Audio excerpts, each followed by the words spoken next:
Hey everyone, I sincerely appreciate your support. If you enjoy my audiobooks, I would be truly grateful if you could subscribe to the channel. And if you'd like to support even further, you're welcome to become a Patreon member, where you can access audiobooks of novels as long as they are freely available on the internet. Your kindness and support mean so much. Thank you. Professor Dracula, about the interview. Rita Skeeter's voice trailed off, her tone unusually hesitant. Dracula didn't even glance back. Forget the interview. I have an appointment. With a dismissive wave of his hand, he turned and ascended the steps at the side of the room, vanishing into the upper level. Rita stared after him, frustration bubbling beneath her carefully managed smile. Her fingers clenched her crocodile skin handbag before she reached inside and produced a gleaming emerald green quill and a roll of enchanted parchment. She spread the parchment across a nearby table and placed the tip of the quill in her mouth, sucking on it thoughtfully. Then she set it vertically on the parchment. The quill trembled in the air, as though alive, ready to transcribe her every word. Testing the pen. My name is Rita Skeeter, reporter for the Daily Prophet, she said clearly.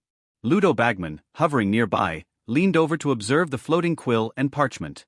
The moment she finished speaking, the quill sprang to life, dancing across the page.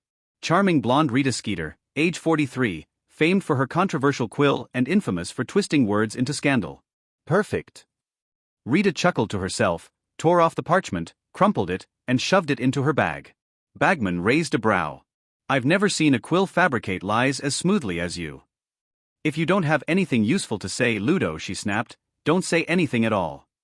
She turned back to the parchment and barked a new command. Now, write about Dracula, defense against the dark arts professor at Hogwarts. This time, the quill hesitated. Then slowly, it began to write. Professor Dracula, the first defense against the dark arts teacher to return for a second term in over 30 years, is cloaked in mystery. His striking appearance is rarely captured, a tragic loss for the wizarding world. Though he declined an interview, after subtle prompting, the author was able to glean much. Bagman watched, wide-eyed. Upstairs. In a quiet room bathed in soft afternoon light, an elderly wizard with large pale eyes sat by the window. Upon seeing Dracula, he rose eagerly. Mr. Dracula. Just in time. I've prepared the instruments. I've been wanting to re-examine that curious wand of yours. Dracula gave a half-smile. I thought you only humored me when you crafted it, Mr. Ollivander. Aren't you the purist who insists only unicorn hairs, dragon heartstrings, and phoenix feathers belong inside a wand? Ah, normally yes, Ollivander replied with a glint in his eye. But your wand was different. That gloomy wood and the phalange core, it defied tradition. Yet the compatibility was too perfect to ignore. Dracula chuckled and handed over the wand he'd used for the past 3 years.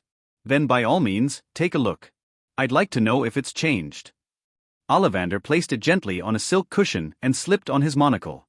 13.5 inches. Gloomy wood. Core, magically enhanced phalange from a powerful being. Wand is rigid, completely black. He studied it with increasing awe. One of the finest pieces I've ever made. High praise, Dracula said. What's your analysis? The wood favors necromancy and dark magic, Ollivander muttered. Naturally, it struggles with holy spells like the Patronus charm. Mid-sentence he froze.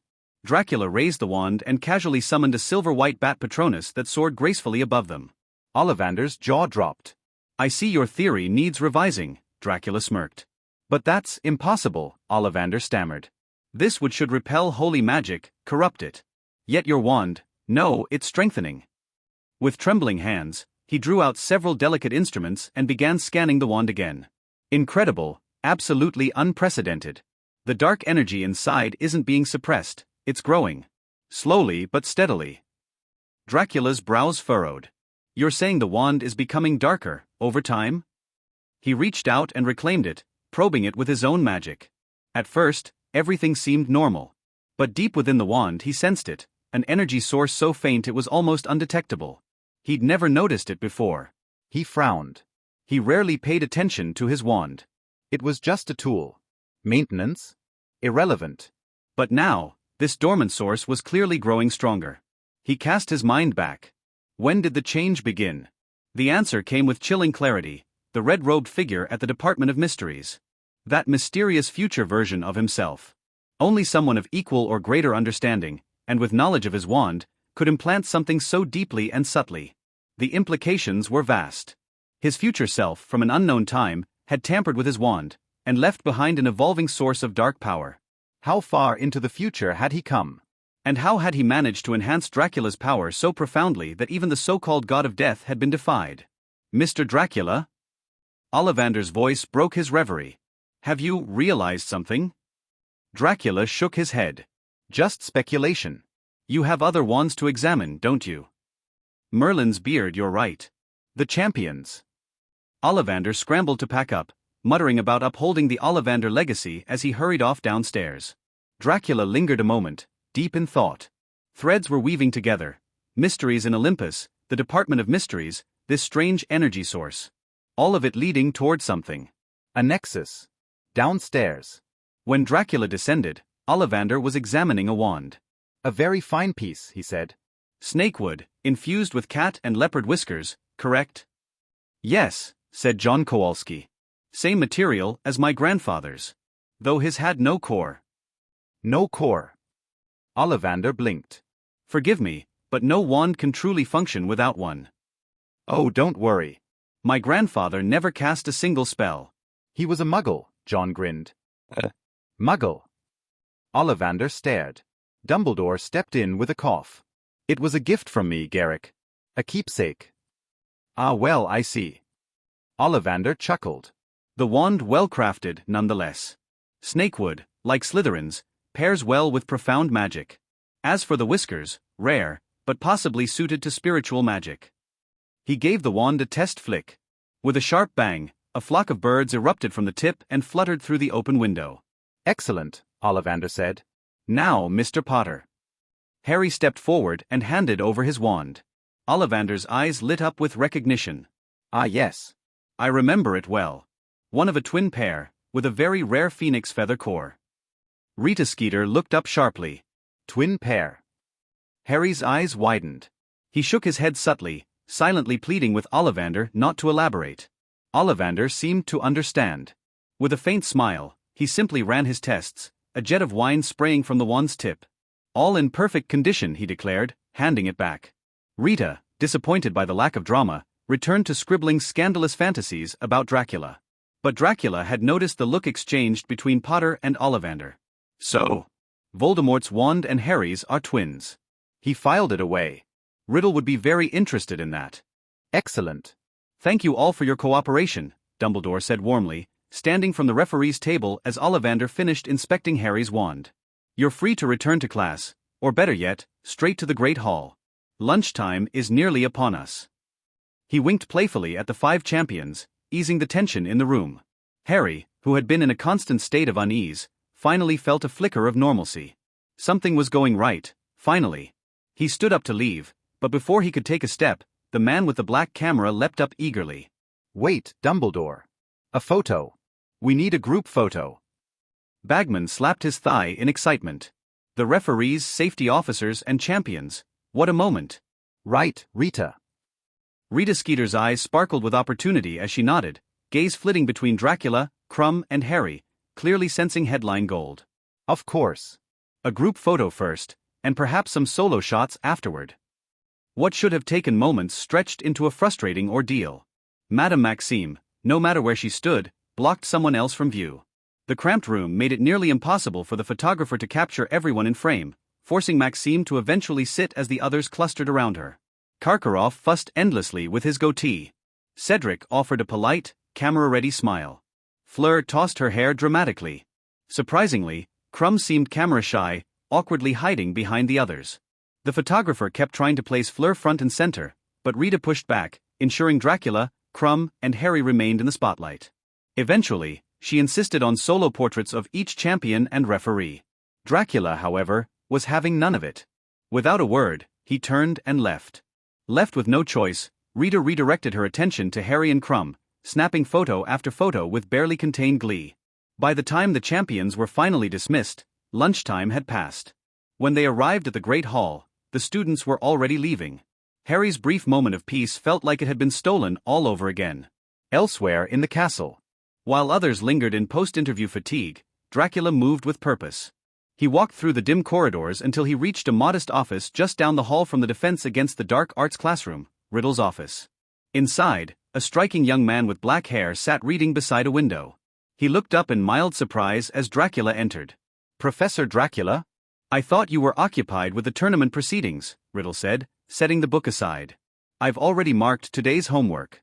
Would you like to review it?" He reached for a neatly stacked pile of parchment. "I'm not here about homework," Dracula replied casually, waving the papers away.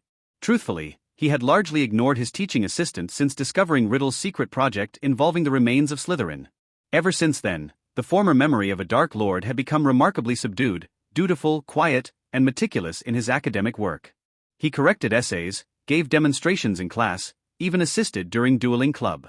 Outside of class, he was always reading, studying magic diligently, claiming his knowledge was limited to what Voldemort knew before age 16. It was almost too perfect, like a model student. Dracula hadn't objected, of course. A reliable assistant meant fewer distractions and more time for his own interests.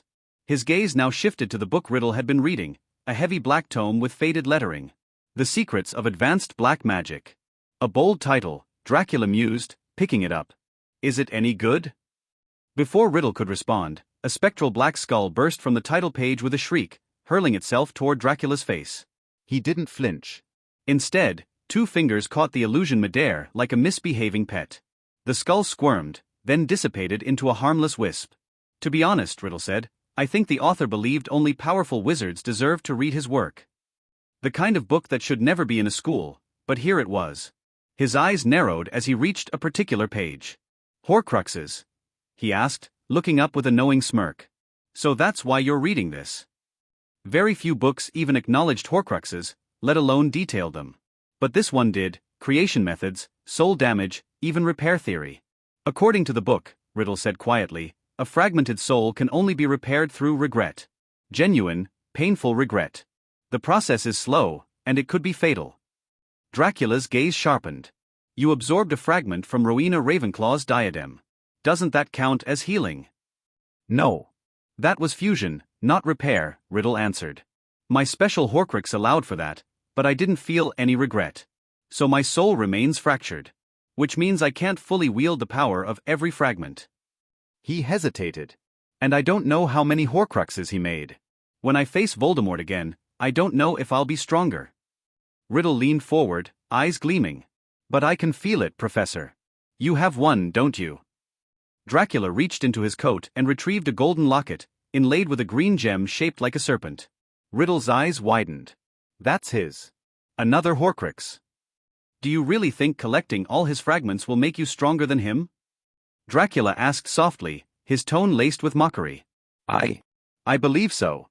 If I gather enough of myself, of him, then maybe I can surpass him." "Assuming all fragments are equal?" Dracula raised a brow. "How do you know the piece Voldemort kept for himself isn't the most powerful of them all?" Riddle faltered. "Exactly," Dracula said. He pocketed the locket again. "No shortcuts. Strength isn't just in numbers." He clapped Riddle lightly on the shoulder. "Once you've fully integrated the fragment from Ravenclaw's crown, I'll consider giving you this one." His message was clear: only when you're ready to confront yourself, your regrets, will you be ready for more. Whether Riddle could ever truly regret. Dracula had his doubts. A trip to Hogsmeade. On the Saturday before the first task, third years and above were allowed to visit Hogsmeade. Hermione urged Harry to come along, convinced the fresh air would help lift his gloomy mood. Harry didn't need much convincing. "Where's Ron?"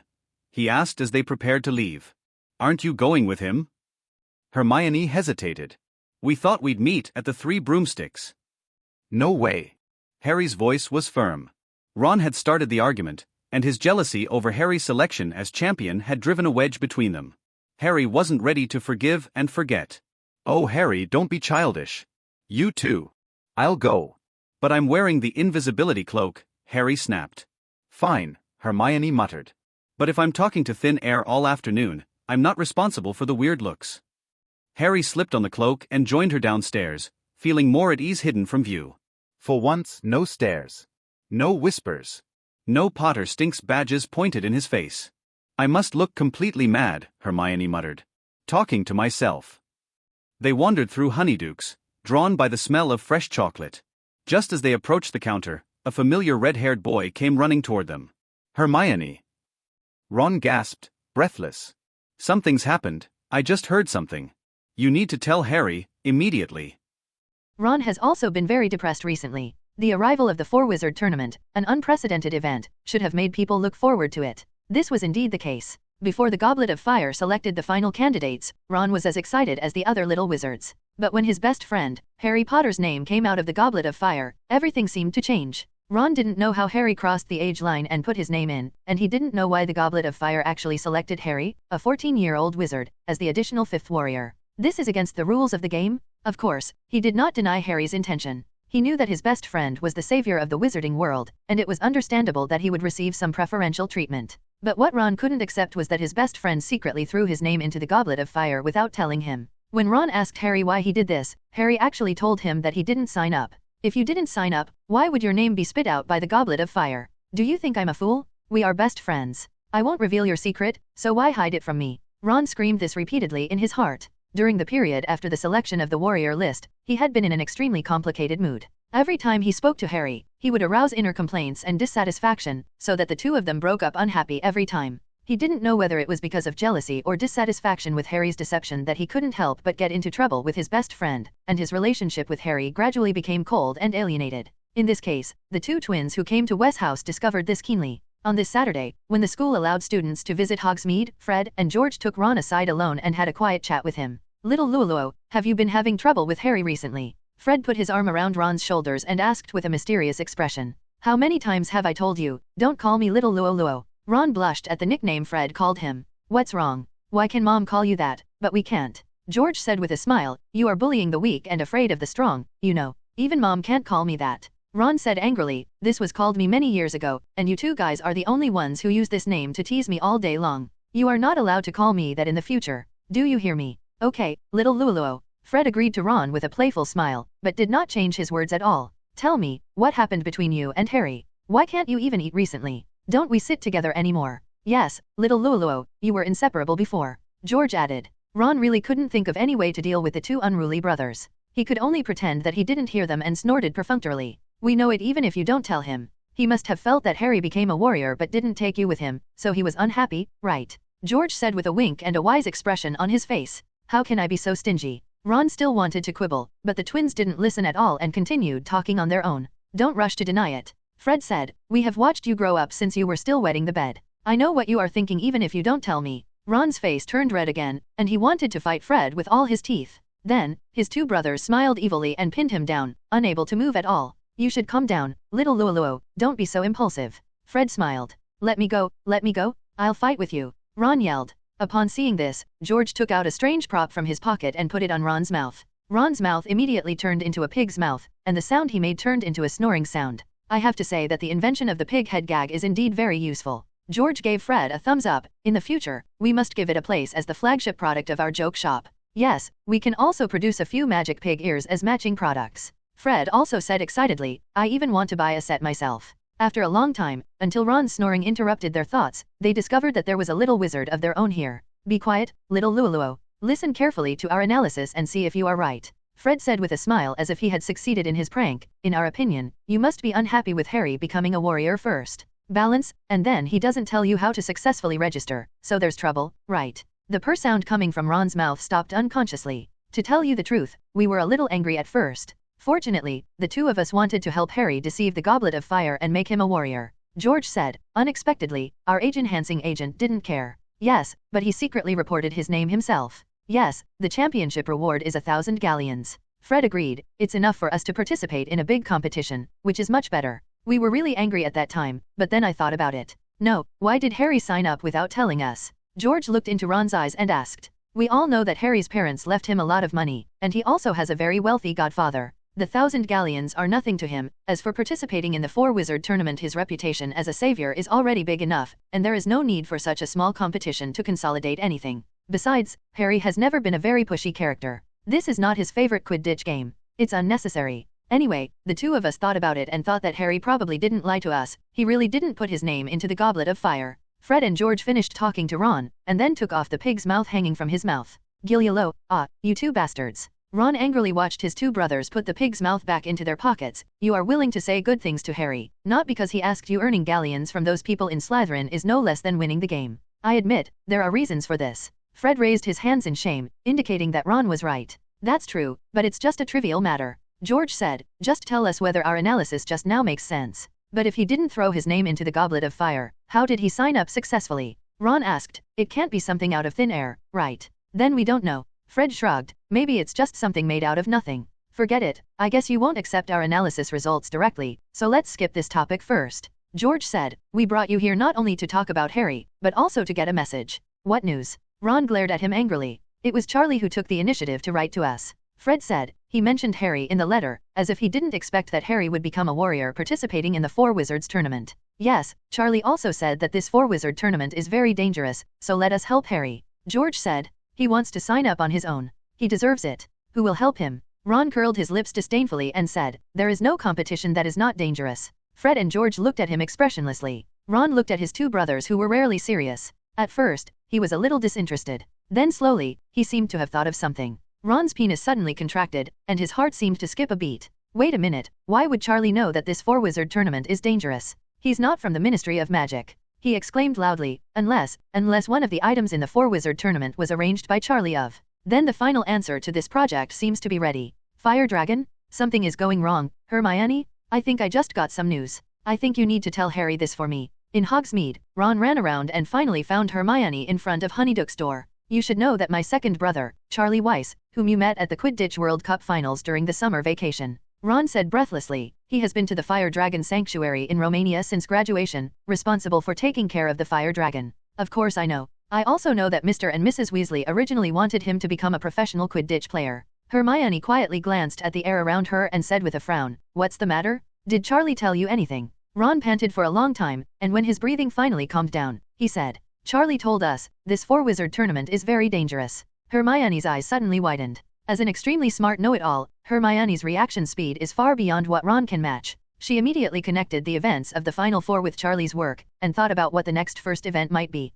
Oh my god. Hermione's eyes turned blankly to the open space beside her, her lips trembled, and she couldn't say anything for a long time. You should understand the seriousness of the matter, Hermione, so you must bring this news to Harry. Ron said solemnly, don't tell him that I told you this news. After saying that, Ron wanted to turn around and walk back to Hogwarts Castle. However, the next moment, the air around Hermione suddenly seemed to flow and became slightly distorted. Immediately afterwards, Harry's figure appeared out of thin air. There's no need to ask Hermione to deliver the news, I've always been here. Harry took a deep breath and said in a heavy tone, thank you for bringing this news, Ron. Ron opened his eyes wide and looked at Harry who appeared out of thin air, and said harshly, you, don't think too much about it. I'm not telling you this news just for you. I just don't want to cause casualties in the game and make Hogwarts look bad. With Professor Dracula as the security officer, nothing will happen to Harry, Ron. Hermione couldn't help but corrected, don't be so harsh, you are just worried about Harry's safety. I didn't. Ron's face turned red and he retorted loudly. Harry looked at Ron and was silent for a while. Ron, thank you very much. Harry said with a sincere expression until Ron couldn't stand it anymore and wanted to interrupt him. His tone seemed very gentle.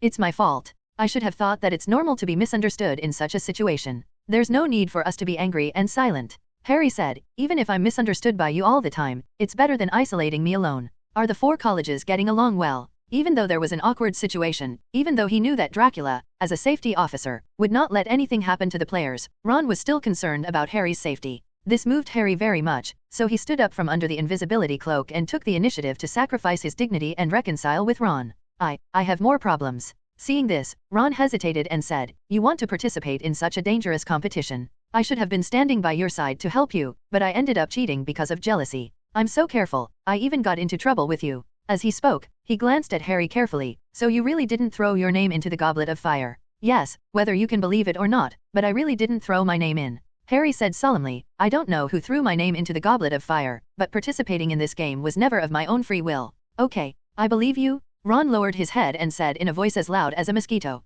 In the final analysis, although they did not admit it, Fred and George's analysis was indeed very reasonable and convincing, and it subtly affected Ron's psychology. Are you serious? Harry heard Ron's whispered confession and looked at him in surprise. Ron pursed his lips and nodded slightly. Great. Harry immediately hugged Ron's shoulders. I knew you were still my best brother. You don't know, even you didn't believe me during this time, how did I survive? Past. Harry, Hermione's cough interrupted them. Gentlemen, there is someone next to you? If you have any feelings, you can go to the Three Broomsticks bar and talk slowly. Besides, we'd better discuss in advance how Harry is going to deal with a fire dragon. Harry, you have to cheer up. In the Three Broomsticks bar, Hermione took a glass of grape juice from the proprietress Mrs. Rosmerta, then turned her head and whispered to Harry seriously. The fire dragon is not as easy to deal with as the magical animals I saw in the defense against the dark arts class. Although Professor Dracula is watching over you, the one you have to deal with this time is the fire dragon. It will rub you with its claws. You will turn into a meatloaf in no time. Don't worry, Hermione, Professor Dracula will definitely be able to easily help Harry deal with the fire dragon.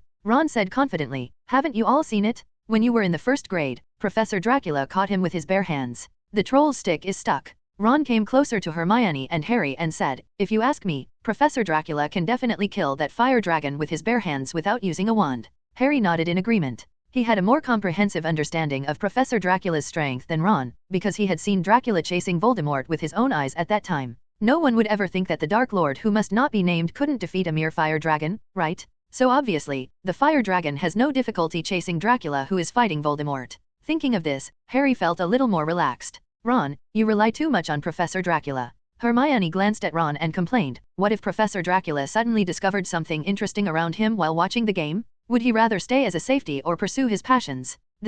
Harry and Ron looked at each other and swallowed at the same time. It seems to make sense. According to Professor Dracula's behavior, he suddenly thought of anything interesting and jumped out of the window halfway through the lecture. It would not be strange for him to just jump out of the window when he was working as a safety guard for the Four-Wizard tournament. Am I right? Hermione raised her head proudly. In short, Harry still needs to become stronger, at least to the extent that he will not be easily killed by the fire dragon. It's easy to say, but that's a fire dragon. Ron looked distressed. Charlie had been training in Romania for so long, and it still took several people to work together to deal with a fire dragon. But even with the cooperation of many people, he still suffers from various injuries all year round. Every time my mother sees him, she has to talk about it for a while. After listening to Ron's story, Hermione also fell silent. It's okay, you two don't have to worry about me. Harry took a deep breath, his eyes gradually becoming firmer. I'm definitely not going to just stand there, waiting for Professor Dracula to come and save me. Now the entire Hogwarts, and even the students from Bosbatons, Yinvarman, and Durmstrang are waiting to see my jokes, waiting to see how I will make a fool of myself in the game. But I don't want to make a fool of myself. Since I have already participated in this competition, I should at least finish it decently. Harry said, whether it's proving to other colleges that I'm not a thief who stole Cedric's honor, or not embarrassing Hogwarts in front of other magic schools. I can't put all my hopes on Professor Dracula. The best if I don't get the last place. Ron and Hermione looked at Harry with some emotion. A smile gradually appeared in Hermione's eyes, while a trace of guilt appeared in Ron's eyes. He now completely believed that Harry had not signed up for himself. You can definitely do it, Harry. Ron patted Harry on the shoulder and said to him, you are number 1 in defense against the dark arts in our grade. Speaking of first place in defense against the dark arts, Hermione pouted somewhat depressedly. Ever since she lost to Harry in the first grade, no matter how hard she worked in each grade, she was still a little behind Harry's defense against the dark arts score, which made her aim to get first place in every subject. A little more regretful. It's always good that you think so, Hermione said. Now was obviously not the time to compete over the grades of a class. Don't worry, both of us will help you. In addition, I believe that this competition will not really ask you to defeat a fire dragon. That would be too exaggerated. While the three little wizards were still talking, Hagrid's huge, disheveled head suddenly appeared in the crowd outside the Three Broomsticks. Hey, why is Hagrid here? Ron glanced over there with some confusion. Oh, thanks to Merlin, he finally stopped combing his hair into a broom. Hermione looked back and breathed a sigh of relief. Otherwise, I really don't know how to face him. Hagrid saw the three little wizards sitting on the Three Broomsticks from a distance, and waved to them outside the window. Ah, so you are here. He bent over and squeezed into the narrow door of the Three Broomsticks, then came to the round table where Harry and the other three were sitting, and smiled at the three of them. How are you? How are you doing recently?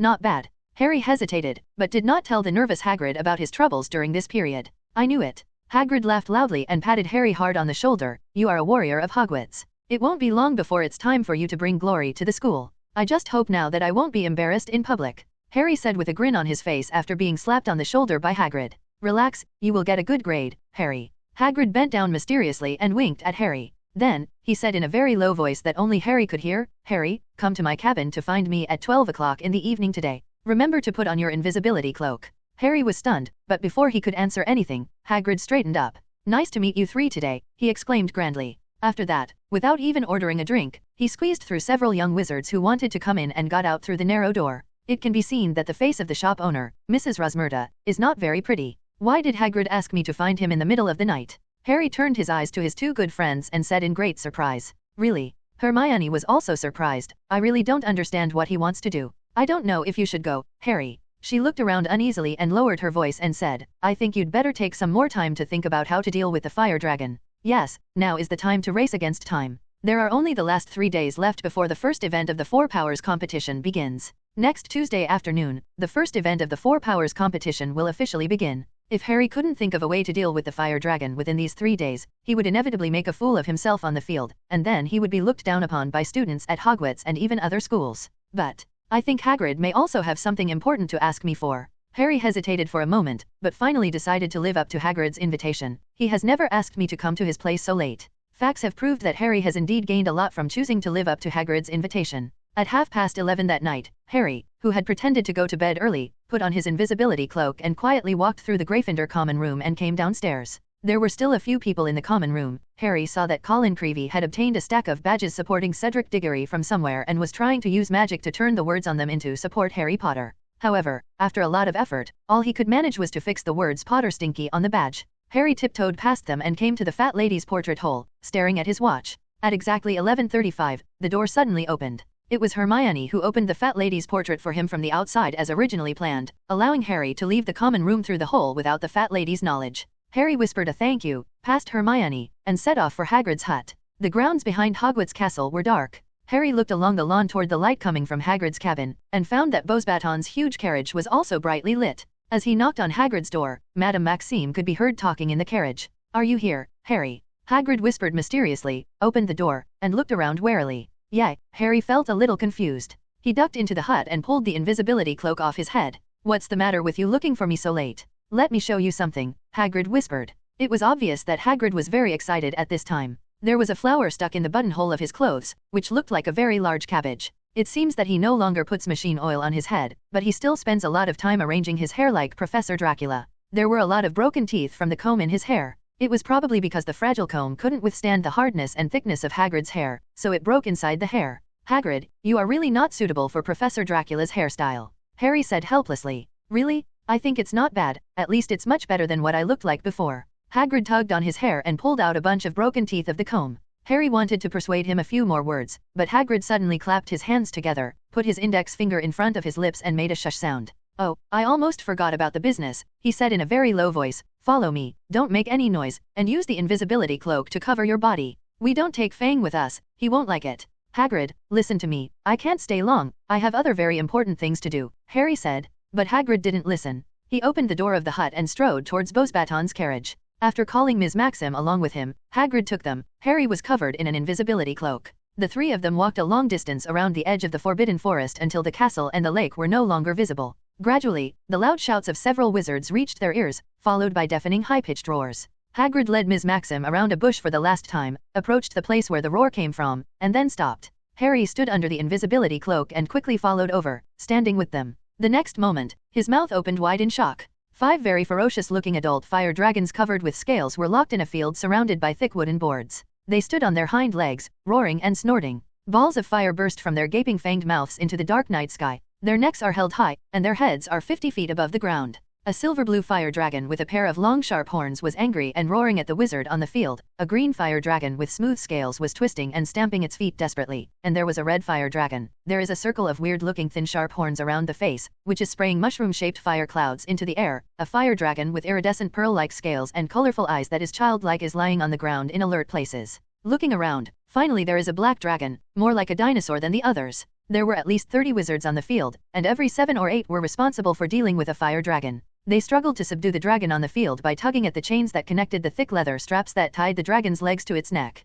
These fire dragons seemed to have just been transported to the area around Hogwarts and had not yet adapted to the surrounding environment, so they all seemed a little irritable. The dragon tamers present tried hard to control them, and in the end they could only use the coma spell to quiet the fire dragons. Are you here, Hagrid? A red-haired wizard walked towards Hagrid, and Harry recognized it as Ron's second brother, Charlie Weiss. Wait, why did you bring her too? Charlie looked at Ms. Maxim next to Hagrid, with a hint of unhappiness in her eyes. A warrior shouldn't know what he's going to face, she will definitely tell her students, right? Hidden under the invisibility cloak, Harry was a little embarrassed. Charlie has indeed abided by the rules of the Four Wizards tournament, and it can be seen that he is trying hard to keep these big guys a secret. But he obviously didn't expect that Hagrid was not a person who could keep secrets at all, not to mention that he was almost obsessed with Ms. Maxim. I just think she would like to come over and meet these cute big guys. Hagrid shrugged his shoulders, still staring at the 5 fire dragons infatuatedly. What a romantic date, Hagrid. Charlie shook his head helplessly and sighed. Ms. Maxim smiled reservedly, with an unknown light flashing in her eyes.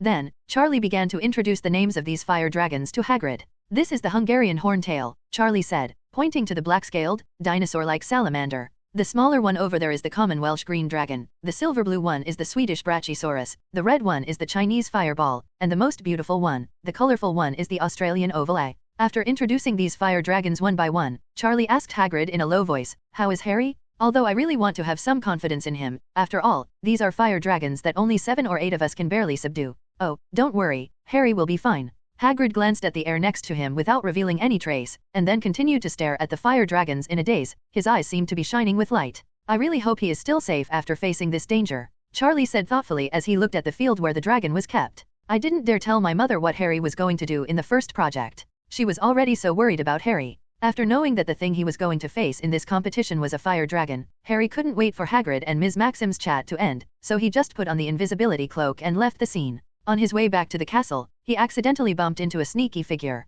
Harry recognized Karkaroff through the light in the distance. He must have seen the two obvious figures of Hagrid and Ms. Maxim from the boat on the Black Lake from a distance, so he sneaked around. I came over to see what the 2 of them were doing. Now, as long as Karkaroff looks for where the 2 tall figures are, he will, like Ms. Maxim, know what is waiting for the warrior. As it stands, Cedric and John Kowalski are the only ones facing the unknown on Tuesday. Using magic to trim claws, a treatment for scale ulcers, is useless. This is for those weirdos like Hagrid who want the fire dragon to become stronger. On the 5th floor of Hogwarts Castle, in the corner of the library, Ron was scratching his head and flipping through the thick stack of books in front of him, mumbling. Harry and Ron had never thought that they could be so diligent for a day, and they actually spent nearly a whole day in the library. Dragons are extremely difficult to kill because their thick hides are permeated with ancient magic that only the most powerful spells can penetrate. Whoever came up with this project went too far and asked you to face it, such a monster. While Hermione was reading the tome in her hand, she was complaining about Harry's injustice. "These books are useless. I can't learn these spells in 2 days," Harry said, throwing aside the book called The Man Who Loved Dragons. "I think we should try some simpler spell books." He carried a large stack of spell books to the table and put them down, and began to read them one by one. Hermione kept mumbling next to him. "Yes, there is also the conversion spell, but what's the use of conversion? Unless you convert the fire dragon's fangs into milk jelly beans or something to make it less dangerous." "Wake up, Hermione. Even if the fire dragon has teeth made of milk fudge, it can easily crush Harry with its upper and lower jaws," Ron complained. "How about transforming it? But you will definitely not succeed in transforming such a huge creature. I doubt even Professor McGonagall. Dumbledore will definitely be fine. Or did you apply powerful spells on yourself to increase your strength? But no matter how powerful you are, you can't deal with the fire dragon, right? Besides, we haven't learned them before. I only learned about them when I was doing the practice questions for the ordinary wizard level exam." "Hermione," Harry said through gritted teeth, "please, can you be quiet for a moment? I need to concentrate." Hermione stopped talking, but Harry felt that his head was filled with a hollow buzzing, and there seemed to be no space for him to concentrate on his thoughts. He stared desperately at the index of basic magic spells for dealing with hyperactive and irritated animals in front of him, his thoughts wandering to nowhere. For a whole day, Harry, Hermione, and Ron could not think of any effective method that would allow Harry to learn it quickly. By the time they left the library listlessly, Harry felt like he was losing hope in the game. "Harry, I don't think there is a quick fix within 3 days. Ron looked at Harry with twinkling eyes and whispered, "Otherwise, it would actually be a good idea to wait for Professor Dracula to save you. Choose. We haven't officially faced the fire dragon yet. How could Harry just give up?" Hermione glared at Ron fiercely and said loudly, "As long as the game doesn't really start, we all still have a glimmer of hope. It's better than directly. It's much better to give up." "It's okay, Ron, I'll think about it again." Harry shook his head slightly. "I still want to try again. What if I really can find a way?" Ron sighed and said nothing more. At this moment, Harry suddenly saw a tall figure walking out from the other side of the library. He was surrounded by many young wizards from Hogwarts, especially the Hufflepuff badgers with yellow collars. They were all cheering for the figure. "Oh, why are the treatment of Diggory and you so different for both being warriors?" Ron glanced over and muttered dissatisfied, "I'm telling you, Harry, you must defeat him when the time comes." "Wait, where are you going?" Ron saw that Harry walked straight towards Cedric after hesitating for a moment. You don't want to." He grabbed Harry's arm in disbelief and asked. "It's okay, Ron." Harry shook his head at Ron. "I just wanted to bring the 5 warriors to a fair position." "Have you really decided?" Hermione pursed her lips and looked at him with a somewhat relieved and hesitant expression. "Well, I've decided. Harry nodded heavily, as if he was convincing his two friends, or himself, and then said, Ms. Maxim will definitely tell her students about the fire dragon. I also saw Karkaroff. He secretly went to the Forbidden Forest that night, and Krum must have known about the competition. Yes, the two of them are not convinced that two warriors have appeared in Hogwarts. They definitely won't care about cheating like revealing game information. Hermione nodded. Yes, that is to say, now only Cedric and Inferno's Kowalski don't know what they will face. Harry said, Cedric is the one chosen by the Goblet of Fire. The warrior of Hogwarts should not be separated by the warriors of other schools because of unfair things. What about Kowalski? What are you going to do? Ron asked. Kowalski and Rove seem to be cousins. I will tell Rove about this and ask him to pass it on to Kowalski. Harry said thoughtfully, if everyone knows, then that's it. Let's make the game fair again. Then, he said goodbye to Hermione and Ron, and walked straight towards Cedric, who was surrounded by the crowd. As Harry wished, with only 3 days left before the start of the competition, all the warriors knew what they would face. Harry still clearly remembered Cedric's disbelief when he got his tip, as if he didn't expect that anyone would be willing to help his opponent. You're so stupid, really. Ron commented, you haven't figured out how to deal with the fire dragon, and you actually told your competitors about the content of the competition. If you didn't do this, you might be able to get it. The result is 3rd place. But Harry did the right thing. Hermione's eyes were misty and she said with emotion, if he got a higher score by relying on these improper information, according to Harry's character, he would feel guilty. Long term. I know it too, it's just what you say. Ron muttered. Think of something good. In fact, what Harry did is also beneficial. Hermione whispered. Professor Dracula somehow learned about Harry's approach of telling others about the competition items, and praised him for doing something to do in style. Really? Harry turned his head and asked in surprise. To be praised by Professor Dracula, whom he most admires, at least his actions are meaningful. It must be true. With Professor Dracula's style, he might be hiding somewhere to secretly have fun on us. Ron complained, and among them, Cedric is his favorite student, and the professor must appreciate it. This is what Harry did. He looked at Hermione and said, now that we don't want to give up the praise, is there any actual reward? For example, Professor Dracula gives Harry a way to deal with the fire dragon. Stop daydreaming, Ron. Professors cannot directly help the participating warriors. This is a rule of the Four Wizards tournament. Hermione emphasized. I haven't seen Principals Maxim and Karkaroff have any idea of abiding by this rule. Ron muttered. Don't say that. In fact, we still gained something. Hermione touched the note in her pocket and said in a low voice, Professor Dracula signed a note for me, allowing me to check the library. It's a book in the restricted area. This is great. Harry felt a burst of joy. We have almost read through the books about fire dragons in the usual borrowing area. If we can borrow books from the restricted book area, we may be able to find a better way.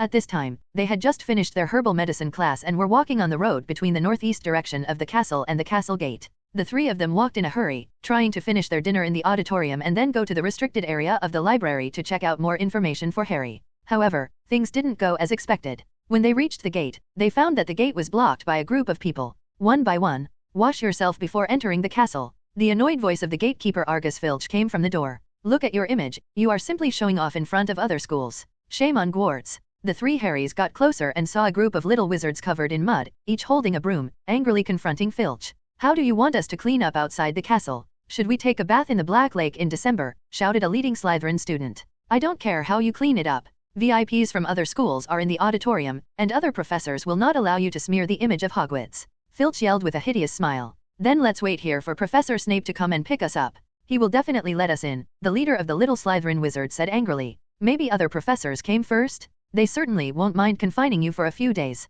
The bathroom on the 3rd floor happened to be uncleaned. Filch grinned and said, you deserve it, Dumbledore. The principal has already announced that the Quidditch match has been suspended, but he actually secretly went outside to play. It's just that the game has been stopped. Principal Dumbledore never said he wouldn't let us play Quidditch by ourselves. A young wizard shouted unconvinced. Harry, Ron, and Hermione stood there and watched for a while, roughly figuring out what was going on. Several little Slytherin wizards took advantage of the fact that they had no classes in the afternoon and went to the lake to play Quidditch. Then they were splashed with mud on the lake shore, so they were stopped by Filch on the grounds of damaging the image of Hogwarts. Outside the castle gate. It probably has nothing to do with us. Hermione said quickly, let's go to the library quickly, there isn't much time left. Harry nodded, and together with Ron, she squeezed through the crowd in front, trying to get in next to Filch. However, Filch didn't want to let them in. When he saw Harry squeezing in from the crowd, he decisively turned the gun. And you? I remember you, Harry Potter. You used to come home covered in mud all day long, and I don't know how much workload it added to me. Filch pointed at Harry and said, who knows if you have anyhow about secretly going to play ball with them.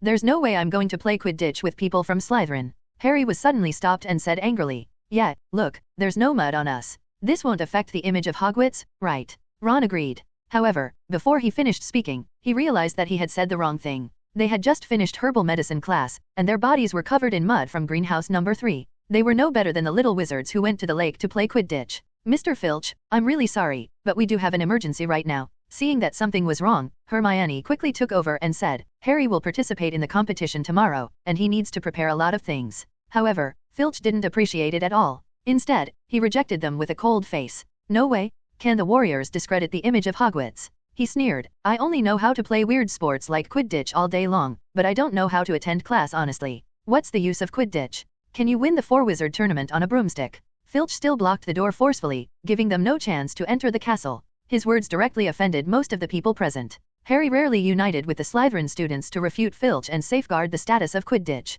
However, just as Harry was about to speak, his arm was grabbed by Ron. Harry, wait a minute, I think I've figured out a way. Ron stared, his eyes seemed to be shining. He dragged Harry behind him and rushed forward, knocking Filch aside. Don't worry about Filch, Harry, come with me. Ron kicked the door open and shouted, Hermione, throw away the note in your pocket, we all have complicated thoughts. Got it. Actually, we don't need to go to the library at all. After Ron kicked open the castle door, he didn't even bother to go to the auditorium to eat, so he grabbed Harry and Hermione and ran away. He ran to the teaching area with 2 friends and found an abandoned and empty classroom. Ron, what on earth did you think of? In the empty classroom, Harry held on to a dusty desk and said breathlessly, why did you say we don't need to go to the library? Yes, Ron. Hermione was so tired that she didn't care about the dust in the classroom. She lay directly on a desk and asked exhaustedly, I finally asked Professor Dracula to borrow it. Why don't you use the note-banning books? No, we really don't need to go to the library. Ron was also dressed roughly, but his eyes were bright. We have been going in the wrong direction before. In fact, we don't need to deal with the fire dragon head-on. But, how can I complete the game without dealing with the fire dragon? Harry hesitated. Harry, let me ask you, do you really think you will be asked to defeat the fire dragon during the competition? Ron stared at Harry with a wise face and a radiant face. Probably not. After all, Charlie and the other professional dragon trainers need 7 or 8 people to barely handle a fire dragon. Harry hesitated. I guess, maybe let us find a way to get past the fire dragon. Go around. Yes. Ron slammed the table, startling Harry and Hermione. Here's the crux of the problem. Think about it carefully. If you want to get past the fire dragon's defense, is it really necessary to learn the magic that targets the fire dragon? Harry just needs to be fast enough and sensitive enough. Ron, what did you think of? Hermione's eyes also lit up. Harry, use what you are best at. Ron said loudly, didn't Filch just mock that Quidditch is useless? Then prove it to him. Harry's eyes widened and he became excited. I got it. Broomstick, he shouted, I can fly past the fire dragon on a broomstick. But then he became disappointed again, but the rules of the competition are that warriors cannot carry any supplies except wands. I can't bring a broom into the arena. No, Harry, you just need to bring your wand. At this time, Hermione stood up with a smile and her tone was more relaxed than ever before. There is a very simple spell, which is in the charms class this semester. We've learned. Harry looked into her eyes, and a very basic spell appeared in his mind. Flying curse. At 2 o'clock in the morning, Harry stood by the fireplace in the Gryffindor common room, with many things piled around him. Books, quills, a few overturned chairs, an old wizard's chess set, and Neville's toad raffle. Just now, Harry finally mastered the flying curse. Much better, Harry, you've made great progress. Hermione lay on the sofa tiredly, but her face looked very happy. Harry breathed a long sigh of relief. Great, at least now I know what to do next time I can't learn spells. The flying curse was originally a spell that 4th grade students were officially required to master in the next semester. He took several spells classes but failed to learn it. Now, he completely mastered this spell in one night. Harry said, throwing a rune dictionary to Hermione so that he could try the flying spell again. Threaten me with a fire dragon. Yes. He raised his wand again. Oxio Diary. The heavy dictionary flew into the air from Hermione's hand and flew to the other side of the room, where it was caught by Harry. Harry, I think you've really got it. Hermione said happily. What? Did it succeed? Ron looked up from a sofa in confusion. Why did I fall asleep? Why didn't you call me? It's okay, Ron, you don't actually need to stay with me so late. Harry said. What are you talking about? We are the best brothers. Ron jumped up from the sofa excitedly. I hope it can still succeed tomorrow. Harry smiled and nodded, but the firebolt is much further than the thing here. Tomorrow it will be in the castle, and I will be on the field outside. As long as you really concentrate, the magic will definitely succeed. Hermione comforted. Harry, go back to the dormitory and sleep for a while, you need to rest. Relax, Harry. Ron patted Harry's shoulder very relaxedly. I can secretly help you take the firebolt outside the auditorium. If anyone asks, I will just say that I am watching Get Ready to Play Quidditch after your game. By the next morning, the atmosphere throughout Hogwarts had become very tense and exciting. After the morning class, Professor McGonagall announced in the auditorium that classes would be suspended for the afternoon, allowing all the students in the school to have time to go to the field where the dragon was circled below. Of course, they did not know that they would see such an amazing fire dragon there. When Harry came out of the History of Magic classroom in the last period of the morning and came to the auditorium for dinner as if sleepwalking, Professor McGonagall hurried towards him from the professor's seat. Many people stopped eating and turned their heads to look at them. Potter, now the warriors have to go to the competition venue. You must be ready to complete the first project. Professor McGonagall pursed her lips tightly and said to him. I see, Harry said and stood up, not realizing that he dropped his fork on the ground, making a crisp sound. Good luck, Harry, Hermione whispered to him, you'll make it. That's right, Harry, don't forget your firebolt then, Ron also whispered, I will take it outside the auditorium. Yeah, I'll make it, Harry said drowsily, and his voice hardly sounded like his own. He and Professor McGonagall left the auditorium together and walked toward the Forbidden Forest northeast of the castle. The 5 fire dragons were placed in that direction. Professor McGonagall looked equally flustered. In fact, she was almost as anxious as Harry, because she couldn't imagine how a 4th-year student like herself would cope with the extremely dangerous 4-wizard tournament. She accompanied Harry down the stone steps to the outdoors, and gently put her hand on his shoulder. Okay, don't be nervous, she said, not knowing whether she was comforting Harry or herself. Keep a calm head. Professor Dracula, as a safety officer, will be watching you from the side of the field. If things go wrong, he will step forward to control the situation. Although you are the youngest warrior, as long as you give full play to your abilities, no one will think you are inferior to others. Do you understand what I mean? I understand, Professor, Harry heard himself say. Professor McGonagall led him around the edge of the Forbidden Forest and towards the place where the fire dragon was. As they approached the patch of trees from which they could have a clear view of the site, Harry discovered that a tent had been erected there to block the fire dragons, with the entrance of the tent facing them. You must go in with several other warriors. Professor McGonagall's voice also became a little trembling. You have to wait in the tent for a while, Potter. Mr. Bagman is also inside, and he will tell you the steps one by one. Wish you good luck. Thanks. Harry thanked him in a monotonous, drifting voice, then moved his legs and moved himself into the tent. Not only Harry, but all the warriors present looked very nervous. Fleur Delacour sat on a low wooden stool in the corner of the tent. She was not at all as calm as usual, her face looked very pale and sickly, Victor Crumb looked gloomier than usual, and the veins on his forehead jumped from time to time. Cedric didn't stopping and pacing back and forth. Only John Kowalski looked relaxed, sitting in a chair with his eyes closed and meditating. Harry? That's great. Bagman seemed relieved when he saw the last warrior coming in, as if he was afraid that Harry would escape. Come in, relax, just like at home. Bagman put on the old Hornet's uniform again and stood among several pale warriors, looking like a big cartoon character. Okay, now everyone is here, it's time to introduce the situation to you. Bagman said happily, after the audience gathers, I will pass this bag to each of you in turn. He held up a purple silk bag and waved it at them. You need to pick out the small model of the thing you are going to face. There are different types of them. In addition, I have one more thing to tell you. Your task in this game is to pick up the golden eggs. On the other side, a huge platform has been built on the site. This platform had not appeared a few days ago. It was temporarily built with magic. The purpose was to hide the content of the competition events and give the audience and warriors a surprise. At this time, the stadium was already crowded with people, and countless shouts came from the audience seats in all directions. This spectacular scene could only be seen at the finals of the Quidditch match every year at Hogwarts. This time, the crowd around the stadium was even larger than during the Quidditch match. This is because there are always people who are not interested in the Quidditch game, but no one wants to miss this semi-final tournament that has not happened in hundreds of years. Dracula was lying lazily on a broom, dangling in midair over the arena, occasionally glancing at the enthusiastic students around the auditorium. He saw many little wizards waving flags with the names of the warriors they supported and cheering them loudly. As the home ground of Hogwarts, there are naturally the most flags with the words support Cedric. However, what surprised Dracula was that, looking at the past, there were no fewer flags with Clum's name on them than Cedric's, which shows the huge influence of this Quidditch star. At the same time, there are also many students who support Fleur. Most of them are boys who have become Fleur's fans in just 1 month. They are shouting Fleur's name with blushing faces, which is no better than those loyal girls of Crumb. The powder has poor combat effectiveness. In comparison, Harry and John's supporters seemed less numerous. As a Yinfamori warrior with little fan base and seemingly no advantage in appearance, John had no one to support him except for a few students from Yinfamori who came to Hogwarts. Although Harry is a local of Hogwarts, his becoming a warrior is not recognized by many people. Hufflepuff, the largest school, even thinks that he has stolen Cedric's honor. As a result, except for Hermione and a few Gryffindor friends, few people were willing to cheer for him.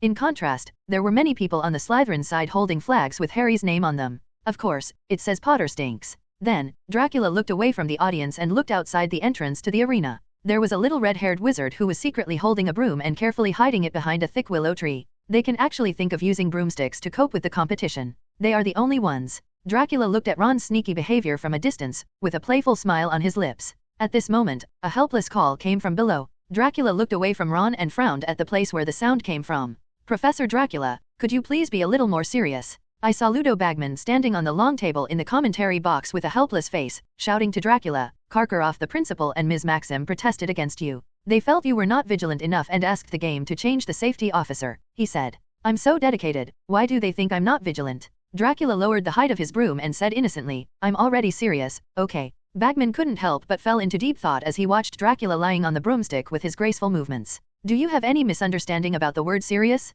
I really don't understand how Hogwarts could find such an irresponsible person as a safety officer. Ms. Maxim's stern voice sounded from the referee's seat next to her. I seriously doubt that when an accident occurs during the game, there is no way he can save our warriors from the fire dragon in time. I'm also a little doubtful. Can this posture really control the broomstick?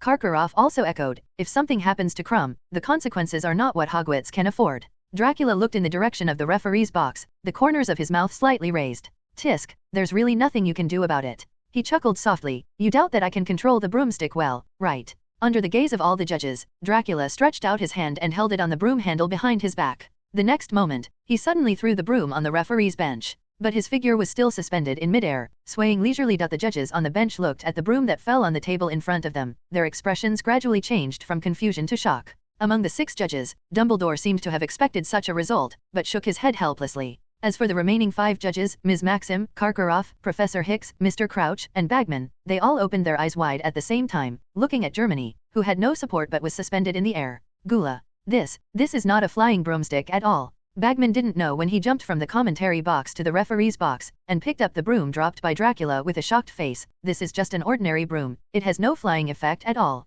After hearing Bagman's exclamation, the expressions of the other judges changed again. I'm sorry, this safety officer doesn't need a broomstick to fly. Is this broom just a pretense in front of them?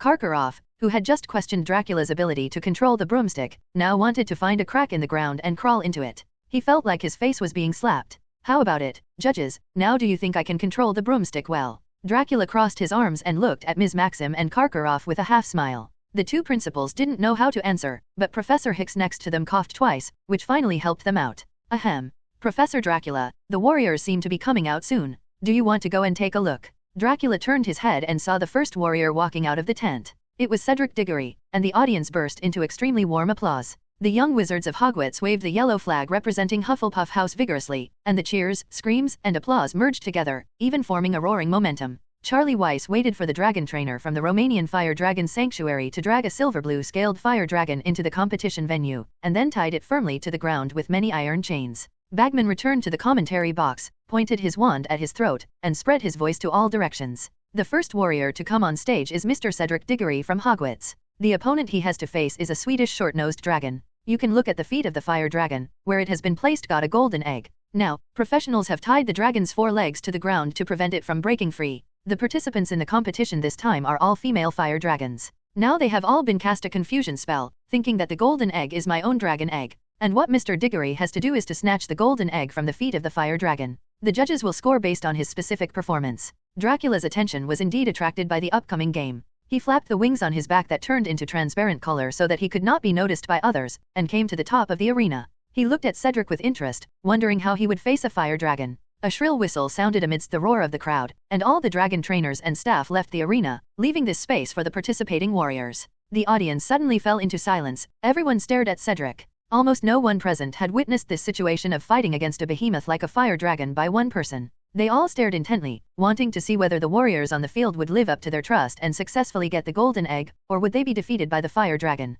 Cedric stood at the entrance to the field fence and took a deep breath. Then, he suddenly pulled out his wand and pointed at a huge stone next to him. Vera Verto. A spell belonging to the transfiguration spell came out of his mouth. The next moment, the stone, which was nearly half the size of a fire dragon, quickly changed its form, from an angular stone to a rounded one, and turned into a large dog made of rock. Beautiful transformation. Bagman shouted in the commentary box. Mr. Diggory used a very clever method to divert the attention of the fire dragon. The big rock dog rushed towards the Swedish Brachiosaurus, but suddenly changed its direction before entering the range of the fire dragon's claws. The Brachiosaurus's attention was indeed attracted by the big dog. It raised its paws wrapped in chains and wanted to chase the big dog. Obviously, these chains only restrict the fire dragon's range of activities, but cannot directly immobilize them. Cedric took advantage of the Swedish Brachiosaurus to chase the big dog, cast a speed-increasing spell on himself, and flew towards the dragon's nest where the golden eggs were stored. Oh, beautiful. He really attracted the attention of the fire dragon. Wait a minute, this dragon cares too much about its eggs. It gave up the big dog and pounced on Mr. Diggory.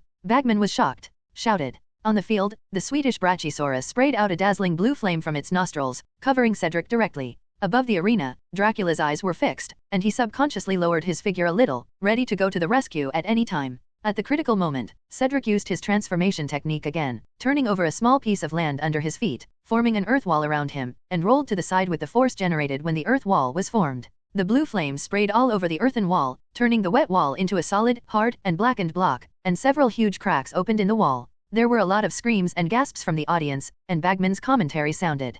Oh, it's so dangerous, so dangerous. I have to say, this move is really dangerous. Cedric didn't have time to care about the commentary or the audience's reaction. He hid behind another low wall and became more cautious in his behavior. He tried to reduce his presence as much as possible, and kept waving his wand, allowing various transformation products to swim around to influence the mind of the Swedish Brachiosaurus, waiting for opportunities to take away the golden egg. About 15 minutes later, with Cedric constantly pulling and probing the fire dragon, he finally seized an excellent opportunity. With a burst of deafening cheers, Cedric finally took advantage of the fire dragon's attention to be attracted by another rock dog, quietly passed through its defense, and took the golden egg back from the dragon's nest. Only then did the Swedish Brachiosaurus realize that its eggs had been stolen. It roared angrily and sprayed dazzling blue flames from its nose. At the same time, 7 or 8 dragon trainers from the Romanian fire dragon sanctuary rushed in from around the venue, cast various spells on the fire dragon to soothe its emotions, and then took it away from the arena. Mr. Diggory's performance is very good. Bagman shouted at the top of his voice, now please give the referee a score.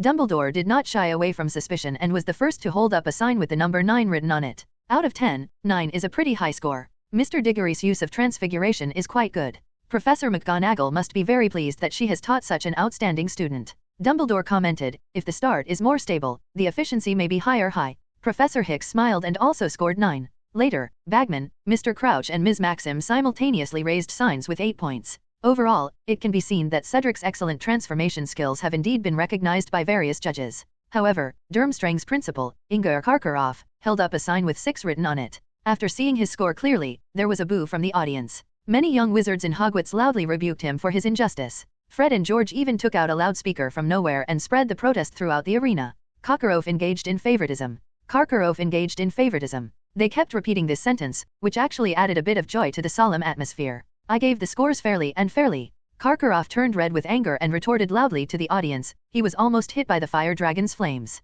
This was definitely a major mistake. In the end, Cedric scored 48 points, which was pretty good overall. At least he smiled and waved to the audience with satisfaction. Okay, please ask the warriors who have finished the game to come to the auditorium to take a break. Bagman said to him, Mr. Diggory, please be sure to keep your golden egg. The clues to the next game are hidden there. Among the golden eggs. Very good, there are 4 more warriors. Miss Delacour is next up, and her opponent is a Welsh green dragon. As the whistle sounded again, Fleur's figure appeared at the entrance of the arena. As Fleur appeared on the stage, many boys couldn't help but cheer. If the warriors weren't too far away from the audience, they might not be able to control their expressions. Dracula was floating in the sky, watching everyone's reactions with interest. He saw that Ron, who had fiery red hair, couldn't help but look like a pig, and Hermione next to him rolled her eyes vigorously. Unlike the previous game, where Cedric's endless transformation creations were exciting, Fleur's operations seemed much more monotonous. Her face was pale, she raised her hands nervously, and softly recited a long, dull spell. As Fleur's curse murmured, the heated atmosphere in the audience calmed down unconsciously, and even the Welsh green dragon who glared at her gradually dozed off. Hypnotizing spell, very creative approach. Even Bagman was infected by the quiet atmosphere on the field, and his voice was very low, just barely enough to be heard. Hypnosis is a continuous process. Fleur chanted continuously for nearly 10 minutes before she finally made the Welsh green dragon fall to the ground, snoring loudly from his nose. There was a little cold sweat dripping from Fleur's forehead, and she began to chant a spell while moving towards the golden egg. However, just when she was about to get the golden egg, whether it was because the fire dragon was not completely hypnotized or because its subconscious was still guarding its egg, a green flame spurted out from the fire dragon's mouth. Fleur reacted quickly and quickly dodged to the side. But the coverage of the flames was too great, and her skirt was still set on fire by the fire dragon. Fleur subconsciously thought that the fire dragon was about to wake up, so she lost her sense of caution for a moment and spent a long time in a hurry before using a water-making spell to extinguish the sparks on her skirt. Fortunately, the Welsh green dragon seemed to be truly hypnotized and made no further moves. Fleur finally recovered from her panic, picked up the golden egg and left the arena. Oh, she succeeded? I couldn't even take a breath just now. The audience burst into loud cheers, and Bagman, who had been silent for a long time, finally laughed out loud and resumed his previous loud explanation style. Next it's the judge's turn to score. Although Furong's overall response was quite appropriate, she showed panic when facing the fire dragon's breath. This was a big loss of points. So Dumbledore and Bagman gave it 8 points, Professor Hicks and Mr. Crouch gave it 7 points. Karkaroff glanced at Ms. Maxim, hesitated, and typed Cedri. The same 6 points. Ms. Maxim gritted her teeth and finally raised her sign. It read a big number 9. In the end, Furong temporarily ranked second with 45 points. The next person to appear was Crumb, and the opponent he drew was the colorful Australian opal eye. As soon as Crumb appeared, he quickly raised his wand and quickly hit the fire dragon's eyes with a magic spell. Very brave. Bagman shouted loudly, "This is the first warrior among the 3 games we have seen to directly choose to attack the fire dragon." The Australian oval eye's childless eyes were suddenly attacked. It let out a roar of pain that reached into the sky, kept waving its wings, staggered back and forth on the ground, and shook the chain. The ground clanked. "Oh, I just consulted Professor Dumbledore next to me, and he told me that Mr. Crumb used an eye disease spell." Bagman explained loudly, "The fire dragon is covered with tough scales and is resistant to magic. The resistance is extremely high, but Longan is different. The eyes of a fire dragon are the most vulnerable part of their body. If you can use the eye disease spell to hit the eyes of a fire dragon, then they will most likely be in so much pain that they won't care about your little moves." At this moment, Bagman exclaimed, "Oh, no, this Australian egg eye actually crushed its own dragon egg. Mr. Crumb got the dragon egg that was broken in half. I don't know what the result of this should be." Originally, the audience thought that the game was going to end like this, but the next moment, the Australian oval eye shook his head violently. Then, as if it was freed from the influence of the eye disease curse, it became completely silent and stared coldly at Crumb with its childless eyes. "Oops, the situation is not good." Bagman's urgent voice spread throughout the audience from the commentary box. "I temporarily searched for the fire dragon information in my hand and discovered a very important problem. Unlike the fragility of other fire dragon eyes, the eyes of Australian opal eyes actually have a high level of magic resistance." Mr. Crumb's response to the fire dragon's use of the eye disease spell is not bad, but he was unlucky and encountered the Australian oval eye, an alien species among fire dragons. While Bagman was speaking, the Australian opal eye's dragon claw had already slammed down on Crumb. Crumb was worthy of being a top professional Quidditch seeker. He reacted very quickly and immediately erected an iron armor spell to block himself. However, the fire dragon's weight alone was not something that could be stopped by a mere armor spell. The transparent barrier in front of Crumb was trampled to pieces almost instantly. Crumb used the iron armor spell to delay the dragon's claws for a moment. He rolled on the ground in embarrassment and dodged the Australian oval eye's claws. However, he was no longer able to dodge the fire dragon's other claws. A giant claw. There was a gasp in the entire auditorium, and many Clum fans screamed in terror. Some of them even climbed over the fence in front of the auditorium, trying to rush to the arena to rescue their idol. "Oh, no, Mr. Crumb can't dodge the fire dragon's claws this time." Bagman's voice involuntarily amplified, with an unprecedented nervousness in his tone. Is he going to be stepped on by the fire dragon? Yet. At this moment, the falling movement of Australia's giant claws stopped abruptly. A flowing figure with silver hair and a black and red cloak was reflected in Crumb's frightened hole. "Oh, look, our safety officer took action, and the warriors on the field were saved." Bagman shouted excitedly. Then, he suddenly rubbed his eyes in disbelief. "Wait, am I right? Our security officer stopped the fire dragon's attack with his bare hands." The audience had the same reaction as Bagman. They opened their eyes wide and watched Dracula standing in front of Crumb on the field of the four-wizard tournament. He raised his hand casually, as if he had caught a ball lightly. A feather blocked the fire dragon's huge claws above its head. Compared with the fire dragon, Dracula's tall figure among wizards seems so small. However, such a small figure made it difficult for a giant like the fire dragon to move forward. He could only stand on the ground with his feet crooked and staggering, and his angry expression became a bit naive. This kind of picture gave people a strong contrast, but all the viewers present did not expect that an even greater contrast was yet to come. Dracula seemed to be tired of raising his hands, so he casually shook the hand that was blocking the claws of the fire dragon. It was such an easy throw, but the fire dragon felt like it was hit hard. The huge body seemed to have been kicked hard, flying high into the sky, directly pulling the chains binding the four legs straight. Then, it fell heavily to the ground, splashing dust all over the sky. The earth was still shaking and roaring, and the Australian oval eyes were still wailing in pain, but the arena of the four-wizard tournament fell into an eerie silence. Everyone stared blankly in the direction of Dracula, feeling extremely unreal. Such a strong and terrifying fire dragon was slapped away by the security officer? On the playing field, Dracula casually dusted himself off and turned to look at Crumb. "Mr. Crumb, do you know what mistake you made?" he said with a chuckle. Crumb raised his head blankly, his eyes still full of shock. "You failed to adapt in time," Dracula pointed out Crumb's problem. "Actually, the innocent eyes of the Australian oval eyes are quite obvious. The first moment you saw them, you should have realized that the eye disease spell may not have the expected effect on them, but you still ignored the subsequent response. Battles never rely on a single magic spell to be foolproof. Dracula's reminder was over, and then, as if he had driven away a small insect, he straightened his clothes, turned around and left the field leisurely. The narrator, Ludo Bagman, didn't finally recover from his horror until he watched Dracula leave. Aha, we can see that the configuration of the four-wizard tournament is quite high. He laughed twice awkwardly, and said with a trembling tone, it turns out that our security officers are fully protected. The warrior's safety capabilities, with him here, the probability of problems in the game will be greatly reduced. The audience finally came to their senses and applauded enthusiastically. Many people clapped their palms red. The scene just now was so exciting. A small human being was able to block a huge dragon with his bare hands, and even slapped the dragon away. They have never seen this scene before.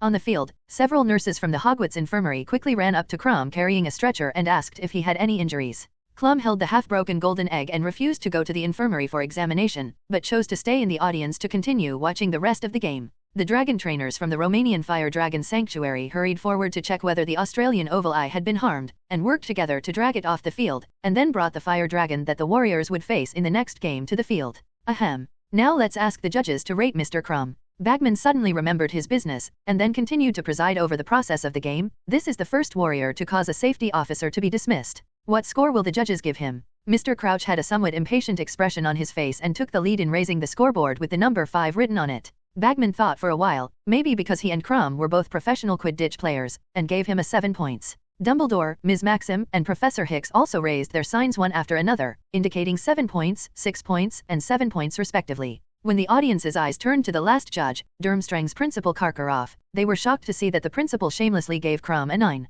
In the end, Crumb scored 41 points and temporarily ranked 3rd. Shady? Absolutely shady. Fred and George once again raised their loudspeakers and shouted at Karkaroff. Why did Cedric, who managed to get the complete golden egg, only get 6 points, while Crumb, who only got the broken golden egg and let Professor Dracula come to the rescue, got 9 points? Many young wizards in Hogwarts were also shouting and protesting, complaining for the warriors of their own school. As for those fans who want to support Crumb regardless of right or wrong, they have already been condemned by other young wizards at Hogwarts and are drowned in the angry emotions of Hogwarts students. I, Karkaroff, have absolutely no bias towards Victor. Karkaroff is still quibbling. Although there were some minor flaws in Victor's game, his courage to face the dragon is something that no other warrior has, so I think he deserves this score. You. The whole audience booed. It's a pity that Karkaroff didn't care about the audience's evaluation at all. Instead, he sat proudly on the judge's bench and urged Bagman to start the next game. Okay, there was a little hiccup, but it's not a big problem. Bagman sighed, and immediately returned to his energetic state. Let's see, the next one is John from Yinfamoni. Mr. Kowalski. The fire dragon he is facing is the Chinese fireball dragon. It is often called the dragon lion by Eastern wizards. It is a very strange-looking variety of fire dragons. During Bagman's introduction, John had already walked into the arena and looked at the fire dragon whose body was covered with smooth scarlet scales. As Bagman said, the shape of the Chinese fireball dragon is indeed rather weird. It has a lion's nose on its face. There is a circle of golden tassel-like spikes around this nose, and its eyes are protruding, like 2 big light bulbs. Okay, after the first 3 rounds of competition, we have seen different ways of dealing with the fire dragon by different warriors, and their performances were all very exciting. Bagman said, next, let us witness Mr. Kowalski what will happen. Bagman's voice suddenly paused. The audience was a little confused by the narrator's behavior in mid-sentence, but when they looked at John's movements, all their actions stopped invariably like Bagman. Some of the audience present had their eyes widened and looked at John blankly, some had their mouths twitching, not knowing what to say or how to react, some even covered their eyes, completely speechless. The way you see it. Amid the strange looks from the audience and the commentator, Dracula curiously cast his eyes on John on the field. The next moment, Dracula's expression almost became tense. He saw that John was swaying his hands, twisting his thighs and hips, swaying his waist, and doing a dance that he didn't know what to call. Well, maybe it could be called a dance. What is he doing? Dancing samba. In the audience, Ron looked at John's movements in confusion and asked Hermione next to him. I don't think samba is like this. Hermione, who was well informed, was also confused and said hesitantly, maybe this is a ceremony before the start of the America Wizarding competition. At the judges' table, Dumbledore also had a cheerful smile on his face. Lally, John dances the tango well, he said to Professor Hicks with a smile. This is not tango, Albus. Professor Hicks's already dark face turned even darker. You clearly know what he is doing. On the other side of the auditorium, Rolf Scamander in the Hufflepuff crowd couldn't help but cover his eyes. Your grandfather secretly turned on a small stove for him. Dracula's voice suddenly rang in his ears. Luafu opened his eyes and saw Professor Dracula, who had been flying above the arena, appearing in the audience at some point, with a dumbfounded expression on his face. Ah, Professor Dracula, you have guessed this. He looked around and lowered his voice and said, John actually learned magical beast knowledge from his grandfather for several years. This time Harry put the content of the competition after telling me. He directly contacted my grandfather with my double-sided mirror. As soon as my grandfather heard that John was going to deal with the fire dragon, he was very happy and immediately taught him a dance over the mirror. Well, it's what John is dancing now. Dracula burst out laughing. He couldn't help but want to laugh when he thought of Newt standing behind the small two-way mirror, twisting his waist and swinging his arms while dancing. Your grandpa is so talented that he actually came up with the idea of using dance to deal with the fire dragon. Ha ha ha ha ha. At the end of the sentence, Dracula finally couldn't help laughing loudly. Next time I ask him to dance for me, I really want to know how the 90-year-old guy twists his waist. My grandpa's health is much better, let alone the low-difficulty dance like the fire dragon. Luo Fu said with a slight blush, even the mating dance of the rhino-horned beast and the hand-raising dance of the manticore, he can do it. I can jump. Didn't your grandma ever stop him from doing this weird dance? Dracula asked curiously. Originally, my grandma was not willing, Luo Fu coughed dryly, but the more he danced, the better he became, so later on, even my grandma joined in. As expected of Newt, he really deserves it. Dracula silently gave a thumbs up. At this moment, a little witch with messy dirty blonde hair came over and inserted herself between Dracula and Rolf. Good afternoon, Professor Dracula. She greeted in an erratic tone. Good afternoon, Miss Lovegood.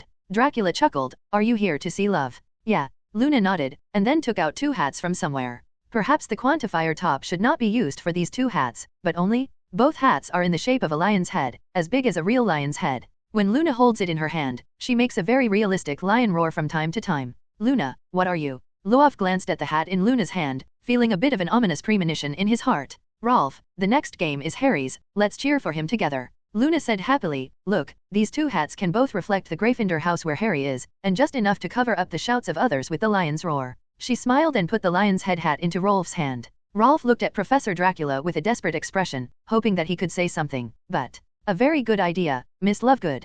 Dracula said happily, you will definitely become the most popular little wizard on the field today. Just when Luofu reluctantly put on the lion hat, the surrounding audience suddenly let out bursts of surprise and excitement. Dracula looked at the arena and discovered that the Chinese fireball dragon was following John's movements, twisting its body in the same way, shaking its head and jumping left and right from time to time. Then, John used the summoning spell to conjure a big colorful ball, and then added a flying spell to throw the ball in front of the fire dragon. The fire dragon immediately blinked its big protruding bulb-like eyes, jumped forward excitedly, grabbed the colorful ball with 2 paws, and then started rolling on the ground with the colorful ball in its arms. Everyone watched helplessly as John walked to the fire dragon's nest where the golden eggs were hidden, took the golden eggs away from its nest, and patted the fire dragon's scales on the way, as if I'll trade the colored balls with you for the golden eggs. The fire dragon didn't have any objection. He continued to play with the colored ball and kicked his legs excitedly from time to time. Audience. Judge. Dragon Tamer. Is this what your grandfather taught him? Dracula's mouth twitched and he looked at Rolf, who was wearing a lion's head hat next to him.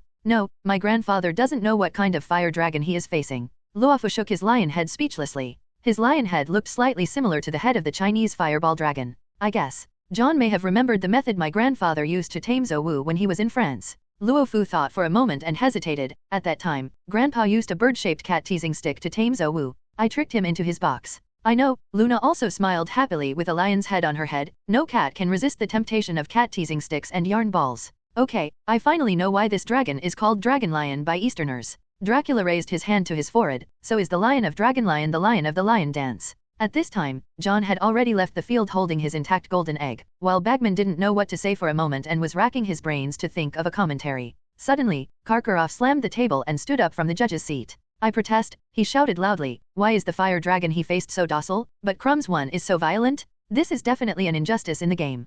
Karkaroff's voice was loud, as if he wanted to gain the approval of others. However, except for the Durmstrang students he brought and the die-hard fans of Crumb, everyone else looked at him with contempt. The most unfair part of the Four Powers tournament is you, the judge. Professor Hicks, who had always had a good temper, was also a little angry at Karkaroff's protest. She turned her head and glared at Karkaroff. All fire dragons were carefully selected in the Romanian Fire Dragon Reserve before the competition, and the lottery process was completely public. Why do you think John took advantage?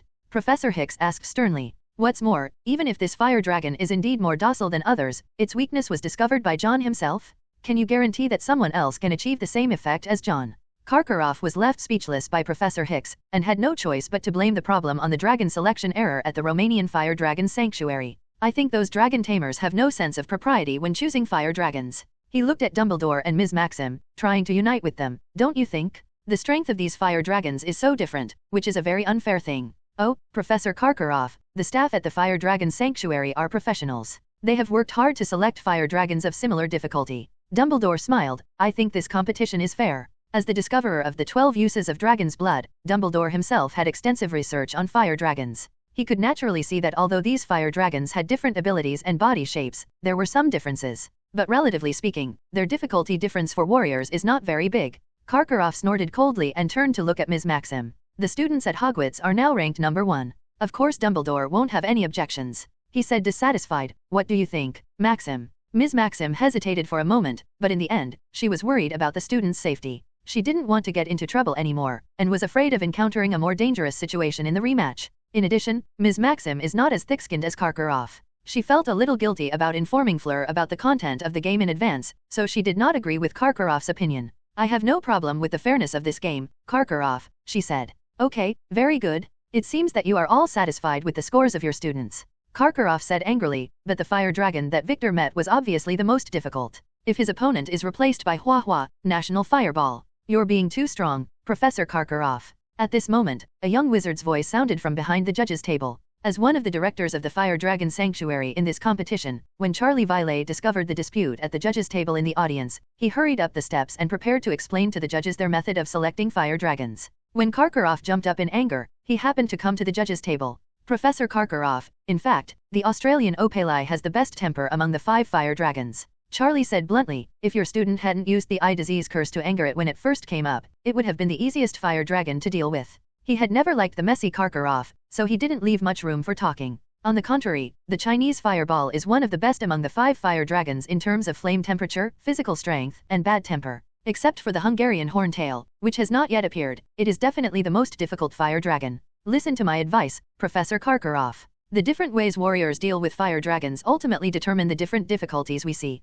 Charlie stared confidently into Karkaroff's eyes and spoke word by word. After hearing Charlie's explanation, Karkaroff's face was a little stiff, but he was still unwilling to let Crumb get the lowest score. It's empty talk. Who can't just talk with your mouth? His confidence was a little weak, but he was still speaking hard. That's enough, Karkaroff. Barty Crouch, director of the Department of International Magical Exchange, who was also at the judges' table and had been silent, suddenly looked at Karkaroff coldly. Why are you still messing around? Time? Do you really want to ruin this game? Karkaroff saw Mr. Crouch's cold eyes, and his whole body trembled unconsciously. As a member of the Death Eaters in the war 13 years ago, his fear of the iron-blooded director of the Legal Enforcement Department had not diminished much. Faced with Crouch's cold gaze, Karkaroff simply didn't have the courage to raise any objections. Seeing that Karkaroff stopped talking, Crouch raised his scoreboard with a cold face, 10 points. Next, except for Karkaroff, who was not convinced and only gave John 5 points because his dance was not beautiful enough, the other judges gave John 10 points. In the end, John scored an excellent score of 55 points and ranked first. Ludo, continue the game. After the scoring, Crouch said to Bagman with a cold face. He immediately returned to his indifferent expression and looked at the field indifferently. Cough, okay, we have invited the next warrior to come on stage. Bagman nodded quickly and shouted to the tent at the edge of the arena. This is the last warrior to appear, Harry Potter from Hogwarts. Under the influence of the amplifying spell, his voice spread throughout the audience. The opponent Mr. Potter will face is a Hungarian horntail. This type of fire dragon is huge, has high flame temperature, and has a very bad temper. It is widely recognized by dragon trainers as the most dangerous fire dragon. I have to say that Mr. Potter's luck is not very good. In the voice of Bagman's commentary, Harry walked to the field with mixed emotions. He had long known that John Kowalski, who was ahead of him, had finished the race, but he didn't know what happened next, so he waited in the tent for a long time. This long wait almost exhausted his courage. Harry walked through the entrance to the tent and walked outside, feeling the tension building inside him until it reached an all-time high. Finally, he walked onto the field and saw everything around him, like a brightly colored dream, hundreds of faces looking at him from the stands above, as if they were watching a drama between life and death. At the other end of the field stood the Hungarian horntail. It crouched low, guarding its nest of eggs, its wings folded halfway, and its vicious yellow eyes stared at Harry.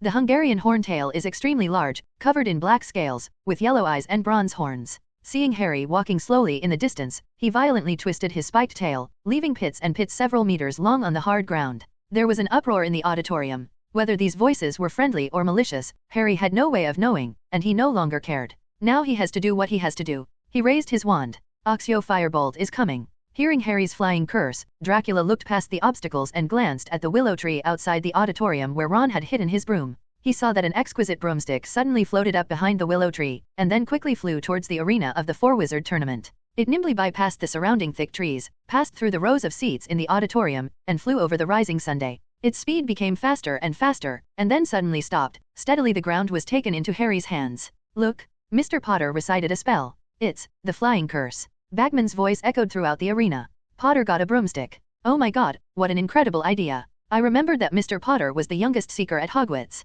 Within 3 years of enrolling, he won 2 Quidditch Cups for the Gryffindor Quidditch team. A big credit. But Bagman's voice was almost not heard by Harry. Holding the broom tightly in his hand, he now felt more relaxed than ever before. He raised his legs and stepped onto the broomstick, kicked off the ground, and flew into the air. Harry spiraled up quickly, the wind blowing his hair. The spectators below turned into invisible little people, and the giant hornet shrank to the size of a dog. He suddenly realized. He abandoned not only the ground, but also his fear. He returned to the place where he was like a fish in water. It's just a different kind of Quidditch game, nothing more. The Horntails are just another tough opponent team. Harry looked down at the nest of eggs protected by the dragon, and recognized the golden egg. It shone like a golden egg among the stone grey companions lying safely between the dragon's front legs. The golden snitch in the game. Very good, Harry said to himself. Trick the tiger away from the mountain and add Rinsky's fake move.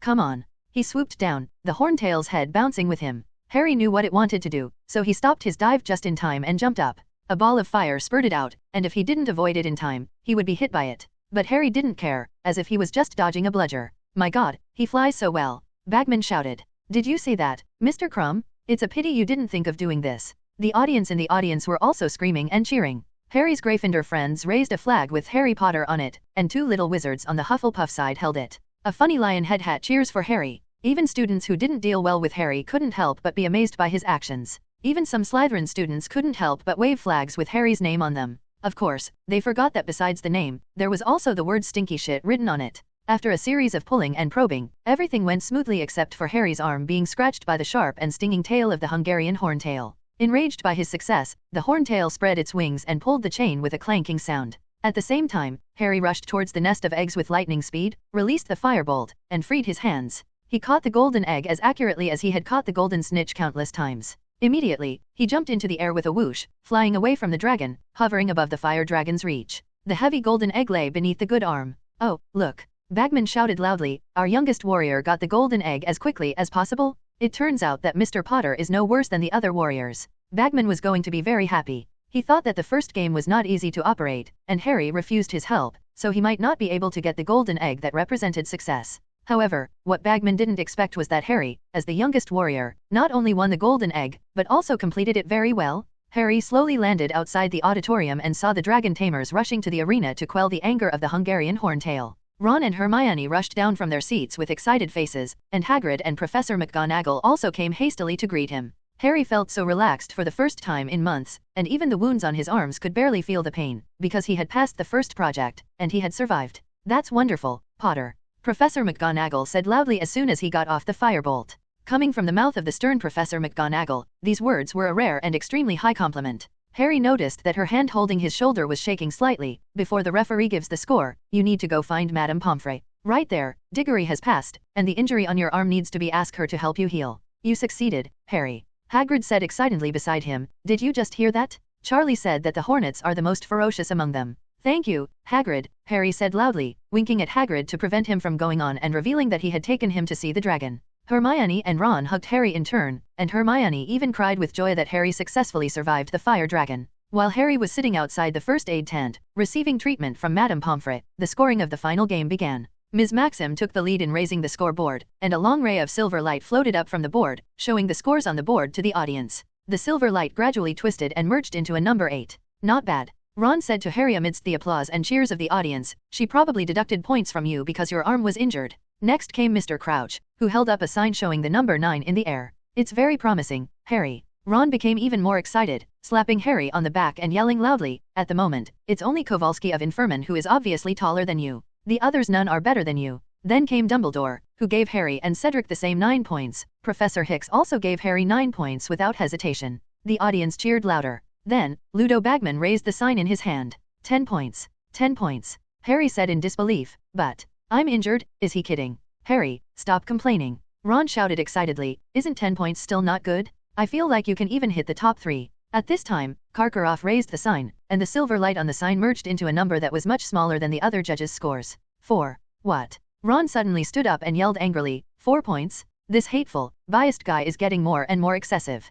Krum's golden egg was so rotten that Professor Dracula even came out to save him. Just like that, Karkaroff was able to score 9 points. You completed the game so well, but Karkaroff only gave you 4 points. It has to be said that Karkaroff pretended to be a little pretentious when grading Cedric and Fleur, and both gave them a passing score of 6. But since John's alternative game ended, he didn't even bother to pretend, and blatantly gave John and Harry ultra-low scores of 5 and 4 points. Still, Harry didn't care. Even if Karkaroff gave him 0 points, he wouldn't care. He felt that no matter what the final score was, he had at least proved himself in front of all the audiences and proved that he was not a false warrior holding back Hogwarts. Moreover, it is not only Ron and Hermione who are happy for him now, but also his other friends. By now, when they saw the challenges Harry faced and his outstanding performance in this game, most of his classmates at Hogwarts began to support him, just like they supported Cedric. Merlin's beard. At this moment, a shocking scream rang in Harry's ears. "What's wrong with you, Ron?" Harry looked at the red-haired friend next to him and found that he was counting on his fingers with an incredulous look on his face.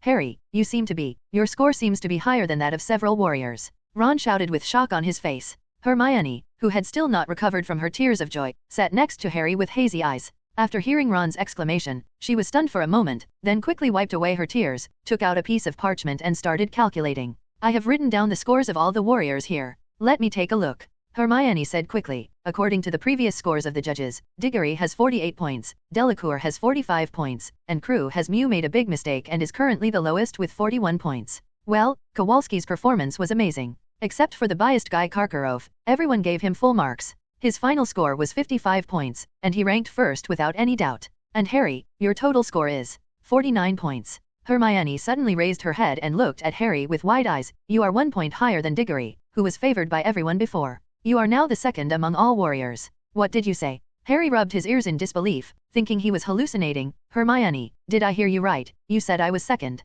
"Yes, Harry, you heard it right." Hermione stood up excitedly, her eyes filled with joy. "Now you no longer have to worry about those bad guys questioning you." Harry felt as if he was floating. He originally just wanted not to be at the bottom, at least not to let Professor Dracula come down and save him from the fire dragon, but he never expected to get such results. "Mr. Bagman gave me too high a score, otherwise I wouldn't be able to compare to Cedric." Harry was verbally modest, but the raised corners of his mouth completely revealed his inner excitement and joy. At this moment, the curtain of the tent was opened, and Cedric walked out of the first aid tent and walked directly to him.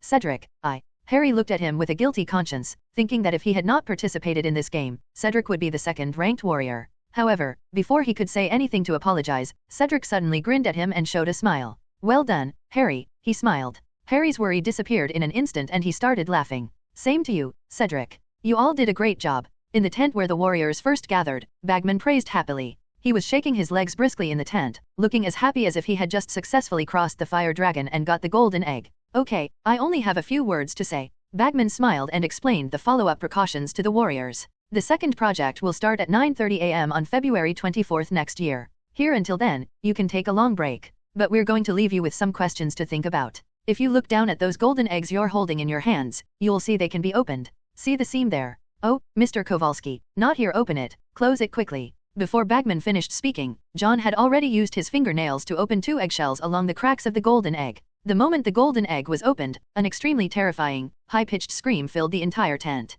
The warriors subconsciously covered their ears. Harry felt that the sound was much shriller than the sound he heard at nearly Headless Nick's death anniversary party. It was the noise of the ghost band's musical saw. John himself was startled and quickly closed the eggshells on both sides. The harsh noise that filled the entire tent stopped. "Mr. Bagman, what is this harsh noise?" Cedric, as a good student with both good character and academic performance, habitually raised his hand and asked. "Oh, I can't tell you this." Bagman took his hands away from his ears and said to the warriors, "You must solve the clues provided in the egg yourself. That will tell you the second project. What is it? Before the game, I hope you can be fully prepared." After the first event of the Four Powers tournament ended, time quickly came to December. There was a strong wind blowing around Hogwarts, and there was often heavy rain accompanied by snowflakes falling. Dracula stood on the stone bridge connecting the main tower and the astronomical tower, leaning against the railing, letting the strong wind blow his silver hair around, snowflakes falling on his shoulders, looking at the white clouds at the end of the frozen black lake, and there were nearby lawns and shrubs covered in snow. "Professor Dracula, you are so inconsiderate of the elderly when you choose a place."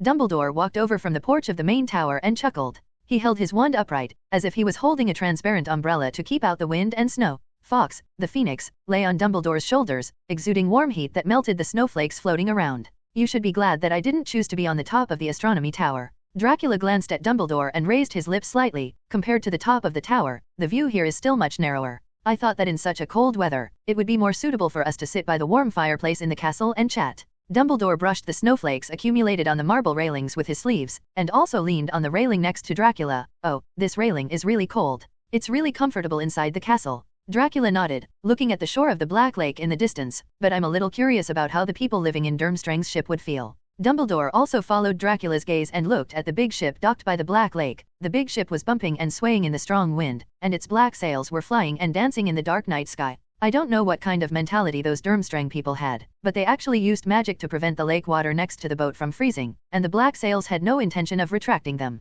Therefore, the large ship swayed greatly in the strong wind, and the rooms there probably would not be very warm. After all, the wind on the lake was not only strong, but also quite cold. They should have their own way of keeping warm, right? Dumbledore glanced over there, smiled and shook his head, and the people of Durmstrang have been living in this cold environment for a long time. Maybe only when the temperature drops can you unleash your full strength. Maybe. Skipping other miscellaneous trivial matters, Dracula suddenly asked, have you not found out who used the confusion spell on the Goblet of Fire? Dumbledore's expression suddenly became serious. There is indeed nothing found. He said slowly, on the night before Halloween, there were not many candidates who had the opportunity to come into contact with the Goblet of Fire. I carefully observed their situation, but found no problems. What about the professors from other schools? Do they have any problems? Dracula frowned and asked, the confusion spell on the Goblet of Fire couldn't have appeared out of thin air, right? Ms. Maxim and Professor Hicks are both trustworthy, and Karkaroff was once a Death Eater. He was originally a certain suspect. Dumbledore said slowly, so I asked Sif Lewin to test him. Severus judged that Karkaroff was not the real culprit who cast the spell on the Goblet of Fire. He was only afraid of Voldemort's return and even planned to escape. I agree with Severus's point of view. Think about it from another angle. In addition to professors, wouldn't Voldemort's helpers disguise themselves as students? Dracula asked again, will there be Death Eaters disguised as students and throwing notes into the Goblet of Fire? Did you cast a confusion spell when you were there? I think it's unlikely. Dumbledore shook his head. The students from Yinvarman, Beauxbatons, and Durmstrang were all organized by their principals and signed up for the Goblet of Fire together. No chance of casting a spell. As for the students at Hogwarts, when they enter platform 9 3/4 of the King's Cross station, they have actually passed a test to prevent imposters from using Polyjuice potion. It's really strange. Why is this spellcaster nowhere to be found? Professor Dracula, did you find anything there? Dumbledore thought for a moment, then suddenly turned his head to look at Dracula and asked, I'm still doubtful about Barty Crouch's identity. Dracula turned around, folded his arms, leaned against the cold railing, and said seemingly casually, can you give me a reason? Dumbledore's eyes became dark. You said, according to the strictness of the director of the International Magic Cooperation and Exchange Department, would he really give Potter a score of 9 points? Dracula looked at the top of the astronomical tower with shadowy lights and whispered softly asked, you can use Cedric's performance as a comparison. Porter was injured and actually used foreign objects. His score should not be higher than Cedric's. But the fair and strict person you call the harsh Mr. Crouch scored 9 points. This reason is a bit far-fetched, Professor Dracula. Dumbledore shook his head slightly. Maybe Mr. Crouch is just taking care of Harry's age? It is very unusual for a 14-year-old to do this. It's easy. Didn't Mr. Bagman also give Harry full marks? That guy Bagman, he just has a gambling addiction again. Dracula sneered. He lost a lot some time ago, and this time he put all his chips on Potter, hoping to take advantage of this. It's just a comeback in the Final Four. Dumbledore twitched the corners of his mouth and glanced at Dracula subconsciously. Of the galleons Bagman lost, a large part of them were obviously given to you, Professor Dracula, right? Well, this one is indeed not very obvious. Dracula didn't care what Dumbledore was thinking, and continued on, then ignore this doubt for now, and talk about other things. First of all, why would Crouch be so strong in agreeing to Porter's participation in the Four-Wizard tournament? Is it simply because of the rule that anyone selected by the Goblet of Fire must participate in the competition? Dracula looked away from the top of the tower and looked at Dumbledore with deep meaning. Although the punishment caused by the contract of the Goblet of Fire will indeed cause great harm to the contestants, there is really no other solution. After all, Potter is just a 14-year-old wizard. No one believed that he could successfully complete the competition before the end of the first project. Not to mention, this also made the organizer of Hogwarts suspected of malpractice. It's okay that Bagman is keen to let Porter compete. After all, he is willing to do anything to win back the bet. But what about Crouch? He is notoriously harsh. You may be overthinking, Professor Dracula. Dumbledore obviously trusted Crouch, and shook his head with a smile. Barty looks harsh, but he is still considerate of others. Harry and the contract of the Goblet of Fire must always be fulfilled. Not necessarily, right? Dracula chuckled. If my guess is correct, Dumbledore, you should be fully capable of breaking the Goblet of Fire's contract, right? To put it bluntly, that cup is just a pretty good alchemy product. If you and Nico can't crack it together, then it's too fake. Going along with the flow can also give Porter a platform to practice and improve, which will allow this savior to grow up to the point where he can take charge of his own business faster. As for the dangers in the game, it is not a problem. What dangers are there for you?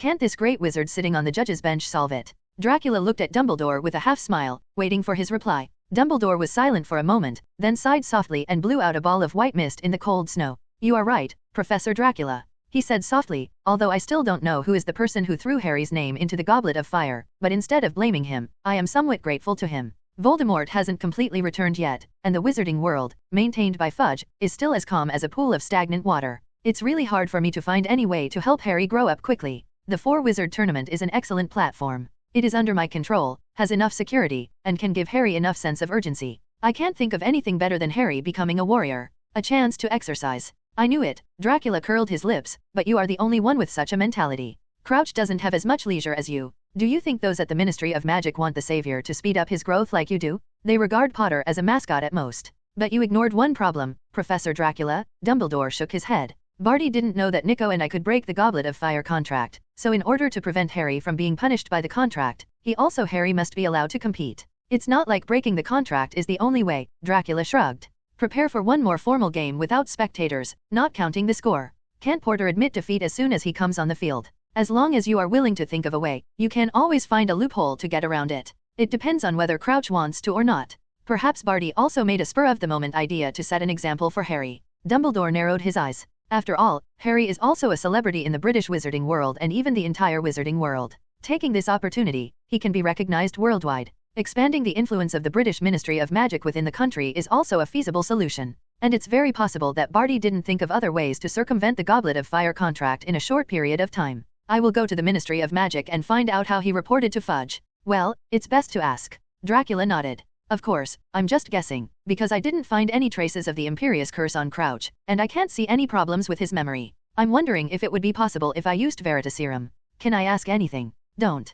Dumbledore was shocked by Dracula's bold idea and quickly stopped him. Professor Dracula, there is really no need for you to break up with the Ministry of Magic over this uncertain matter. I will definitely not let them see that I did it. Dracula said matter-of-factly. Listen to me, let's forget it this time. It was a cold day, but Dumbledore felt that he was almost sweating on his forehead. Just leave this matter to me. I will confirm whether there is anything wrong with Barty. Well, what a pity. Dracula smacked his lips regretfully. Then, he jumped lightly and stepped on the railing covered with snowflakes. He turned back and smiled at Dumbledore. Good night then, Mr. Principal. I hope I can hear from you before the Yule Ball. After saying that, Dracula leaned back and fell straight into the black lake under the bridge. The next moment, a pair of broad wings stretched out from his back, suddenly changing the direction of his fall, driving Dracula to fly towards the Defense Against the Dark Arts professor's office on the third floor of the castle. Looking at Dracula who left suddenly, Dumbledore shook his head with a smile. Sweet dreams, Professor Dracula. Potter? Come on Wes. Can you guys pay attention? During the Transfiguration class on a Thursday in mid-December, Professor McGonagall's annoyed voice crackled like a whip, causing Harry and Ron to look up from their seats in a hurry.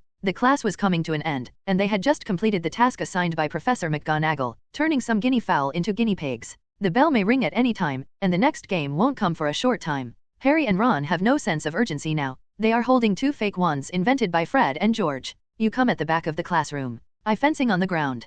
Come Potter and Weiss, you two can already be considered senior students. Can't you behave in a manner consistent with your age? Professor McGonagall said as he glanced at the two of them angrily. Especially Potter, you are the warrior of Hogwarts and represent the image of Hogwarts. If students from other schools see you fighting in class, guess what they will do think? Harry tensed his back and sat on the stool, afraid to speak. Ron complained in his mind that Fred and George had invented such a fun thing, causing them to be punished in class. Thinking about it this way, Fred and George are the real senior students, and their behavior is not appropriate for their age. Of course, Professor McGonagall didn't know what Ron was whispering in her heart. After she deducted 2 points from Gryffindor, she turned her attention to the other students in the classroom. Everyone, stop for a moment, I have something to tell you, she said. The classroom immediately fell silent, and the little wizards all looked up at Professor McGonagall. Well, the Yule Ball is coming soon. It's an important tradition of the Tri-Wizard Tournament, and it's also a good opportunity for us to communicate with guests from foreign countries. This dance is only open to students in 4th grade and above, but if you want, you can invite a junior student. In the classroom, several little witches let out ambiguous giggles, especially Parvati Patil and Lavender Brown of Gryffindor. The muscles on their faces tensed up and they couldn't help but turn their faces, looking at Harry as a warrior. Professor McGonagall ignored them. Harry, the straight-laced man, felt this was particularly unfair. She had scolded him and Ron just now, but now she no longer blamed Parvati and Lavender. Remember to put on your formal robes then, Professor McGonagall continued. The ball will be held in the Great Hall at 8 o'clock on Christmas Eve and will end at 12 midnight. Listen dash. Professor McGonagall looked at the class calmly. The Yule Ball certainly gives us a chance to, well, dress up and relax, she said in a nonchalant tone, but that doesn't mean we're going to relax on the behavioral requirements for Hogwarts students. I would be devastated if a Gryffindor student brought disgrace to the school in any way. The bell rang melodiously for the end of get out of class. As usual, everyone stuffed their books into their school bags and threw their school bags over their shoulders. The classroom was noisy and busy. Professor McGonagall raised her voice and shouted over the noise, Potter, you stay, I want to say a few words to you. Harry thought that Professor McGonagall was going to scold him and Ron for their fencing behavior in class, so he walked listlessly towards the podium. Professor McGonagall waited until all the students in the class were gone before saying, Potter, every warrior must have his own partner. What mate? Harry asked, somewhat confused.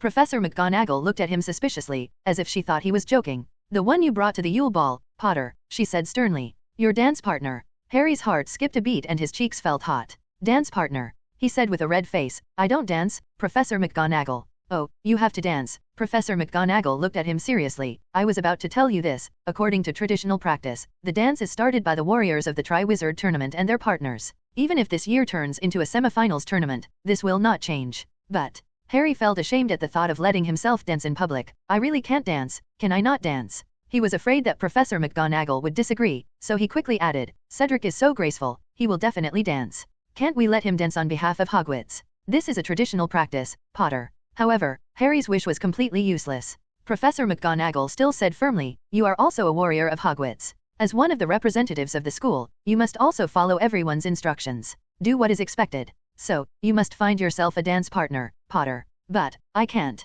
You heard what I said, Potter. Professor McGonagall said in a tone that left no room for doubt. Harry had no way to refute, so he could only nod silently, thinking about the choice of backup dancer. Chu Zhang's long, silky black hair and delicate face immediately appeared in his mind. After all, he had a crush on her for a long time in the past few school years. Then the next moment, Harry slapped himself. Chu Zhang was dating his good friend Cedric, and he couldn't stop thinking about it. Are you okay, Potter? Professor McGonagall's voice brought Harry back to reality. Harry raised his head and saw Professor McGonagall looking at him with a worried look. From her expression, it was obvious that she was worried that he had some kind of mental illness, so she suddenly slapped herself. Ahem, I'm fine, Professor. Harry coughed twice and said awkwardly, I just shook my hand a little. You don't need to be so nervous, Potter. Professor McGonagall said, dancing can be done quickly. We will train a few warriors later. Do you need to go to the infirmary to take a look? I'm really fine, Professor McGonagall. Harry kept shaking his head. I should go. Ron is still waiting for me outside the classroom. After saying that, with Professor McGonagall still looking a bit doubtful, Harry took a breath and ran out of the Transfiguration classroom.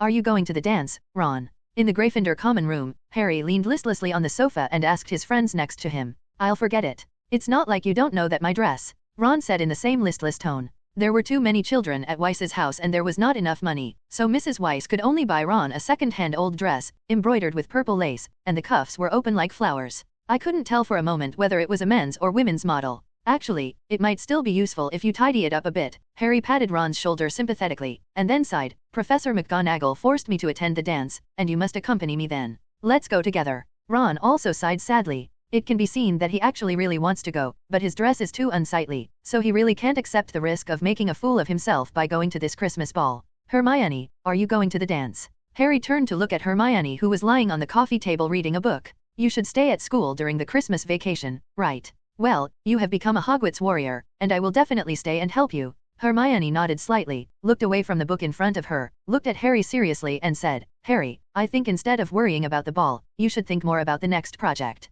It's more dangerous than facing a fire dragon. Don't worry yet, Hermione. Ron said nonchalantly, there are still more than 2 months until the next project starts, which is enough time. But there are only a few days until the Yule Ball. Yes, Hermione, I would rather go back and face the dragon than dance at the Christmas party. Harry agreed. As always, Harry had little motivation without pressure, and all his pressure now was on dancing in public at the Yule Ball. Just then, a Gryffindor girl whom he had never seen before came over from nowhere and asked Harry if he could be her dance partner. Harry was shocked to find that this girl was actually in 5th grade, and judging from the way she acted, if Harry dared to refuse, he might be punched and knocked unconscious by her. I made an appointment with Hermione and Ron today to go to the library to prepare for the next project. Harry quickly used Hermione's persuasion as a reason and brought the topic to the past. Let me think about it again. May I? After saying that, He immediately pulled Ron and Hermione out of the common room as if they were running away. When they ran to the corridor outside, Ron laughed for a long time. After laughing enough, he said fairly, "Actually, she's quite pretty. She's a foot taller than me." Harry, still a little shocked, gasped, "Imagine, I dance with a girl who is a bit taller than me, and she might wear high heels, then aren't you going to make a fool of yourself? Is this the reason why you used preparing for the next project as an excuse to run away?" At this time, Hermione pursed her lips and said quite sternly, "I just can't find any other excuse." Harry muttered, "Anyway, I've already said this reason. In order to prevent you from becoming a liar, let's go to the library to research the next project now." With that said, Hermione pulled the reluctant Harry and Ron towards the library without any explanation. "I'm sure there's no book in here that mentions a screaming golden egg," Ron complained, yawning as he walked back to the common room. Harry, Hermione, and Ron didn't find any useful information after checking the information until midnight, until Mrs. Pans kicked them out of the library. "This is a specially made competition prop, Ron," Hermione said. "There will definitely not be the same relevant information as the golden egg in the library, but at least we can find something similar. But we don't even know what this is," Harry said with some disappointment. "Maybe you can ask Professor Dracula," Ron said thoughtfully. "He seems to be very knowledgeable about all kinds of messy things.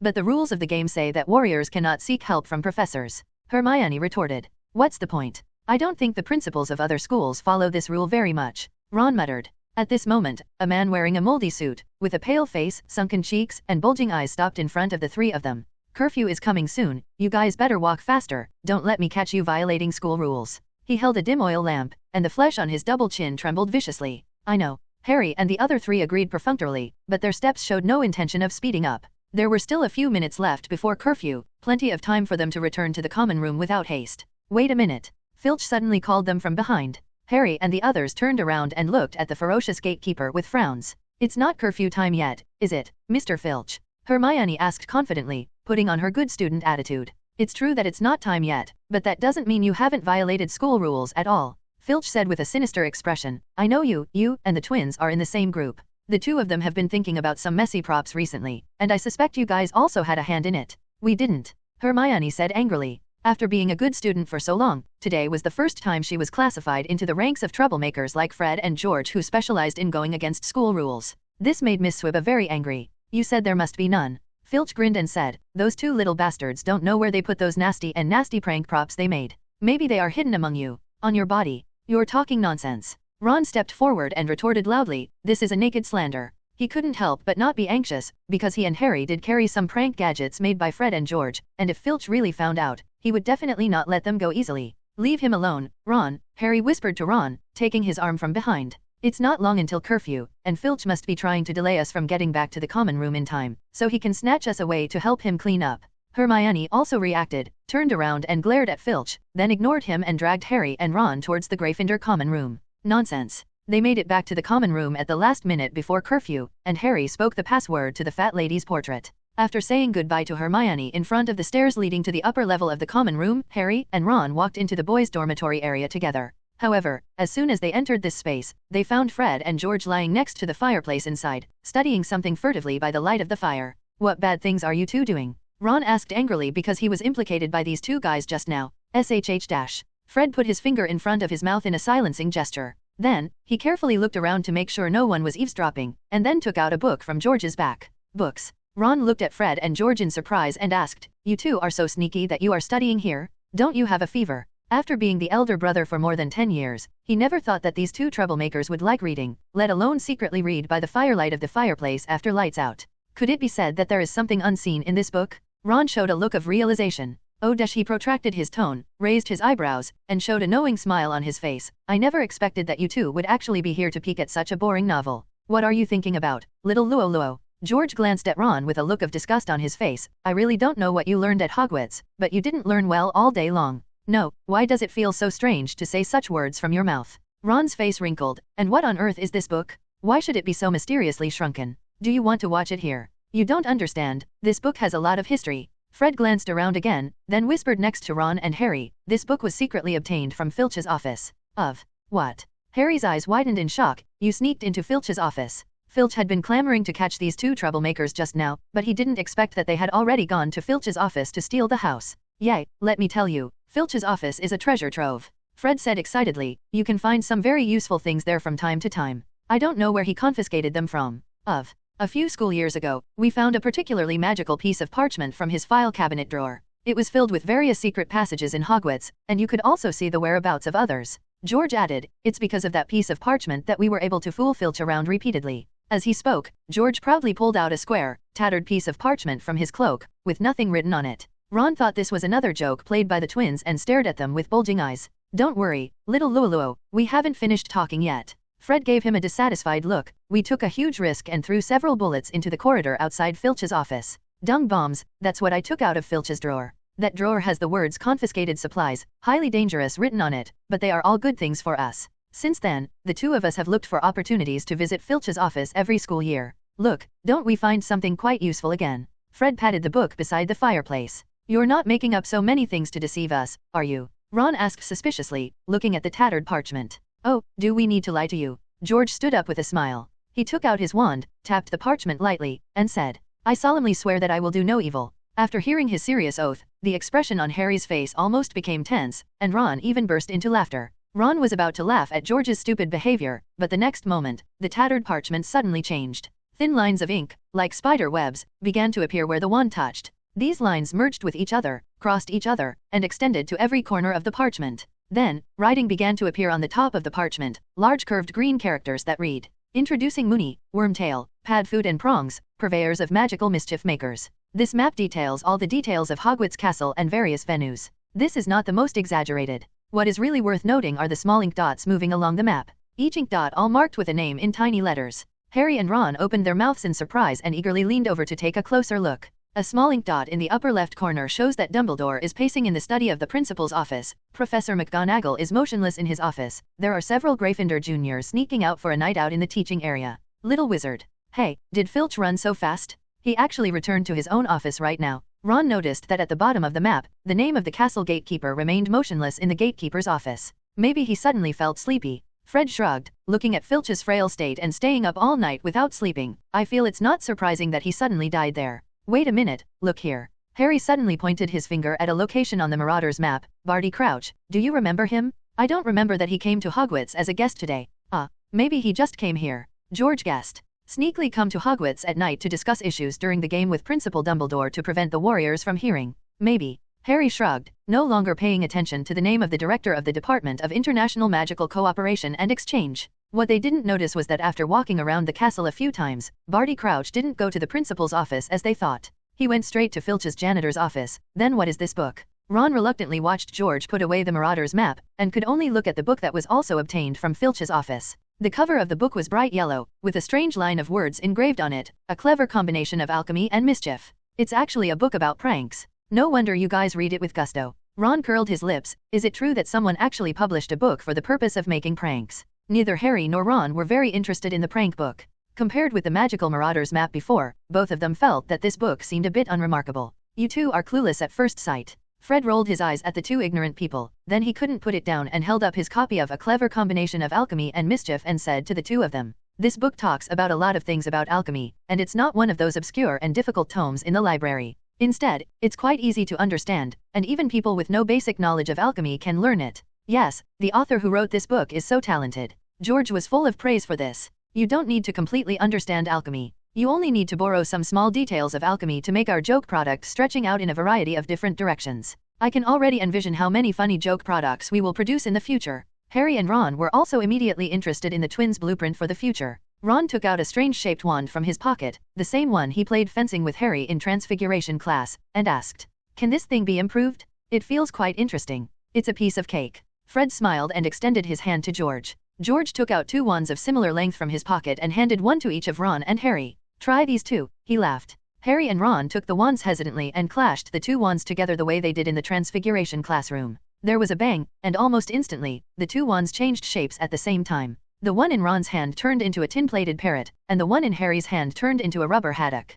Wow! The two of them looked at the wands, or animals in their hands in amazement, feeling that this idea was simply awesome. How about, let me just say that this book is very useful. Fred said with excitement, I'm not bragging. Now that we have any magic props in our hands, it won't take long before we can judge what they have. Tricks. Harry happily brought the haddock in his hand to his eyes, wanting to study carefully how it worked. At this time, he was suddenly startled. He found that he was holding a golden egg in his left hand, which was shining brightly in the firelight of the fireplace. Wait a minute, Fred. Harry asked with vague eyes, do you think this golden egg can also be considered a magic item related to alchemy? The Yule Ball is getting closer and closer, but Harry and Ron still haven't found a partner. But at least there is good news. Fred and George, who call themselves magic prop experts, made a judgment and determined that the golden egg Harry got from the fire dragon's nest in the first game was an alchemical product, so they took it away to research. Anyway, Harry felt that he couldn't find a solution, so he might as well hand it over to the twins who had a lot of experience in making magic props. It was another defense against the dark arts class. Dracula saw that the minds of the young wizards had already drifted to the Christmas dance a few days later, and they were not in the mood to study, so he simply changed this defense against the dark arts class to self-study. Of course, the more important reason is that Dracula himself is too lazy to give lectures. Harry, I have some sad news for you.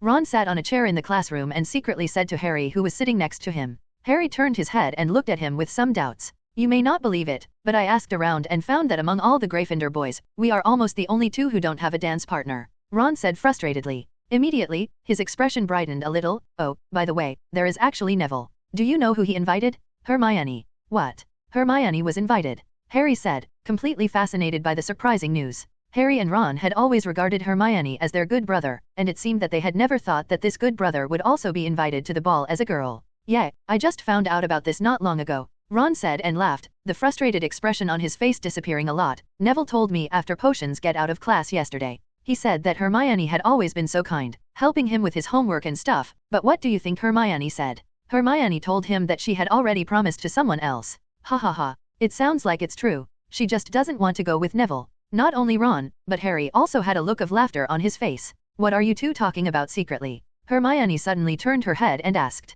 She sat in the row in front of Harry and Ron and listened to the two whispering for a long time. Finally, she couldn't help but raise her head from the textbook in front of her and glare at her two losers behind her. No, we didn't say anything. Ron forced a straight face, but he couldn't help but the corners of his mouth almost rose to the sky. I heard it all. Hermione said angrily, you two don't even believe that I can find a dance partner, do you? You can't say that. Harry realized that he had said the wrong thing and stammered, we just think that you are focused on studying and won't think about those miscellaneous things. Yes, Harry is right. Ron quickly agreed with a desire to survive. He looked at Hermione, his eyes suddenly lit up, and he seemed to be looking at her as if he had suddenly discovered a brand new person. Hermione, I suddenly realized that Neville was actually right. Ron said hesitantly, you are also a pretty good girl. Oh, you are very observant. Hermione curled her lips and said sharply, I didn't discover this until 4th grade, and I was reminded by others. Don't say that, Hermione, I just didn't notice it for a while. Ron scratched his head, otherwise, you can choose one between me and Harry as your dance partner. No, I refuse. Hermione refused him without even thinking. Oh, come on, Ron said a little impatiently, we need a dance partner. If everyone else has one, it would be too shameful if we don't, and you also need a dance partner, right? I can't go with you, Hermione said, her face blushing involuntarily. I've already promised someone else. No, you didn't. Ron said with conviction, you just said that to get rid of Neville. Oh, really?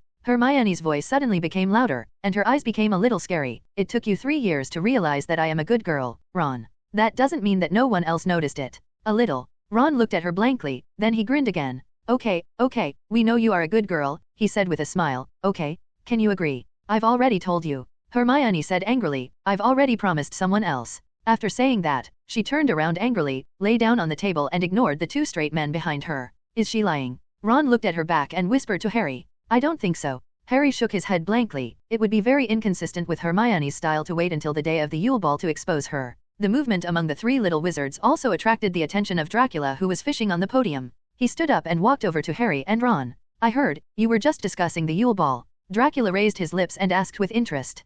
No, Professor Dracula. Ron was startled, straightened up instantly, sat upright in his chair, and said, we are discussing study issues. At the same time, he also pulled out a book from the desk drawer and placed it in front of him, pretending to be studying seriously. His eyes would glance sideways from time to time, trying to observe Dracula's reaction. Stop pretending, it's nothing like it. Dracula took out the book in front of Ron from under his arm and said jokingly, Tisk, I didn't even notice that the book was held backwards, and I don't even know how to pretend to be professional. A little. Look at your desk mate Potter, it's different. When he was on his way out, he still knew how to take the pen in his hand in advance and spread out the book on the table, and you actually faced the light. My desktop says that I am studying, but who would believe it? Harry blushed in shame and lowered his head without saying a word. Ron murmured, not knowing what excuse to find to exonerate himself, so he could only imitate Harry and lower his head and pretend to be an ostrich. Here, get your book. Dracula laughed faintly and threw the book he took from Ron back to him. Next time, remember to act more like a fool. Not like a fool, it's the same as learning from an empty desktop.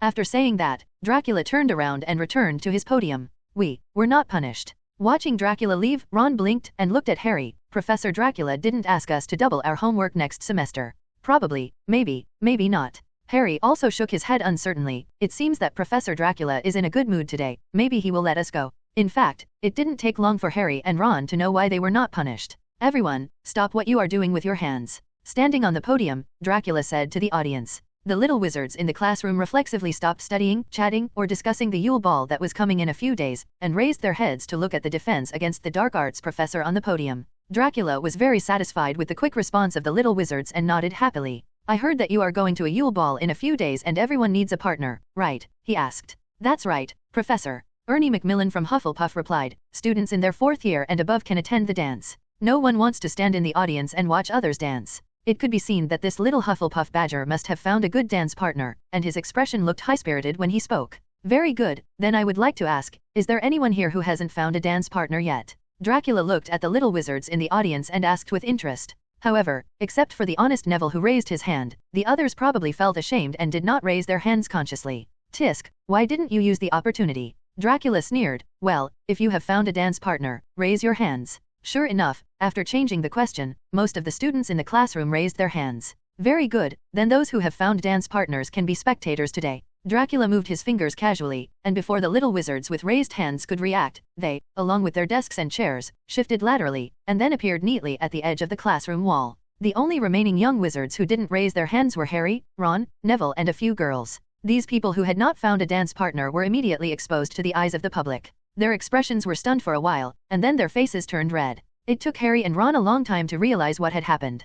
Professor Dracula probably thought of another way to have fun, and now he put them in front of everyone's eyes, watching their embarrassing performance with great interest. Professor, you can't do this, Ron wailed. If you do this, our club will die. How can you say that? Dracula said with a playful expression on his face. I have good intentions, and I specifically provide a platform for you little guys who don't have a dance partner, so that you can find each other's partners. But I'd rather not dance at the Yule Ball than find a partner like this. Ron murmured sadly. Okay, let's move quickly, gentlemen who don't have dance partners yet. Dracula looked like he was just watching the excitement and urged a few young wizards in the middle of the classroom. This is a rare opportunity, which two are holding hands. If you succeed, you will be exempted from half a month's homework. Sure enough, there must be a brave man under the heavy reward. As a little wizard who is not usually very smart, Neville always doesn't have enough time to finish his homework. Dracula's promise is quite effective for him. What's more, Neville really wants to find a dance partner. As a result, Neville, who had always been dull, was the first to stand up from his seat. Oh, it seems our first warrior has appeared, Dracula said happily. He deliberately used the word warrior, which is the same as the name of the contestants in the four-wizard tournament, and glanced at Harry, who was only across the aisle from Neville, with a half-smile. Harry rubbed the goose feathers on his quill in embarrassment, his eyes wandering to nowhere. Neville, as if his legs were numb from squatting, moved stiffly in the direction of a little Hufflepuff witch wearing a yellow-collared wizard robe. It was a girl with a rosy complexion and blonde hair styled into 2 braids. Seeing Neville walking towards her, the little witch couldn't help but widen her eyes. Hannah, can you be my dance partner? Neville pinched the corner of his clothes and his voice was almost too low to be heard. You mean, me? Hannah Abbott asked in surprise. She is not very beautiful and has a shy personality. She usually only has a few friends such as Susan Bones and Ernie Macmillan from the same college. But compared to Hannah, Susan has a more cheerful and generous personality. In addition, she has an aunt who is the director of the Department of Magical Law Enforcement at the Ministry of Magic, so she is much more popular at Hogwarts. Ernie Macmillan had made an early appointment with Susan as his dance partner, and Hannah was the only one left among her few friends. She had already planned not to attend the Yule Ball and sit in the audience watching other people's performances. But I never thought that Professor Dracula would actually arrange a blind date in this defense against the dark arts class, giving those of them without a dance partner a chance to speak. No, that's right, Hannah. Neville looked at Hannah's surprised expression and thought she was going to refuse, so he hurriedly continued. Hannah, Professor Sprout arranged for us to be partners in herbal medicine class before. At that time, I felt that I could work well with you, but because I felt that we were not familiar enough, I did not ask you to be my partner. Dance partner. Neville, you are actually a very good wizard. Before Neville could finish speaking, Hannah suddenly said, especially in the course of herbology. So, you agreed. Neville felt his heart stop for a moment. Yes, I agree. Hannah nodded, her face flushed. Neville almost jumped up with excitement, and a simple smile appeared on his face. Boom. With a crisp sound, a large group of small fireworks appeared out of nowhere in the classroom. Colorful light spots of various colors bloomed like flowers, and then filled the entire classroom. The little wizards all looked at the podium and saw Dracula pointing his wand diagonally at the ceiling of the classroom, with clusters of colorful fireworks pouring out from his wand. Congratulations, the first couple successfully held hands. Dracula nodded with satisfaction and took the lead in applauding. The little wizards also clapped their hands vigorously in cooperation, and a few good boys whistled. Neville and Hannah blushed deeply and stood awkwardly in the middle of the classroom, not knowing what to do next. It wasn't until Dracula had enough of admiring their embarrassed expressions that he waved his hand and moved the two of them and their desks to one side of the classroom next to each other, allowing the two thin-skinned little wizards to relax and breathe. One breath. Very good, the first warrior who mustered up the courage has achieved success, a very good start. Dracula said with a smile, are there any other gentlemen who want to try it? I suggest you seize it. This is a rare opportunity. Other professors will not use their classes to find dance partners for you like me. At Dracula's urging, a Hufflepuff boy without a dance partner mustered up the courage to stand up and walked towards a Gryffindor girl. Perhaps because the current atmosphere was so good, the two little wizards successfully formed a partnership without much hesitation. Seeing their success, the other little wizards who had no dance partners could not sit still. They stood up one after another to find their favorite dance partners, and they were all very successful. At the end, only Harry, Ron, and a Gryffindor girl were left present who had not found a dance partner. These three little wizards immediately became the focus of other people's attention. Oh, this is really interesting. Dracula's expression became more playful. Now there are only 2 men and 1 woman left on the field, which means that in the end there must be a man who can't find a dance partner. Mr. Potter and Mr. Weasley, how will you two inseparable brothers choose? Harry and Ron looked at each other, both of them looking at each other. In fact, from a personal point of view, neither of them are bad, they can even be said to be very good. As the savior of the wizarding world, the youngest genius seeker at Hogwarts, and the second-place finisher in the first game of the 4-Wizard tournament, Harry has 3 important advantages that needless to say, but his appearance the conditions are also excellent. From the previous generation, Harry's parents, James Potter and Lily Potter, who were the most popular figures in Hogwarts at that time, were both outstanding in appearance. In addition, Harry was exposed to Voldemort's Horcrux fragments since he was a child. Influenced by his influence, his appearance is even slightly closer to that of young Tom Riddle. Therefore, although there are the brutally handsome Professor Dracula and Assistant Riddle for comparison, as well as tall and handsome prefects like Cedric for comparison, Harry's appearance is not that outstanding, but it is still attractive. A lot of facial control. As for Ron, although he does not have the outstanding experience and good looks like Harry, he has inherited the outstanding genes of the West family, is much taller than his peers, and has a humorous personality, which makes him quite lovable normally. Unfortunately, Harry always had a candidate in mind that he didn't dare to say clearly, so he subconsciously rejected everyone who came to invite him.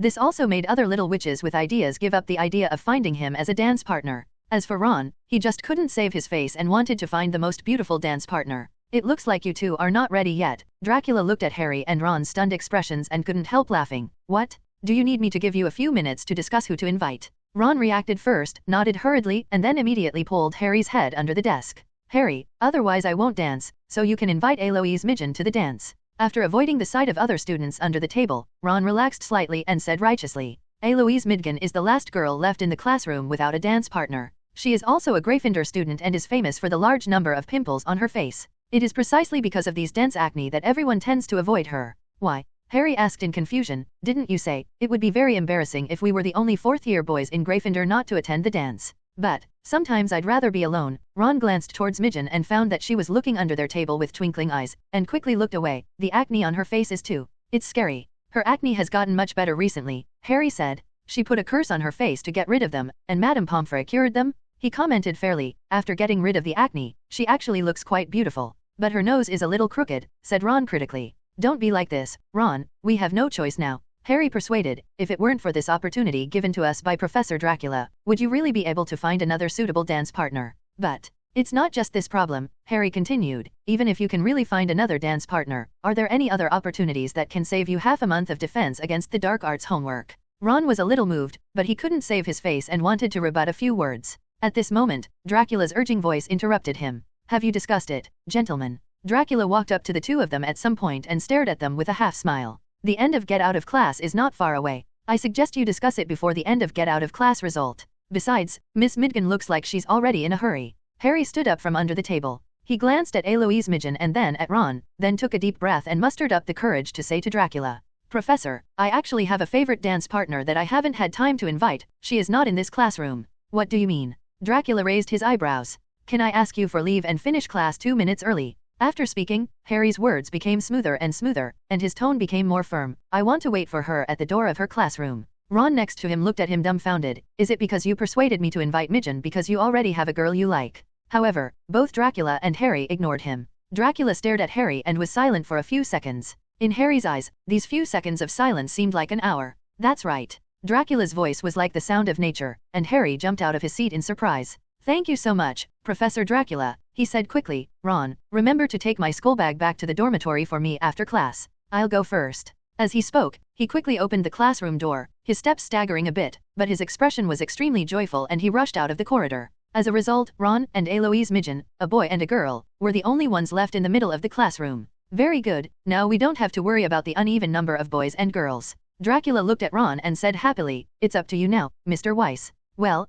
Ron glanced at Midgen, still feeling hesitant. However, at this moment, Midgen stood up from the chair first. Come Ronald Weiss, can you be my dance partner? She said generously. Ron was stunned. He found Professor Dracula, Eloise Midgen, Hermione, and even all the other students in the classroom staring at him. This kind of atmosphere would make girls look bad if they refused. Okay.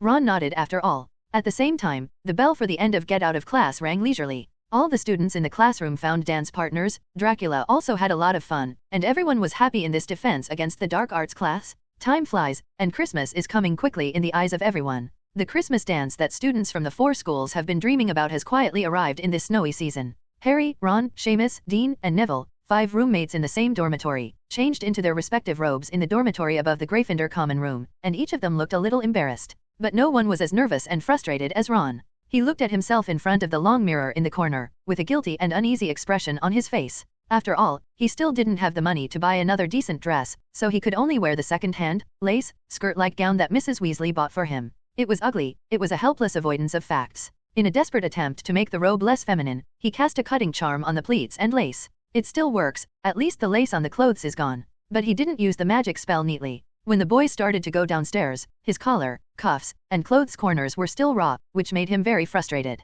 At this time, Ron missed Hermione very much. If she had used the cutting spell, there would definitely be no such rough edges. Where's Hermione? Why didn't you see her? Ron and Harry walked down the stairs together and looked around in the common room, but they couldn't find Hermione at all. I remember she said she was going to change clothes 3 hours ago. Isn't she dressed up yet? Harry said in surprise. Maybe these are the girls. Seamus Finnegan next to them made a face. Among our group of boys, Ron, the most stubborn one, only took less than half an hour. By the way, Harry, you haven't told us who your dance partner is yet. Dean Thomas suddenly asked curiously. You ran out 2 minutes early for that defense against the dark arts class to find some girl. You'll find out later. Harry glanced at Ron from the corner of his eye and said coquettishly. The answer to the question was soon revealed. A petite witch with fiery red hair came down the stairs from the girls' dormitory. She had many freckles on her face, which made her face particularly beautiful. Oh, Ginny, this is the first time I know you can dress up so beautifully. Seeing the little witch wearing a beautiful light green dress, Ron greeted in surprise. By the way, I haven't asked yet. Who is your dance partner?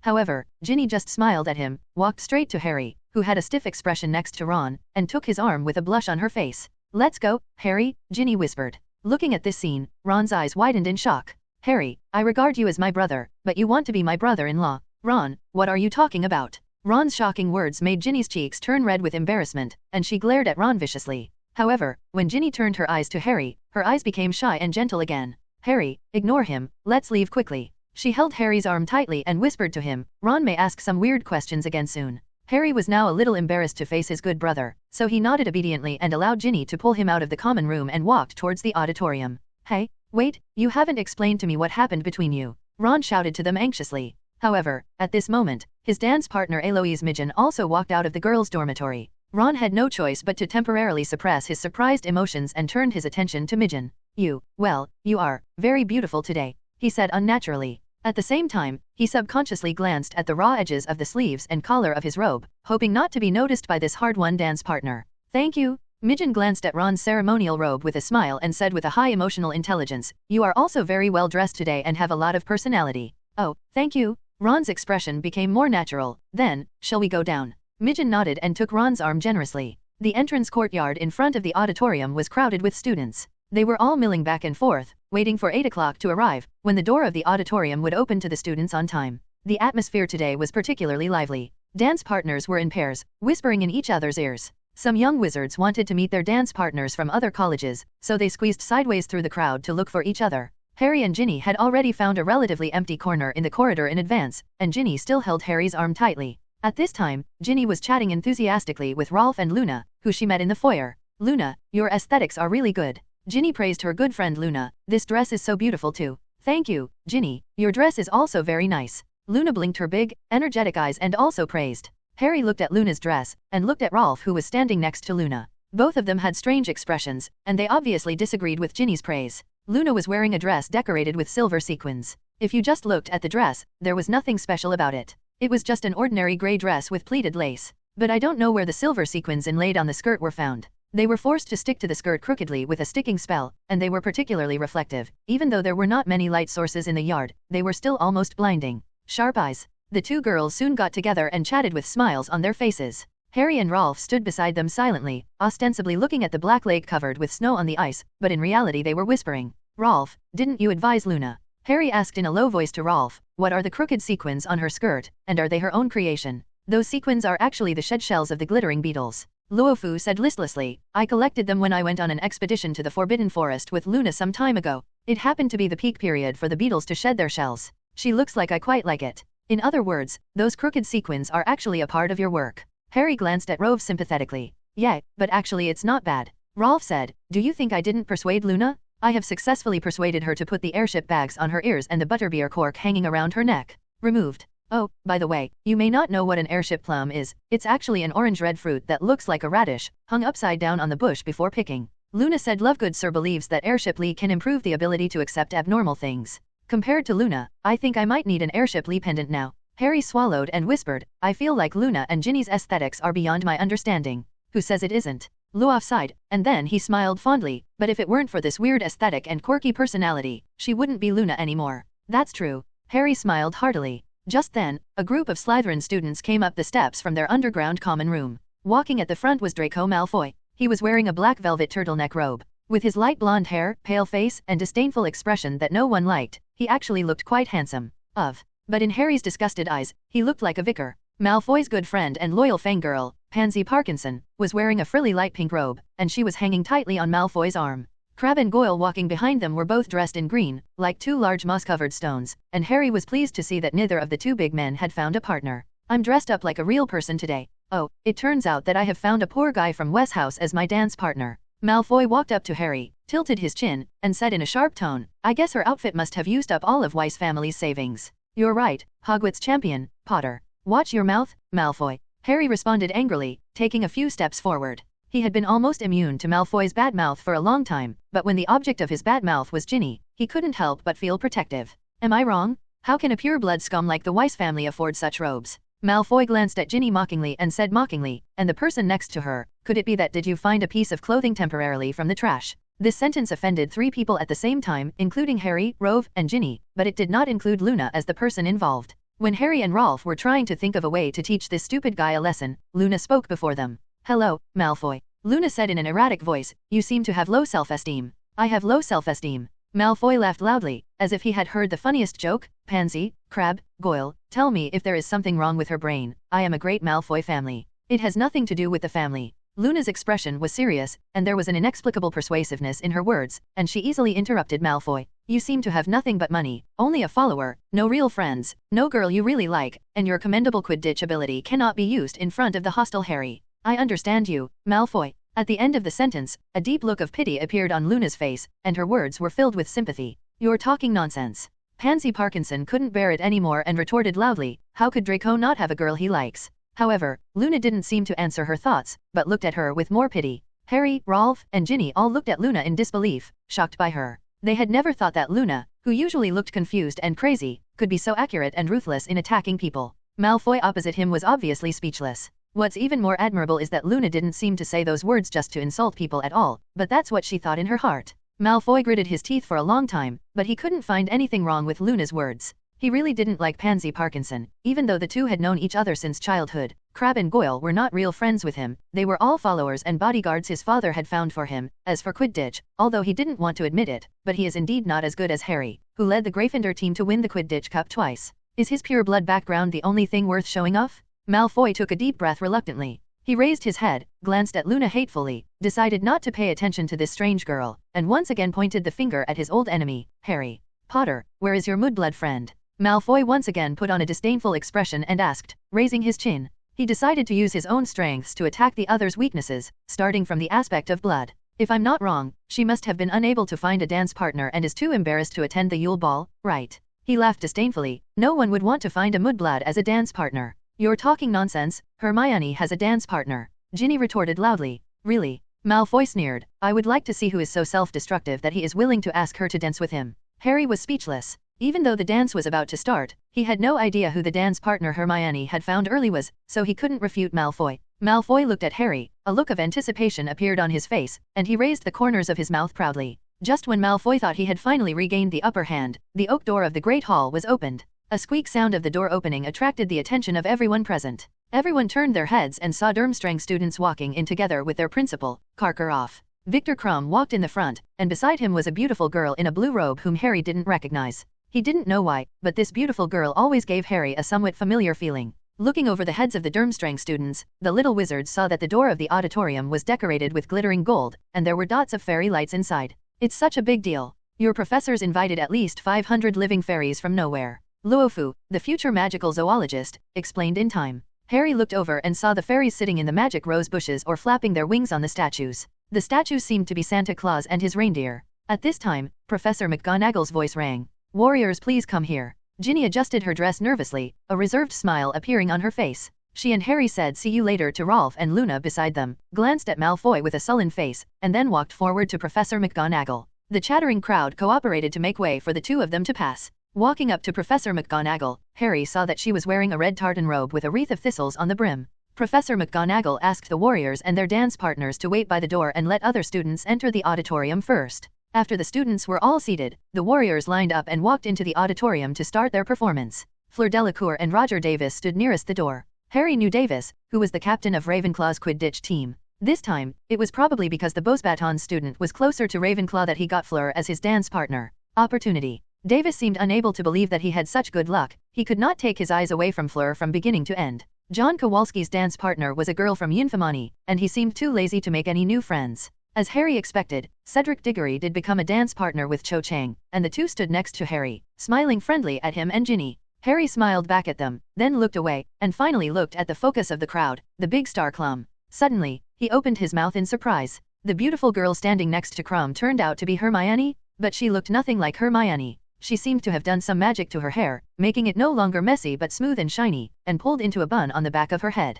Elegant bun. She was wearing a long dress made of flowing light purple-blue fabric, and somehow her aura was different, maybe just because she had taken off the 20-year-old dress she usually carried on her body. Many thick books. Hermione also had a smile on her face. Although she looked a little nervous, she was countless times more beautiful than her usual posture. Harry couldn't understand why he and Ron hadn't noticed before that their good brother Hermione could have such a pretty side. The next moment, Harry stopped thinking about this because he saw Malfoy and Parkinson walking past them. The expression on Malfoy's face was unprecedentedly shocked and gloomy. Apparently, he also recognized the girl standing next to Krum, who was the mudblood he said he looked down on. He stared at Hermione, his lips moved again and again, but he couldn't find a word to insult her. Good evening, Harry. Hermione held Krum's arm and smiled brightly at Harry and Ginny. Good evening, Ginny. Ginny had an expression of utter wonder on her face. Wow, Hermione, you look so beautiful after dressing up, she said with some envy. Speaking of which, Krum's vision is so good that he discovered the facts that these two idiots had not realized for several years. Ahem. The idiot standing next to Ginny choked. Hermione's face turned red, while Krum nodded dully, giving Ginny a slightly stiff but kind smile. At this time, Ron and Eloise Midgen walked over from across the hall hand in hand. Hey, Ron. Harry originally wanted to say hello to Ron, but he found that his good friend's face was terrifyingly gloomy at this time. Ron didn't seem to see Harry and Hermione at all. He pulled Midgen and walked straight past them into the auditorium. You said, Ron, didn't he see us? Harry asked Ginny hesitantly, or maybe he just didn't recognize Hermione and thought Hermione lied to us when she said she had a dance partner. I don't think so. Ginny curled her lips. I think his expression is probably jealous. After all, this fool didn't expect that Hermione, who he spends time with every day, is so beautiful. Of course, it's also possible that you're not satisfied with the fact that I secretly became your dance partner. At the end of her sentence, Ginny's cheeks turned red. After the other students were seated in the auditorium, Professor McGonagall looked at the warriors and their dance partners, and asked them to line up in twos and follow her into the auditorium. Harry could only temporarily suppress the confusion in his heart, and filed in together with the other warriors, heading towards a large round table at the front of the auditorium where referees and safety officers were seated. When the warriors entered the stage, the students who were already seated applauded enthusiastically. On Christmas night, the entire auditorium was decorated, brighter and more gorgeous than any previous Christmas dinner. The walls of the auditorium were covered with shimmering silver frost, and the ceiling was a starry night sky, with hundreds of garlands of mistletoe sprigs and ivy suspended above. The 4 long college tables were gone, replaced by 100 small tables lit with lanterns, with a dozen students sitting around each table. On the whole, young wizards who are familiar with each other in each college still sit together, but the boundaries between the colleges seem to be not as clear as before. Harry concentrated his thoughts and maintained the manners taught to him by Professor McGonagall, secretly turning on the stove. He was careful not to trip over the skirts of the various long dresses around him, and tried his best to maintain the image of a 4-wizard tournament warrior. Ginny's face was red, but she seemed very happy. She held Harry's arm tightly and smiled brightly at everyone, as if she was showing off something. When approaching the guest seat, Harry and Ginny saw Ron and Midgen. Ron was squinting his eyes and watching Hermione walking down the aisle. Midgen's expression seemed to be a bit dumbfounded, and he moved his eyes back and forth between Ron and Hermione curiously. "You are in a very bad state today," Midgen asked in a low voice with a look of interest. "Do you like Hermione?" Ron was like a kicked husky, his face suddenly filled with fright, shame, anger, and confusion. "How is that possible? How could I like her? We are brothers? Brothers. Do you understand what I mean?" I know you are brothers." Midgen couldn't help but laugh. "You don't have to react so drastically, Ron." While Midgen was eating the melon and Ron was desperately resisting, the warriors had already passed by the students and arrived in front of the guest of honor seat. Dumbledore smiled happily and waved to the warriors and their dance partners. Karkaroff seemed unhappy, probably because his disciple Krum was getting too close to a muggle-born wizard from Hogwarts. Ludo Bagman was wearing a bright purple robe tonight, printed with big yellow stars. He clapped his hands as enthusiastically as his classmates. Madame Maxime had shed her usual black satin uniform and wore a flowing gown of pale purple. Professor Hicks wore a gown woven of shimmering silver threads. Of course, the most eye-catching person in the guest of honor seat was Professor Dracula as the security officer. Most of the young wizards in the entire auditorium focused on their defense against the dark arts professor, both boys and girls. At first glance, Dracula's attire seems to be not much different from usual. It is still the same black and red wizard's robe as before. But tonight, he turned up his collar. Just the change of raising the collar, for some reason, made a casual robe seem to change, and suddenly turned into a robe that was not inferior to any dress present. At the same time, Dracula's long silver hair, which had always been loose, was rarely tied up, revealing a pair of pointed-looking ears. He also wore an extremely luxurious and exquisite dark crown, inlaid with 3 dark red gems. The gems exuded extremely deep magic fluctuations and were obviously worth a lot of money. Of course, the little wizards present did not know that the reason why Dracula wore this crown was actually because he had gone through a lot of twists and turns. The 4-wizard tournament is a major event that is rare in a century. As the host, Hogwarts must of course show its elegance in front of many foreign guests. For this reason, before the Yule Ball started, Professor McGonagall personally went to Dracula's office to persuade him, hoping that the lazy Dracula would tie up his loose hair and wear a decent hat. Of course Dracula was unwilling, but he couldn't resist Professor McGonagall's earnest persuasion, so he prepared to grab a hat and make up for it. He immediately thought of the first Christmas he had just arrived at Hogwarts, when he put the cleaned sorting hat on his head to serve as his top hat. At that time, the sorting hat humorously shouted the name of the branch Zikabon. However, Dracula's idea was rejected. Joke? Even if the sorting hat is not serious, even if it was indeed the hat of Dracula's friend Gryffindor more than 1,000 years ago, its connotation has quietly changed after so many years. Now, the sorting hat is a cultural relic that represents Hogwarts and a symbol of the different spiritual cores of the 4 houses. What would they think of Hogwarts if he just put the sorting hat on his head in front of other guests? Is the famous sorting hat just a dispensable toy for a professor? Although this is indeed the case, Professor McGonagall is unwilling to let this fact be exposed to other schools. At least this way it can save some face for the sorting hat. Therefore, Dracula had no choice but to dig out the crown that he had not worn for who knows how many years. Now there is only one vampire scepter away from the image when he ruled the entire castle Dracula at that time. This near-complete Dracula was undoubtedly very eye-catching, and it took a lot of effort for Harry to move his eyes away from the mysterious defense against the dark arts professor and look at the last seat of the guest of honor. He was surprised to note that Mr. Crouch had not arrived. Sitting in the 7th seat at the table was Ron's brother, Percy Weiss. The warriors and their dance partners walked to the table, and Percy pulled out an empty chair next to him and looked at Harry with piercing eyes. Harry understood what he meant and sat down next to Percy. The next moment, Percy saw Ginny next to Harry and couldn't help but open his eyes wide. "Ginny, how come you are Harry's dance partner?" Percy asked Ginny like a brother. "What, can't I be Harry's dance partner?" Ginny, who had been shy at the beginning, had now let herself go a little bit, and said to Percy with her head held high, "It's not impossible, it's just." Percy scratched his head and forgot all what he wanted to say. "Percy, why didn't Mr. Crouch come?" Harry was also a little embarrassed, so he quickly changed the subject and asked the question he wanted to know. Oh, by the way, I almost forgot to tell you. Percy finally thought of what he wanted to say. With a proud smile on his face, I got promoted. He adjusted his brand new navy blue ceremonial robe, with a smug and conceited look on his face. Mr. Crouch saw that I was hardworking and serious, so he specially promoted me to his personal assistant.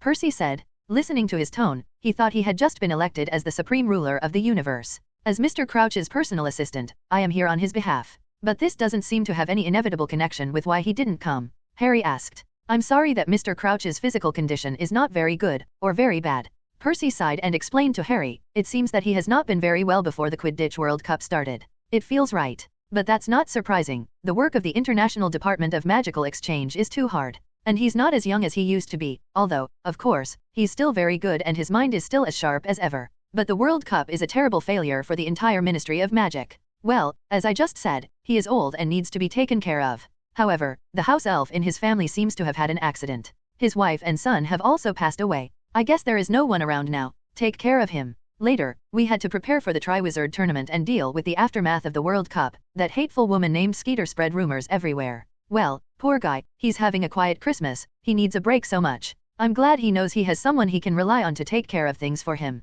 After all the talking, Percy finally turned the conversation to himself and praised himself generously. Speak less, Percy. When Percy was about to continue boasting, Ginny interrupted him in time. I remember clearly that at the Quidditch World Cup 4 months ago, Mr. Crouch can't even remember your name. Harry nodded in agreement. He also remembered that Mr. Crouch called Percy Weatherby at that time. That was then. Now it's different from that time. Percy's face turned red with anxiety. At this time, everyone had a shiny golden plate in front of them. There was no food on the plate, but there was a small menu in front of everyone. Harry blocked out Percy's chatter, picked up his menu uncertainly, and looked around. There was no house elf serving him. At this time, Dumbledore seemed to notice his confusion. He looked at his menu carefully, then looked at his plate and read very clearly. Pork chop. A very appetizing-looking pork chop appeared on the plate immediately. Others around the table suddenly understood and followed suit, ordering their own favorite foods on their plates. The dinner party started smoothly. While enjoying the sumptuous food, the professors and students present did not forget to chat with the dance partners around them, taking the opportunity to exchange feelings and discuss how to dance together in the next dance.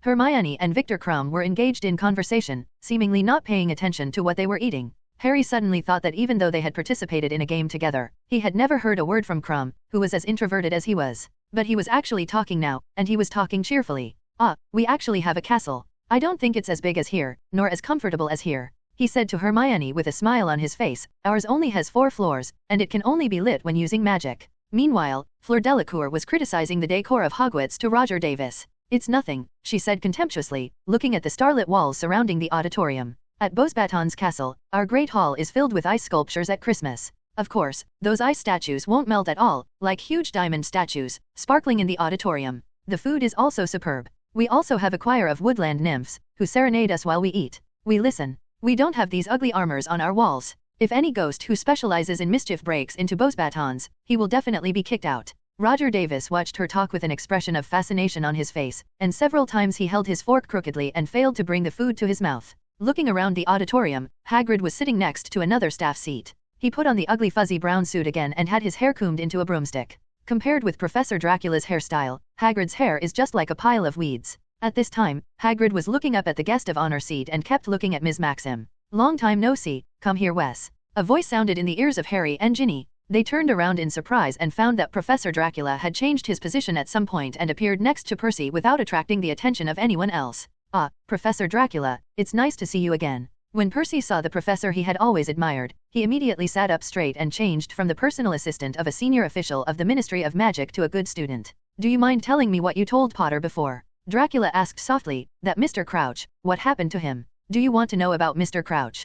Percy was stunned. That's right. Dracula nodded and said straight to the point. Let's talk about Crouch's family first. How did his wife and son die? Ah, isn't this bad? Percy hesitated. He always felt that it was not appropriate to directly tell others about his boss's family situation, but the person who asked this question was a professor he respected and feared, so Percy was too embarrassed to refuse. Why, as a personal assistant, don't you understand the specific situation of your boss? Dracula saw Percy's hesitation, so he added fuel to the fire. You're not very good at this job. Come here, Wes, and go out later. Don't say you are my student. How is that possible? Percy said loudly. I asked many colleagues at the Ministry of Magic, did sufficient research, and carefully understood Mr. Crouch's situation. I can definitely become a qualified assistant. Sure enough, Percy took the bait right away. In order to prove his ability to work, he told the outside world about Crouch's situation like pouring beans. Harry was a little embarrassed next to him, feeling that this newcomer to the Ministry of Magic, who thought he was very capable, was completely manipulated by Professor Dracula. Mr. Crouch is actually quite pitiful, Percy sighed and told Dracula, during the Wizarding War against the mysterious man, he may have been busy with work and neglected to teach his son.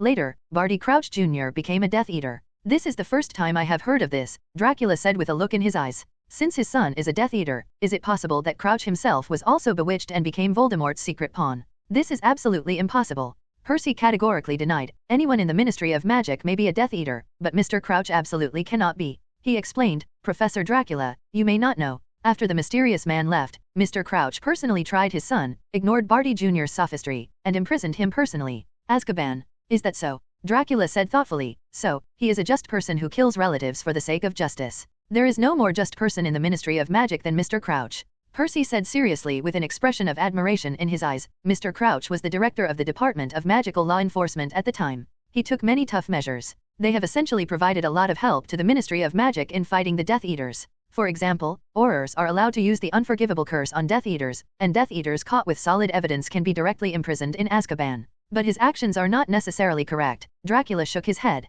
Sirius Black was misunderstood by wizards for more than 10 years because he was imprisoned in Azkaban without interrogation. Harry, who was listening to their conversation with great interest, suddenly changed his expression when he heard about Sirius, and his mood became quite gloomy. Just because of this incident, he could not express his appreciation for the high-ranking official of the Ministry of Magic. That's just an example. Percy said stiffly, those measures are generally beneficial, which can be seen from the fact that Mr. Crouch has gained a lot of prestige through those measures. So why didn't he become Minister for Magic? Dracula asked. Because his son was a Death Eater. Professor, this is actually a big stain. Percy shook his head helplessly. That's why Minister Fudge later performed outstandingly and was elected as this term's Minister of Magic. There's no need to be so tactful, Wes. Dracula sneered. How could Fudge have any outstanding performance? He just took the opportunity to unite with other staff to exclude Crouch, and then wrote to Dumbledore every day, using Dumbledore's reputation as the pillar of the wizarding world to create a humble and steady persona for himself. Now that my position is almost secure, I want to get rid of Dumbledore's influence. Dracula did not restrain his contempt for people like Fudge at all.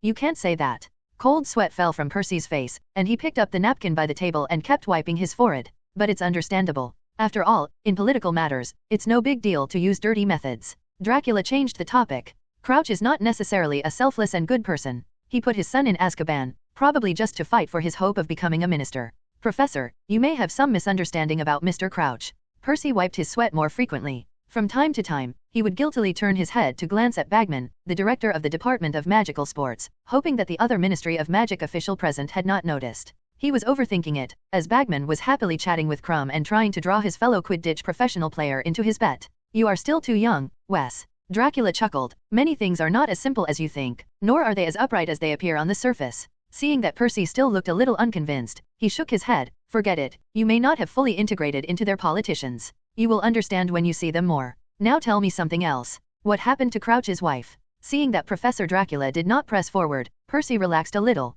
This matter is actually known to everyone, he said. Mrs. Crouch was not in good health a long time ago. When she learned that Barty Crouch Jr. had become a Death Eater, she was killed by Mr. Crouch himself. After being imprisoned for life in Azkaban, her physical condition worsened. Later, for unknown reasons, Barty Crouch Jr. died in Azkaban. Mrs. Crouch could not bear the impact of the news and left immediately afterwards. Wait a minute, Dracula suddenly frowned. You said Barty Crouch Jr. and Mrs. Crouch died at about the same time, right? Yes, Mrs. Crouch can't bear the pain of losing her son. Is this normal? Percy asked doubtfully. Maybe. Dracula didn't say anything more, just nodded slightly. Percy and the dull officials in the Ministry of Magic may not realize what the problem is, but Dracula is different. He looks at things from the standpoint of doubting Crouch. It may be normal to single out the fact that Mrs. Crouch was too sad and died of a serious illness, but why did Barty Crouch Jr. die in Azkaban? It can be learned from many places that Barty Jr. is a young man who joined the Death Eaters not long after graduation. His body will never be so weak that he cannot withstand the torture of Dementors in just a few months. Serious, but he was tortured for 13 years.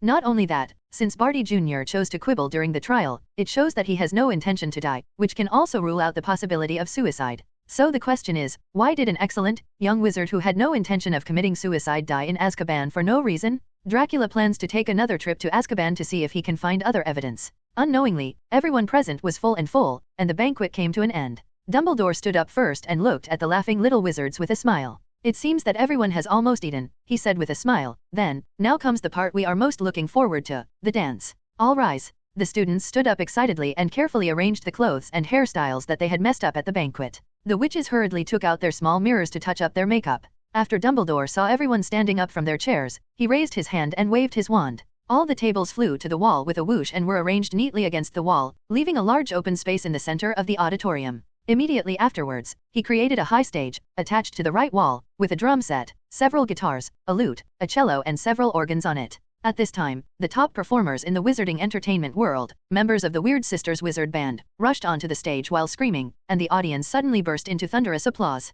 Most of the members of this group are witches. They have long, particularly thick hair, wear deliberately torn black robes, and pick up their own musical instruments. Oh, that's their lead singer, Myron Wagtail. Ginny looked at the band on the stage and patted Harry's back excitedly. Mom usually likes to listen to her singing on the magic radio. There is also Donovan Temlet. He is the only wizard among the Weird Sisters. He serves as the bass player. I heard that his playing ability is too good, so he was invited in by the band as an exception. Obviously, Ginny loves this magical band very much and can name every wizard in the band. Harry was also watching the band on the stage with interest, almost forgetting what he was going to do next. At this moment, he suddenly found that the lanterns on the other tables were extinguished, and several other warriors and their dance partners stood up. Harry, Ginny, hurry up. Hermione walked over and reminded her kindly, you should start dancing too. After saying this, she blushed and handed her hand to Crumb, who looked at her expectantly. Harry quickly stood up and walked onto the brightly lit dance floor with Ginny. Carefully avoiding the eyes of his friends, he could see Seamus and Dean waving at him, secretly teasing him about the stiffness of his movements. Then, Ginny took the initiative to grab both of his hands, put one of his hands on her waist, and squeezed the other tightly in her hand. This was the first time that Harry held a girl's hand. He felt the heat in his heart go straight to his forehead, and his palms suddenly became sweaty. It was as if half of his body had lost its strength. He couldn't remember the dance moves taught to him by Professor McGonagall. He accidentally stepped on Ginny's toes. I'm sorry, Harry apologized quickly and looked into Ginny's eyes guiltily, only to find that her eyes were full of smiles and she was smiling infatuatedly. There was no intention of blaming him. Harry's mood slowly relaxed. In a slow, gentle tune played by the Weird Sisters, Harry's performance was not as bad as originally expected. While slowly spinning in circles under Ginny's guidance, he silently recited the pace and frequency taught to him by Professor McGonagall. The two people's cooperation became more and more tacit, and the appreciation of the dance gradually became better. Gradually, Harry had enough energy to look at the other bystanders who had not yet started dancing. They were watching the warriors leading the dance with envy, amazement, or appreciation. He was very fortunate that he once again passed a test without making a fool of himself in public.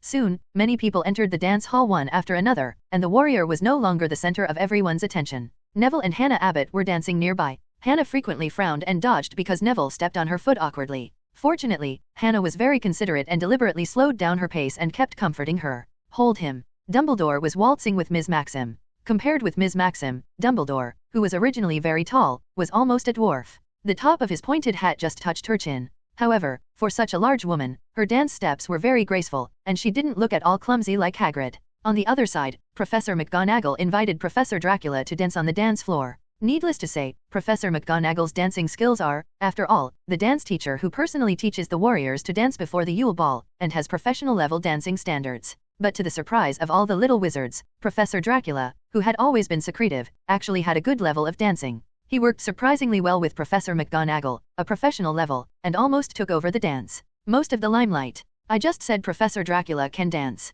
When the Weird Sisters switched songs, Harry heard Fred showing off with his dance partner Angelina. I knew when he let us experience the Imperious Curse. He could control George and I to do such difficult movements. Professor Dracula must have done special research on dancing. Soon, the second song started playing, and the rhythm was much more cheerful than before. Fred and Angelina immediately started jumping up and down. Fred tried to recall his perfect dancing under the control of Professor Dracula's Imperious Curse, but to outsiders it looked like a mess, as if he was dragging Angelina along with him to learn how to play ball with the Chinese fireball dragon. Harry and Ginny looked at his performance in amusement, then looked at each other and laughed easily. Want another dance? Harry asked, his face rosy. Ginny nodded vigorously. Another song ended, and Harry breathed heavily and wiped the sweat from his forehead. Are you tired? He looked at Ginny and asked, how about we take a rest? Ginny was still a little reluctant to let go, and stretched her sore ankle, trying to force herself to continue jumping. However, Harry glanced outside the dance floor and saw that Ron had stopped dancing with Midge early and was sitting on a seat outside, with a somewhat unhappy look on his face.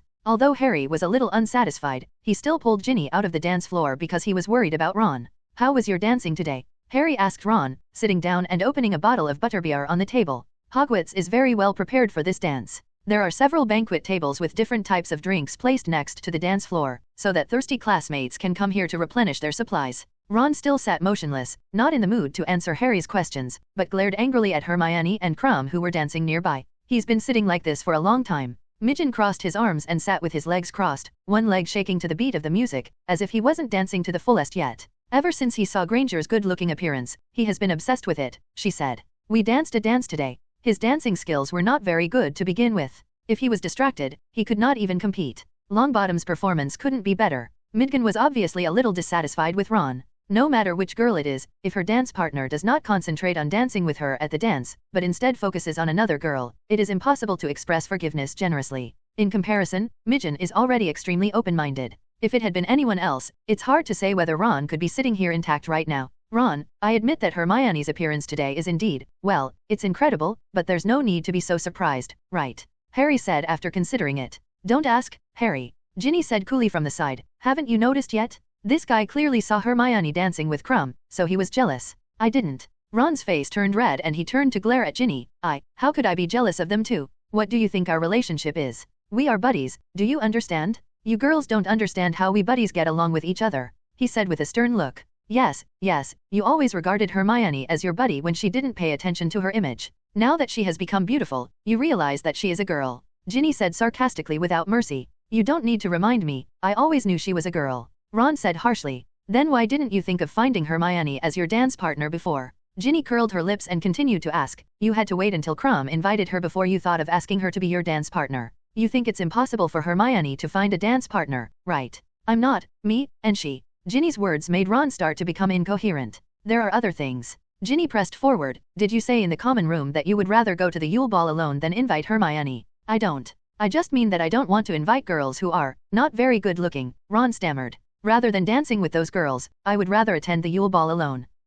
Hearing this, Eloise Midgen, who had her legs crossed, couldn't sit still and asked, Are you saying that Hermione is not good looking, or that I am not good looking? I saw it when Professor Dracula paired up people without dance partners in the defense against the dark arts class. You were originally very resistant to becoming a dance partner with me, right? I'm not. Ron was so anxious that he almost cried. He was indeed dissatisfied with Midgen's acne and crooked nose, so he never thought of inviting her as a dance partner, but he had never dared to express this idea in front of Midgen. Now being provoked by Ginny, Ron smoothly revealed his previous criteria for choosing a dance partner. As expected, Midgen was keenly aware of it. I shouldn't have invited you, Wes. Midgen said coldly without any intention of listening to Ron's explanation. He also called Ron from his first name to his last name. After that, she stood up and left her seat, sitting on another banquet table. Soon, other boys came over and invited Midgen to dance together. Midgen agreed without hesitation. Ginny, what have you done? Ron said with a sad face as he watched this scene. You did it yourself. Ginny said without any sign of weakness. You'd better find a way to go to Midgen to apologize in the next few days, otherwise I'm not sure she won't tell you.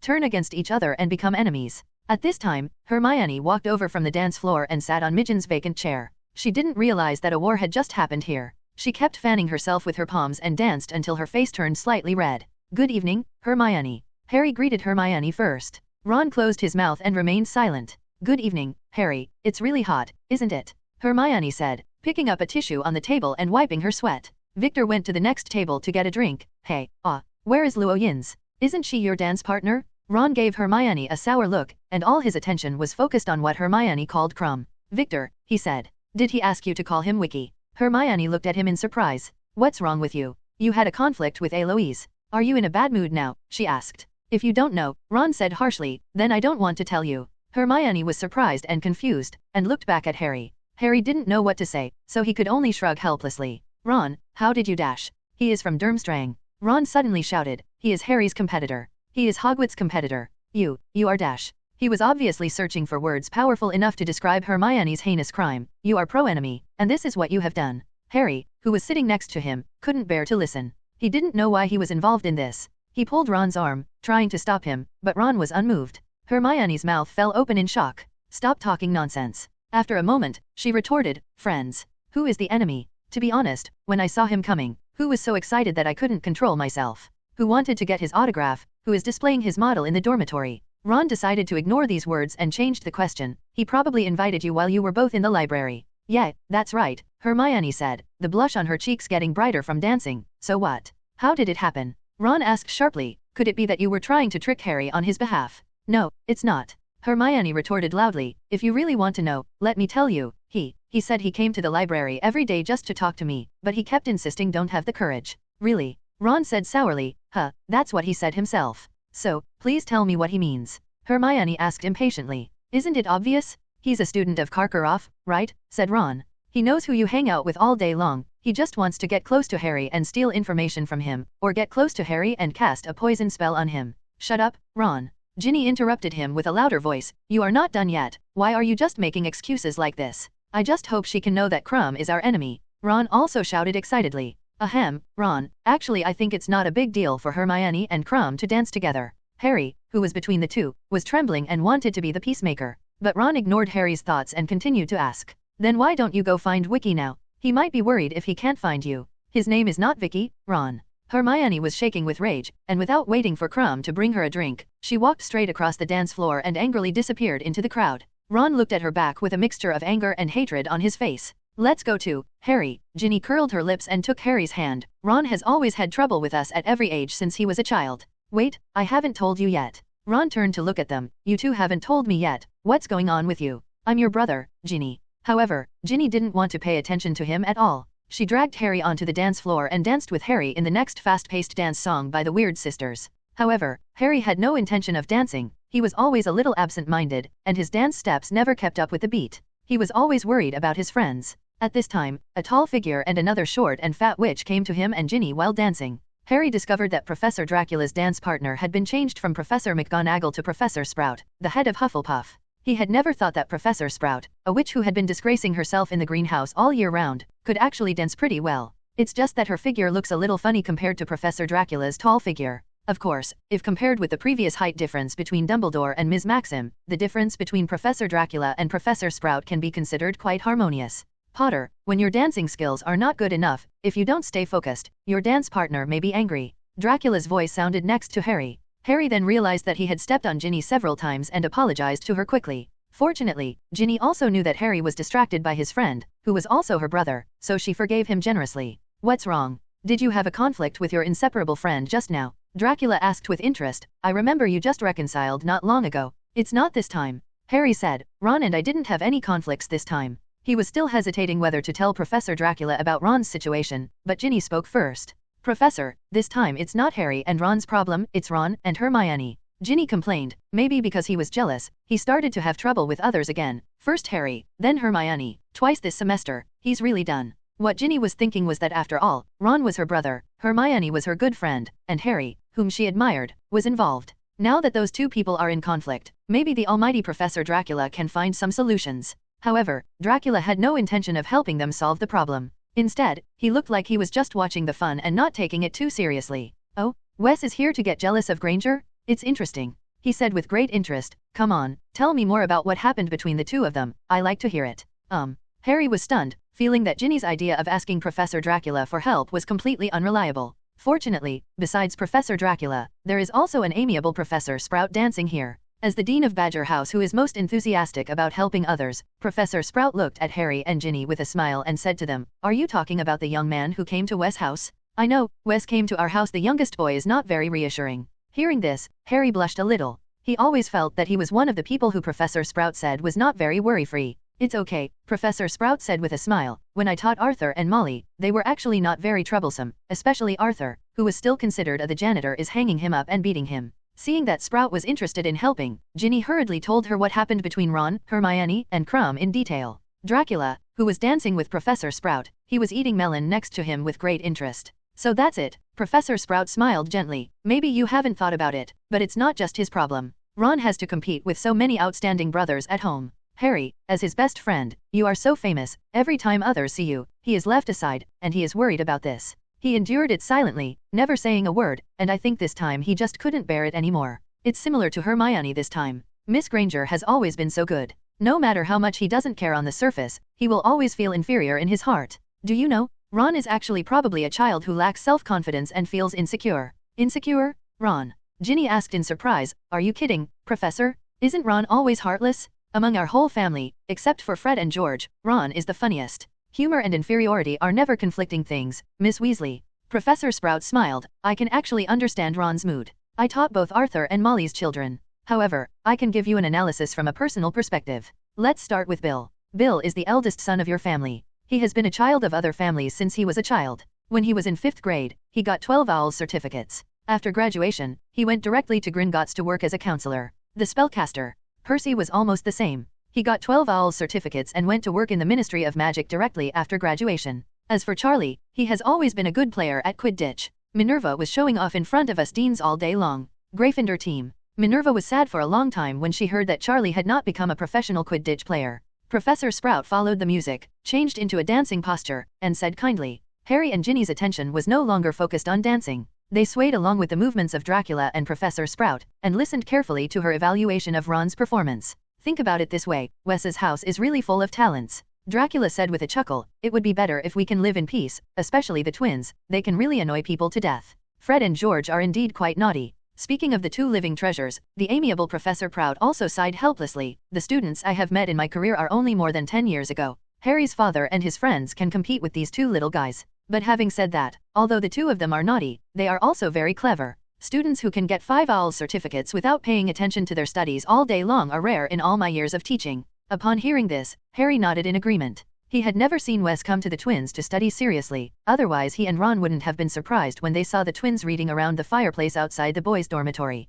However, these two guys could actually pass the 5-subject wizard level exam. You know, these assessments are no different from ordinary final exams. Many young wizards with average studies can only get 3 or 4 certificates at most. Their brains are indeed quite useful. Dracula chuckled. Those two guys come to me from time to time with the little magic props they made for me to judge. The production level is not that good, but the ideas are good. That's a lot. Looking at their behavior in the future, if they stop being as mischievous as they are now, maybe I can introduce them to Nico one day when I'm in a good mood. Nicholas Flamel. Professor Sprout opened his mouth in surprise, then turned to look at Ginny and said seriously, did you hear that? Ginny, tell your two brothers to pay attention when you go back. This is a major matter related to their future. Ginny nodded quickly. Don't be so serious, I'll just say it. Nico doesn't know yet whether he agrees or not. Dracula smiled and shook his head. Immediately, a look of interest appeared on his face again, but I do want to see what Nico's alchemy skills would be like if the two Wes used them to make joke products. Expression. Harry swallowed silently. He always felt that if Nico Flamel really accepted Fred and George as his apprentices, in the future, if other people thought of the alchemy skills of this respected alchemist master, they might not be able to look directly at them.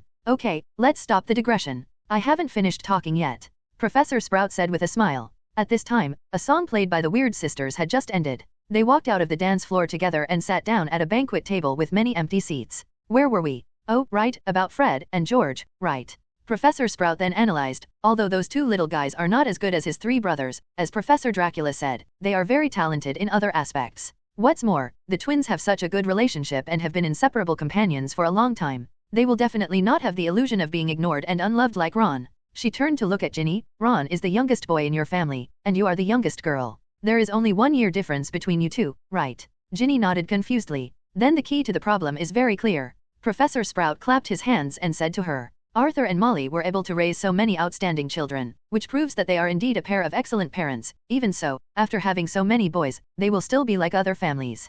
Preference was given to the only and youngest girl. You mean, me? Ginny blinked and raised her finger to point to her nose. Yes, you and Ron are about the same age, but you have received more favors than him. It is normal for him to have an unbalanced mentality. Professor Sprout said, this kind of psychological imbalance exists and it may not show up at ordinary times, but it has always been accumulated in Ron's heart. Meanwhile, his 2 best friends. As he said that, Professor Sprout looked at Harry again. Harry Potter, the savior, genius Quidditch player and one of the 5 warriors, and Hermione Grant, who has long been the #1 in the grade. Miss G. Being born in such a family environment and making 2 such outstanding friends, in my opinion, Ron's performance is already many times better than other little wizards. So, I hope you can think about it from his perspective and be more considerate of your brother and friend.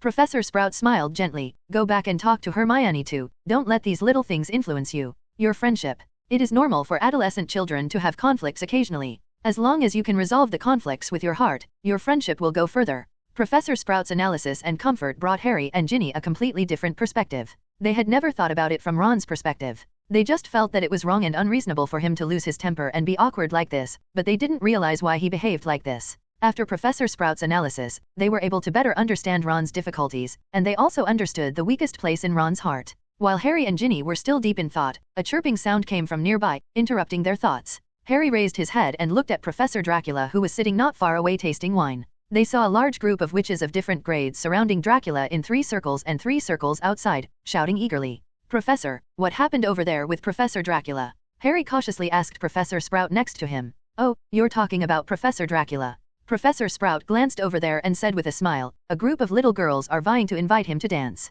Invite Professor Dracula to dance? Are there so many people? Harry asked dumbfounded. Yes, Minerva and I occupied their Professor Dracula just now, and their behavior was relatively restrained. Professor Sprout said, now that he is free, of course those little witches, so I rushed over. As she said that, she suddenly sighed. I don't blame those little girls for being excited. If I were more than 20 years younger, I might be even more active than them. So, Professor Dracula agreed to dance with them? Harry asked blankly. Of course I agreed, otherwise they wouldn't be so excited. Professor Sprout smiled. Dracula asked them to line up one by one for a bowl of water, and dance one by one, all the way to the ball. Until it's over. At 12 o'clock at midnight, the Weird Sisters stopped playing, and everyone gave them a last round of applause before starting to walk toward the foyer. Many people wanted the ball to be extended, including Harry and Ginny, but not Dracula. Dracula danced with countless little girls. He felt that he had never been so tired after living for more than 1,000 years. Likewise, Ron was not among those who wanted the prom to be extended. Ron felt that the evening was not a happy one. He watched Hermione dancing with his former idol in a depressed mood. His original dance partner was so angry that he ran away with someone else. His sister and her best friend were chatting passionately. He sat at the banquet table with eyes blank, and when the music died down, he left the Great Hall like a zombie and walked towards the Gryffindor common room. While walking on the road, he saw George running down the marble stairs holding a golden egg with an extremely excited look on his face. Ron, do you see where Harry is? George asked Ron. He didn't notice the disappointed expression on Ron's face. I don't know, maybe you're still fighting with Ginny, right? Ron muttered, barely opening his mouth. I understand, then thank you, little Luluo. George thanked him casually and continued to run down the stairs. Harry and Ginny bumped into George holding the golden egg at the door of the Great Hall. Then they remembered that George didn't seem to be attending the dance, only Fred was dancing with his partner Angelina. What's the matter, George? Harry asked. Why didn't you come to the ball? SHH, keep your voice down. George looked around, grabbed Harry and pulled him to an uninhabited corner of the entrance courtyard. After confirming that there was no one else around, he put the golden egg in Harry's arms and raised his eyebrows at him mysteriously. I discovered the secret of this golden egg, Harry. George said proudly. What? You cracked it? Harry's eyes widened. He had been so absorbed in the dance that he almost forgot that there was still the second event of the Final Four waiting for him. Yes. George nodded. Actually, Fred and I have discovered some clues before, but there is no way to verify them. So today I asked Fred to dance by himself, and then I sneaked into the prefect's bathroom while everyone was at the Christmas dance. Wait, why did you sneak into the prefect's bathroom? Does this have anything to do with the golden egg? Harry's mind was full of doubts and he asked several questions in succession. Also, doesn't it require a password to enter? How did you get in? Oh, the password there hasn't changed. We've gotten it out of Percy's mouth a long time ago. George said with surprise, only the prefect's bathroom has a bathtub, and our shower is of no use. Don't ask about anything else yet. The dance has just ended and there's no one else in the bathroom yet. Let's go there quickly. The two of us are going to the prefect's bathroom. What about Ginny? Harry glanced at his dance partner and said hesitantly, if Ginny wants to go, you can ask her to wash with you. George said with a smirk. Ginny blushed deeply, stamped her feet hatefully, glared at George, and then followed the crowd towards the Gryffindor common room. The moonlight reflected in the corridor, which was empty and very quiet, in sharp contrast to the noisy auditorium. George pulled Harry to the statue of Lake Boris, a wizard with a blank expression, wearing gloves on both hands backwards. George followed the statue and walked to a door nearby, and read the password to the door. Fresh pineapple. The door creaked open. Harry followed George in, turned around, locked the door, and looked around. Wow, it's not bad to be a prefect, he exclaimed. In front of them was an extremely luxurious bathroom. There was a luxurious chandelier with candles above their heads, casting a warm and soft light into the room. Everything was made of snow-white marble, including the one in the middle. A bathtub sunk into the ground. The bathhouse is like a rectangular swimming pool, with about 100 golden faucets on the edge, and the handle of each faucet is inlaid with a gem of a different color. In addition, there is a diving board outside the bath, as if it can really be used as a swimming pool. Snow-white linen curtains hung on the windows, a pile of fluffy white towels lay in a corner. On the wall hung a picture in a gilded frame. The painting shows a blonde mermaid, sleeping soundly on the rock, her long hair blowing on her face, trembling slightly with every breath she takes. There's no need to envy them. Don't you already know the password? George smiled. Fred and I often sneak in secretly and don't have to do the work of prefects. This is the most comfortable. So, what should we do? Harry asked, looking at the golden egg in his hand. Well, I suggest you just throw it in. George said. Throw it in. Harry asked in shock, what if it gets soaked? Don't worry, you are right to listen to me. George assured, patting his chest. This is also a special alchemy product for the Four Powers tournament, and it is not that fragile. Harry gave George a suspicious look and felt that no matter what, there was nothing wrong with giving it a try. So he finally gritted his teeth and threw the golden egg into the water. With a plop, the golden egg fell into the foamy water and quickly disappeared. Then what? Harry was stunned for a moment, then turned to George and asked. Then you have to jump in. George smirked, stood behind Harry and secretly pushed him into the bath. Hey, wait, I haven't changed my clothes yet, Gilugilo. The water here was very deep.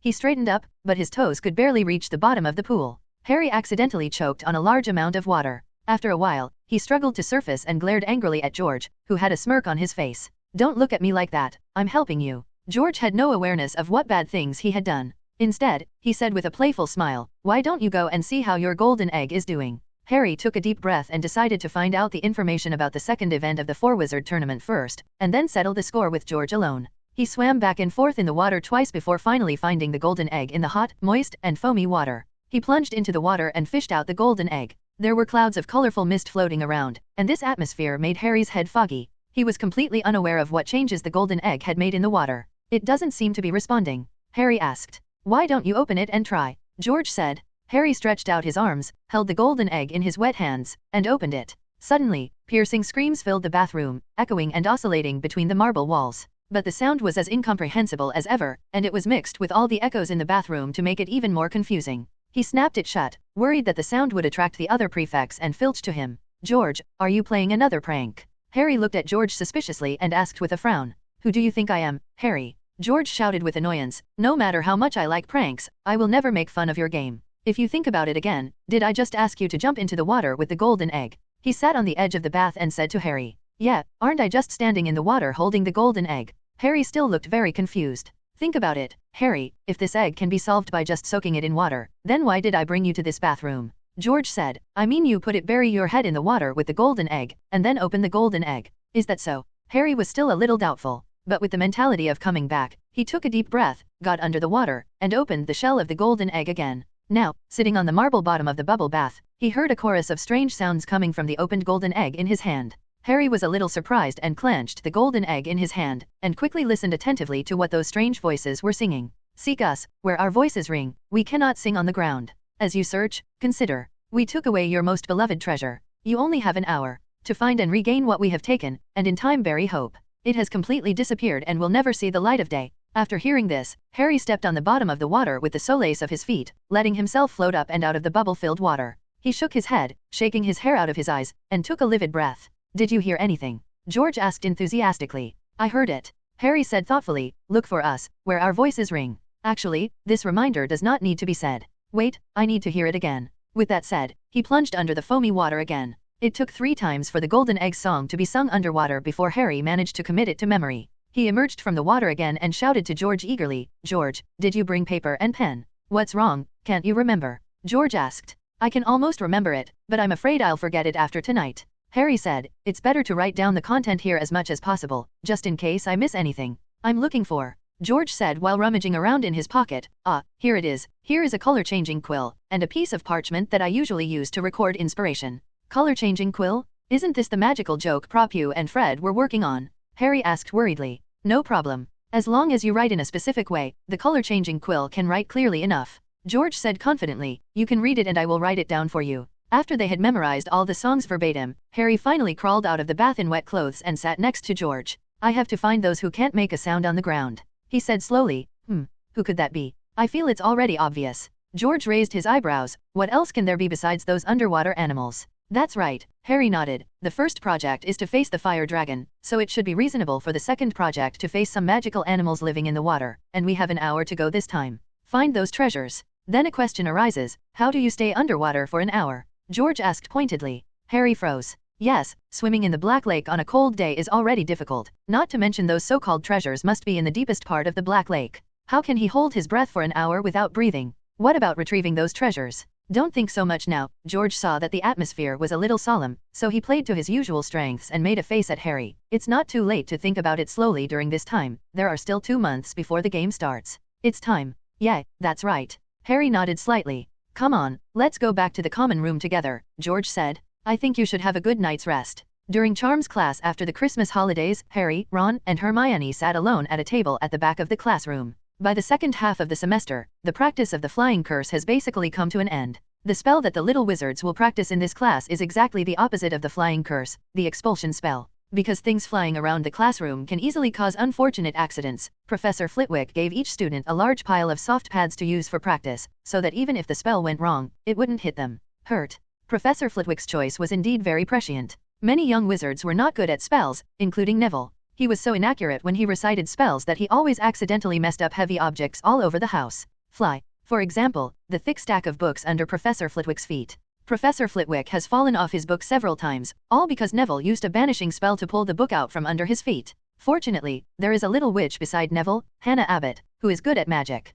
She can correct the flaws and mistakes in Neville's spellcasting in time, so that he will not completely hit Forley with the expulsion curse. On Professor Way. Ever since the Yule Ball, Hannah and Neville had become surprisingly close. Neville liked Hannah's kindness, while Hannah found Neville's honesty and clumsiness to be cute. Contrary to the two young wizards, Ron and Hermione's relationship has never been reconciled. Although after Professor Sprout's persuasion, Ginny and Harry told Hermione why Ron behaved like this, so that Hermione was no longer as angry as she was at the ball, but Ron's heart, the awkwardness cannot be easily resolved in a short while. Hermione and Crumb maintained a good relationship, which made Ron maintain a jealous mentality for a long time. He always liked to make comments about Hermione when he had nothing to do. Of course, at least Harry is the glue between Ron and Hermione. As the holidays come to an end and the second event of the Four Wizards tournament draws near, they need to turn all their attention to the immediate problem: how can Harry survive underwater on February 24th?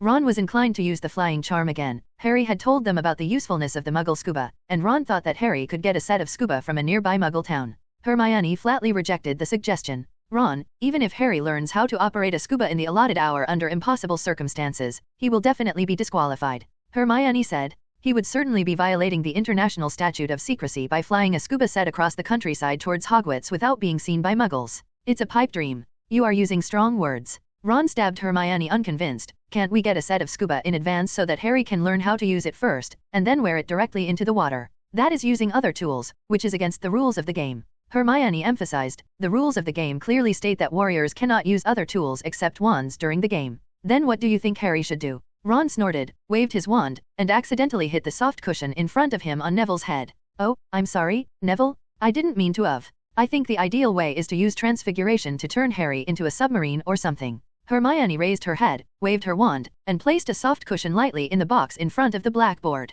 It's a pity that we haven't learned advanced human transformation yet. That is something that is only taught in 6th grade, and if you don't fully master it and transform yourself without authorization, the consequences will be disastrous. Yeah, I don't want to walk around with a diving telescope on my head. Harry waved his wand, and to his surprise, his cushion landed just on top of Hermione. He immediately lay down on the table and said self-deprecatingly, "You guys, if I challenge Professor Dracula during the game, will he use transformation to turn me into a fish or a penguin when he is angry?" Category: I think he is more likely to turn into a duck for you, the kind that can only stare at things underwater but cannot go down to get them. Ron complained. Forget it, you'd better not think about using transfiguration, Harry. Hermione shook her head helplessly and said, in that case, I think you'd better use a magic spell. Just like that, Harry, Ron and Hermione once again went into the library and delved into those dusty tomes, hoping to find a spell that could make people survive without oxygen. The three of them spent lunch times, evenings, and weekends searching in the library. Hermione went to Dracula again and wrote her a note, approving her use of the books in the restricted area, and even asked the vulture-like librarian Mrs. Pants for help. However, they didn't find any way. It seemed that there was no simple and effective spell that could make Harry come back alive after being underwater for an hour. After all, he was too disadvantaged at his age, and he didn't learn many things. Until the last afternoon before the Final Four, Harry and the others had not figured out how to deal with this underwater competition. Harry knew very well that even if by some miracle he suddenly discovered a suitable spell, it would be difficult to master it overnight. How could he let things get to this point? Why hadn't he started delving into the clues provided by the golden egg earlier? Why had he deserted the class? Perhaps some professor had mentioned how to breathe underwater. The sun outside the window was gradually setting. Harry, Hermione, and Ron were sitting in the library, flipping through the spell books anxiously. There were several piles of books on the table in front of everyone, and they couldn't see each other. Whenever Harry saw the word water in a book, his heart would beat wildly, but if he looked carefully, he would often see 2 pints of water, half a pound of chopped mandrake, and then add a newt. However, just when they were about to fall into despair, things turned around at an unexpected time. As Harry's opponent, Cedric walked in a minute before the library closed and handed a book to Harry.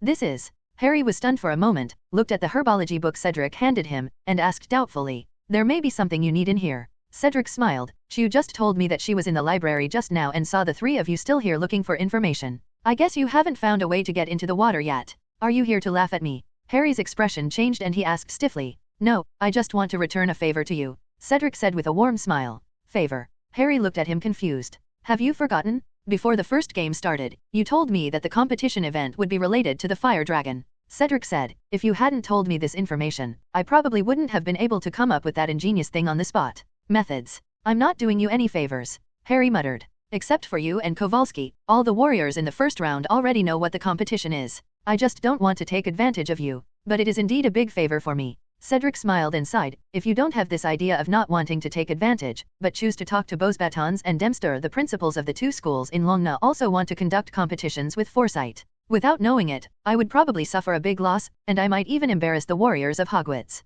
He forcefully pushed the book into Harry's hand, and then said, so accept this book. I also happened to find it. There is something you need on page 69. Harry clenched the book in his hand stiffly, feeling mixed emotions in his heart. He really needed a method that could help him complete the game, but this method was sent by his opponent, which made him very frustrated. We are more than just rivals, Harry. Cedric seemed to know what he was thinking and comforted with a smile. Isn't this how we help each other among friends? Harry was stunned for a moment, then relaxed and laughed. Yes, he and Cedric are more than just rivals. Already in so many Quidditch matches, Cedric and the Hufflepuff team's aboveboard style had already won Harry's favor. After helping Hufflepuff snipe the Slytherin team in the 2nd grade, he and Cedric had actually become friends. You gave me a way to deal with the game, so what do you do? Harry was no longer obsessed with accepting Cedric's help at this time, but was worried that he didn't have another way to deal with it, so he asked. Don't worry, I've actually already thought about what to do. Cedric said with a smile. It's a coincidence that Mr. Filch came to me a few days ago and said that this book was from a Hufflepuff. If it is confiscated from the students, let me, the prefect, help send it back. But I asked all over Hufflepuff and couldn't find the owner of this book, so I took it upon myself to look through the contents of the book and happened to find something useful. Don't worry, I will return the original book to Mr. Filch. This book was copied using a copying spell. It can only exist for a few hours and will not be known to Mr. Filch. You don't need to read it anyway. Too long, right? Harry felt relieved and put away the books that Cedric had brought over. Thank you, Cedric. He thanked him sincerely, and then sighed bitterly. To be honest, I really don't know what I would have done without the book you sent me. After all, you are still young, and you haven't learned many things. This is normal. Cedric smiled. Your performance in the first game has already impressed me. I can't imagine that using the flying curse to summon a broomstick is so difficult. An ingenious approach. Actually, this is what my friend thought of. Harry looked at Ron next to him and said softly, if I were alone, Professor Dracula might have to come off the field to rescue me in the first game. All right. It's okay, at least you have achieved good results. Cedric waved his hand and said goodbye to Harry. I wish you good luck in the competition tomorrow, Harry. I also wish you good luck in the game tomorrow, Cedric. Harry also waved. After Cedric left, Ron and Hermione quickly came to Harry's side, staring closely at the book Cedric sent as if they were grasping at a life-saving straw. Harry, look what's written on it. Hermione said hurriedly. Is this really useful? Ron wondered. Is it possible that he just wants to interfere with his opponent? Harry, Diggory's score is a little lower than yours now. If he wants to do something to you, son. Cedric wouldn't do that. Harry shook his head and interrupted Ron. I believe in his character. On the Quidditch field back then, he would rather admit defeat than win. We don't need to doubt him about this. As he spoke, Harry turned the book in his hand to page 69 according to the number of pages Cedric told him. The page clearly records a type of herbal medicine, gillgrass. Gillweed is produced in the Mediterranean area. It is gray-green, long, and sticky in shape. Ron read to the content written in the book. This is not a spell. It can be compared with tomorrow's game. What is the relationship? Keep looking back, Ron. Hermione glanced back at him, then read his words. It was discovered by Elodora Kittredge in the early years. According to him, after wizards take gillgrass, they will grow gills that can breathe underwater, and their hands and feet will also grow webs for swimming. Hermione raised her head in surprise and found that both Harry and Ron had the same look in their eyes. It actually works. Ron exclaimed. Does this mean Harry can hide a gillweed in his pocket and eat it before it gets into the water? Don't be too quick to be happy. I think it's best for us to read through the functions of the gillweed first. Hermione said rigorously. What if it has any side effects? Then, she continued to read. The effect of this herb was verified by herbalist Beaumont Meadery Banks a century later. He determined that the magic power of a gillyweed can maintain for about an hour's time. The surprise in the eyes of the three of them became more and more intense. The effects of gillweed can last for about an hour. This is a herb tailor-made for the second event of the Four-Wizard tournament. We must get a gillweed. Harry slapped his thigh violently and jumped up from his seat. I can wear the invisibility cloak and sneak to Hogsmeade secretly and go to the herb shop over there. Buy one. With that said, he was about to rush back to the common room and grab his invisibility cloak. However, at this moment, Hermione caught a glimpse of the last line of small words on the page. Attachment, gill grass is relatively rare and is a precious potion material. It is not recommended for long-term consumption as a means of swimming. It is not recommended to be sold in a range. Her eyes widened and she grabbed Harry's arm in a panic. Wait a minute, Harry, the herb shop in Hogsmeade may not have gillweed. Why? Harry and Ron paused in their eager movements. Hermione pointed out the last line of small words in the book to them, and the expressions of joy on Harry and Ron's faces suddenly froze. Then what should we do? Harry asked confused. Ron looked at the various other books piled up next to him, and his eyes gradually became a little blurry. Diggory probably didn't see that small line of writing, otherwise he wouldn't have given this book to you. He murmured, isn't there any way for Harry to complete the game? The three people stood there in a daze, barely even noticing Mrs. Pants' fierce move to chase them away. I've told you several times, the library is closed. Mrs. Pants shouted angrily, are you three guys challenging the authority of the librarian?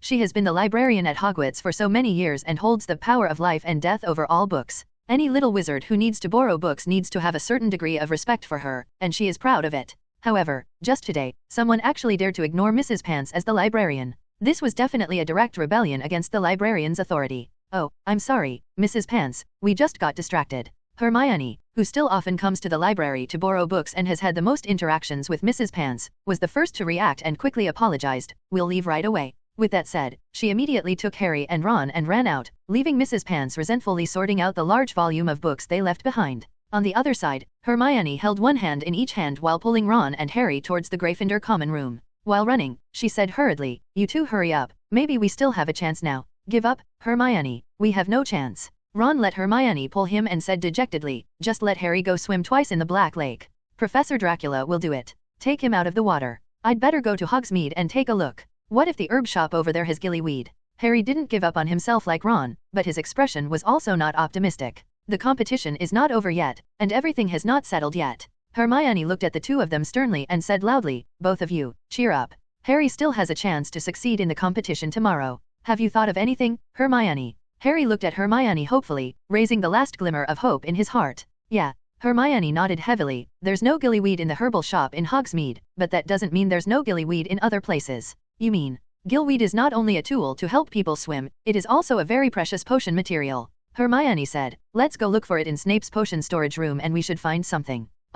Ron and Harry's eyes widened in surprise. They never thought that Hermione, a top student who always abides by school rules and disciplines, would be the first to propose the plan to steal the potions professor's things. Hermione, are you really not infected by Fred and George who violate school rules? Ron hesitated and asked in a low voice. I'm just doing it for Harry, just this once. Hermione glared at Ron and said sternly. Then, she looked at Harry and said, Harry, hurry up and go back to the dormitory to get your invisibility cloak. Let's go to Snape's office under the castle together. Also, I think we need a few helpers. That night, Fred and George pulled off a big operation in the corridors of the dungeons of Hogwarts Castle. They first threw several large dung eggs at the door of the Slytherin common room, and then set off several exaggerated fireworks outside Snape's office door. According to Fred and George, they had wanted to do this for a long time. Snape was so angry that he stayed up late at night and rushed out of the office angrily, determined to catch the troublemakers who didn't take them seriously. However, Fred and George had the advantage of the Marauders map. They shuttled back and forth among the various secret passages in the castle, tricked Snape around, and even took him from the underground to the 8th floor of the main tower.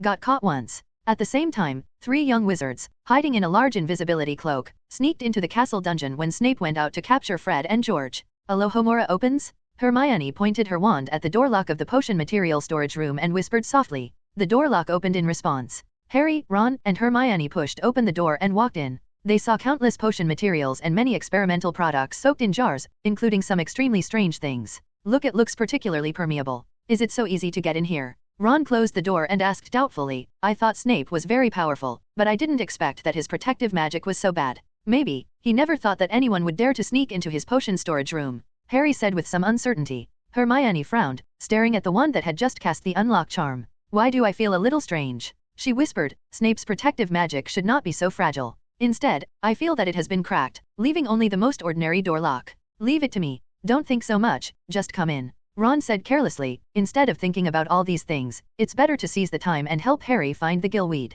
Yeah, that's right. Hermione nodded in agreement. Then, the 3 little wizards began to rummage through Snape's potion material storage room, comparing the descriptions in the book sent by Cedric, trying to find what Harry needed in a few hours. The gillyweed used. Isn't Harry here yet? On the field of the Final Four, Bagman looked at his watch and asked worriedly. There is only the last minute left before the start of the game. Dumbledore, the warriors in your school don't seem to be very willing to abide by the game time. Karkaroff said coldly. Don't worry, Professor Karkaroff, hasn't the game officially started yet? Dumbledore responded calmly. But the other warriors have been ready for a long time, and now everyone is waiting for him alone. Karkaroff said reluctantly. At this moment, Harry, Ron, and Hermione rushed over from the direction of the castle, panting. Ron and Hermione ran towards the audience seats, while Harry ran straight to the shore of the lake where the other warriors were, holding his knees with both hands and breathing heavily. I'm not late, am I? Harry asked hoarsely. Where have you been? A domineering voice suddenly rang. The competition is about to start. Harry turned his head while panting, and saw Percy Weiss sitting at the referee's table, Mr. Crouch's seat. Mr. Crouch was not able to come to the scene to participate in the competition, so Percy, a young assistant, made an exception and became a judge in the semifinals competition. Although Percy's voice and tone sounded a bit domineering and dissatisfied, it also interrupted Karkaroff's next attack on Harry. Okay, Percy. Ludo Bagman waved his hand and called to Percy, let him take a breath. When he saw Harry, a stone in his heart seemed to fall to the ground. A smile appeared on the corner of his mouth at first, but then he became a little worried. He was worried that Harry rushing to the scene in such a hurry might be because he was unprepared or didn't pay enough attention to the game. In fact, the three Harrys took this game very seriously. Yesterday, they specifically asked Fred and George for help, arranging a fireworks show for Snape that looked particularly logical. They also used a big dung egg to baptize the Slytherin student lounge, successfully attracting Snape's attention. Nep's attention even led him from the underground to the height of the 8th floor. However, Snape has been fighting against students for so many years, and his nickname of Grade Crusher is not for nothing. Although Snape did not catch Fred and George on the 8th floor of the castle, he quickly understood his plan and realized that the two troublemakers had other motives for suddenly making such a big move today. So he rushed down from the 8th floor and returned to his office at an extremely fast speed. Fortunately, Harry, Ron and Hermione had found the gillweed before he rushed down and left the potion storage room in time. They thought that Snape wouldn't find it so easily if they just took a gillweed from the potion collection. However, Snape didn't know why he was crazy that day. After he walked out of the potion storage room angrily, he rushed up to block the door of the Gryffindor common room and muttered something. Incomprehensible words. Lace wings, African tree snake skin, two-horned animal feet. I knew someone had been entering my storeroom all this time, and that person was definitely making polyjuice potion. It had to be you, Potter. The matter concerned his potion ingredients, and Snape was surprisingly patient and waited outside the Gryffindor common room until dawn. As a warrior, Harry never dared to return to his lounge. He could only wear the invisibility cloak and accompany Snape outside the door to endure the cold and hunger, but he could not go back to the dormitory to get his own preparation supplies. Because of this, Harry didn't arrive at the venue until less than a minute before the start of the game. On the referee's bench, Dumbledore and Professor Hicks smiled at Harry. Although Percy looked a little dissatisfied, the expression in his eyes was also relaxed at Harry's arrival. But Karkaroff and Ms. Maxim seemed unhappy to see him. From the looks on their faces, they obviously thought he wouldn't show up. As if it was no longer convenient to pick on a 14-year-old child, Ms. Maxim turned to target Dracula. Mr. Safety Officer, I think you should have understood that since today's game is held in the water, she said. We can't see the specific content of the game at all, and it is difficult for the warriors to send a distress signal. So I'm thinking, how can you find the right opportunity to save the warriors from danger? Dracula was suddenly mentioned, and he glanced at Ms. Maxim in surprise. Then, he said casually, actually, it's not that I can't see it, it's just that I'm not ready yet. Prepare. Indeed, why should it be so complicated when something can be solved with just a little preparation? Dracula said casually, look dash. I saw an old piece of parchment flying out of Dracula's pocket. Dracula waved his hand and let the parchment go towards the Black Lake. From the perspective of Dracula's flowing light, countless magic nodes gathered together and continued to extend to the bottom of the Black Lake. The Hogwarts land title was suddenly rendered with patches of spooky colors, which were fragments of light in the depths of the Black Lake. The parchment suddenly swelled and became larger, gradually filling the entire arena under the shocked and astonished eyes of the audience. Then, Dracula waved his magic palm and placed the parchment on the side of the arena where all spectators could easily see it, forming it into a huge projection that broadcast what was happening below the Black Lake in real time. Do you still want to question me now, Ms. Maxim? Dracula looked at her with a half smile and said. Madame Maxim and Karkaroff sighed deeply at the same time. They feel that their chances of taking down Hogwarts are getting slimmer and slimmer. On the playing field, Ludo Bagman had already arrived among the warriors and ordered them to line up on the shore, with 10 feet between each person. Harry was last in line, next to Crumb. Crumb, wearing a pair of swimming trunks and shirtless, had his wand out and was ready. How are you, Harry? Bagman led Harry a few steps forward, avoiding Crumb, and asked in a low voice, do you know what you are going to do?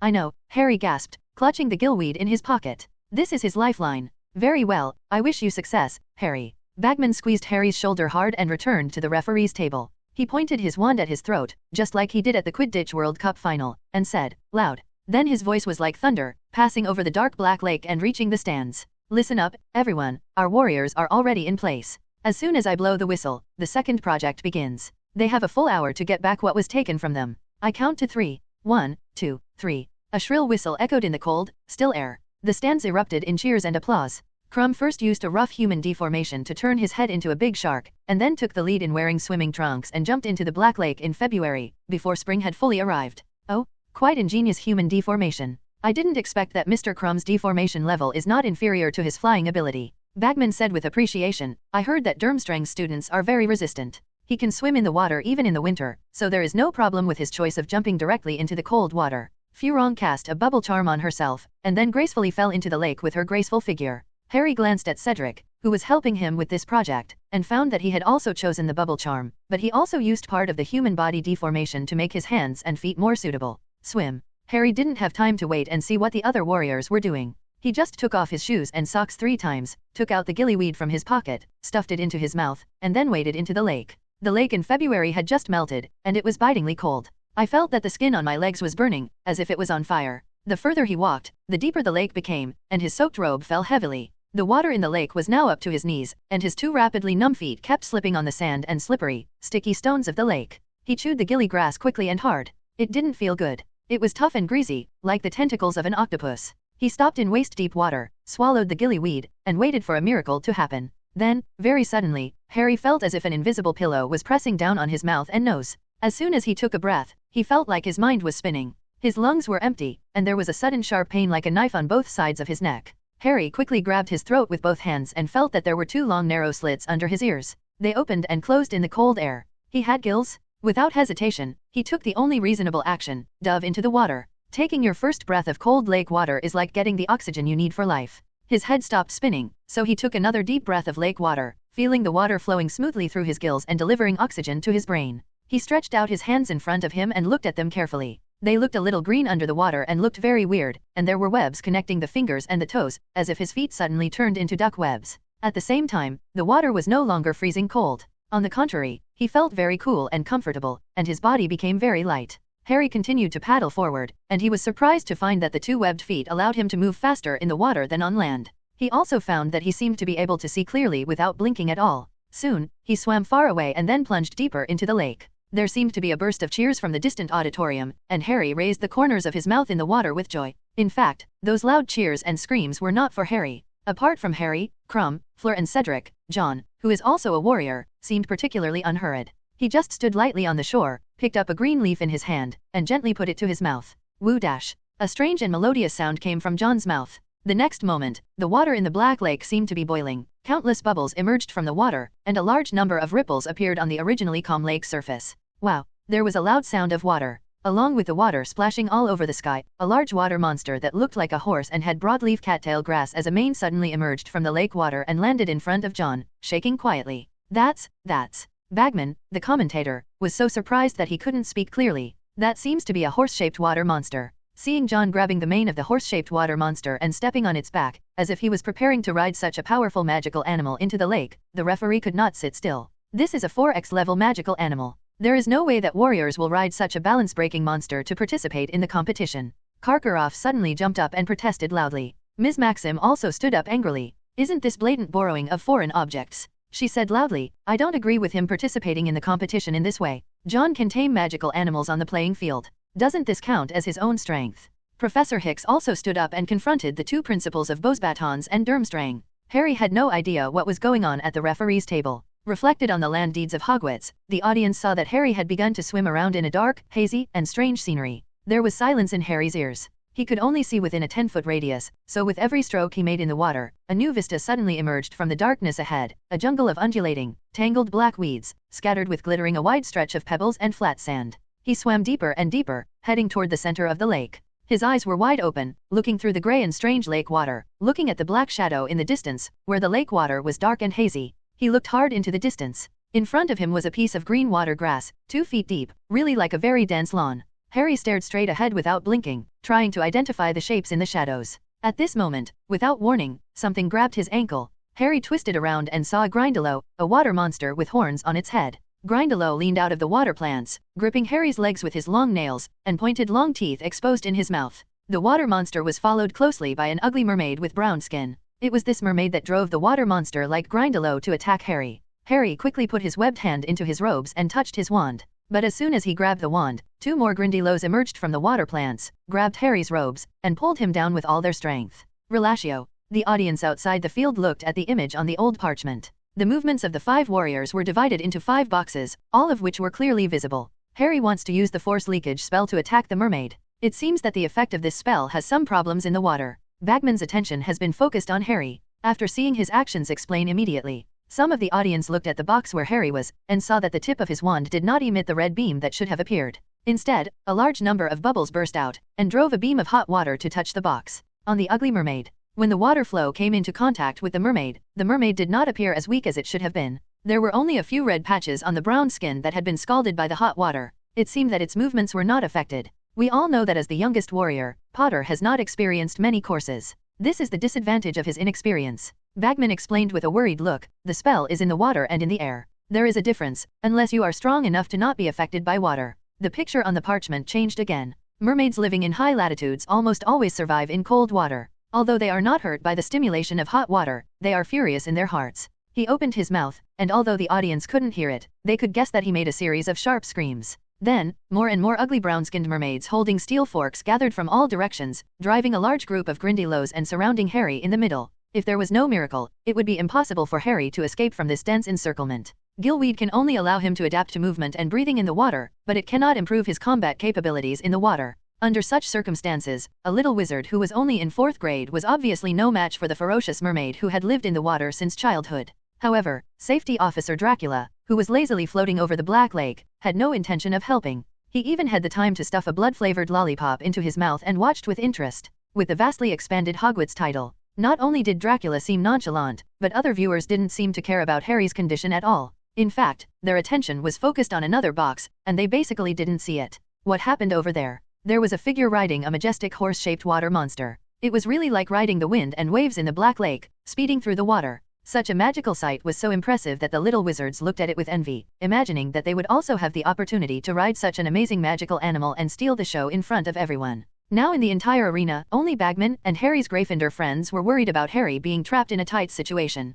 Professor, Harry is about to be attacked by a mermaid. Aren't you going to help him? Hermione and Ron happened to be sitting close to Dracula floating in the air, and Hermione was anxiously raising her head and shouting to Dracula, "Don't worry, it's not time for me to take action yet." Dracula took the blood-flavored lollipop out of his mouth and said to the little witch in the audience, "But, don't you see, Potter will no longer be alone soon." Dracula said. He lifted his chin toward the other box on the other side of the title deed. Hermione and Ron looked over and found that 2 clearly distinct boxes suddenly trembled. Then, the 2 boxes overlapped together in an instant, forming a larger box. "That's John Kowalski!" Ron screamed. In the scene shown on the land deed, John Kowalski, the most popular warrior in the audience, rode a horse-shaped water monster, breaking through the waves, and rushed into the mermaid group surrounding Harry. The ugly brown-skinned mermaid was scattered in all directions by the waves caused by the horse-shaped water monster. The mermaid flipped over on its back, or rather, the mermaid flipped over on its back. In the blink of an eye, a large hole was opened in this unbreakable encirclement. John rode the horse-shaped water monster and quickly came to Harry's side, pulled him onto the saddle-shaped waist behind the water monster, and then rushed out from the mermaid again.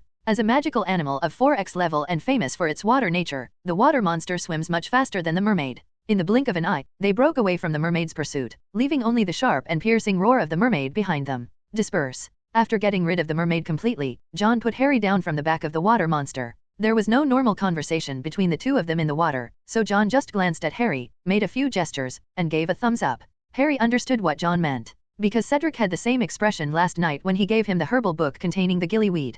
John also accepted Harry's favor for telling him the content of the first project, and helping him today was also to return that favor. Seeing that Harry understood what he meant, John smiled and nodded, then rode the horse-shaped water monster back and forth like the wind, and then went to look for the treasure mentioned in the golden egg prompt. Harry stood there for a moment, then started laughing. His seemingly silly capitalization move in the first game saved his entire second event. All I can say is that there are still many good people. Harry smiled knowingly under the water, but the situation on the water surface did not seem peaceful. "Professor Hicks, what do you mean by your warriors?" Karkaroff stood up from the judge's seat again and asked angrily, "You Yinfamori are planning to form an alliance with Hogwarts to suppress our Durmstrang and Beauxbatons." Their previous conflict had just been suppressed by Dumbledore and Bagman joining forces. At that time, thanks to Percy's discovery of the rule that warriors could use any object on the playing field to help themselves compete, Karkaroff had no reason to continue making trouble. But just a few minutes after he calmed down, when he saw the two warriors joining forces, he couldn't help but want to rant again. I don't quite understand, Professor Karkaroff,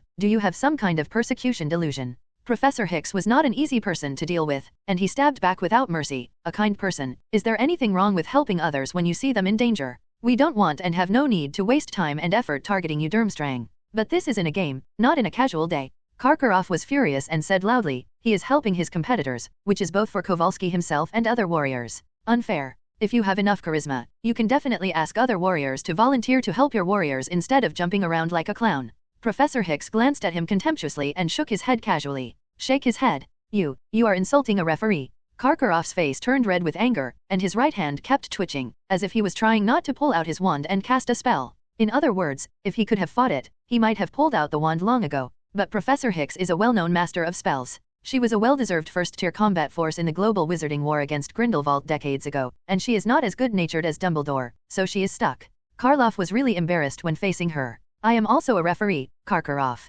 Looking at Karkaroff's expression, Professor Hicks showed a faint smile and corrected, in my opinion, we just have different opinions on the judgment of the players. It was just a little friendly conflict. Seeing that Karkaroff's face was getting darker, Bagman, as the only official from the Ministry of Magic present, quickly stepped forward to smooth things over between the two. Professor Hicks, Professor Karkaroff, it is normal for two referees to have conflicting opinions, he said, but there is really no need for you to argue. Including the previous incident of riding a horse-shaped water monster, since Harry and Mr. Kowalski did not violate the rules, they cannot punish the two warriors. Similarly, since Mr. Karkaroff believes that their actions are unfair to other warriors, it would be better to reflect this in the scores. This is a meaningful thing, right? Bagman wiped his sweat and felt that all his emotional intelligence in this life was used today. Karkaroff snorted coldly and sat back in his chair, indicating that he recognized Bagman's statement. It is conceivable that in this game, he will severely lower the points of other contestants. In the auditorium not far away, the little wizards didn't know that a fight almost broke out on the referee's side. They were still looking at the huge piece of old parchment with interest, and carefully watched the 5 warriors' wonderful operations in the lake. Of course, the most eye-catching one is still John riding a horse-shaped water monster. Before the other warriors had swam far, he had already ridden the water monster through a large area of the Black Lake. It's really strange, why didn't I see Rove come to watch the game? I'm still waiting to ask him for specific information about the handsome water monster his cousin is riding. In the auditorium of Hufflepuff House, Justin Finch-Fletchley, a muggle born in the same class as Rolf and Harry, looked around and said with some disappointment, "Yeah, this game is so interesting, it would be a pity if Rolf doesn't come." Susan Bones nodded in agreement. Perhaps Rolf took a position in another college. Ernie Macmillan guessed, "Isn't he always hanging out with that crazy girl from Ravenclaw?" Just as the little wizards of Hufflepuff kept guessing, a voice suddenly rang in their ears. "Don't guess, he has other more important tasks today." Ernie, Susan, and Justin all turned their heads and saw Dracula's iconic silver hair and black and red cloak. "Professor Dracula, have you finally wandered here?" Susan said in surprise, "We were still thinking just now. You have almost circled around the arena, why haven't you come to Hufflepuff yet?" The corner of Dracula's mouth twitched. He always felt that the little witch used words like swaying and floating to describe himself, which was a bit unpleasant, but he couldn't find anything worth refuting. Fortunately, Ernie Macmillan on the side quickly changed the subject, so that Dracula no longer struggled with how to refute Susan's description. "Professor, did you just say that Rolf has other more important tasks?" Ernie asked. "What tasks can he have? It can't be to tame another horse-shaped water monster, right?" "That's not true." Dracula looked at the picture on the land deed, smiled and shook his head, "But judging from Kowalski's progress, you should be able to find out soon." On the land deed, the large box formed by Harry and John split into 2 again. Currently, John is still far ahead, riding a horse-shaped water monster and looking around. Among the other 4 warriors, Harry's progress is the fastest. On the one hand, the effect of the gill grass is indeed good. He carefully avoided the search of the mermaid in the lake and could swim quickly with his palms and flippers adapted to the aquatic environment. On the other hand, when Harry was rescued by John, he also took a ride on the horse-shaped water monster. He rode for a long distance, thus opening up a large gap with the other 3 people. Judging from the progress of the exploration, among the remaining 3 warriors, Crumb, who turned into a shark head and had excellent water properties, made the fastest progress. Cedric, who combined the bubble head spell with human body transformation, was second, only one the hibiscus bubble curse is at the end. Fleur's swimming skills are actually no worse than Crumb's. In addition, her body is slim, so she receives very little resistance. Her ultimate speed is even faster than Crumb's. But after all, she was not a student from a school built at a higher latitude like Durmstrang, and she could not compare with Clum's ability to adapt to cold water. The cold lake water in February caused her body functions to drop a lot, and she was unable to exert her full strength at all. Play. Seeing another group of mermaids surrounding Fleur, who was making slow progress, Justin Finch-Fletchley, who nervously watched the land deed screen, became a little anxious. Why are there these ugly mermaids again? They are so abominable, he said angrily, and these mermaids have ruined all my fantasies about mermaids. Wivio. Oh. Dracula became interested. What fantasies do you have about mermaids? I originally thought mermaids were the kind of mermaids in fairy tales, the kind with long hair and a good figure. Justin murmured sadly. But the mermaid in the Black Lake here at Hogwarts cannot be said to be beautiful at all. Iron gray skin, disheveled hair, incomplete teeth. Sure enough, fairy tales are all lies. Actually, the kind of mermaids imagined by muggles does not exist. Dracula glanced at the sad Justin Finch-Fletchley and said casually, it is very likely that they have seen mermaids in warm waters, and then recorded the images of those mermaids. Are the mermaids in warm waters different from the mermaids in the Black Lake? Justin's eyes showed a hint of hope again. Are there any beautiful mermaids with long hair? Of course, that type of mermaid is more pleasing to the eye. Dracula smiled languidly, including temperament, appearance, and character. They are much better than the mermaids in these cold water areas. Having said this, Dracula couldn't help but curl up with a mocking smile. He had a lot of conflicts with the mermaid tribe, and he even personally transformed a mermaid leader into the lowest blood servant among vampires, causing the rather small mermaid tribe to fall into serious civil strife. The thing is, in 1811, the then Minister of Magic Grogan-Stump set a new definition of human, and the Wizarding Society reached a unanimous agreement, together with the definition of beast. Humans, that is, wizards and muggles, are classified into this category, along with goblins, vampires, hags, giants, house elves, vila, and werewolves in human form. However, because centaurs and mermaids were unwilling to share the term human with vampires and hags, they refused to accept being human and voluntarily were classified as beasts. At that time, these two groups with no ability but high self-esteem made Dracula very angry. He directly picked the two most cheerful groups of mermaids and centaurs, and easily transformed the leaders of those two groups into blood servants. Then he stayed away and admired the races that considered themselves to be noble. What will happen to the vampires they despise? Living up to Dracula's expectations, the two leaders could not control their desire to suck blood, and they were soon exposed to the eyes of the tribe. The mermaids and centaurs of these two groups quickly fell into civil strife after discovering that their leader had turned into a lowly vampire.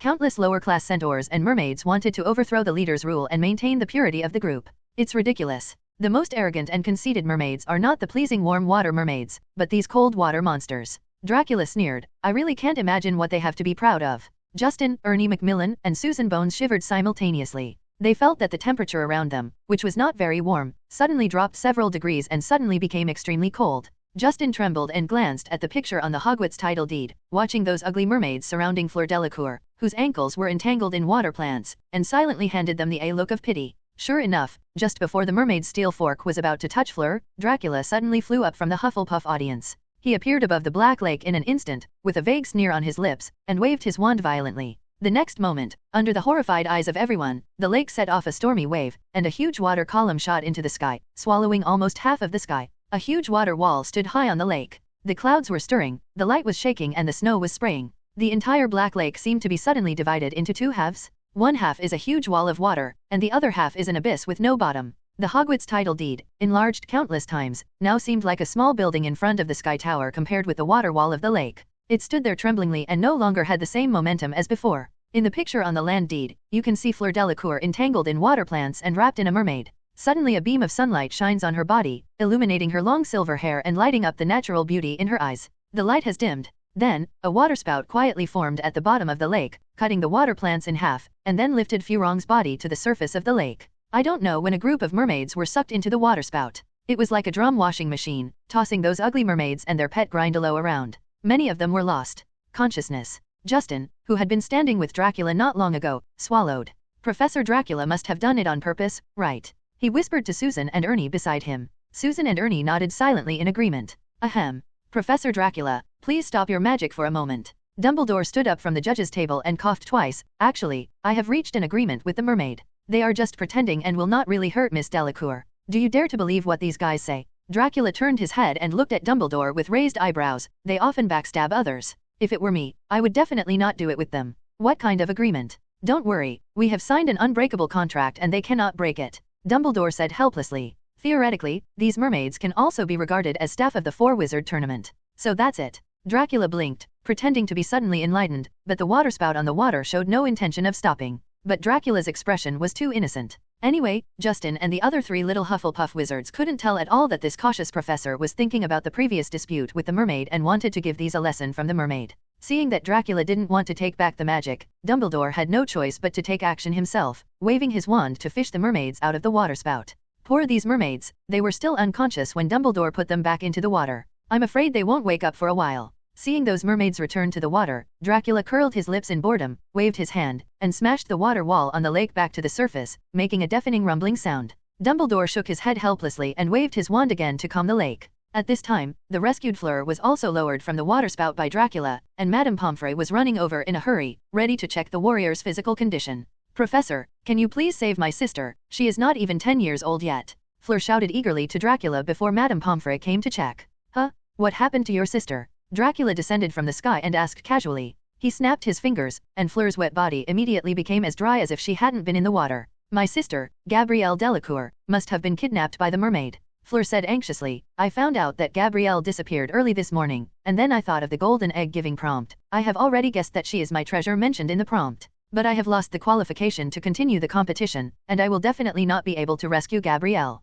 If she is not rescued after an hour, the lake will drown her. Dracula looked at the anxious and extremely pale Fleur with interest, and was a little curious in his heart whether this half-Vila would conjure up a pointed beak when she was extremely anxious. Ahem. Dumbledore's cough interrupted Dracula's thoughts. Dracula raised his head and saw that Dumbledore was being asked various questions by Beauxbaton's principal, Ms. Maxime, on the judge's bench, and he was almost furious. He finally put aside his thoughts about watching the show and said to Furong, well, actually your sister will be fine. It's just a game, there's no need to risk anyone's life. But there were a lot of lives lost in the previous semifinals. Fleur was still anxious, pacing back and forth, as if she wanted to jump into the Black Lake again at any time. Well, Dracula saw that Fleur was still worried, so he had to add, if your sister is not rescued after an hour, I will rescue her myself, how about it? Fleur breathed a sigh of relief and allowed Madame Pomfrey, who had just arrived, to pull her for inspection. Dracula's strength has been verified by everyone. If this security officer who is so powerful agrees to rescue Gabrielle, then Gabrielle's safety should be guaranteed, or so Fleur thought. Even though one warrior was eliminated, the game still went on. The mermaid's song to indicate the time of the game sounded under the Black Lake. You have but 1 hour to find and retake what we have taken. Don't delay, the time is already half gone, lest what you are looking for rot here. Halfway through the game, the first warrior who discovered the treasure finally appeared. As expected, it's John Kowalski riding a Kelpie. At this time, it can be seen from the title deed of Hogwarts, which has returned to being the tallest building on the site after the water wall disappeared, that John swam to a place that looked like a village. While he looked around, he drove the horse-shaped water monster to swim quickly. There are many stone dwellings around, and the number is growing. Gradually, the shapes of those dwellings became more and more exquisite, and some of them were surrounded by garden spaces planted with water plants and lotus pods. There are some small green lodi tied in front of the door of some shacks, like a guard dog. Mermaids emerged from all directions, looking at John curiously. When they saw the horse-shaped water monster under John, their eyes showed vigilance. Some mermaids took out steel forks from the house, and some covered them with their hands. Mouth whispering, John quickly turned a corner and arrived at a very strange sight.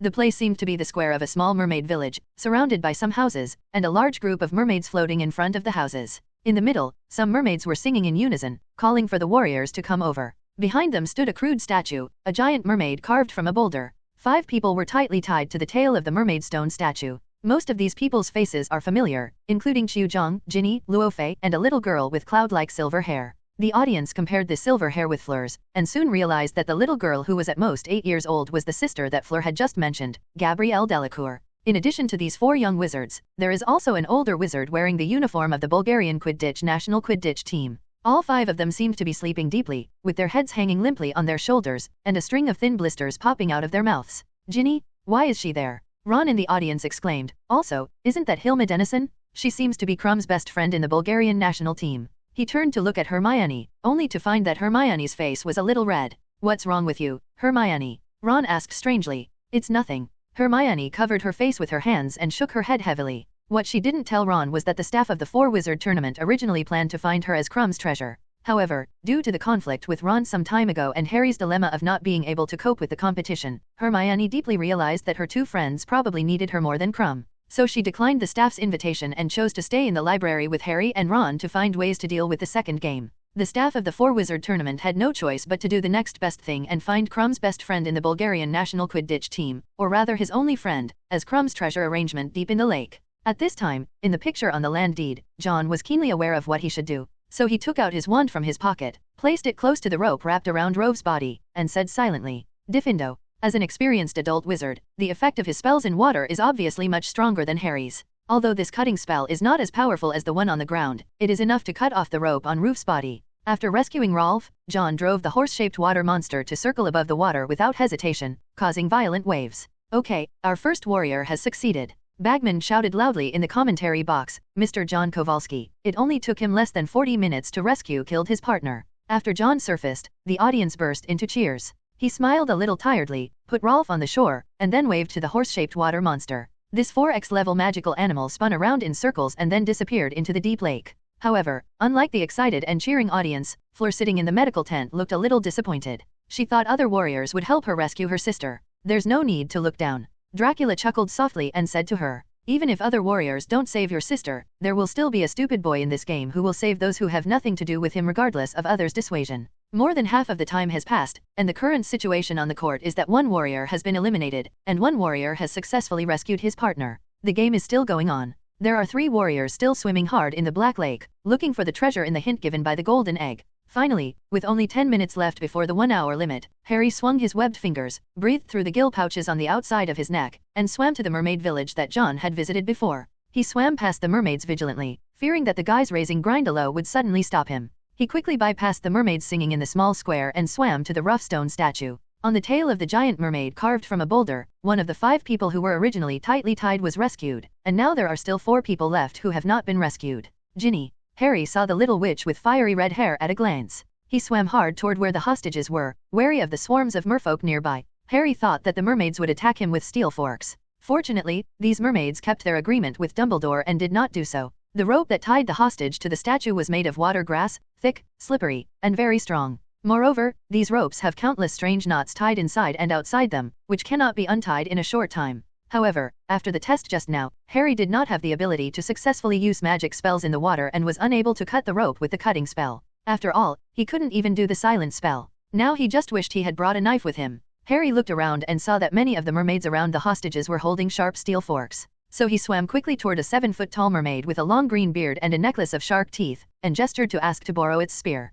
The mermaid laughed and shook her head. We can't help, he said from the water in a hoarse, deep voice. Bring it here, Harry said viciously. But there were only some bubbles coming out of his mouth, and no sound came out at all. He quickly swam forward a few feet, grabbed the steel fork in the mermaid's hand, and tried to wrest it from him. But even though Harry took the gillweed, which allowed him to adapt to the water environment, his strength was obviously not as strong as that of a mermaid who swims in the water all year round. The mermaid easily pulled back the steel fork, then tossed Harry aside, and then burst into laughter, as if mocking the weakness of this so-called warrior. However, Harry had no time to be angry about this. He turned around in the water eagerly, and then looked around, trying to find a sharp object, anything. Fortunately, there are some scattered stone fragments at the bottom of the lake, many of which are relatively sharp. Harry swooped down, grabbed a particularly sharp piece, and returned to the statue. He used the stone to hack at the rope that bound Ginny. Even so, it took several minutes until his arms were so sore that he could break the rope. Ginny floated in confusion, her eyes closed, a few inches above the bottom of the lake, bobbing in the waves. Harry took a few breaths from the cheek pouches on the side of his neck and looked around blankly. John should have rescued a hostage, but the other warriors were still missing. Harry hesitated. He heard a voice in his heart saying that as long as Ginny was rescued, the other hostages were the tasks of other warriors and had nothing to do with him. Moreover, according to the current situation with 4 people left, John must have only taken away 1 person. With such a powerful helper, John only took away 1 person, so why did he have to meddle in those nosy matters? Harry took Ginny's arm and prepared to lead her back to shore. At this moment, out of the corner of his eye, he caught a glimpse of a strand of long, silky black hair that was still tied to the stone statue. Autumn Jong. Harry's memory suddenly returned to the 2nd grade, when he was obsessed with this girl. Even though he has now let go of this youthful movement, it is not so easy to completely let go of him as a stranger. What's more, he was able to reach this point thanks to Cedric. Harry stopped swimming with his flippers. His eyes moved, and he suddenly thought that of course there was no need for John to save other people. When John came here, it was still early before the 1-hour limit. All he wanted in his mind was to complete the game as soon as possible, not to doubt that other warriors could not save their treasure. If it weren't for the fact that there were only 10 minutes left in the hour, Harry wouldn't have doubted whether other warriors could reach this position. However, if it was true, as the mermaid's song said, that the hostages would rot here after 1 hour, then he couldn't just sit idly by. Harry gritted his teeth and suddenly turned around and swam back to the stone statue. He picked up the sharp stone and knocked it against Chu Zhang's rope. The next moment, several pairs of thick, gray-brown hands grabbed him. 6 or 7 mermaids pulled him away from Chu Zhang. They shook their green-haired heads and pulled him viciously. You can only take your own hostages, one of the mermaids said to him. Don't worry about others. No, Harry shouted angrily, but only 2 bubbles came out of his mouth. Your project is to rescue your own friends, don't worry about others, said the mermaid. She is my friend too. Harry pointed at Zhang and shouted loudly, a big silver bubble emerged silently from his lips, and I don't want other people to die either. Zhang's face was pale, and her long hair was floating gently in the water. The little girl with silver hair had blue cheeks and looked lifeless. Harry struggled to get away from the merman, but they pulled harder and pulled him back. His chest heaved violently, and he looked around desperately.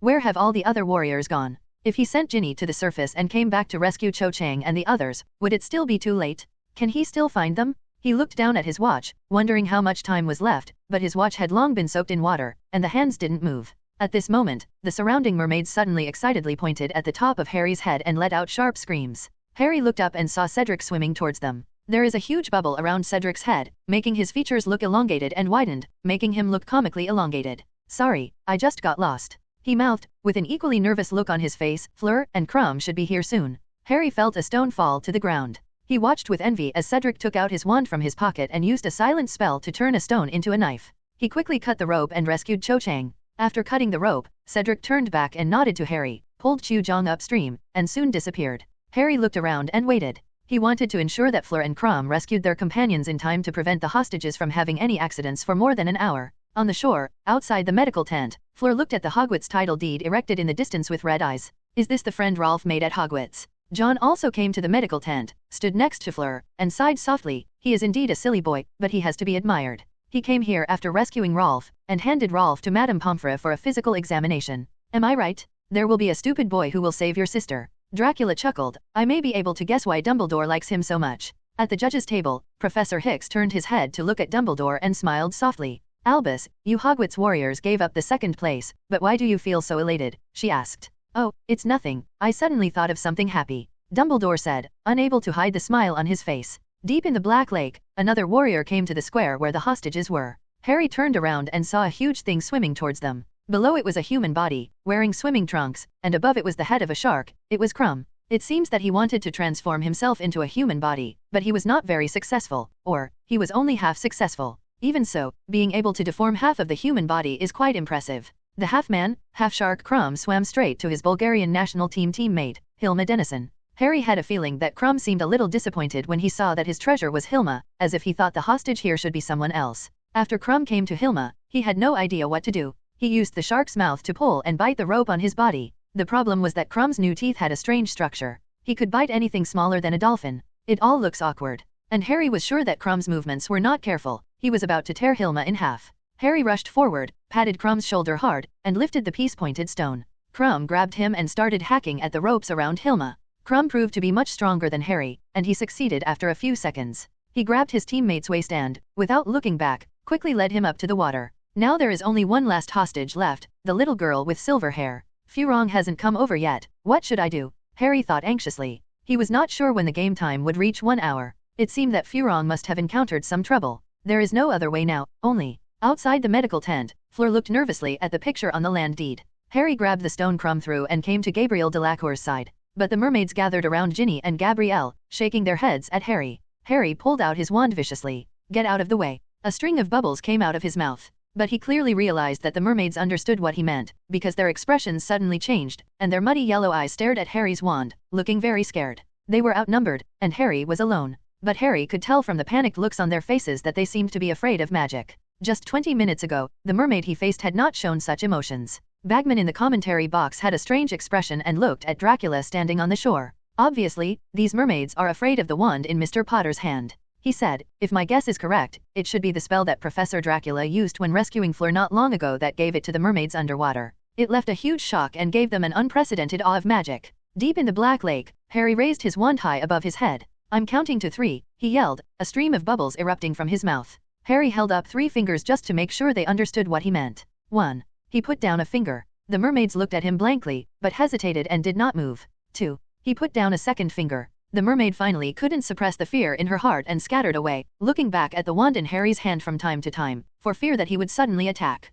Harry rushed forward and slashed at the ropes around Gabrielle as he had done when he freed Ginny. Finally, Gabrielle was free too. Harry picked up the 2 little witches Ginny and Gabrielle one by one, kicked them off and left the bottom of the lake. Even with the effect of the gillweed, it was still very difficult for Harry to lead 2 people to swim towards the lake, especially in this situation where both hands were unable to paddle smoothly. Fortunately, the weight of the two little girls was very light, so he could barely support them. Harry flapped his webbed feet desperately, but within a few minutes, he found that the feet had once again transformed into ordinary human feet. His heart sank suddenly as he realized that an hour had passed. The mermaids swam up with him, and Harry saw them swimming around him with ease, watching him struggle in the water. Now that the time was up, would they pull him back to the bottom? Do they eat people? Harry was getting more and more out of breath, and all kinds of terrible speculations kept popping up in his mind. He began to realize very clearly how wet and cold the lake water in his mouth was. His consciousness gradually became thinner, and the two slender little witches holding his hands seemed to have turned into two heavy shot put. Professor Potter seems to have lost his strength.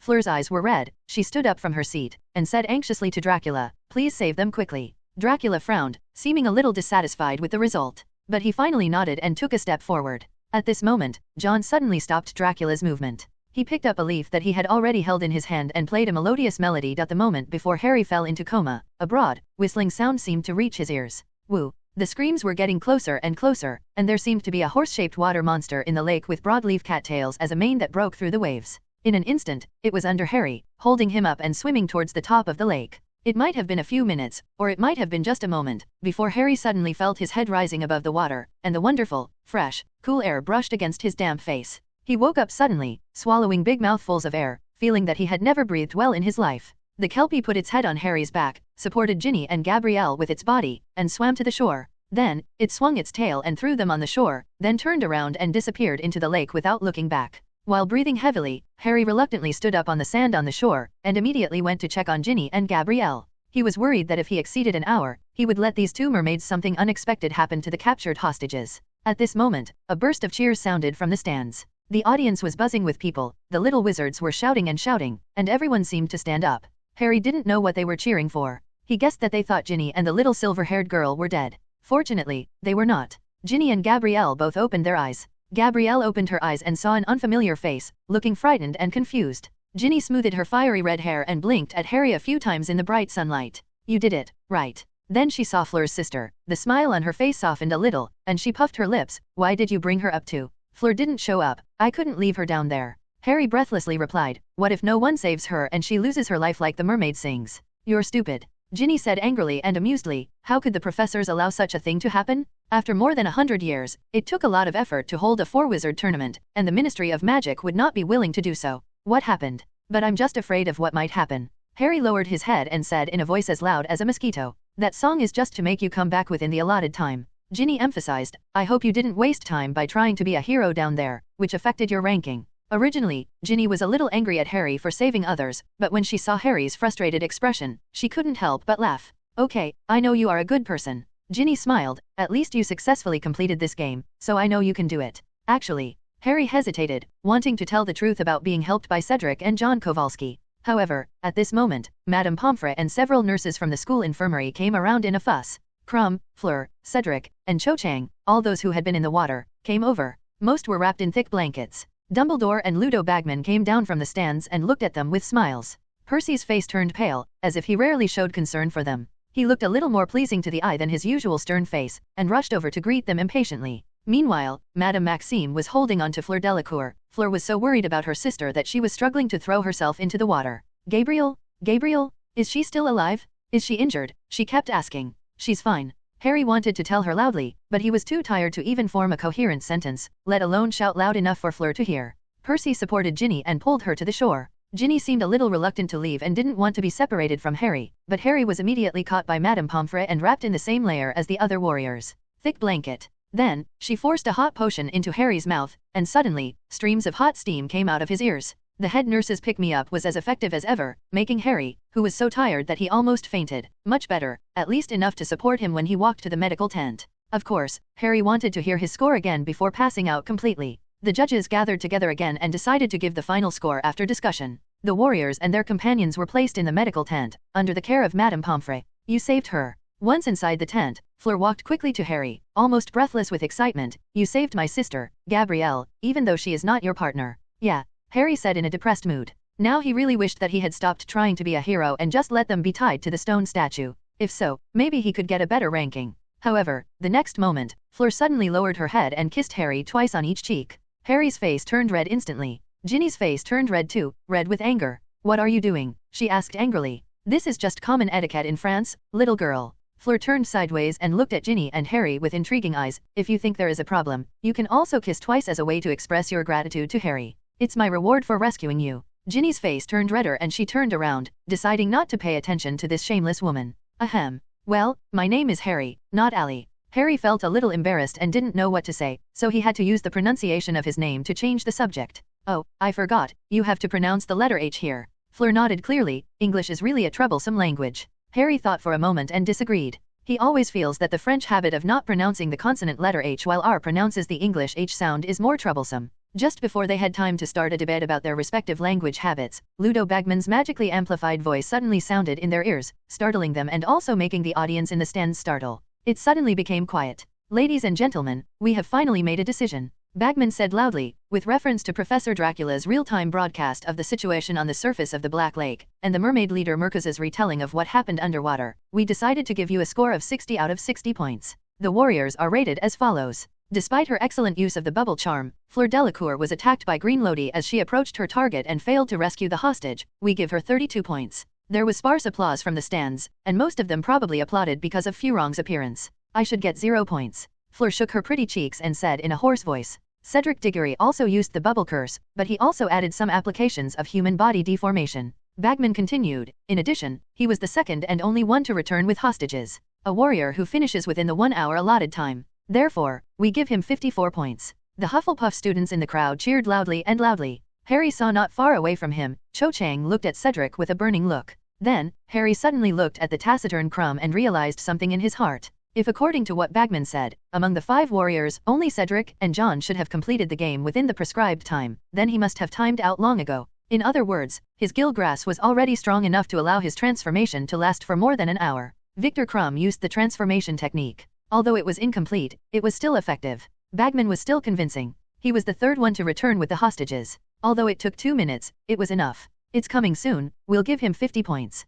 Karkaroff slapped his hands particularly vigorously, looking triumphant. It seemed that Crumb's defeat in the first game had lowered his goals a lot. Finally, there are 2 warriors whose scores are more controversial. One of them is John Kowalski. Bagman continued. He used a tamed horse-shaped water monster to help him finish first game. But some judges believed that he used tools outside the competition and could not reflect his personal abilities, so they gave a low score. Mr. Kowalski's final score was 50 points. There was an uproar in the audience, and Bagman in the commentary box glanced at Karkaroff without leaving any trace. In fact, Karkaroff directly ignored the opinions of other judges and gave John 0 points, so that he suddenly lost the chance to become the first place in this project. It can be seen that Professor Hicks's face is very ugly, and many Infamouny students also protested loudly. No one would look good when faced with this kind of thing. Professor Hicks had already rated Crumb fairly and impartially, and then Karkaroff, who had promised to be fine, suddenly stabbed her in the back. 0 points for John. Now, 2 completely unequal warriors have scored the same points. Professor Hicks tightened his wand, as if waiting for the game to end at any moment, intending to teach Karkaroff an unforgettable lesson.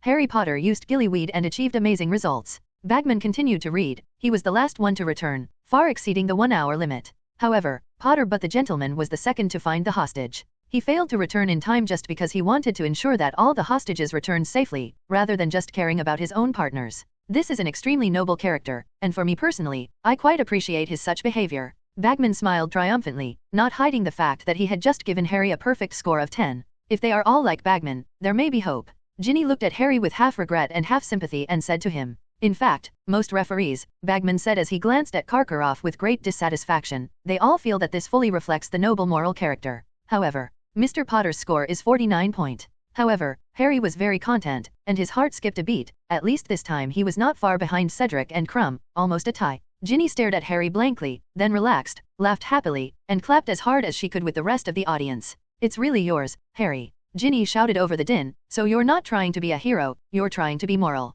Fleur was also slapping her hands hard, but Crumb seemed unhappy. He almost didn't say a word to his teammates, and just looked at Hermione and Ron standing in the stands. But Hermione was so focused on cheering for Harry that she didn't notice him at all. Harry thought for a moment, stood up and walked towards John Kowalski. John turned his head to look at him, with a friendly smile on his face. What's the matter, Harry? In the last period of time, you asked the water monster to pick me up, right? Harry asked softly. It's obvious, isn't it? John smiled. Actually, Professor Dracula planned to save you, but I suddenly thought that if the safety officer takes action, then you have used the opportunity to call for help and the game will be judged. Fail. You weren't far from the shore at that time. It would be a big loss if the game failed in that situation. So I gave you a little help. But haven't you repaid the favor before? Why are you still helping me? Harry asked confused. John stood up and moved over to Harry, patting him on the shoulder. I admire you for being able to save other people who have nothing to do with you regardless of danger. He said softly, maybe. I also want to let myself have some sense of participation in this noble behavior, right? At this time, the second event of the semifinals competition was gradually coming to an end. The third and final project will be carried out on the evening of June 24.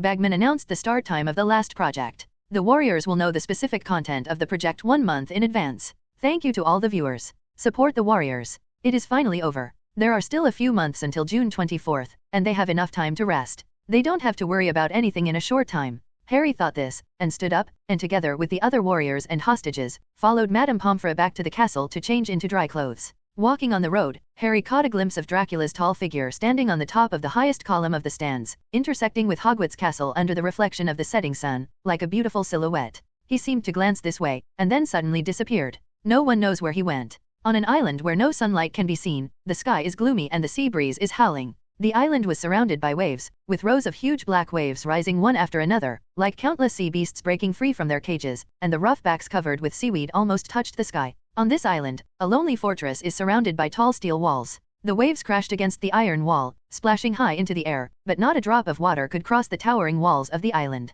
Countless dementors wrapped in tattered black cloth, as if they had been soaked in water, were wandering in the sky. Wherever they pass, it seems like all the happiness has been sucked away, reminding people of the most terrifying things they have ever experienced in their lives. However, these dementors, who are almost feared and feared by the entire magical world, behaved very abnormally today. They deliberately bypassed an open space on the Azkaban island, far away from there, as if something more terrifying than monsters like them appeared in that direction. This is a cemetery on the island of Azkaban. No one was taking care of it. It was like an abandoned mass grave, with dead bodies lying there in a mess. The corpses of wizards who were tortured to death by dementors in Azkaban were hastily buried. Occasionally, some friends or relatives who came here to visit would put up a few stones here, which were regarded as tombstones of the deceased. A tall figure with long silver hair and burgundy eyes stood quietly next to the cemetery, with a vague look of thought on his face. Countless dementors on the island did not dare to take a step closer to him. Most of the dementors have experienced the Patronus curse that covered the entire island, and have seen their almost immortal fellow dementors completely annihilated. Their fear of Dracula has been deeply engraved in their hearts, deep in the memory of the ethnic group. Dracula was happy that there were no disgusting monsters like dementors to disturb him, so he could find someone, or a ghost. As early as the Yule Ball, Dracula wanted to come to Azkaban to take a look, but it was only after the second project that he found the free time between the various fun of the Four Wizards tournament. Before the Yule Ball, Percy introduced Barty Crouch's family situation to Dracula, and mentioned Crouch's Death Eater son who died in Azkaban, and Crouch who also died during that time. Wife. Dracula was already very suspicious of Crouch, so naturally he would not let go of this seemingly small suspicion. How could an outstanding young wizard like Barty Crouch Jr., who obtained 12 Owls certificates during school and joined the Death Eaters not long after graduation, endure the torture of dementors for just a few months? Can't bear it? Dracula stood in front of the cemetery and gently snapped his fingers. Next, it seemed as if a blood-red thread passed through Dracula's hand and hooked up to all the almost unformable bones on the ground. Gradually, these corpses began to make some movements. In fact, every corpse may still have residual soul fragments still left in the body. Especially in a cruel place like Azkaban, it is almost impossible for wizards who can die peacefully to exist, and they will more or less have some obsessions. These obsessions are the premise for the birth of ghosts. As Dracula once said to his cheap daughter Serena, he is the purest dark life and is very good at necromancy. This blood-red thread is an application of necromancy. It evokes the fragmented soul and meager consciousness in the body of the deceased that has not completely dissipated, so that Dracula can get some information he needs here. Under the influence of blood-red silk threads, transparent figures floated up from among the corpses. Most of them were blind-eyed and unconscious, without any possibility of communication with them. However, this is a prison that has existed for who knows how many years. The group of the dead is so large that there are always some souls that still retain relatively complete consciousness. These soul fragments with relatively complete consciousness are actually just a hair away from becoming ghosts. What's your name? Dracula walked up to a wizard with the clearest eyes and an illusory body, and asked softly. Yes, what is my name? The disembodied wizard looked at Dracula blankly, and then looked at the surrounding environment. I seem to remember, I should have died in a prison. Inside. He covered his head in pain, and his faint voice sounded hoarse. My name should be. It's okay, just forget it if you can't remember it. Dracula interrupted the illusory wizard, with light in his eyes constantly flowing. I want to ask you a few questions, please listen carefully. As if under control, the wizard suddenly stopped shouting hoarsely and looked at Dracula solemnly. Say, he said in a stiff voice. How long have you lived in this cemetery? Dracula asked casually. The illusory wizard frowned unconsciously and fell into thinking. About 30 years. After a long time, the illusory wizard slowly uttered these words from his mouth. It can be seen that the wizard's consciousness is not sure how many years he has been here, so under the control of Dracula's necromancy, he can only give an approximate value. 30 years, then you must have known Barty Crouch Jr., right? Dracula asked. He also died on this island more than 10 years ago. I still have some questions. Ask him. However, the transparent wizard shook his head. I don't know anyone named Barty Crouch Jr. in this cemetery, he said. Dracula frowned. Do you know the other people? He asked softly, or do you have no way of contacting other broken souls who died nearby, so you don't know Barty Crouch Jr.?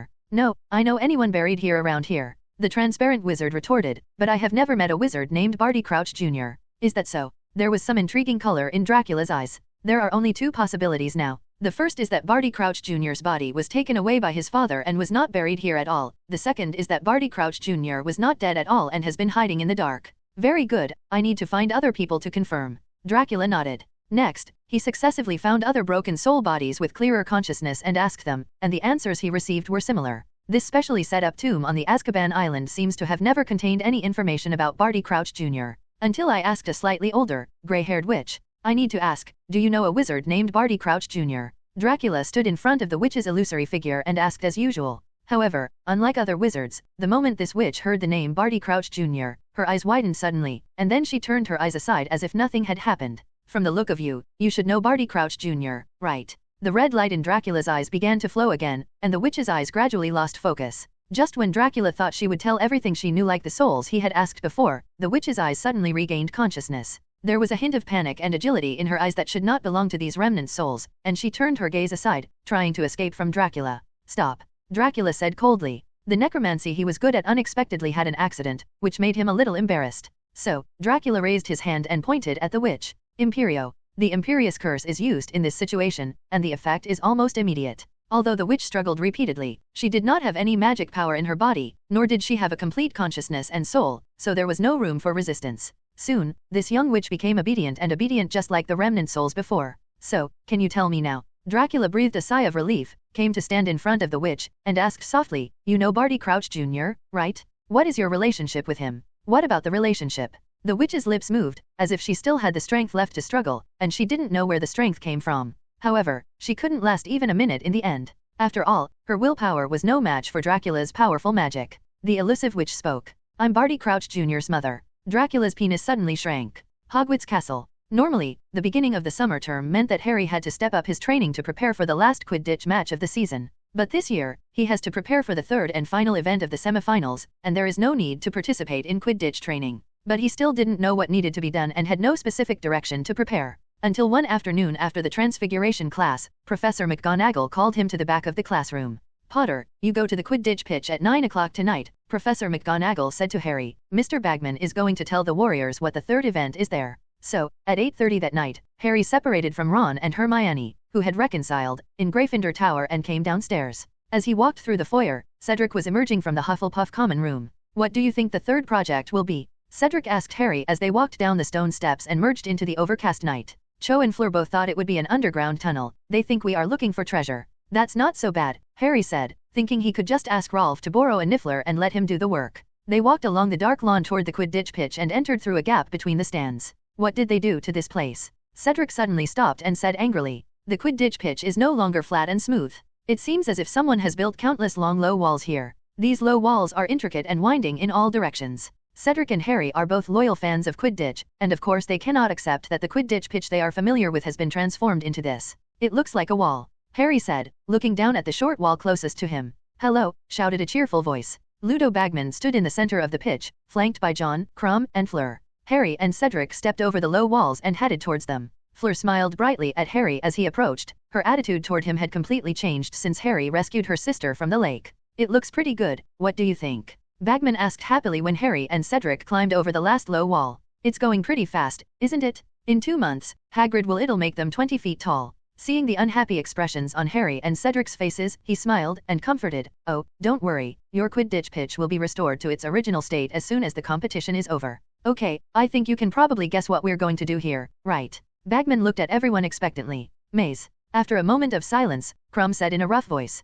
That's right. Bagman clapped his hands. It's a maze? The third project is very simple and clear. The Triwizard Cup is placed in the center of the maze. Whoever can touch it first will win the final prize. Champion. We just need to go through the maze. Fleur asked doubtfully. This doesn't seem very difficult. There'll be a lot of obstacles, Bagman said cheerfully, hopping up and down on tiptoe. Hagrid has provided a whole bunch of animals, and there's some spells that have to be lifted, and stuff like that, you know. In addition, the warrior with the leading score will enter the maze first. Bagman glanced at John, but it does not mean that the first one to enter will definitely be the first to pass the level. You all must try your best. Harry and the other warriors couldn't help but look at John. Harry knew only too well what kind of animals Hagrid would provide for such an occasion, and it would be no fun at all. In addition, he later learned from Rove that John had studied with the most outstanding magical zoologist, Newt Scamander, for a long time. If all the obstacles in the way were magical animals, maybe the champion would already be there. It's his. Don't worry, there won't only be magical animals. Bagman seemed to see their worries and explained, there are also various other obstacles such as protective magic and alchemy products waiting for you. After explaining the content of the game, everyone stepped over the growing low wall and walked towards the castle. Bagman hurried beside Harry. Harry felt that he was about to offer to help him again. Sure enough, Bagman found an excuse to pull Harry to a remote place near the Forbidden Forest. He looked a little distracted. Listen, Harry, do you think you can defeat several other warriors and win the final championship? He asked. Of course I don't think so. Harry shook his head and smiled in relief. Actually, I'm very satisfied that I can get to this point. I don't insist on being first. No, how can you not pursue first place? Bagman said eagerly, I can let you get first place. Harry shook his head, not wanting to pay attention to the referee who didn't know what he was thinking. At this moment, a rustling sound suddenly came from the depths of the Forbidden Forest. Harry turned around and stared at the place where there had been movement. He reached into his robes and fumbled for his wand. At this moment, a man in ragged clothes suddenly stumbled out from behind a tall oak tree. Harry didn't recognize it for a moment, then he realized it was Mr. Barty Crouch, the director of the Department of Magical Law Enforcement. Mr. Crouch looked like he had been wandering outside for many days. The knees of his robe were torn and stained with blood. His face was also covered with scars, his beard was unkempt, and his face was gray and haggard. His hair and beard, which had been neatly combed, were messy and looked like they hadn't been washed or trimmed for a while. However, although his image is very different from usual, his behavior seems even weirder than the image. Mr. Crouch seemed to be talking to someone whom only he could see. He kept mumbling and gesticulating from time to time. His mood was sometimes calm and sometimes excited. Harry and Bagman couldn't understand what he was doing. When Harry saw him, he remembered an old tramp he met when he went shopping with the Dursleys before he entered Hogwarts. The mentally disturbed tramp also said this to the air crazily, non-stop. At that moment, Aunt Petunia grabbed Dudley's hand and pulled him across the street to get away from the madman. Uncle Vernon took advantage of the situation and babbled endlessly to the whole family about how he planned to deal with beggars and homeless people. Mr. Crouch, what's wrong with you? Bagman looked startled and walked up to Mr. Crouch at a loss. Crouch didn't seem to see him at all, and just kept talking to a tree next to him. Weatherby, after you finish this matter, send an owl to deliver a message to Dumbledore to confirm the number of Durmstrang students participating in the tournament. Karkaroff sent a message saying that there are 12 in duel. Harry also remembered that Weatherby was Percy's name that Crouch had mistakenly remembered, and Fred and George laughed at Percy for a long time. Mr. Crouch, Bagman asked cautiously again. Then send an owl to deliver a message to Madame Maxime. She may also want to increase the number of students, since Karkaroff's number has increased to 12. Crouch still seemed not to have heard anything, saying that he goozy-eyed said, let's do it like this, Weatherby, okay. Bagman, why is Mr. Crouch here? Harry walked up to Bagman and asked with some confusion, didn't Percy say he wasn't feeling well and had been staying at home to rest? I don't know either. Bagman shook his head blankly, is it possible that he was under too much pressure at work and that he lost his mind? Crouch still didn't hear the discussion between the two people. He stood there stiffly with protruding eyes, staring straight at a tree in front of him, muttering silently. Then, he suddenly staggered a few steps to the side and fell to his knees with a plop. Mr. Crouch, Harry shouted, are you okay? Crouch's eyes rolled up, and most of the whites of his eyes were exposed. Harry turned to look at Bagman, who gritted his teeth and rushed into the bushes with Harry, looking down at Crouch who was kneeling on the ground in panic. There must be something wrong with him. What should we do? Bagman didn't look like a Ministry of Magic official when faced with this situation. He completely lost his opinion and was like an ant on a hot pot. The ground was pacing. I think we'd better call someone quickly. Harry saw that Bagman was unreliable, so he had to think of a way on his own and whispered to him, listen, Mr. Bagman, we'd better call Madame Pomfrey over. Dumbledore. At this moment, Crouch suddenly shouted. Panting heavily, he lunged at Harry, grabbed hold of his Hogwarts robes, and pulled him to him. But Crouch's eyes were staring directly at the top of Harry's head, as if there was something there. I want to see Dumbledore, he said harshly. Okay, Harry said quickly, as long as you get up, Mr. Crouch, we will go to Dumbledore right away. I did, stupid thing. Crouch said as if he didn't hear Harry's words, still panting. He looked completely crazy, with his eyes protruding outwards and turning strangely, and drool dripping down his chin. You must tell Dumbledore about this. Crouch's eyes suddenly turned around and glared at Harry. Who are you? He whispered. Oh my god, Mr. Crouch, how can you not know who this is? Bagman said in a fuss, are you out of your mind? Harry glared back at Bagman, raised his hand to signal him not to interrupt them, and then turned to Crouch again. I'm a student at Hogwarts, Harry said carefully. At the same time, he looked very nervous and his brain was spinning rapidly, trying to find a way to find the professors quickly. You're not his? Crouch asked softly, his mouth drooping. No, Harry said following Crouch's words. In fact, he had no idea what Crouch was talking about. Is that Dumbledore's person? Crouch asked again. Yes, said Harry. Now he somewhat understands that the him Crouch just mentioned should be opposite to Dumbledore's camp, that is to say, that him represents Voldemort. Crouch relaxed slightly and pulled Harry closer. Harry tried to pry away Crouch's grip on his robes, but his grip was too tight and he couldn't break it free. Just a heads up for Dumbledore. Crouch said. If you let me go, I'll go find Dumbledore. Harry said impatiently, let me go, Mr. Crouch, and I'll go find him. Thank you, Weatherby, I'd like a cup of tea after you've done that. My wife and son will be here soon, and we're going to a concert tonight with Mr. and Mrs. Fudge. Suddenly, Crouch let go of Harry and started talking to a tree again, seemingly forgetting about Harry. Harry was extremely surprised, and Bagman also stared at him dumbfounded, feeling that the image of Crouch in his heart was impacted. Yes, my son recently passed the 12 ordinary wizard level examinations with very satisfactory results. Thank you. Crouch's words became coherent again, but they became confusing again. Yes, I am indeed very proud of him. But don't let this delay our work. If you can give me the memorandum from the Minister of Magic in Andorra, I will probably have time to draft a reply. You watch him here. Harry took a deep breath, turned to Bagman and said, I'm going to find Dumbledore. I know the password to his office. I can hurry up dash. But he's crazy. Bagman said hesitantly, turning to look at Crouch, how about we put him here with a binding spell, and then go find Dumbledore together. Crouch was still chattering to the tree, seemingly convinced it was Percy. But are you sure you can trap Mr. Crouch with just a binding spell? Harry asked. At least one person must stay here to prevent him from running around in Hogwarts. Are you planning to let one do students stay here? Bagman was convinced. He nodded helplessly, then carefully cast an iron armor spell on himself, and stood several trees away from Crouch. Upon seeing this, Harry was about to leave, but his actions seemed to stimulate Mr. Crouch, causing him to suddenly change his posture, hugged Harry's knees, and dragged him to the ground again. Don't leave me, he whispered, his eyes popping out again. I escaped. I must remind Dumbledore, he is back, broke into the house, controlled. It's all my fault, my son, it's all my fault. Tell Dumbledore, Harry Potter, the Dark Lord, recovered. As long as you let me go, I will go find Dumbledore, Mr. Crouch. Harry said irritably. He didn't pay any attention to what Crouch was saying, and just thought he was still talking nonsense.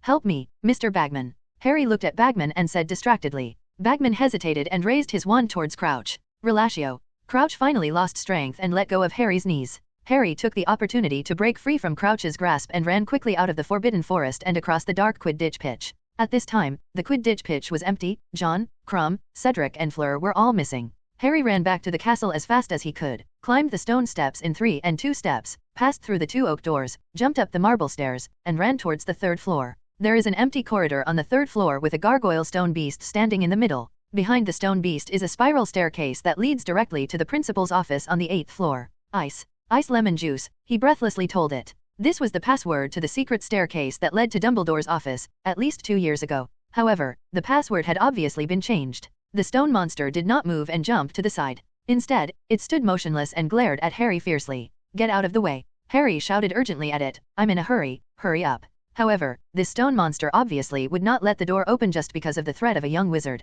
and the look he stared at Harry became even more fierce. Harry looked around anxiously in the corridor, trying to see if any passing professor could tell him the password to the headmaster's office. Before other professors could pass by, Harry's eyes suddenly lit up. It suddenly occurred to him that Professor Dracula's office was also on the 3rd floor of the castle, not too far from here. If he made some noise here, he would surely appear in an instant at Professor Dracula's speed. So Harry took out an explosive wand produced by Fred and George from his pocket. Before going to find Bagman, he was fooling around with Ron in the Transfiguration classroom using this new joke product. This wand is like a firecracker. It makes a lot of noise when broken, but does no harm to the user. Sure enough, the moment the explosion sounded, a silver-haired figure suddenly appeared in front of the gargoyle stone beast.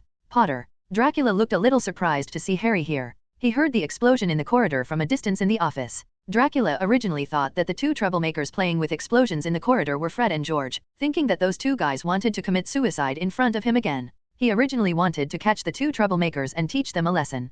However, unexpectedly, the one who made such explosions turned out to be Harry, who had always been quite honest in front of Dracula. Dracula squinted his eyes and looked around, but did not find the Weasley twins around. So, are you planning to inherit the mantle of those two Weisses? Dracula looked at Harry and said with a sneer. No, Professor. Harry explained quickly, I am really in a hurry this time, so I urgently need to find you, so I came up with this idea. Professor Crouch, the referee of the Four Wizards tournament, Mr. Barty Crouch is crazy. Dracula's eyes suddenly condensed. A few months have passed, is Barty Crouch finally willing to show up? Ever since the remnant soul of Barty Crouch Jr.'s mother was discovered on the island of Azkaban, Dracula has determined one thing. There's something very wrong with Barty Crouch, and Barty Jr., a Death Eater, is probably not dead yet. However, Barty Crouch seemed to have disappeared from the world during this period, and he could not be found anywhere or by any means. It wasn't until today that Dracula learned about Crouch's appearance from Harry. Where is he now? Dracula asked in a deep voice. On the edge of the Forbidden Forest, Mr. Bagman is looking after him there.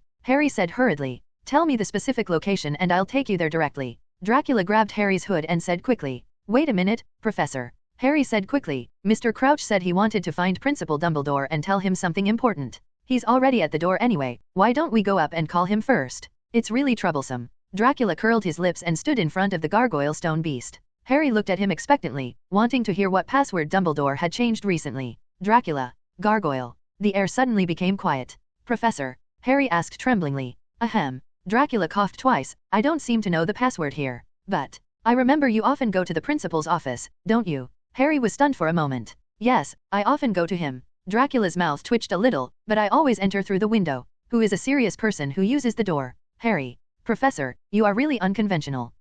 Professor Dracula, why don't you go through the window? At this moment, the gargoyle looked at Dracula's increasingly dangerous eyes and panicked. I really can't help it. I took it upon myself to open the door for you. It was afraid that the professor in front of him would dismantle its body because he felt embarrassed. Forget it. Forget about this stupid ugly thing. Let's go directly. Dracula was too lazy to pay attention to the gargoyles and rushed to the Forbidden Forest to find Barty Crouch, who had disappeared for several months. So he grabbed Harry's hood, and the two of them disappeared into the corridor on the third floor. The next moment, Dracula appeared in the principal's office with Harry. Dumbledore, wearing a long green nightgown, was drinking tea and reading some letters. When he saw Dracula and Harry arriving, he raised his head in surprise. It's rare to see you two come to me together. Is there something wrong? Dumbledore looked at Dracula and then at Harry, and asked in surprise. Professor. Harry quickly took a step forward and said to Dumbledore, Mr. Crouch has appeared, in the forest. He has something to tell you. Harry thought that Dumbledore would ask some questions, but Dumbledore asked nothing, which made him relieved. Dracula had told Dumbledore about Crouch's problem long after he found the conclusive evidence.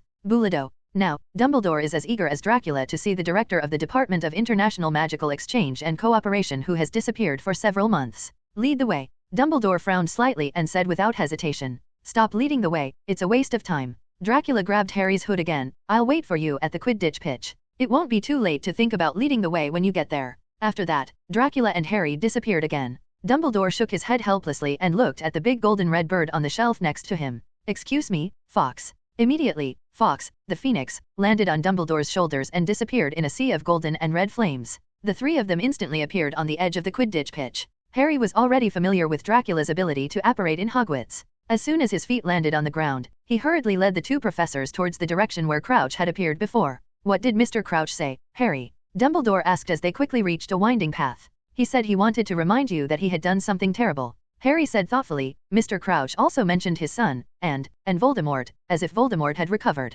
Coming. Harry hadn't noticed the meaning of Crouch's words just now, but after repeating them again, Harry was suddenly shocked. Is it true? Dumbledore said solemnly, speeding up his pace and hurried into the dark and gloomy forest. His behavior was unusual, Harry said. Harry walked quickly beside Dumbledore, and Dracula was on the other side of Dumbledore. He didn't even see him move, but he followed them like a ghost, keeping pace with the pace of the two men's strides. Mr. Crouch didn't seem to know where he was. He kept talking, as if he thought Percy was there. Then he suddenly changed and became scary, saying he wanted to see you. Harry said with some worry. I asked Mr. Bagman to keep an eye on him in the Forbidden Forest. Really? Dumbledore's eyes gradually became extraordinarily deep.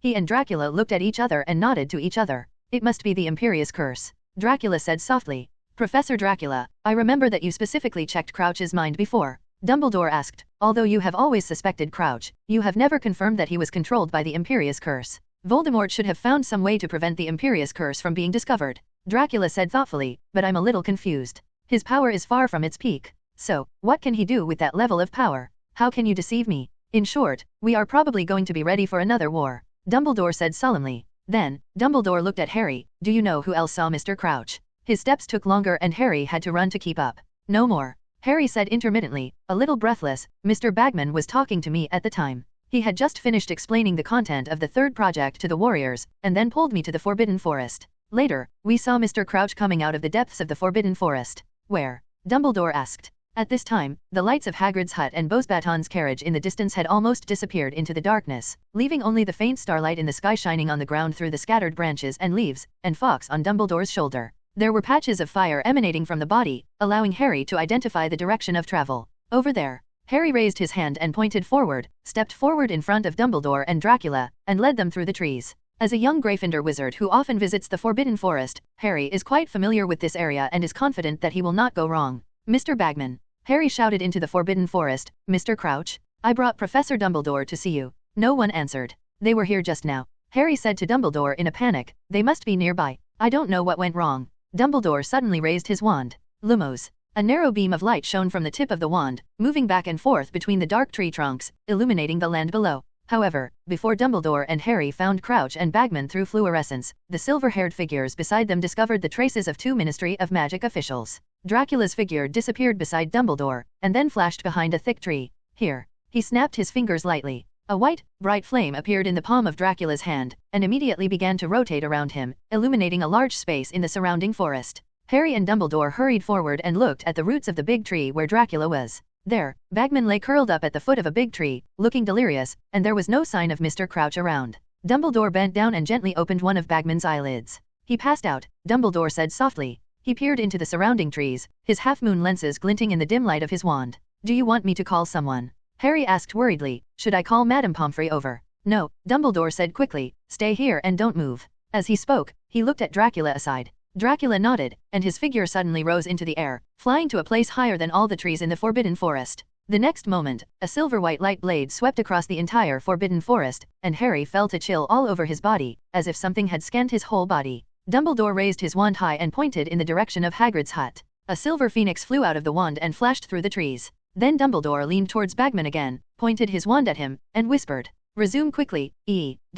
The effect of the resuscitation spell was very good, and Bagman quickly opened his eyes with a blank look on his face. As soon as he saw Dumbledore he struggled to sit up, but Dumbledore put a hand on his shoulder and told him to lie still. Mr. Crouch is completely crazy, Bagman murmured, covering his head with his hands. He suddenly attacked me. Even in this state, I was no match for him, and then I was beaten by him. Fainted. Okay, you lie down for a while, Dumbledore said, his voice getting deeper and deeper. I hope we have a chance to find Crouch again. Then, Dracula also fell from the sky. How is it? Did you gain anything? Dumbledore asked. We have searched the area covered by the anti-apparition curse, but there is no one there. Dracula said softly. Of course, we cannot rule out that there will be ways to bypass my perception like the Imperious Curse in Crouch. It's not easy to bypass your perception, Professor Dracula. Dumbledore shook his head slightly. I am more inclined to believe that Crouch has left the scope of Hogwarts and operated away. Can you catch the spatial fluctuations of the apparition? I'm afraid you're not making things difficult for me, Dracula said, crossing his arms and leaning against the tree trunk next to him. Tell me, how can I find a spatial fluctuation in such a large range that has dissipated a few minutes ago? Just then, a burst of thunderous footsteps reached their ears, and Hagrid appeared panting, followed by Fang. He held his bow and arrow in his hand and looked around him warily. Professor Dumbledore. After seeing several people present, his eyes widened. Professor Dracula, Harry, why are you all here? Hagrid, please help send Mr. Bagman to the school infirmary. Dumbledore interrupted his question and quickly arranged. He has been hit by a very powerful coma spell and his body will be weak for a while. Then, tell Minerva and the others that they must take care of the students in each college. No one should come out of the common room. Oh, okay, no problem, Professor. Hagrid was a little dazed, but he still carried out Dumbledore's instructions as quickly as possible. After saying that, he picked up Bagman on his back, turned around and disappeared into the dark trees, with Yaya trotting behind him. From a distance, Harry seemed to hear Hagrid meeting someone at the exit of the Forbidden Forest and saying hello to him. Oh, good evening, Mr. Filch. I don't need to help, you can just do your own thing. Oh, thank you so much. After Hagrid left, Dumbledore took a deep breath. Professor Dracula, he said softly, please send Harry back to his common room. I want to look for it again. Mr. Crouch's escape from the Imperious Curse will definitely be reported to Voldemort. Bien knows that he should be in danger now. Let's look for it together. Dracula was silent for a moment, and then said, anyway, I'm quite interested in what Crouch went through. He snapped his fingers lightly. A dark moon appeared next to Harry, and Dracula reached out and pushed Harry into the dark moon, teleporting him directly back to the Gryffindor common room. If what happened that night were to spread, it would probably shock most of the wizards in the magical world. It's rare in the world for two great wizards to join forces, but they didn't even find a single unconscious person. The sun rose again from the end of the Black Lake. In the Hogwarts principal's office, Dracula and Dumbledore were sitting on the sofa and chairs in silence. Both of them looked unhappy. Professor Dracula, do you still remember? How long did it take Harry to get from the Forbidden Forest to the castle? Dumbledore asked, breaking the silence. I know what you want to say, Dracula nodded and said, I asked Potter. He ran back from the Forbidden Forest almost without stopping. According to his speed, he can finish it in about 10 minutes. Run the entire distance. Even including the time spent in the castle, the time from Potter leaving Crouch to the time we entered the Forbidden Forest was only 20 minutes at most. I don't quite believe that he could get out of the range of the anti-apparition curse in 20 minutes. Dracula took out the title deed to Hogwarts and looked at the vast forest northeast of the castle. He knows the boundaries of Hogwarts very well, and he also fully knows how vast the area covered by the anti-apparition curse here is. This is definitely not a distance that can be covered in 20 minutes with just 2 legs. What if Crouch rides on a broomstick? Dumbledore frowned and guessed. If it's a broom that's about as fast as Nimbus 2000, 20 minutes is indeed enough for him to leave Hogwarts. Dracula said, but a person who is fighting the Imperious Curse and is extremely unconscious, do you really think he can control a broomstick? Dumbledore's eyebrows furrowed further. He stood up from his chair and paced back and forth in his office, thinking about Crouch. If we rule out the possibility that Crouch could leave on his own, that is to say, Dumbledore suddenly turned his head and looked at Dracula. There was probably another person in the Forbidden Forest at that time. He hired Crouch. Yes, and that person is probably Barty Crouch Jr. who faked his death on the Azkaban island. Dracula added in a deep voice. Dumbledore's eyes moved, and then he sighed again. It's a pity that Voldemort seems to have lost his memory this time and didn't ask his former subordinates to help him. He said helplessly. Severus didn't get any information. Professor Dracula, what do you have there? News. Lucius has never gained Voldemort's trust, and naturally he is even less likely to be driven under such circumstances. Dracula shook his head. Voldemort probably only trusts those who were imprisoned in Azkaban. A fan. He then looked at Dumbledore and asked, you should know something about your former student, right? What kind of person is Barty Crouch Jr.? Little Barty. Dumbledore narrowed his eyes and recalled, he is a very good student. Well, he is somewhat similar to Tom back then. But there are many differences between the two people. Tom has been more thoughtful since he was a child, and he is also good at acting. He is very good at deceiving other people's trust. Little Barty is different. He was really just a good student like Percy Weiss, but from a certain period of time, he became more and more taciturn and withdrawn. Dumbledore rubbed the lid of the teapot, with a somewhat sad expression in his eyes. What happened in the middle? Dracula asked curiously. To be precise, those things have been happening. Dumbledore corrected, Professor Dracula, you should also know that when little Barty was in school, it was the period when Voldemort and Death Eaters were most active. Dracula nodded slightly. At that time, both the Ministry of Magic and the Order of the Phoenix were facing considerable pressure. Of course, the then director of the Department of Magical Law Enforcement, Barty Crouch Sr., shouldered the biggest burden. Dumbledore sighed. Introduced to Dracula. It is precisely because of this kind of thing that old Barty was busy presiding over the overall situation and neglected his son for a long time. In addition, Mrs. Crouch was too doting on her children, which ultimately led to such a tragedy. Is this another cliché story about a child who lacks love and turns black and joins the enemy camp? Dracula clicked his tongue. He raised his hand to suck up a piece of plasma wine chocolate on Dumbledore's desk and stuffed it into his mouth. I have seen this kind of thing so many times that I can imagine what he was thinking. Dracula said casually, because he was not valued by his father, a high-ranking official. He wanted to prove himself in front of his father, so he studied hard. But he received 12 OWL certificates, an outstanding achievement that has been rare in decades, but it is not even comparable to a memorandum from the then Minister of Magic of Andorra. Dracula smiled playfully and shook his head. Then Barty Crouch Jr. completely gave up on the idea of relying on his own efforts to avoid being ignored by his father, and turned to become a Death Eater.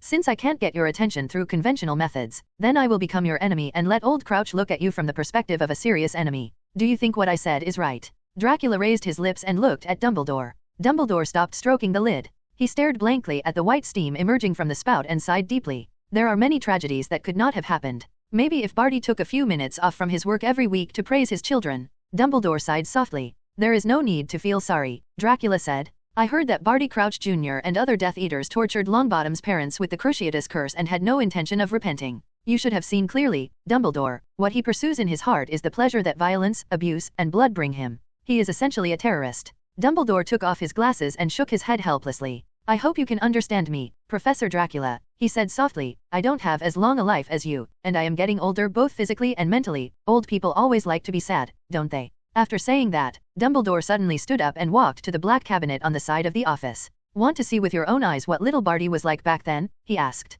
Maybe it will help us find something. Dumbledore opened the cupboard door. There is a shallow stone basin in the cabinet. The mouth of the basin is covered with strange carvings, composed of various types of runes. After the cabinet door was opened, a piece of silver light emitted from the stone basin, which was both liquid and gaseous, like a piece of bright silver, but it was constantly flowing, like water ripples in the breeze, and like clouds. Spread out elegantly and rotate softly. The things in the basin are like light turning into liquid, and like wind condensing into solid. Is this a pensieve? Dracula became interested and stood up from the sofa. Yes, the pensieve. Dumbledore nodded gently. Sometimes I feel that there are too many thoughts and memories in my mind. Then I use the pensieve to suck out the excess thoughts from my mind and pour them out. Go into this basin and take a good look when you have time. He then looked at Dracula. Professor Dracula has lived for so many years, doesn't he need a pensieve to organize his memory? I've never been too lazy to use this kind of thing. Dracula shook his head. Just forget the things you can't remember. Most of them are unimportant things anyway, so why force them to stay in your mind, which will only increase the number of things.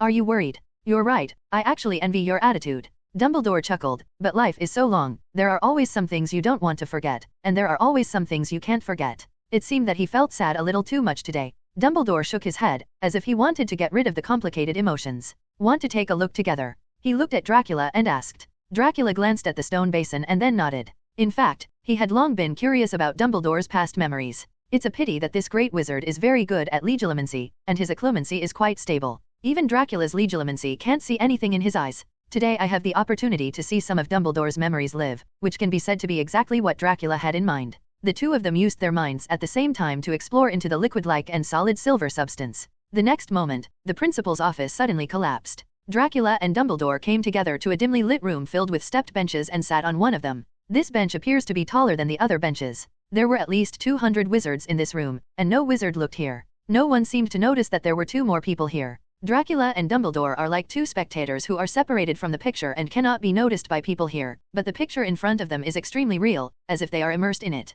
It's quite interesting here. Dracula's voice echoed in the room, but none of the wizards present heard it. Dumbledore turned his head and found Dracula appearing in front of an old man with a long white beard and white hair, looking around him with interest. That was Dumbledore, who was more than 10 years younger. His long white beard was much shorter than it is now, only hanging down to his abdomen. Ahem. Professor Dracula, our focus is not here. Dumbledore looked at this scene and said with a bit of laughter, aren't we here to observe the condition of little Barty? By the way, it would be nice to take a look at what you looked like more than 10 years ago. Dracula looked at Dumbledore's image back and forth and said happily, when will you show me what you were like when you were young? I want to see how ugly you were back then. You have lived your whole life without a wife. Nothing. Dumbledore. At this moment, the door in the corner of the room suddenly opened. 6 Dementors walked in from behind the door, and among them were 4 unkempt wizards. Many people present secretly looked at a meticulous wizard sitting high up, the then director of the Department of Magical Law Enforcement, Barty Crouch. Next to Crouch sat a frail witch, sobbing softly, holding a handkerchief to her mouth with trembling hands. With his excellent eyesight, Dracula could clearly see in the dim room that Crouch's face was very haggard and gloomy, and a vein on his temple was twitching. This haggardness was just like when he was a judge in the 4-wizard competition. As serious as ever. Several people around started whispering to each other, seeming to be discussing something. The Dementors placed the 4 men into 4 chained chairs in the center of the dungeon. One of the short, fat wizards looked at Crouch blankly, the other, a thinner wizard, looked more nervous and glanced straight at the audience. There was also a woman with thick black hair and long eyelashes, sitting on a chained chair with a crazy and triumphant expression, as if she were sitting on a throne. The last one was a boy of 17 or 18. He looked completely petrified and trembling. His straw-colored hair fell around his face and his freckled skin was as pale as paper. At the sight of the boy, the delicate witch next to Crouch began to rock back and forth, sobbing with her handkerchief to her mouth. The 2 wizards in front are Rodolphus Lestrange and Robistan Lestrange, a pair of Death Eater brothers. Dumbledore saw Dracula's confused expression and introduced him. Said, that witch is Bellatrix Strange. Dracula suddenly took over and said, does Professor Dracula know her? Dumbledore asked with some confusion. Well, I saw it in the Azkaban prison. Dracula saw the shocked expression in Dumbledore's eyes and had to add, weren't we looking for Sirius Black?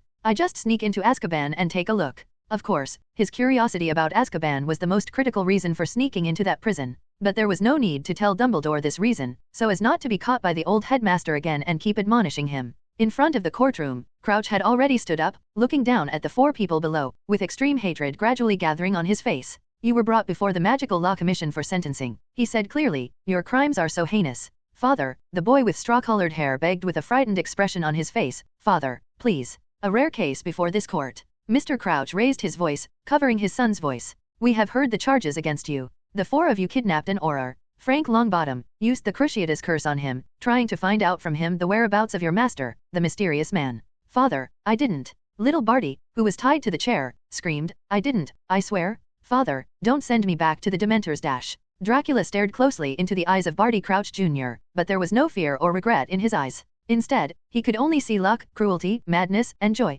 Dumbledore frowned tightly, as if he couldn't bear to look at this scene. The allegation goes on, Mr. Crouch yelled, that you used the Cruciatus curse on Frank Longbottom's wife when he refused to provide information. You conspired to revive you-know-who and restore the power you had when he was powerful. That violent life. Now I ask the jury. Mother. Little Barty shouted loudly. The thin witch next to Crouch sobbed and shook her body back and forth. Mother, stop him. Mother, I didn't do those things, it's not me. Now I ask the jury to vote, Mr. Crouch said loudly, ignoring him at all. Those who believe that these crimes deserve a life sentence in Azkaban, as I do, please raise your hands. The wizards in the jury on the right side of the dungeon all raised their hands. The audience around them applauded happily, with expressions of relief on their faces. After all, few people had seen 2 elite Aurors tortured to the point of madness, and they all felt sorry for what happened to the Longbottoms. Little Barty began to scream, and a trace of panic finally seemed to appear in his eyes. No, Mother, no, it wasn't me, I didn't know, don't send me there, stop him. The Dementors slowly floated in again.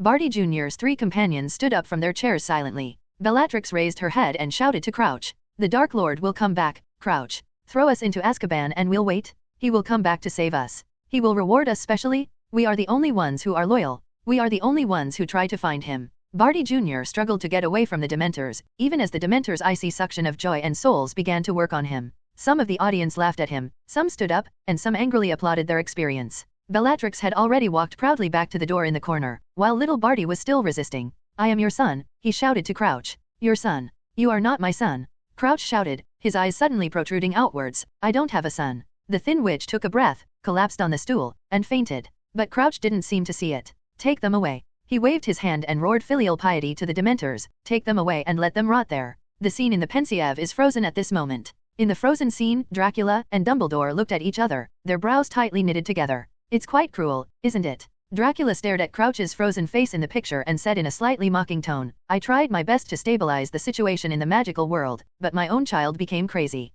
Old Barty has done a good job, at least he didn't favor his son at all. Dumbledore sighed. Perhaps in his eyes, his son should have been a top student who didn't need to worry about himself. It wouldn't be too late to wait until the situation in the magic world stabilized before he started to care. But he thought wrong. When it comes to this trial, everything will change. It's already too late. Ha! Dracula suddenly sneered, if he was really so selfless, why did what I saw in the Azkaban cemetery in the end be the remnant soul of Mrs. Crouch? Dumbledore fell silent again. I can actually guess what old Barty was thinking at that time. After a while, he said, Mrs. Crouch's body has actually been very weak for a long time. After little Barty was imprisoned in Azkaban, she became even more seriously ill and doesn't have much time left. I guess she was begging old Barty to use her short life to get her son out of Azkaban. Polyjuice potion can do it. As long as she is buried within the time limit of the Polyjuice potion, she will not be discovered by others. Everyone will only think that little Barty died in the cell. That's right, then what happened next makes sense. Dracula said with a smile. Crouch locked up his son, but he didn't expect Voldemort to regain his power and find out about Barty Crow Jr. after hearing the news that she was not dead. He personally rescued his loyal servant. It's a pity that old Barty has been tough all his life. Dumbledore shook his head and sighed. He only relented once, but he got himself involved. Okay, there's nothing more to say about this matter. Dracula waved his hand indifferently and floated into the air. Let's check the facilities of the third project carefully. Maybe Barty Crouch Jr. is hidden somewhere near the castle. Having said that, he broke through the frozen scene of the courtroom and turned the space upside down. The next moment, Dracula was back in the Hogwarts principal's office, standing next to the Pensieve, the same position as before entering the courtroom. The Pensieve gleamed in the cabinet in front of Dracula, and Dumbledore stood beside him, turning to look at him. Professor Dracula, when it comes to the third project, the safety of the warriors will be entrusted to you, Dumbledore said solemnly. Entering June, the atmosphere in the castle became tense and exciting again. Everyone is looking forward to the last event of the Four-Wizard Tournament, which will be held 1 week before the holiday. This will determine who will win the final victory for their school, and also prove in disguise which magic school is the best among the 4 schools. The best. As a warrior, Harry took Ron and Hermione to practice spells whenever he had free time. He felt that he was more confident than the previous 2 times. Although the game was certainly fraught with dangers, Harry had successfully passed the test of large magical animals and magical obstacles, and this time he had been notified in advance and had the opportunity to make some preparations accordingly. Professor McGonagall caught Harry, Hermione, and Ron practicing around the school several times, so she made an exception and allowed them to use the Transfiguration classroom to practice magic during lunchtime. At the same time, Hermione obtained a borrowing slip from Dracula leading to the restricted book area. Hermione thought that Professor Dracula might think that the books in the restricted area were no big deal and didn't take them seriously, so he approved the notes very easily. Under such favorable conditions, Harry quickly mastered the obstruction charm, which can be used to stop attackers, the shattering charm, which can blow up solid obstacles, and the directional charm that Hermione found in a spell book, which can make Harry's wand point to true north, so that he can judge whether the direction is correct in the maze. It is a pity that he has not fully mastered the very practical iron armor charm, which can temporarily form an invisible solid wall. Unfortunately, during the sparring, Hermione cleverly broke it with a soft leg charm. "You've done well," Hermione said encouragingly, looking at her spell list and ticking off the spells they had learned. "I'm sure some of these spells will come in handy." In addition, Harry often corresponded with his godfather Sirius during this time. Sirius, like Hermione, seemed bent on helping Harry get through the third project safely. He reminded Harry in every letter that you have no responsibility and no ability to care about things outside the walls of Hogwarts. Exert influence on them. If Voldemort is really regaining his strength, I think we must first ensure your safety. With Dumbledore's protection, it is impossible for him to attack you directly, but you have to be more careful and don't take risks. What you have to think about now is how to get out of the maze safely. We will discuss other issues later. Sirius warned Harry in his letter. As June 24th approached, Harry became more and more nervous, but his mentality was better than before the first and second projects.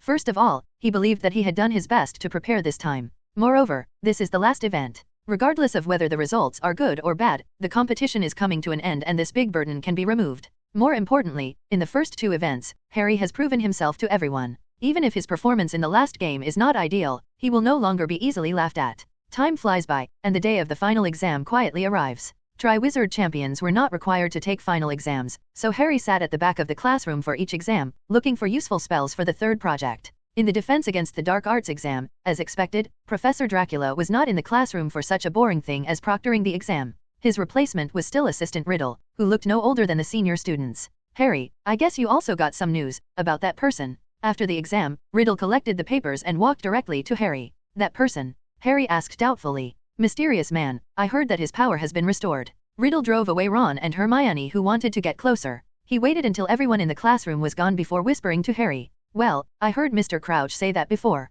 Harry said, "But Mr. Crouch is not mentally normal, so Sirius and I both think that his words cannot be fully believed. It's always right to be careful." Riddle said with a frown, "If I were that person, I would definitely choose to take action on the third project. There is no more suitable place to take action than that maze." Riddle has been a little uneasy recently, because he feels that his main soul has experienced something unknown, and the soul power has become extremely powerful in a short period of time, as if it has returned to its peak. As the same person at different times, he could easily guess what Voldemort wanted to do next. After the soul is restored, obtaining a body becomes a top priority. As for the method of obtaining a body, Riddle is also quite clear. After all, his current body was made by Voldemort at that time. The flesh of your servants, the bones of your father, the blood of your enemies. Among them, in order to resist the blood magic created by Lily Potter with love, Voldemort would inevitably choose to use Harry's blood as his enemy's blood, so the maze in the third project is probably the best time he chose to kidnap Harry. Riddle was a little scared. He had already broken up with his main soul, and Voldemort had restored the power of his soul. If Voldemort was allowed to regain his physical body, he would have no resistance to his main soul.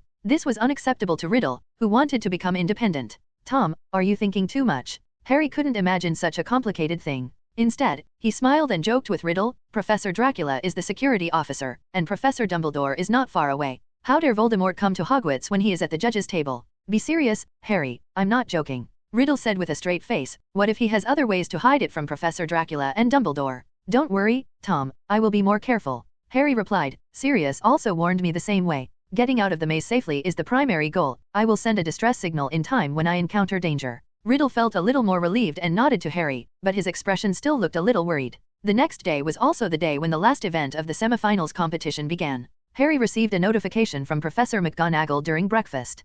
"Potter, the Warriors will gather in the conference room next to the auditorium after breakfast," she said. But the game only started at night. Harry was stunned for a moment. He thought he had remembered the time wrong, and his heartbeat skipped half a beat. "I know, Potter," Professor McGonagall nodded. "This gathering has nothing to do with the competition. The Warriors' relatives have been invited to watch the finals. You can meet them." She walked away. Harry stared at her back in a daze. "Relatives? She won't call the Dursleys here, right?" he asked Ron beside him blankly. I don't know, Ron responded casually, hurriedly packing his school bag. Harry, I have to leave quickly, I'm going to be late for the exam. See you later. In the gradually deserted Great Hall, Harry finished his breakfast. Soon after, Fleur Delacour stood up from the Ravenclaw table and walked into the conference room with Cedric. After a while Crumb also lazily went away. But Harry sat still. He really didn't want to see any relatives. He had no relatives who were willing to see him risk his life in the game. But just as he stood up, planning to go to the library to study some spells, the door to the conference room opened and Cedric poked his head out.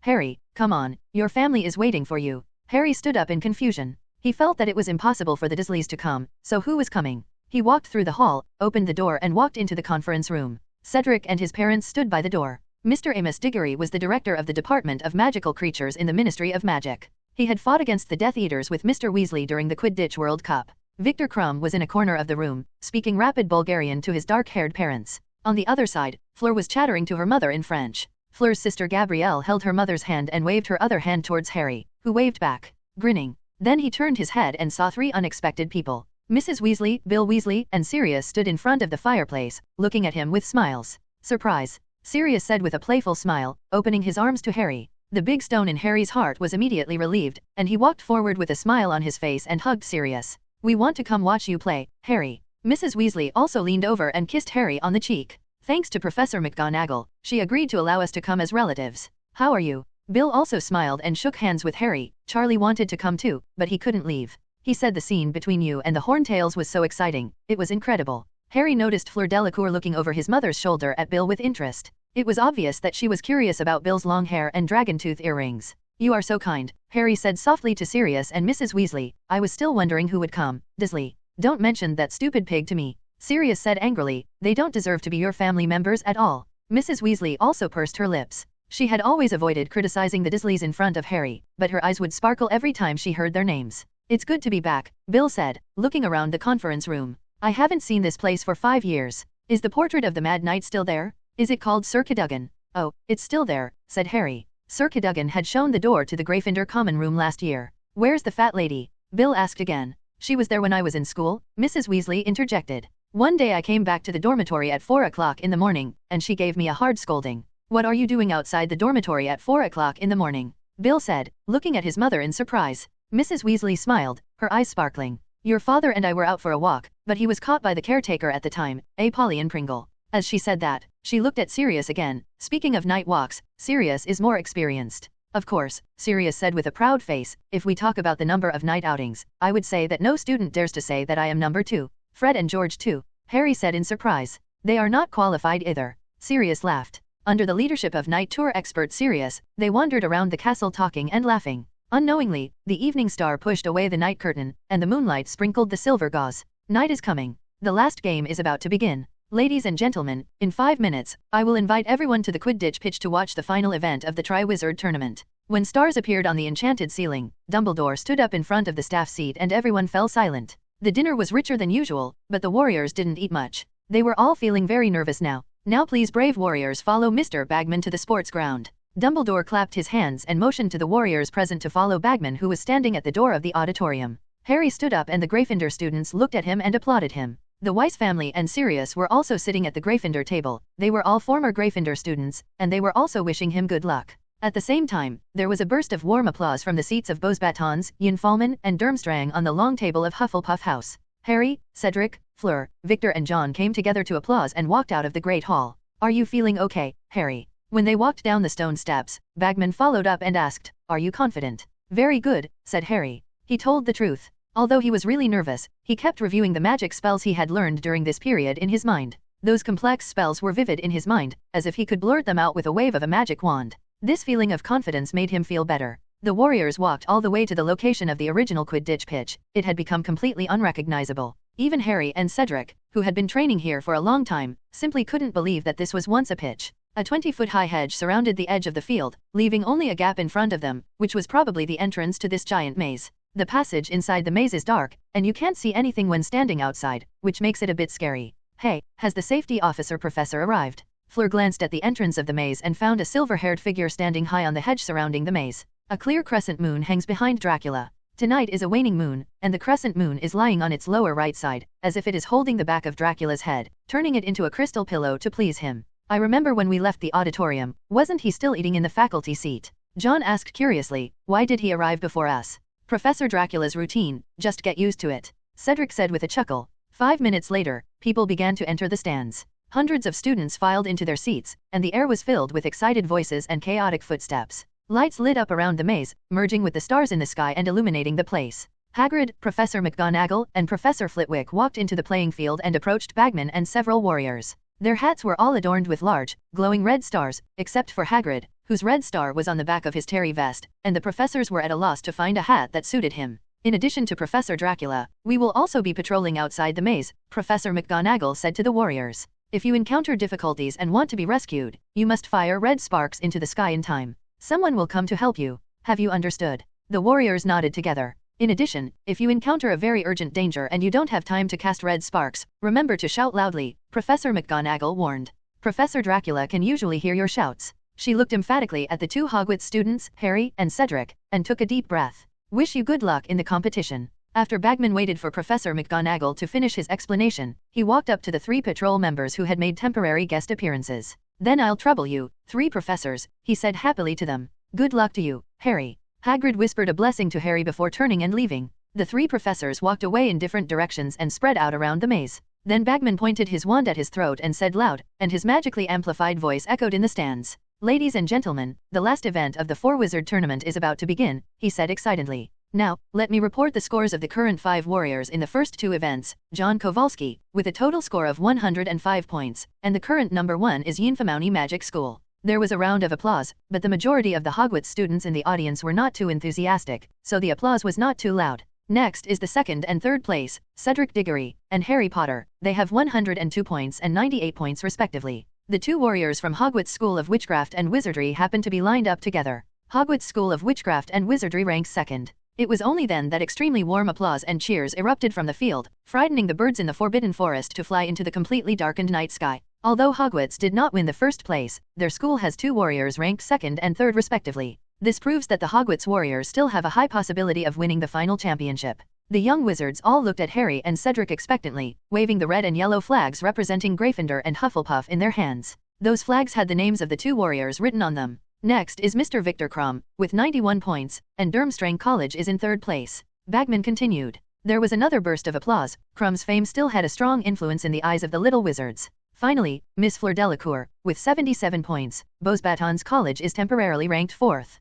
Furong made a major mistake in the 2nd event and failed to save her sister, so the score was widened by other warriors. At this point, except for some young wizards who were attracted by Fleur's appearance, most of the audience clapped politely. Harry stood not far from the entrance of the maze and looked towards the audience from a distance. He could make out Mrs. Weasley, Sirius, Bill, Ron, and Hermione in the stands, politely speaking to Fleur. Applaud. He waved to them from a distance, and Sirius and the others smiled and waved to him. Now let me introduce the rules of the competition. The scores in the first 2 events will determine the order in which the warriors enter the maze. The warrior with the highest score will enter the maze first, and the warriors behind will be delayed by 5 minutes each. Now, Mr. Kowalski, listen to my whistle. Bagman stood on the commentary box and said with a red face, 3, 2, 1. Doo-doo. With a short whistle, John quickly ran through the entrance into the maze. The tall hedges cast dark shadows on the path. I don't know whether it was because the hedges were high and dense, or because of the silent magic cast around the maze. As soon as John entered the maze, the sound of the audience disappeared. John is actually not too nervous, because there are many dangerous magical animals in this maze, and this happens to be his strength. After studying for a long time with Newt Scamander, the most outstanding magical zoologist of this century, who was also his grandmother's brother-in-law and grandfather's good friend, most magical animals were not only not obstacles to John, but could even be used as a source of evil. Assistant. Confidently, he turned a side road to see what kind of magical animals the big gamekeeper and ranger could find. However, when he appeared behind the corner, what stood in front of him was not a magical animal or a magical mechanism, but a ferocious-looking bald old man. Are you, the caretaker of Hogwarts, Mr. Filch? John frowned and asked, You shouldn't be here, it's very dangerous. John's words suddenly stopped. He saw that the squib Filch in front of him actually took out a wand from his pocket, played with it in his hand a few times very skillfully, and then pointed it at John. John suddenly felt something bad and subconsciously rolled to one side. A white beam of light flew past his shoulder, instantly turning the hedge behind John into a stone wall. The response is quite fast. He deserves to be the first in the semi-finals competition. Filch sneered. John broke into a cold sweat. He had never thought that such a seemingly harmless squib could cast such a powerful spell. Who the hell are you? He demanded. You don't need to know. Filch said coldly, how can that stupid boy get the goblet of fire if you leave such an uncontrollable person on the field? As he spoke, he cast a powerful spell again. John quickly used an iron armor spell to block in front of him, but the iron armor spell couldn't block Filch's spell. The transparent barrier hit John's chest hard, knocking him up and hitting another hedge behind him. Seeing that Filch was about to recite the spell again, John realized that he was no match for this gatekeeper, so he quickly raised his wand and pointed it to the sky. Ruddy sparkle. A dazzling red light shot out from the tip of John's wand and shot straight into the sky. However, just before the sparks were about to break through the tall fence, another spell came first and intercepted it in an instant. It's Filch's universal cracking spell? John's heart froze. Suddenly, he thought of what Professor McGonagall at Hogwarts had told them before the game started. If you encounter a very urgent danger and you don't have time to cast red sparks, remember to shout loudly. Professor Dracula can usually hear your shouts. John's eyes lit up, and he didn't care whether the silencing spells around him would block his voice. With only 10,000ths of hope, he started shouting loudly to the sky. Professor Dracula, help me. However, Filch had no reaction to his actions. Instead, he walked forward calmly, with an evil smile on his face. Don't worry, Professor Dracula you are relying on has also been lured away. He smiled sinisterly, no one can hear your cry for help now.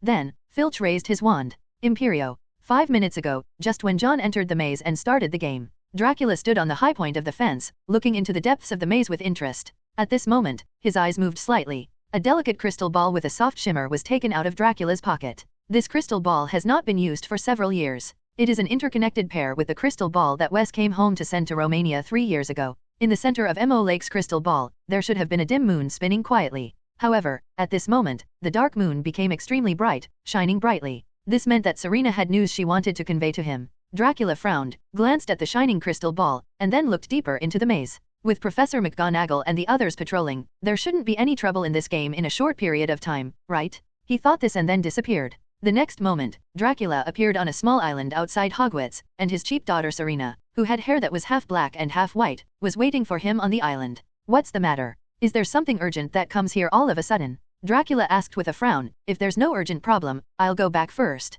There's something else going on over there. No, this matter is very urgent. Serena walked quickly to Dracula, with an extremely anxious look on her face. It was from the Greek magic world. Minister Abodal said that Olympus something happened to the mountain. What? Dracula frowned tightly. Why at this time? I don't know. Serena shook her head. Only you can enter that secret realm. I and several high-level vampires can't find a solution at all, so I can only come here and contact you. She looked at Dracula with some worry and asked, is there something wrong with Uncle Andrus again? The power of the despicable Halbo suddenly increased, causing a strange movement in Mount Olympus. But I have been very restrained recently and have not killed the Dementors. Dracula was a little confused, but he still shrugged. Forget it, I still have to take a look, in case Andrus what's the big problem. Then, he looked at Serena. I was supposed to be a security guard at the Four-Wizard tournament now. Since I have to leave Hogwarts and go to Mount Olympus to see the situation, this position needs to be replaced by someone. Let's do this, Serena, help me go to the arena and watch, and I'll try to come back as soon as possible. Me? Serena asked in disbelief. Yes, there is no time to find anyone else in a short time. Dracula nodded, raised his hand and conjured 2 dark moons. Go, this is the Quidditch pitch leading to Hogwarts. As he spoke, he pushed Serena into one of the dark moons without any explanation, and then stepped into another one, arriving at the top of Mount Olympus where something had happened. Just like the situation 2 years ago, Mount Olympus is now covered in thick fog. Dracula waved his wand gently in the fog. A blood-red light beam struck a place in the thick fog. The next moment, a 6-pointed star magic circle surrounded by circular light appeared at the place where the curse was bombarded. With one step forward, Dracula instantly stepped into the rotating magic circle. The moment he came into contact with the light curtain, just like the time he arrived with Newt and the Greek Minister of Magic Abodal 2 years ago, the world suddenly spun and the world suddenly reversed its direction. The towering and majestic Mount Olympus turned upside down and hung far above the sky. Below Mount Olympus is a towering and elegant building with a strong ancient Greek style, standing on a flat land like water. The patron saint of Andrus still stands there, as high as Mount Olympus, like a silver giant that seems to reach the sky and the earth. However, the silver light on the giant's body was flickering on and off at this time, flickering from time to time, as if it would go out at any time. There is endless black mist surrounding the patron saint, submerging most of the ancient Greek-style buildings, and the black mist is still rising, and it will probably not be long before those temples and palaces are completely buried. Dracula knew that these buildings represented all the power Andrus could muster. Most of these buildings are ancient Greek temples, which contain the belief of countless human beings in gods, and also contain the most ardent expectations of wizards and civilians in the magical world for Andrus to defeat Herbo. One building after another serves as the base of the formation, and they are arranged together to form a magical array rich in magic, sealing Herbo's soul in this powerful array. The core of the magic circle is the giant patron saint transformed by Andrus. In the process of fighting against Herbo for more than 2,000 years, Andrus's power gradually weakened over time, but Herbo's soul power continued to grow for some unknown reason. Gradually, Andrus was unable to suppress Herbo. To this end, he borrowed the power of the architectural projection and used his remaining power to communicate with the original buildings in the outside world and connect with the beliefs of ordinary wizards in this land.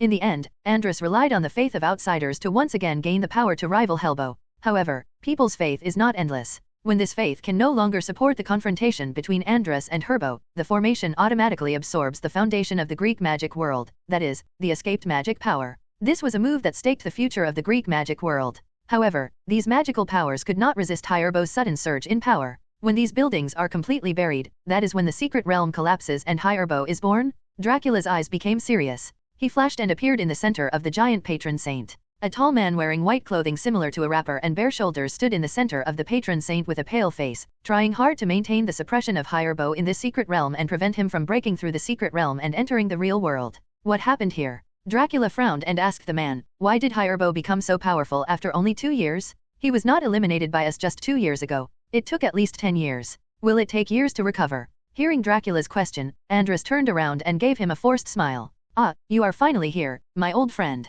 Andrus relaxed a little and forced a smile. You shouldn't have killed all the Dementors outside, right? I can only think of plundering the dark energy of the Dementors is a way to restore his strength. How is that possible? Dracula retorted, in order for you not to die too quickly, I haven't gotten rid of almost a single Dementor in the past 2 years. Besides, I just went to Azkaban a while ago. The Dementors there are all alive and well. Ahem, then what happened to the power of Herbo? Andrus coughed weakly a few times and said to Dracula, I don't understand. There was no warning at all. Before I could react, he almost broke through the secret realm directly. When did his power begin to surge? Dracula asked. I've been in the secret realm and can't tell the exact time, Andrus said, but the time is very close, only a few hours at most. How many hours? Dracula frowned. Why didn't something happen to him when I was bored before, but why did something go wrong at the beginning of the four-wizard tournament? It always feels a bit deliberate. Stop studying things that are deliberate or not, I can't stand it any longer. Andrus rolled his eyes at the side angrily. Hurry up, come and help. Dracula then put aside his doubts and raised his wand. Exp. Point me. In the maze of the last event of the four-wizard tournament, Harry held the wand flat in the palm of his hand and whispered to it. The wand twirled, targeting the dense hedge to his right. This meant that direction was north, and Harry realized that to get to the center of the maze, he had to go northwest. The best way is to take the fork on the left and then turn to the right as quickly as possible. The road ahead was smooth and empty all around. When they reached a right turn, Harry turned in. There were still no obstacles and it was as quiet as a dormitory late at night. Harry didn't know why the maze was like this. Shouldn't it be densely covered with thorns, countless dangerous magical animals, and countless difficult-to-solve puzzles, blocking his progress one after another? Such unobstructed access made Harry a little panicked. He always felt as if this maze was tempting him with the illusion of safety. Suddenly, there seemed to be some movement behind him. Harry cheered up and quickly picked up his wand to defend himself, but under the fluorescent light of the wand, what he saw was Cedric hurriedly running out of a path to the right. He looked a little flustered at this time, and there was smoke coming from his sleeves. Hey, I just ran into Hagrid's blast-ended Scroot, he shouted to Harry. I've never seen such a big one in care of magical creatures.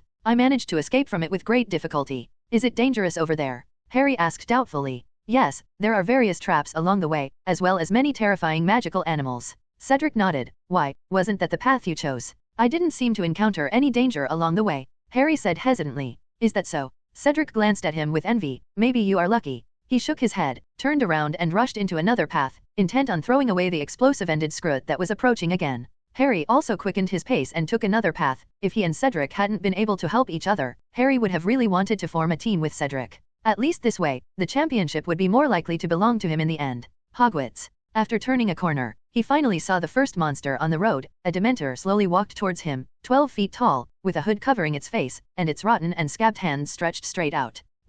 It floated closer step by step, touching him based on feeling, and Harry could hear the gurgling gasp in its throat. A cold and slimy feeling hit his whole body, but he knew what to do. In the defense against the dark arts class, Professor Dracula used many of these monsters as teaching aids. The little wizards at Hogwarts were afraid of everything. No more fear of Dementors. Harry tried his best to think of the most pleasant things, and tried his best to concentrate on imagining exiting the maze and celebrating victory with Ron and Hermione. While raising his wand, he shouted the same spell used by Dracula on the other side. Exvoking God's protection, exp.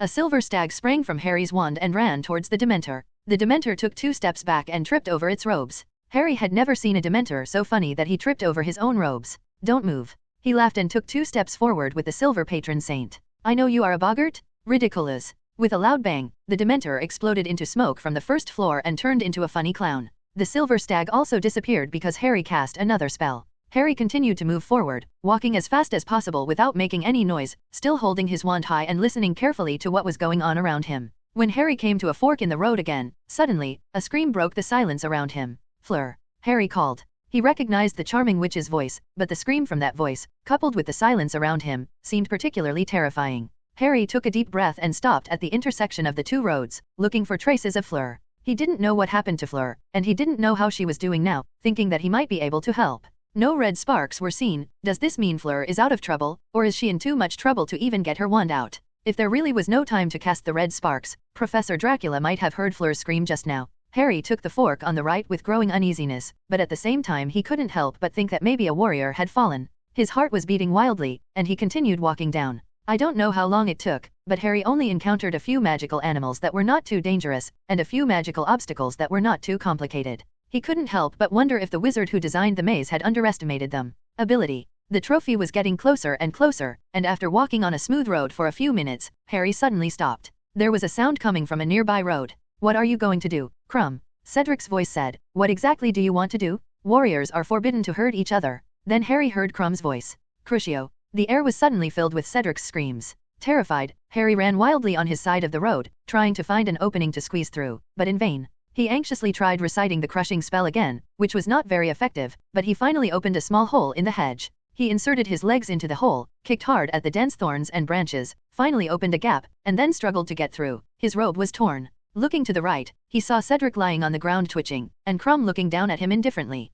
Harry stood up and pointed his wand at Crumb. Crumb looked up and saw Harry, turned around and ran away. Stupefy! Harry shouted. The spell struck Crumb in the back. He stopped suddenly, fell forward, and lay face down on the grass, motionless. Cedric, how are you? Harry rushed to Cedric and grabbed his arm and asked hoarsely. Cedric had stopped convulsing and lay panting, his face in his hands. It's okay, you came in time, I'm not that fragile yet. Cedric gasped. Maybe it's because he doesn't master the Cruciatus curse very well. I couldn't believe it. Crumb sneaked up behind me, I heard it, turned around and saw he was pointing his wand at me. Cedric stood up, still shaking, standing unsteadily on the ground. They looked at Crumb, who fell to the ground under the influence of the coma spell. I can't believe it. I thought he was pretty good, Harry said, staring at Crumb in disbelief. Me too, Cedric said. By the way, did you hear Fleur's scream? Harry suddenly remembered the scream just now and looked at Cedric and asked. I heard that, Cedric nodded. Do you think Crumb also attacked her? I don't know, Harry said slowly with a very serious tone. Don't think so much, the game isn't over yet. Cedric asked in a low voice, holding on to the hedge next to him. Shall we leave him here? No, Harry denied flatly. I think we should shoot red sparks and have someone come and take him away, otherwise he might get eaten by the blast-ended scrut. He deserves it, Cedric muttered. But he raised his wand and fired a stream of red sparks into the air. Sparks surrounded Crumb, marking his location. Next, a very strange scene occurred in the maze. Just now because of Crumb, the 2 warriors Harry and Cedric were temporarily united, but now, the fact that they are rivals has returned to the minds of the 2. After all, now that Fleur and Clum have been eliminated, only the 2 of them and John are still on the court. The probability of the 2 of them winning the championship has greatly increased. Now everyone wants to win the final championship, whether it's because of the honor or because of the 1,000 galleons. They walked silently on the dark path, and when they reached a fork in the road, Harry suddenly turned to the left, and Cedric turned to the right with tacit understanding. Cedric's footsteps soon disappeared. In the secret realm on top of Mount Olympus, countless silver bats gathered into a wave, standing in front of the surging black mist. The silver giant also emitted bursts of light, blocking the black mist from engulfing the building. However, the black mist seems to be endless, and it is still expanding. The consumption of silver light is like a drop in the bucket, which can only slow down its rising speed, but cannot completely suppress it. This is not the way to go, Dracula said with a frown. I also know that there is no way. Andrus gritted his teeth and said, but half of my control in the secret realm has been taken away, and now I can't even find Hyrbo anywhere. In fact, it's not difficult to find. After all, this place is so big. Dracula's eyes moved slightly and he looked into the depths of the black fog. Helpo must be inside. Just go in and take a look and you will know. Wait. Andrus grabbed Dracula's arm. You don't want to enter these black fogs, do you? He persuaded. The dark power here is too strong. I felt it was unbearable even if I touched it a little bit before, let alone taking the initiative to go deep into it. Dracula was silent for a moment, then turned his head and looked at Andrus like he was an idiot. What's wrong? Did I say something wrong? Andrus asked inexplicably. I know you are very strong, but the sudden burst of power from Hyrbo is something I have never seen before. I suggest you not to take the risk. Have you ever thought that your inability to bear the black mist is a physical problem?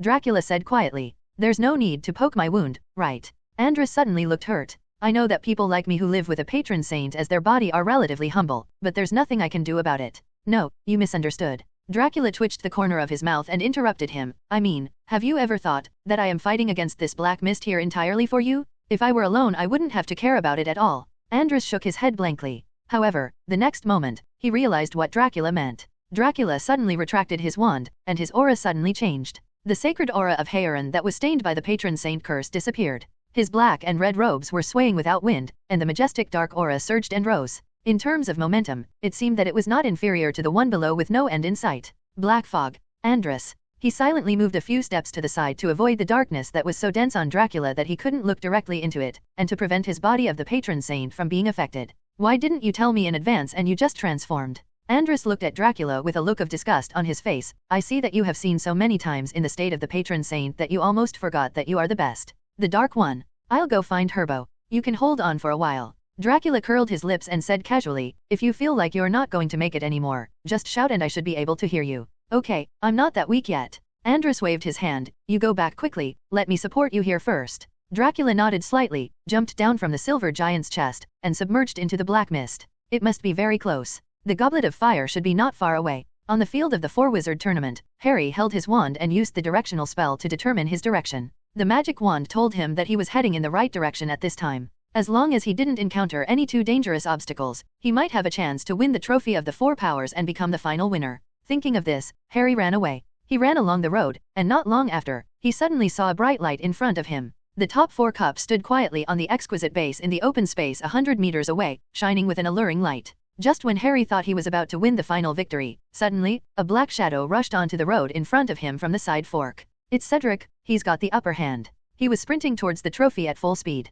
Harry visually measured the distance between himself and Cedric, and then looked at Cedric's long legs, knowing that he would never be able to catch up. Cedric was much taller than him, his legs were longer and better developed, and his physical fitness was probably better than his. Harry panted and slowed down, feeling like he had no chance. This seems good. After all, the champion still belongs to Hogwarts. Just when Cedric was about to reach the clearing where the final four cup was, Harry's eyes suddenly changed. He saw a huge black figure outside the hedge on the left, moving quickly towards this side of the intersecting road. Cedric was about to hit it, but Cedric was only looking at the trophy and didn't see it at all. Cedric. Harry shouted, watch the left. Cedric turned his head suddenly and saw what was around him. He was startled and hurriedly stepped aside to avoid colliding with that thing. But Cedric was running too fast before, and the sharp change in his center of gravity caused him to fall heavily to the ground. Harry saw in horror that a huge spider crawled over and leaned over Cedric. Stupefy. Harry raised his wand and shouted. The spell struck the spider's huge, black, hairy body, but only like a stone thrown at it. The spider just twitched and seemed unaffected. But at least it had some effect, because the spider's attention shifted, looking away from Cedric, and quickly turned around and rushed towards Harry. Stupefy, Impedimenta, Flipendo. Harry panicked and used 3 different spells in succession, and the 3 spells hit the spider one after another. But it didn't work at all. Maybe the spider was too big, or its magic was too much stronger than Harry's, and the spell didn't work on it, but only angered it more. Harry saw 8 shining black eyes and sharp pincers with horror. The spider had already jumped on him. The spider used its 2 front pincers to lift Harry into the air. Harry struggled desperately and tried to kick it with his feet. The leg touched the spider's pincers, but the spider didn't react. Instead, Harry immediately felt a sharp pain. He heard Cedric also using the stun spell to attack the spider, but his spell also had no effect. The spider opened its pincers again, and Harry raised his wand and shouted, Expelliarmus. This Harry's best spell was quite effective. The disarming spell caused the spider's front pincers to release him, but this meant that Harry would fall from a height of 3 meters. Harry's legs couldn't bear the weight of his body, and he felt a pain, and he collapsed to the ground.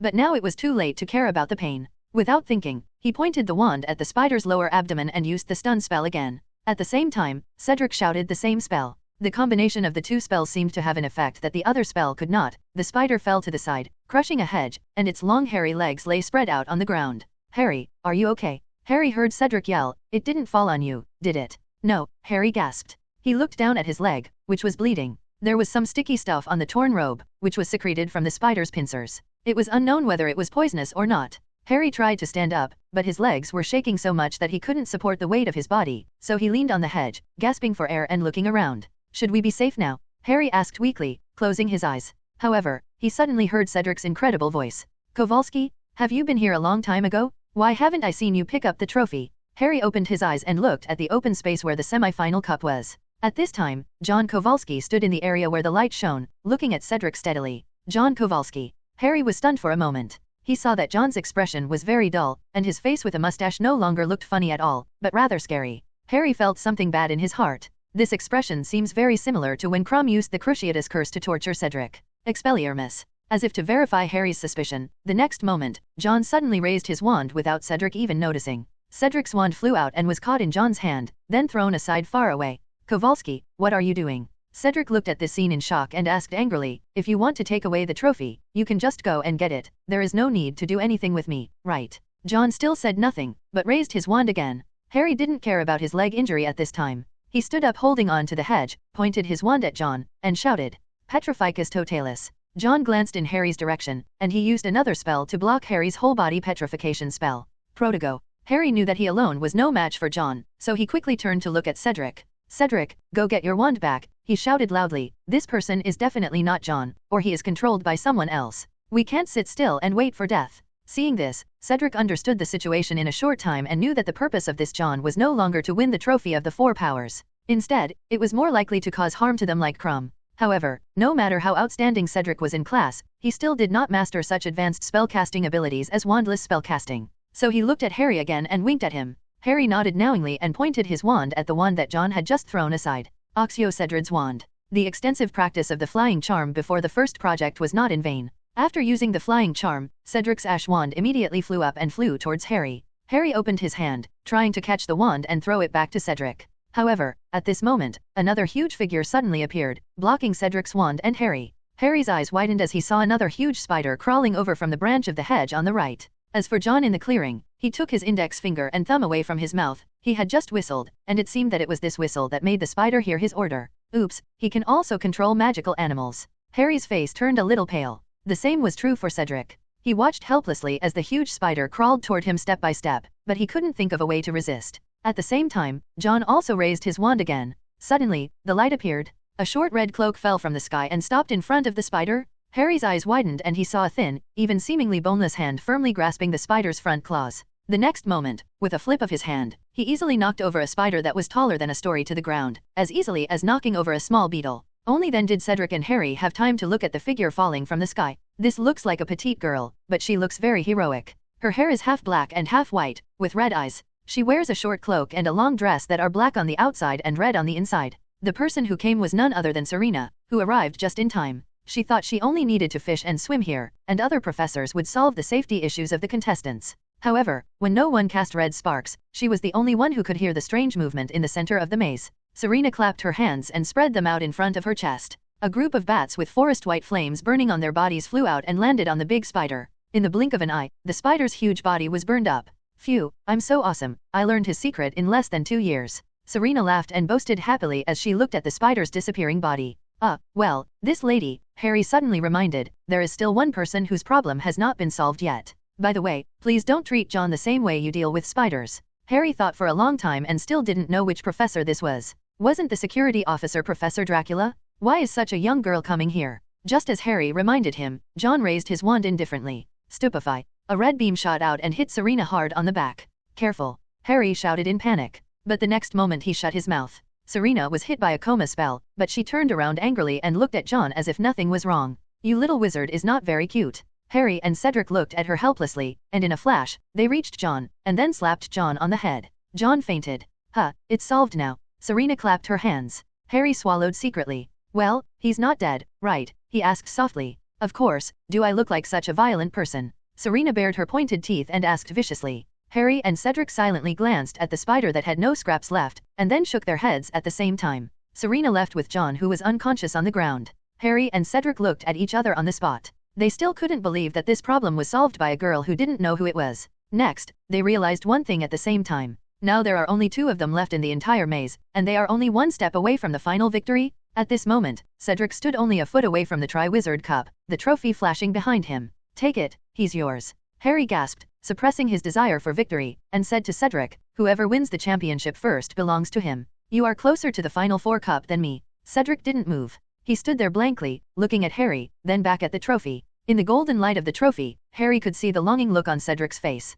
Cedric looked back at Harry, who was holding on to the hedge to stand upright. Cedric took a deep breath. "Take it, the victory should be yours," he said. "You saved my life twice." If Harry interrupted Crumb's Cruciatus curse the first time, Cedric could comfort himself by being a Hogwarts warrior, but the second time, it was Harry's reminder and help. That was why he was not killed by the spider. Hufflepuff has always valued integrity and honesty the most, and Cedric couldn't accept that he took the trophy that represented victory in front of Harry even after being helped twice. "That's not the rule," Harry said, shaking his head. He saw Cedric's hesitation and felt inexplicably annoyed. Harry's legs hurt terribly, and his whole body ached from having to deal with the two spiders. However, after putting in so much effort, he lost to Cedric, just like his previous relationship with Cho Chang. "The trophy belongs to whoever gets it first, you got it first." Harry shook off his misunderstanding and said to Cedric seriously, "What I said is true, and with my leg injured like this, maybe I can't even walk past it." Cedric was indifferent and instead took a few steps closer to Harry, staying away from the trophy. "No." He shook his head again.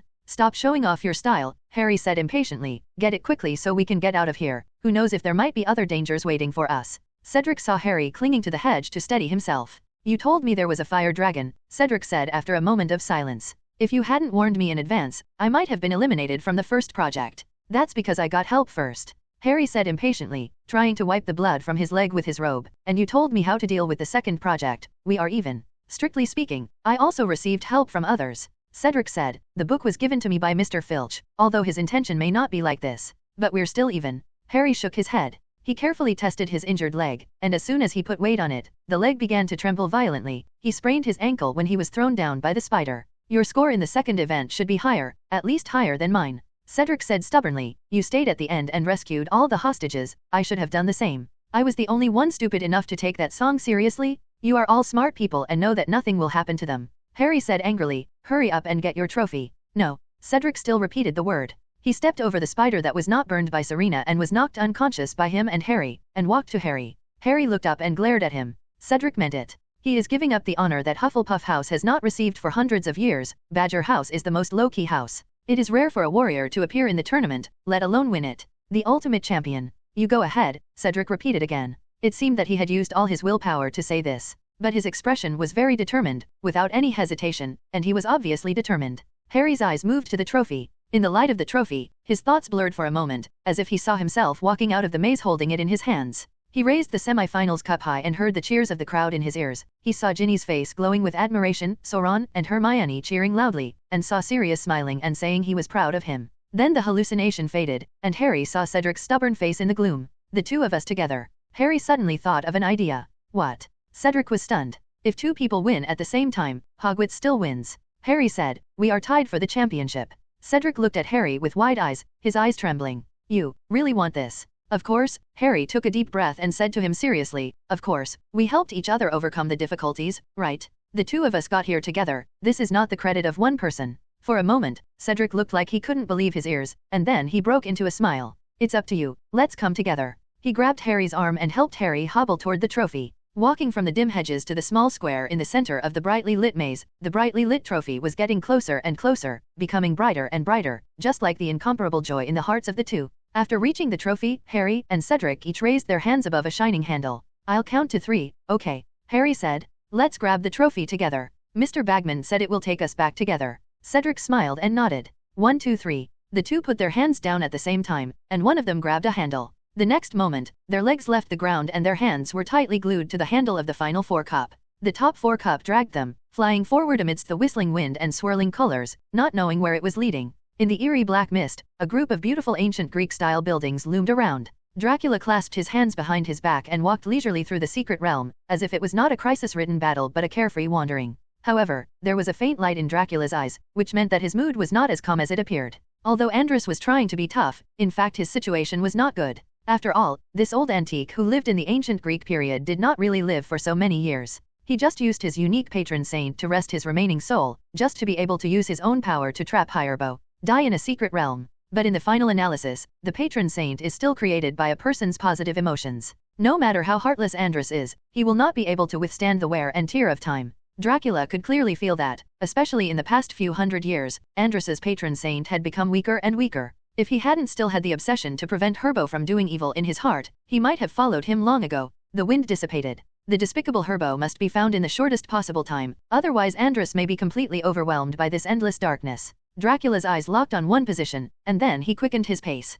The darkness in that direction is much thicker than in other places. The dark atmosphere in the air became more solemn, and the deeper it went, the more the darkness seemed to have turned into substance, so viscous that it formed a dark liquid, blocking the progress of others. But these obviously can't stop Dracula. As one of the purest dark creatures, Dracula walks in this darkness like a fish in water. In the deep darkness, he saw a rather wretched-looking old man with an unkempt appearance, stern eyebrows, and hunched waist, standing in the place where the atmosphere of darkness was thickest. That was a notorious existence in the magical world for thousands of years, the despicable Herbo. "We meet again, Mr. Count." Seeing Dracula's arrival, Herbo took the initiative to say hello. "Oh, you seem different today." Dracula glanced at him in surprise. "I remember that every time I came to this secret realm before, you would hide away in a panic. Why do you look so confident today?" He. Herbo laughed sinisterly. "I have avoided you too many times, and I don't want to hide anymore today. I want to know, who gave you the courage?" Dracula took out his wand and gently rubbed it in his hand. The gloomy wooden staff seemed extremely excited in the darkness, exuding an aura of eagerness to try. Not only that, there seems to be some energy awakening inside the wand. "Dracula, you don't understand what kind of power I have gained."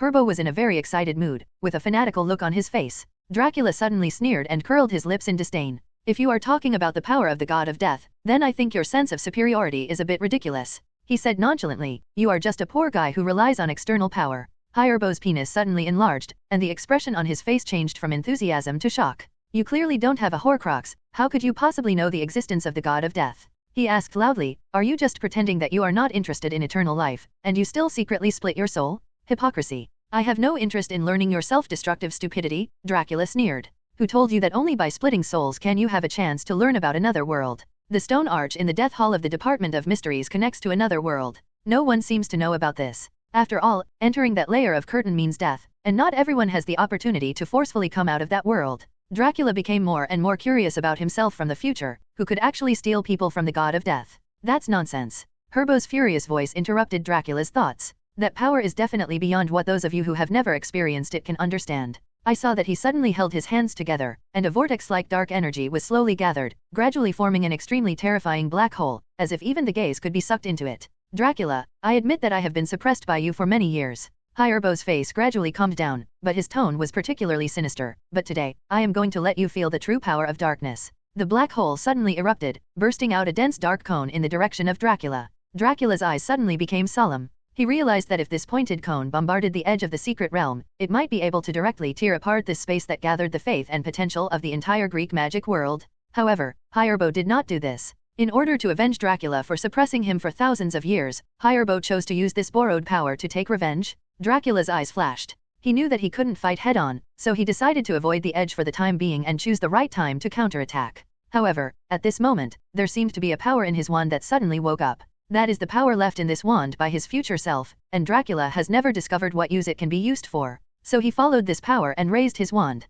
With the waving of the wand, the surrounding darkness seemed to be drawn by an inexplicable force, and all of them converged towards the wand, as if they were following the guidance of the wand. Dracula's eyes lit up, and instead of avoiding it, he turned around and flew toward the terrifying cone. The tip of the wand was accurately positioned at the front end of the cone. At that moment, time seemed to have frozen. Buzz. After a long time, a buzzing sound came from the intersection of the two. The extremely solid pointed cone was first torn open, and then shattered inch by inch, turning into black spots of light. Subsequently, under the guidance of the gloomy wooden wand, those black light spots also joined the surrounding dark energy army, and were gradually deprived of control by Dracula, and turned to crush Herbo. "How is it possible?" Herbo's eyes widened, and he stayed on the spot. "This kind of power, why can you control?" Before he could finish his words, the dark power of rebellion around him had already swept in, like a millstone, crushing Herbo's soul into powder. Herbo failed again and could only rely on the Horcrux to wait for rebirth. "Sorry, it seems that even if you borrow other powers, you still can't take revenge on me." Dracula raised his lips happily. "No matter how strong the borrowed power is, it is not your own, so you can easily betray me. Yet." Then Dracula waved his wand again. The black mist in the secret realm dissipated instantly. In a gloomy, overgrown cemetery, two figures were suddenly thrown from the air. Harry's feet hit the ground, his injured leg went weak and he fell to the ground. Cedric also sat on the ground without standing firm. The suction on the top 4 cup disappeared, and it stumbled out of their hands and rolled to the side. "Hiss, where are we now?" Harry held onto the wound on his leg and took a breath. Cedric shook his head blankly, then stood up, pulled Harry up, and the two of them looked around together. This place was obviously completely beyond the boundaries of Hogwarts. They had been flying in the air for who knows how long, probably several miles, maybe hundreds of miles. Not even the mountains surrounding the castle can be seen nearby, nor can we see the vast forbidden forest, only an overgrown cemetery. A tall yew tree can be seen to the right of the churchyard, with the black outline of a small church behind it. To the left is a hill, and an exquisite old house can be vaguely recognized on the hillside. Cedric looked down at the quarterfinals trophy, then looked at Harry. Didn't Mr. Bagman say that the trophy will only send the champion out of the maze? He asked. Did he say that the trophy is actually a portkaya? He probably didn't say that. Harry said. Or, our competition is not over yet. Is this a hidden arena? He looked at the cemetery. The surroundings were eerie and silent. Is this part of the game? I don't know, Cedric said, his voice a little nervous. Anyway, just pull out the wand. What do you think? Okay. Harry nodded nervously. They drew their wands and walked forward slowly. Harry kept glancing around, feeling a strange feeling lingering in his heart, as if someone was watching them nearby. Someone is coming, he said suddenly. They squinted their eyes nervously and looked into the darkness, where a figure was walking towards them step by step among the gloomy tombs. The two of them couldn't see the man's face clearly, but judging from his gait and body shape, it seemed that the man had a stooped back, and his body shape and the way he walked seemed familiar to them. Harry lowered his wand in his hand and turned to look at Cedric, who also gave him a questioning look. The two of them turned back to stare at the approaching figure, full of suspicion. The man stopped in front of a towering marble tombstone, only about 6 feet away from them. At that moment, Harry and Cedric looked at the hunched figure. Mr. Filch, why are you here? Looking at the figure, Cedric asked in surprise, so, is this really still part of the game?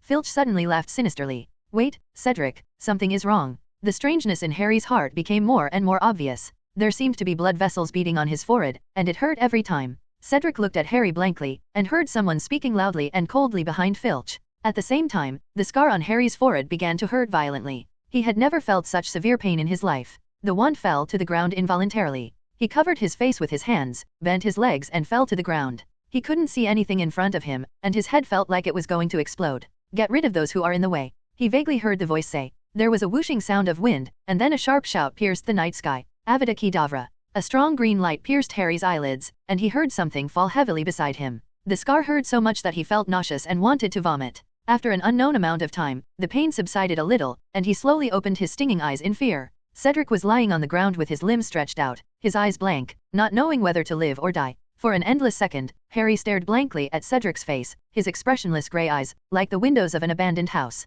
His mouth was half open, appearing somewhat surprised. With the exception of Harry and Voldemort, no one could survive the attack of the death curse. Harry's brain couldn't accept the scene in front of him and went blank. However, his helpless subconscious thought that Cedric was probably dead. He didn't see that there were two originally dark reverse crosses hanging on Cedric's chest. Falling, now turned blood red. Harry began to understand that this trap was specially designed for him, and it had been all for this moment from the beginning of the Four-Wizard tournament. Harry felt uncontrollable guilt deep in his heart. He thought Cedric died because of him. In his blank thoughts, Harry vaguely felt himself being dragged up by Filch and dragged towards the marble tombstone next to him. Before he was pushed over and his back hit the tombstone, Harry saw a name on the tombstone in the flickering light of his wand. Tom Riddle. Tom? Isn't Tom the Defense Against the Dark Arts assistant? How did his name appear here, and why was it engraved on a tombstone? Before Harry had time to think too much, another illusory-looking figure appeared in front of him. His figure was particularly transparent, and the dead wood behind him could even be seen through the cloak. An equally illusory face appeared under the cloak. It was a face that had often appeared in Harry's nightmares for the past 3 years. It was paler than a skull, with 2 big red eyes, a nose as flat as a snake's nose, and 2 thin slits for the nostrils. Harry knew that this was Voldemort. Infinite fear arose in his heart, and a terrible thought emerged in his mind. The feared Dark Lord is back? Well done, Barty. Voldemort stared at Harry with his scarlet eyes, and said lightly to the people around him, your loyalty and ability can be recognized by me. From now on, you will become my most trusted servant. Pledge to the death of the Dark Lord. The wizard who looked exactly like Filch knelt on the ground and shouted loudly. Harry looked at Filch blankly, wondering what was going on with the castle gatekeeper. However, the next scene immediately made him realize the truth of the matter. The face of Filch, who was kneeling on the ground, gradually changed. The wrinkles gradually disappeared, the skin became smooth, and the sunken nose straightened up.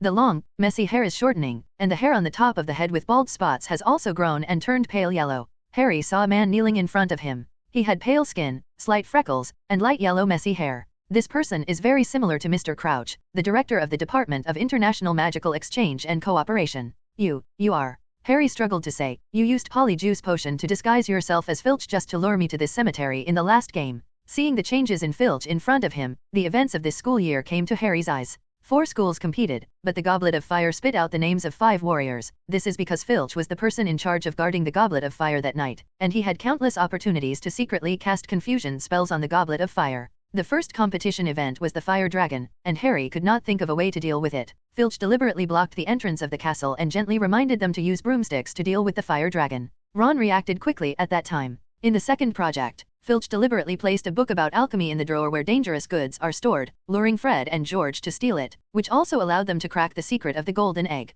It was also the second project. He had to survive in the depths of the Black Lake for an hour. Harry didn't think of a way until before the competition. So Filch gave Cedric the book Mediterranean Magical Aquatic Plants and Their Characteristics that recorded the gillweed. He knew that a decent person like Cedric would be willing to help give him clues about the fire dragon. Harry's. In the third game, Filch used the Imperious Curse to control Crom and John, allowing them to hinder Fleur and Cedric's game and prevent Harry's final championship from being taken away. Harry thought that he had not encountered many dangers in the maze, but Cedric had encountered various crises. It was very likely that Filch had secretly intervened in the maze. Harry figured everything out, raised his head, and looked at the wizard in front of him in horror. Little Barty laughed darkly. "It's hard for you to guess, but it's too late," he said contemptuously. "I disguised myself as Filch. It was the best decision I ever made. No one thought that anyone would be willing to pretend to be a squib. It's ridiculous. Dumbledore is called the patron saint of muck wizards, but he also doesn't pay much attention to squibs from the bottom of his heart. There is no difference at all from the purebloods he despises. The real Filch cannot possibly know occlumency. During this year, even if he takes a serious look at me using legilimency, my identity will be directly exposed to you. But you know what? Potter, Dumbledore never cared about me, the squib. A year of hiding has made little Barty mentally abnormal. He seems eager to share his masterpiece with others." "You're talking nonsense," Harry retorted loudly. "Dumbledore just doesn't want to observe others in illegal ways. Naive." Barty Jr. smiled contemptuously. "Do you really think that Dumbledore hasn't used legilimency to treat other faculty members in daily life? It's not easy, Potter, to get you through these projects without arousing suspicion. I have to use all my tricks to make it invisible to people. If you win too easily, Dumbledore will suspicious." My first reminder was indeed subtle enough. Fortunately, you have a smart friend who can think of the implication of my words. But then it became more and more difficult for me to help. On the second project, I was particularly worried that we would fail. You stayed in the lake for too long, Potter. I thought you drowned. Fortunately, Dumbledore mistook your stupidity for nobility. I'm relieved to give you a high score. Of course, you were taken care of in the maze tonight. Little Barty continued. However, what I didn't expect was that the biggest flaw in this year was my stupid father, who was able to break free in a short time. My Imperious Curse.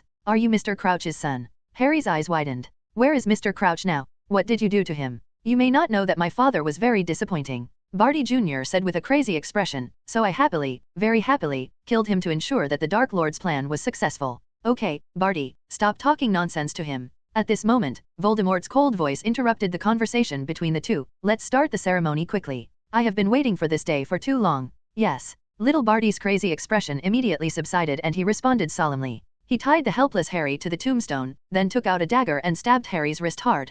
Crimson blood gurgled out from the wound on Harry's wrist. The elusive Voldemort waved his hands, causing the blood to float in the air, forming a profound and obscure pattern. Potter, you should be proud. Voldemort's cold, sharp voice rang in Harry's ears. Even if a new formula is found, your blood is still an indispensable part. Diary Riddle may know best that the resurrection formula that Voldemort was originally familiar with requires 3 things. The bones of my father, the blood of my enemies, the flesh of my servants. However, after the first body he created was snatched away by Dracula, he no longer had the bones of his second father. So, Voldemort made a deal with death. He will sacrifice half of his soul to the god of death in exchange for recovering his strength within a short period of time and another method of resurrection. As for the half of the soul, after the diary riddle is solved, the soul of the diary riddle and the Horcrux in his hand will be used to redeem it. In addition, Voldemort and Death also reached another deal. Death was responsible for luring Dracula away, leaving the position of security officer vacant, so that his plan to abduct Harry in the third project could go smoothly. The god of death agreed. He thought of Hirebo, who also had a Horcrux, and chose to lend his power to Hirebo. Halbo used this short period of time to recover and set off a resistance against Andrus, forcing Dracula to rush from the site of the Four-Wizard tournament to the secret realm of Mount Olympus. Now, Voldemort was whispering a spell over a pattern made of Harry's blood. The blood seemed to burn, then flowed, as if forming a blood vessel throughout the body. Then, bones and flesh appeared out of thin air, and the black figure of a wizard appeared in front of Harry. Tall and thin, like a skeleton. Voldemort is back. Harry stared at such an ugly and strange face in front of him with wide eyes, and countless emotions such as hatred, fear, and confusion were intertwined in his heart. He knew clearly that this was the real murderer of his parents and his destined enemy. Without this person, he would have had a happy childhood and wouldn't have had to spend the not-so-good 10 years in the Dursleys' house. For this reason, Harry's hatred for Voldemort cannot be faked. But at the same time, he felt a little scared and confused in his heart, and he couldn't suppress that feeling of powerlessness. This is a dark wizard who has been feared by the entire wizarding world for decades. He is a person that even Dumbledore must be cautious about. Harry has no idea how he can escape from his hands. Harry could only hang on the tombstone and watch Voldemort begin to inspect his newly acquired body. His hands were like big pale spiders, and his slender pale fingers touched his chest, arms, and face. His red eyes looked brighter in the darkness, and his eyes were like two slits, like snakes. He raised his hands and moved his fingers with an ecstatic expression, as if he had completely forgotten about Harry, who was tied to the tombstone, and Barty Crouch Jr., the greatest contributor to this trip. After a long time, after seemingly confirming that there was nothing wrong with his body, Voldemort finally turned his attention. He thrust his impossibly long fingers into a deep pocket and pulled out a wand. He stroked the wand gently again, then turned his bright red eyes to Harry, and let out a cold and sharp smile. "It's almost time to call my stupid wallflower servants to take a look," Voldemort said coldly. He waved to little Barty. Little Barty nodded knowingly, knelt down next to Voldemort, reached out and lifted up Filch's shabby sleeves, revealing a bright red tattoo on the inside of his left arm. It was a skull, with a snake spitting out of its mouth. This mark appeared in the Quidditch World Cup, and it is the dark mark that is feared in the wizarding world. Voldemort looked at it carefully, and then pressed his long, pale index finger on the dark mark on Barty's left arm.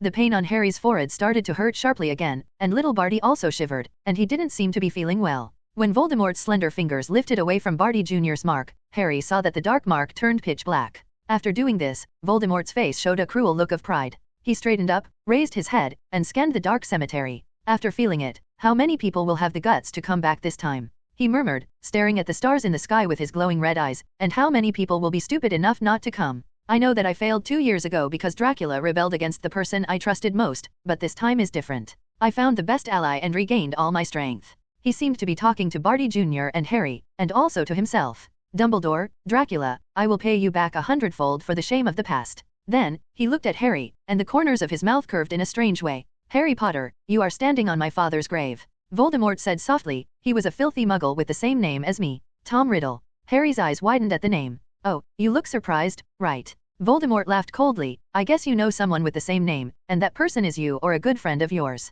However, in fact, he is just a personality created from a fragment of my soul that is not worth mentioning. He was originally the person I trusted the most. Yes, who wouldn't trust their own soul? Voldemort's eyes suddenly became extremely cold. However, he shamefully betrayed me and took refuge in Dracula. Harry felt that his cognition had been greatly shocked. It turns out that the defense against the dark arts assistant who taught him a lot of knowledge and was both a teacher and a friend, turned out to be just a fragment of Voldemort's soul? Is he still worthy of trust? Why did Professor Dracula take in Voldemort's soul? Countless question marks appeared in Harry's mind. His thoughts were in chaos and he didn't know what to say. At this moment, Voldemort suddenly looked around the cemetery. The air was gradually filled with the rustling of cloaks. Between the graves, behind the fir trees, and in every dark place, wizards apparat. They were all hooded and had their faces covered. Voldemort stood silently waiting. One of the Death Eaters fell to his knees, crawled over to Voldemort, and kissed the hem of his black robes. The Death Eaters behind him did the same, each crawling to Voldemort on their knees, kissing his robes, then stepped aside, stood up, and silently formed a circle,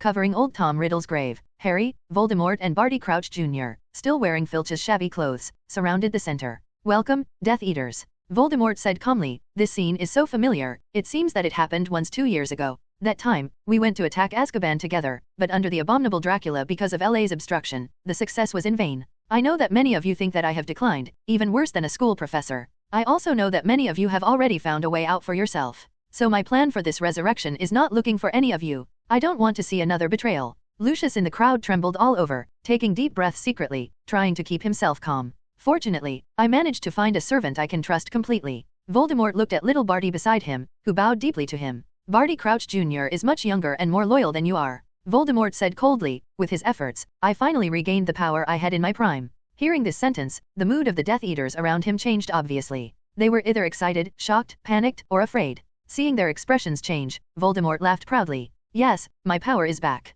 Dracula and Dumbledore will no longer be obstacles in my eyes, and the entire magical world will be at our mercy. From now on, the dark mark will once again shine in the sky of the magical world. Congratulations on your return, Master. The Death Eaters all knelt on the ground and congratulated loudly. Then, our road to dominating the magical world begins with this person. Voldemort smiled cruelly, walked forward slowly, turned to Harry and raised his wand.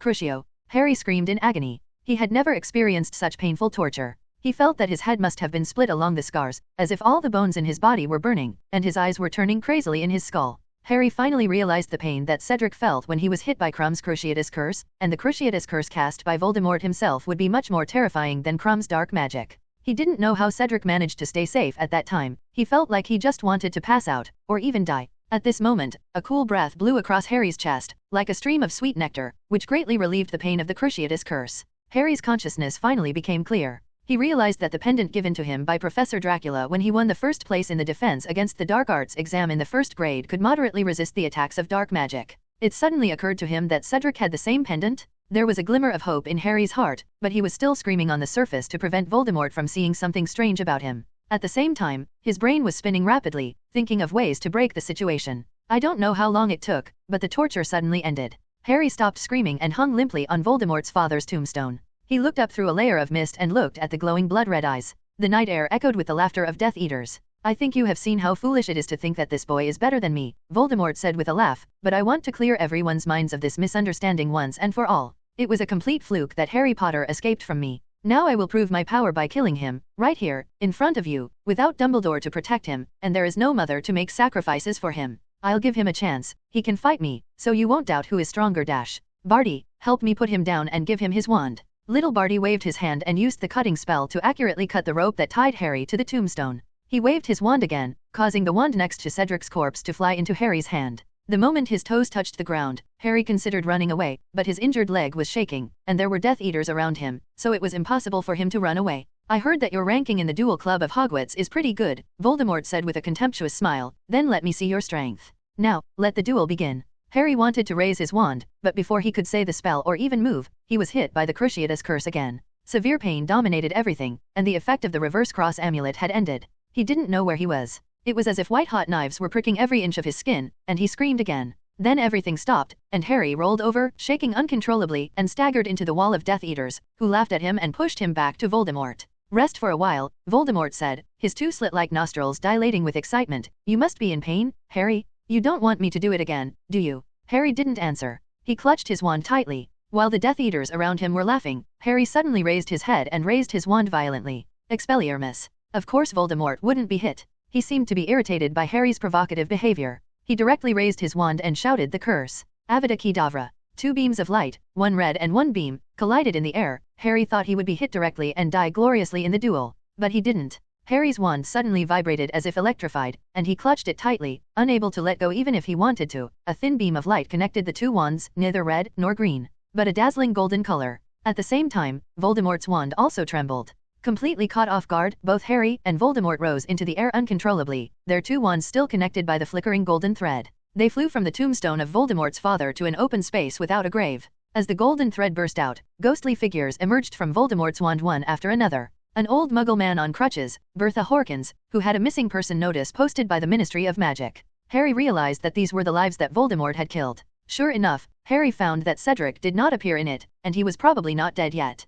A moment later, another transparent figure emerged from the tip of Voldemort's wand, and Harry could tell who she was at a glance, as if he had been expecting her to appear from the beginning, because the person who appeared was him. The person I'm thinking about the most tonight. A ghost with long hair fell on the ground, and her red hair and green eyes could be vaguely seen. Harry looked at his mother's face, his arms shaking violently. Your father is here too. Her voice seemed far away, yet very close at the same time. He also wants to see you. It will be fine, just bear with it. Then, the soul of a tall, disheveled wizard named James Potter rose from the tip of Voldemort's wand, fell to the ground like his wife, and straightened up. He walked closer to Harry, looked down at him, and spoke to him in the same distant, echoing voice, but low enough that Voldemort couldn't hear him. Voldemort had never been in this situation before and was now livid with fear. We can only stay for a short while after the connection is broken, said James Potter, but we will buy you time. You must get the portkey, which will take you back to Hogwarts. Do you understand, Harry? Understood. Harry clutched the wand tightly, tears unknowingly overflowing from his eyes. Retreat now, James said. The next moment, Harry suddenly threw away the golden light in front of the wand, turned around, and used a method that he had only thought of for a long time, throwing out a hand lamp that shone brightly.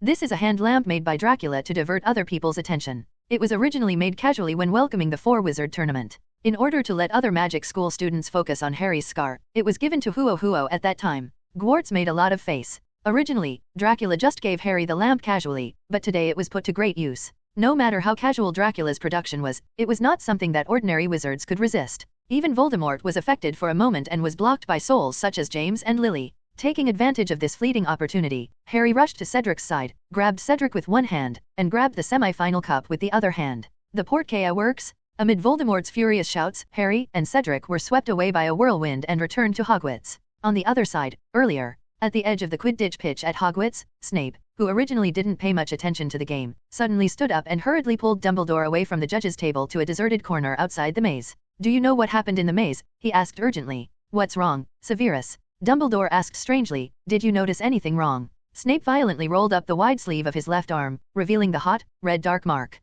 "This is..." Dumbledore's expression also became serious. "This is the Dark Lord summoning his servants," Snape said seriously, with unconcealed annoyance on his face. "He is back, Headmaster, at this time. No one here knows whether Potter is there or not. When something goes wrong..." Dumbledore's expression finally changed. "Where is Professor Dracula?" he asked quickly. "Isn't he always on the maze? If he is here, the chance of something happening to Harry is not high. In addition, when Voldemort summons the Death Eaters, you should respond immediately. With what happened to Tom before, he should trust you more than other Death Eaters. Don't waste this trust." "No, he told me to stay in Hogwarts at that time. I can say that there is no way for me to escape your attention," Snape said with an ugly face. "Now I want to know even more what happened in the maze." At this moment, a strange little girl with half white and half black hair suddenly fell from the sky. "You are the principal of this school, right?" she asked, looking up and down at Dumbledore's long white hair and beard. "Yes, you are," Dumbledore asked doubtfully. He could clearly feel that the little girl in front of him had different magic than the wizard, and the dark meaning was very obvious. She looked like a vampire. "It doesn't matter who I am. Anyway, he asked me to be a temporary security officer, so I came over," Serena said casually. "I originally wanted to go to the judge's table to talk to the principal about something, but I couldn't find him. Fortunately, I came over after hearing someone talking here." "Excuse me, this he is talking about Professor Dracula, right?" Dumbledore asked politely. "Who else could it be besides him?" Serena curled her lips. "They threw me here as a temporary security officer without even explaining it clearly, and there was such a heavy workload right from the start." "Wait, you mean, Dracula is not here now?" Snape's expression suddenly froze. "Well, he suddenly had other things to be busy with," Serena said matter-of-factly. As she spoke, she clapped her hands. Only then did Dumbledore and Snape notice that two people who had been floating behind Selena were now placed on the ground in front of them. "I picked up these two little guys in that maze, and now they are handed over to you," Serena said. Judging from appearance alone, Serena was younger than Fleur and John, but she referred to the two warriors as little ones, which made Snape feel awkward and inconsistent. "These two are Miss Delacour, Mr. Kowalski." Dumbledore didn't care about Serena's age. He looked at the two people on the ground and asked Serena, "In crew, will anything happen to them after Mr. Mew?" Dumbledore frowned tightly. "I'm afraid there are some problems here. I don't think there is anything in the maze that Mr. Kowalski can't even cast the red spark." Then, he looked at Serena with a solemn expression and asked, "Madam, when you saw these two warriors, what was their state like?" "This girl must have been in a coma for a long time. She was already like this when I got there," Serena said thoughtfully. "As for this boy, he was attacking two other boys. Don't worry, wait until I finish. I guess he was controlled by the Imperious Curse, so I knocked him out and brought him out." The game was going on so well, how could we suddenly be controlled by the Imperious Curse? Dumbledore asked in a deep voice. "Where are the other two warriors? How are they?" "They were not far away from the trophy. After I helped them get rid of the boy controlled by the Imperious Curse, the game should be over soon," Serena said. Then, she suddenly froze for a moment. "Hey, why is the competition not over yet? I remember it took a long time to find you. Does it take so long to distinguish who gets the trophy?" Dumbledore and Snape looked at each other, the same words clearly written in their eyes. "Problem occurs? Why did Dracula leave at this time?" Snape suddenly looked at Selena and asked word for word, "Wasn't he the one who said he would take good care of the contestants?" "I don't know what he said to you." Serena put her hands on her hips and said dissatisfied. "And what do you mean? Do you think I'm not enough of a security guard for him?" "You can think that's what I meant," Snape said coldly. Serena was not someone to be trifled with. She was used to being the acting leader of the vampire clan, and was used to being strong and retributive. Naturally, she could not allow Snape to question her. Then, her eyes turned cold, and with a snap of her fingers, a bat burning with white flames quietly attacked Snape. "Severus, now is not the time to argue." Dumbledore suddenly stood up and broke the tense atmosphere. "I think it's time for your mark to come in handy. We need to go meet the Dark Lord for a while." He moved half a step without leaving a trace, raised his hand lightly to extinguish the flames on the bat, and handed it back to Serena. Serena's eyes widened in surprise when she saw her magic being easily erased. She had always known that the headmaster of Hogwarts was very powerful, but she didn't expect him to be so powerful. Just from the hand he showed just now, it could be seen that he was at least on the same level as Dracula. "Nice to meet you, this unknown lady." Dumbledore smiled gently and said to Serena, "We did not entertain you well today, but there are really other urgent things to do. I hope you can be considerate." Dumbledore said nothing more. When he looked at Snape again, his expression returned to seriousness. Snape nodded, feeling the call of the dark mark on the inside of his left arm, and led Dumbledore out of the corner of the maze. Just when Dumbledore was about to call Phoenix Fox over and take them to the place where Voldemort summoned the Death Eaters, a gust of wind suddenly came from high in the sky. Dumbledore raised his head and saw the final four cup flying over quickly with Harry and Cedric, and landed on the central lawn surrounded by spectators. A sound came from the audience, and they thought the final champion had finally appeared, and they gave outbursts of cheers. But when the first person found Cedric lying motionless on the ground with his eyes blank, the cheers weakened and turned into an uproar. Snape and Dumbledore quickly walked forward and came to Harry and Cedric's side. Harry, Harry. Dumbledore helped Harry up from the lawn, looked down at him through his semicircular glasses, and was slightly relieved to see that he seemed to have no other problems except for the wound on his leg. Harry opened his eyes. He saw the starry night sky and Principal Dumbledore in front of him. He was surrounded by dark figures, all crowding towards him, and the ground beneath him seemed to be shaking slightly with their footsteps. Harry let go of the cup, but held Cedric tighter. He grabbed Dumbledore's wrist with his free hand. Dumbledore's face was sometimes clear and sometimes blurred in the hazy tears. "Professor, hurry up, Cedric may not be dead yet." He choked and said, "It was Voldemort who did it. Voldemort is back. What's wrong? What happened?" At this moment, the upside-down face of Cornelius Fudge, the British Minister of Magic, appeared in front of Harry. His face was pale and he looked terrified. The Minister of Magic was originally going to come here to award the final award and deliver an impassioned speech, but the scene in front of him cast a haze over his originally beautiful mood. This four-wizard tournament was specially organized by Fudge in order to stabilize his political position. If someone died during the tournament, Fudge couldn't imagine what kind of setbacks his political career would suffer. "Merlin, Diggory," he said with a pale face, "Dumbledore, is he dead?" Dumbledore said nothing, but pulled Cedric over with a solemn expression and reached out to feel his pulse.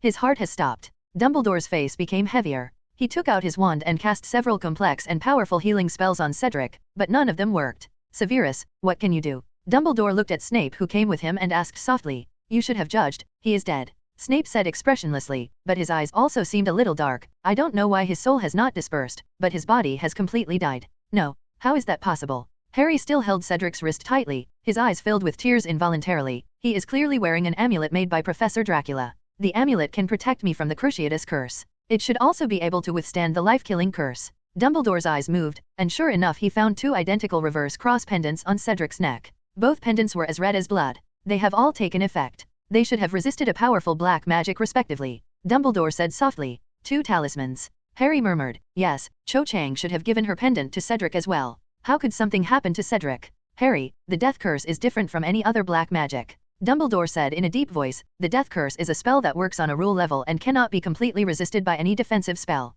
"But, Professor Dracula." Harry still refused to accept his fate. Obviously this glimmer of hope has just arisen, how could it be extinguished so easily? "That's enough, Harry, let him go." Fudge stood nearby and said, "Amos Diggory is coming, let his father take another look at him." Fudge began to pull Harry's fingers, trying to get him to let go of Cedric's body, but Harry still held on tightly. Then Dumbledore's face came closer, still unclear. "Harry, you can't help him anymore, it's over." "Let go," he said. "It was obviously a trap aimed at me." Harry murmured in a low voice, "Why did it happen to be Cedric who was hurt? It's all my fault, I shouldn't have suggested that two people win together." "It's okay, Harry, I don't blame you." Dumbledore said softly, "Let go." Dumbledore leaned down and helped Harry to his feet with extraordinary strength for a thin old man. Harry was swaying, his head felt like a hammer was hitting him, and his injured legs could not support the weight of his body. He looked around and saw Amos Diggory, who had had a double relationship, throwing himself next to Cedric, and a witch crying loudly, and many girls from Hogwarts also sobbing quietly. When Dracula solved the trouble of Andrus and dealt with the despicable Herbos matter, what he saw after coming back was such a sad picture everywhere.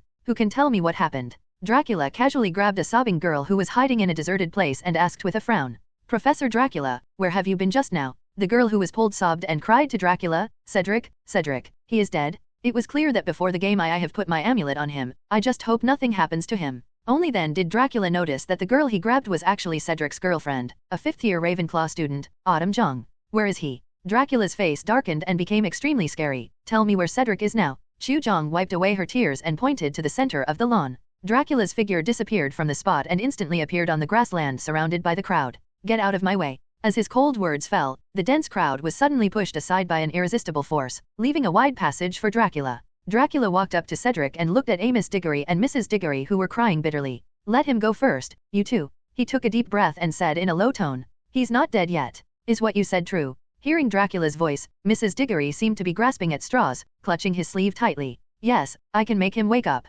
Dracula said slowly, "but I need to tell you in advance that this kind of waking up may not be what you think. No matter what, just let Ced come back to life." Mrs. Diggory sobbed emotionally. "Ced is only 17 years old. He is so outstanding and makes us so proud. Amos Diggory also secretly wiped away tears. Since Cedric was born, he has been proud of his son. Cedric lived up to his expectations and became someone else's child, which gave Amos Diggory the capital to compete with other colleagues and friends. Show off in front of everyone. Just now, he was showing off to the people near the auditorium, convinced that Cedric would definitely get the trophy of the Final Four and win this competition. Cedric did get the trophy. However, the way he came back was beyond imagination. Professor Dracula, please help Cedric. Amos Diggory begged with dark eyes. You guys get up first. Dracula looked at Cedric's unfocused eyes and said to the couple calmly, don't worry, he will be fine. Dumbledore, who was also standing aside, seemed to realize something and looked at Dracula with a very strange look. His body has indeed lost its vitality, Professor Dracula. He said one word at a time. A person who has been hit by the death curse cannot be recovered.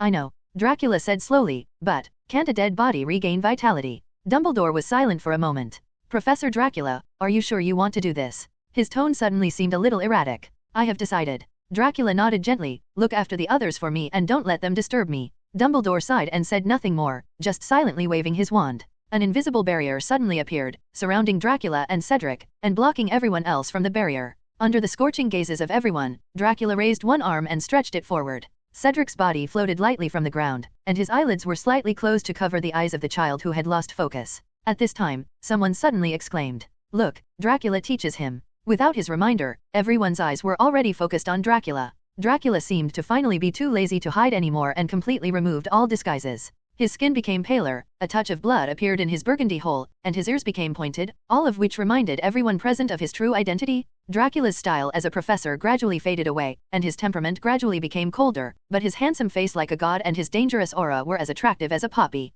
His perfect and lazy smile revealed a pair of sharp of lateral teeth. You are actually a vampire. Fudge was the first to scream, and he immediately looked at Dumbledore. Dumbledore, how dare you recruit a vampire as a professor? Dumbledore ignored Fudge and just looked at Dracula worriedly. If Dracula's identity is exposed, even if the students at Hogwarts are still willing to accept him, those conservative and rigid parents will definitely not agree to let a vampire serve as their children's professor. Not only that, although the situation has improved a lot over the years, due to the contagiousness and aggressiveness of vampires, wizards in the magical world still stay away from this group, just like werewolves. Therefore, it is impossible for Dracula to take any advantage in the public opinion of the magical world. If this continues, according to Dracula's lazy character, I'm afraid it will be impossible for him to continue to be the defense against the dark arts professor. Dumbledore looked at Dracula with some confusion in his thoughts. He saw him taking 2 steps closer to Cedric. He took one of Cedric's arms, lowered his head slightly, and stabbed Cedric with 2 sharp side teeth. Graham's wrist. Mr. and Mrs. Diggory exclaimed, subconsciously wanting to rush to their son.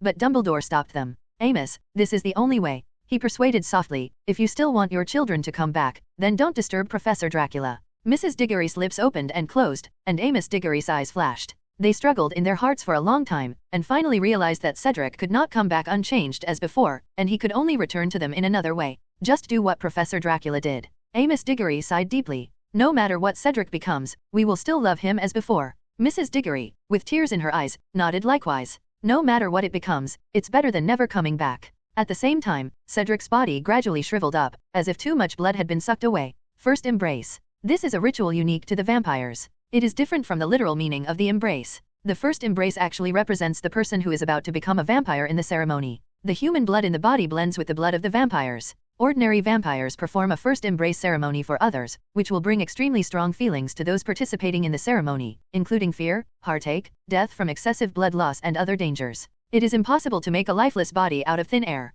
Rejuvenate the body. But as the leader of the vampires, Dracula is naturally different from them. He can turn a human into a high-level vampire without any side effects, and he can also directly awaken an inactive body with his own blood. Within a moment, Cedric's shrunken body returned to its original shape. His skin color became paler, but his lips were extremely bright red, and his ears and fingers also quietly showed the characteristics of vampires. Dracula let go of Cedric's hand and took 2 steps back. Although he hadn't opened his eyes yet, Cedric's body stood firmly on the spot, showing no signs of falling. It's time to wake up, Cedric. Dracula took out a handkerchief and wiped the corners of his lips, saying softly. The next moment, Cedric suddenly opened his eyes. Run, Harry, he blurted out as soon as he opened his eyes. Hearing his words, Harry almost couldn't control the tears in his eyes again. Cedric, we are back. He choked. I escaped from Voldemort. No, I remember, wasn't I cast under the death curse? Cedric was stunned for a moment, then frowned. How am I still alive? He looked around blankly. Father, Mother, Principal Dumbledore, Professor Dracula, why are you all here?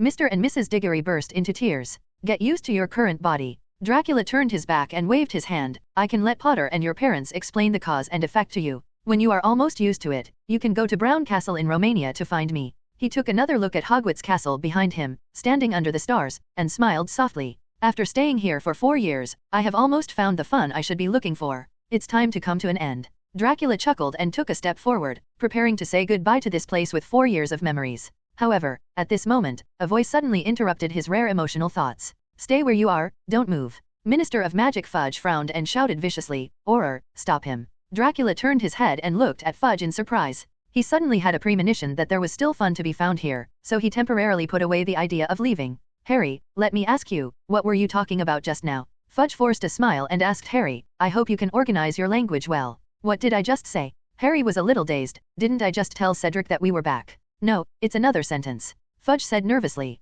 I said, I escaped from Voldemort. Harry also remembered what he had said before. It suddenly occurred to him that he should tell the story of the situation so that the Ministry of Magic could be prepared to deal with Voldemort. So Harry continued, Minister Fudge, Voldemort has been resurrected and has summoned a large number of Death Eaters. I luckily escaped from Voldemort. Harry recounted what happened on Riddle's grave as quickly as possible, and then looked nervously at Fudge and Dumbledore in front of him. Impossible. Fudge suddenly yelled, Harry, if you think about it again, you must have a memory error, right? No, I know I didn't say anything wrong. Harry said seriously, Voldemort is back, and the Ministry of Magic must be prepared to respond, Minister Fudge. That's enough. Fudge said irritably, where is the nurse here? There is a warrior here who is not only injured, but also has something wrong with his brain and needs immediate treatment. There's nothing wrong with my brain. Fudge's performance made Harry a little angry, and he retorted loudly, I know exactly what I'm talking about. Corneli, I believe what Harry said. Dumbledore also said seriously, you'd better be prepared in time. Wait a minute, Dumbledore. Fudge waved his hand, interrupting Dumbledore, you are going to take everything Harry says, right? Of course I believe Harry, said Dumbledore, his eyes shining brightly. Harry's account of what happened after he touched the cup makes perfect sense, putting into context the events that have taken place since the disappearance of Bertha Hawkins last summer. Everything that came up was explained. You are so stupid, Dumbledore. Fudge suddenly had a weird smile on his face. How could you believe the nonsense that a kid made up casually? He must have suffered something during the game. Excited, hallucinations occurred. Fudge, Cedric has been cursed. Amos Diggory suddenly turned around and looked at Fudge angrily. Can you deny this? My son almost died at the hands of a mysterious man. Inside. You are too impulsive, Amos. Fudge still had that weird smile on his face, and at the same time glanced at Dracula on the other side. I can completely believe that your precious son was killed by that Dracula. Professor Law designed and framed her just to transform this good young man into a vampire. We all know that most vampires are insidious and cunning people who will use any means to achieve their goals. You too, please don't be deceived by him. You must be reading Rita Skeeter, Mr. Fudge. Dracula sneered. Why haven't I noticed that the Minister of Magic is so imaginative before? Seeing that Dracula was heading this way, Fudge panicked and quickly waved to the several Aurors around him. Auror, stop this vampire, he is probably the culprit of this incident. Fudge said loudly. Dracula's grin became even more exaggerated. Interesting. He smiled coldly. I want to see what other interesting things you can say. In addition, I found, Fudge really had something to say, and looked at Dumbledore. I found that you have been hiding some of this child's situation and not reporting it. He is a snake, right? His behavior is everywhere. It's so weird. I think you are probably referring to the pain in the scar that Harry has been feeling. Dumbledore said coldly. So, you admit that he has been feeling pain in his head. Fudge quickly found a new starting point. Headache? Nightmares? Maybe, hallucinations. Listen to me, Cornelius, Dumbledore said, taking a step towards Fudge, with an indescribable strength in his eyes. Harry is as sane and rational as you and me. The scar on his forehead is not blow his brains out. I believe Harry's scar only hurts when Voldemort is lurking nearby or when he feels particularly murderous. Fudge took half a step back from Dumbledore, but his expression remained stubborn. Forgive me, Dumbledore, but I've never heard of curse scars acting as alarm bells before. I saw Voldemort back. Harry shouted. I saw the Death Eaters with my own eyes, and I can name them. Lucius Malfoy dash. Snape stirred suddenly, but when Harry looked at him, Snape's eyes returned to Fudge. Malfoy is acquitted. Fudge said, obviously offended. A very old family, a generous donation to the good work of the Ministry of Magic dash. McNeil. Harry continued to name the names. Also acquitted. Currently working at the Ministry of Magic. Avery, Knott, Crabbe, Goyle. You are just repeating the list of wizards who were judged not to be Death Eaters 13 years ago. Fudge said angrily. You can find those names in the past trial reports. Harry opened his mouth again angrily, wanting to refute, but Fudge didn't give him the chance. That's enough. This child needs to rest. Take him down quickly. Fudge said forcefully. Also, all Aurors must concentrate their efforts and capture the vampire. Dracula crossed his arms and leaned against a street lamp. When Dracula saw Fudge and the many Aurors turning their eyes in his direction, he raised the corners of his mouth happily. It's fun again. However, before Dracula could take action, Professor McGonagall, who was speeding up, stepped in between Fudge and Dracula. On the surface, Professor McGonagall was trying to protect the professors at Hogwarts, but in reality, she was worried that Dracula would kill Fudge on the spot if he got angry. She knew full well that those seemingly powerful Aurors were of no use in the face of the combat power of a great wizard. You fool! Professor McGonagall shouted to Fudge. Harry made it very clear. Bertha Horkins and Mr. Crouch had been killed by Barty Crouch Jr., and he almost killed them. Diggory, can't you see clearly the current situation? Yes, I can't see clearly. Fudge had no idea of his situation and shouted loudly. His face turned purple and he was no less angry than Professor McGonagall. I can only see clearly that you are all determined to create a kind of panic destroys everything we have worked hard to build over the past 13 years. Dracula looked at Fudge with interest, looking at his angry face and erratic behavior. Such a minister of magic, who should have taken into account all potential dangers in the wizarding world and made appropriate arrangements, rightly refused to believe that his orderly, stable, and comfortable world could be destroyed at once, refused to believe that Voldemort could make a comeback. Voldemort is back. Dumbledore stepped forward and grabbed the angry Professor McGonagall, and said again, Fudge, if you accept this fact immediately and take the necessary measures, we may still be able to save the situation.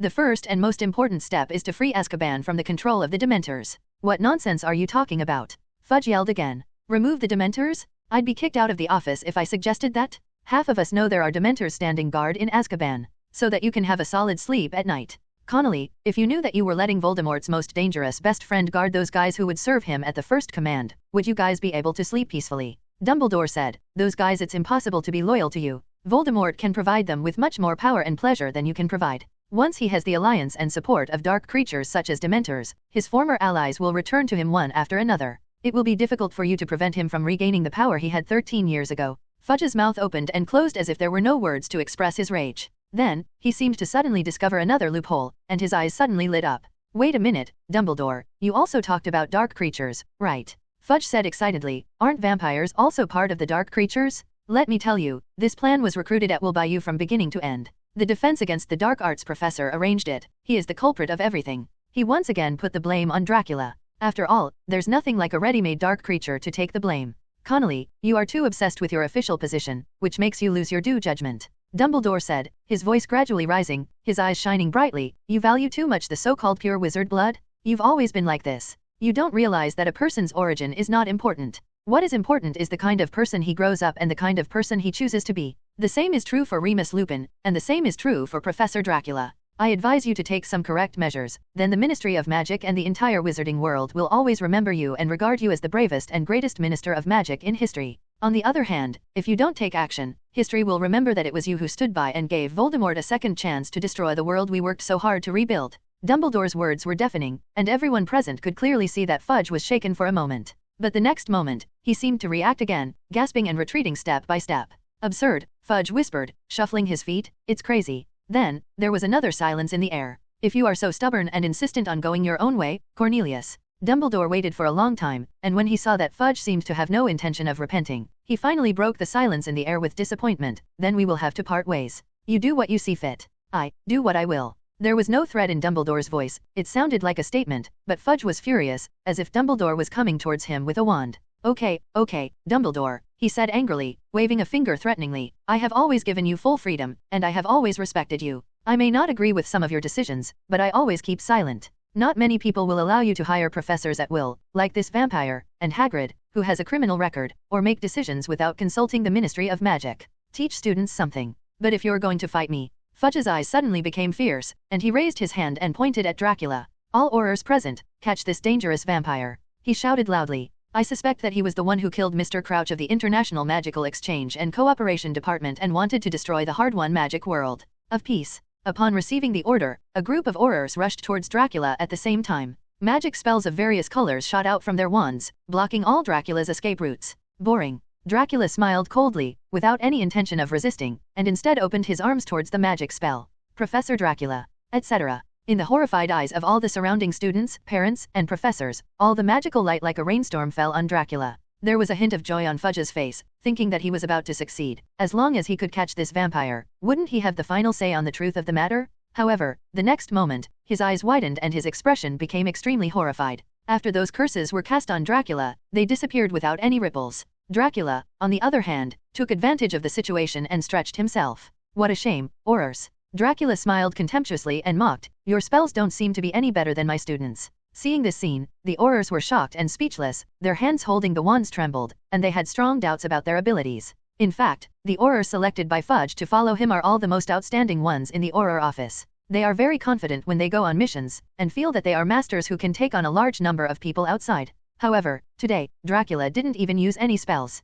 He simply caught all their spells and made these young Aurors doubt their life. Please wake up, everyone, he is just a vampire. Fudge saw that most of the Aurors had lost their fighting spirit and shouted angrily, the reason why you can block your spell is because of the physical talent of vampires. You have learned black magic. Was magic defense eaten by a dog? The Aurors cheered up a little. Some smart Aurors thought of the defense against the dark arts they had learned back then, and had an idea, choosing to use specific spells to attack Dracula. Some of the Aurors used weather spells to conjure a patch of sunshine, others used summoning spells to conjure a large pile of garlic and threw it in front of Dracula. Other Aurors saw this and followed suit. Dracula. He was disgusted by these things. It doesn't hurt much, but it greatly affects my mood. The next moment, the corners of Dracula's raised mouth dropped, and his eyes grew colder. Every curse ends, Feme.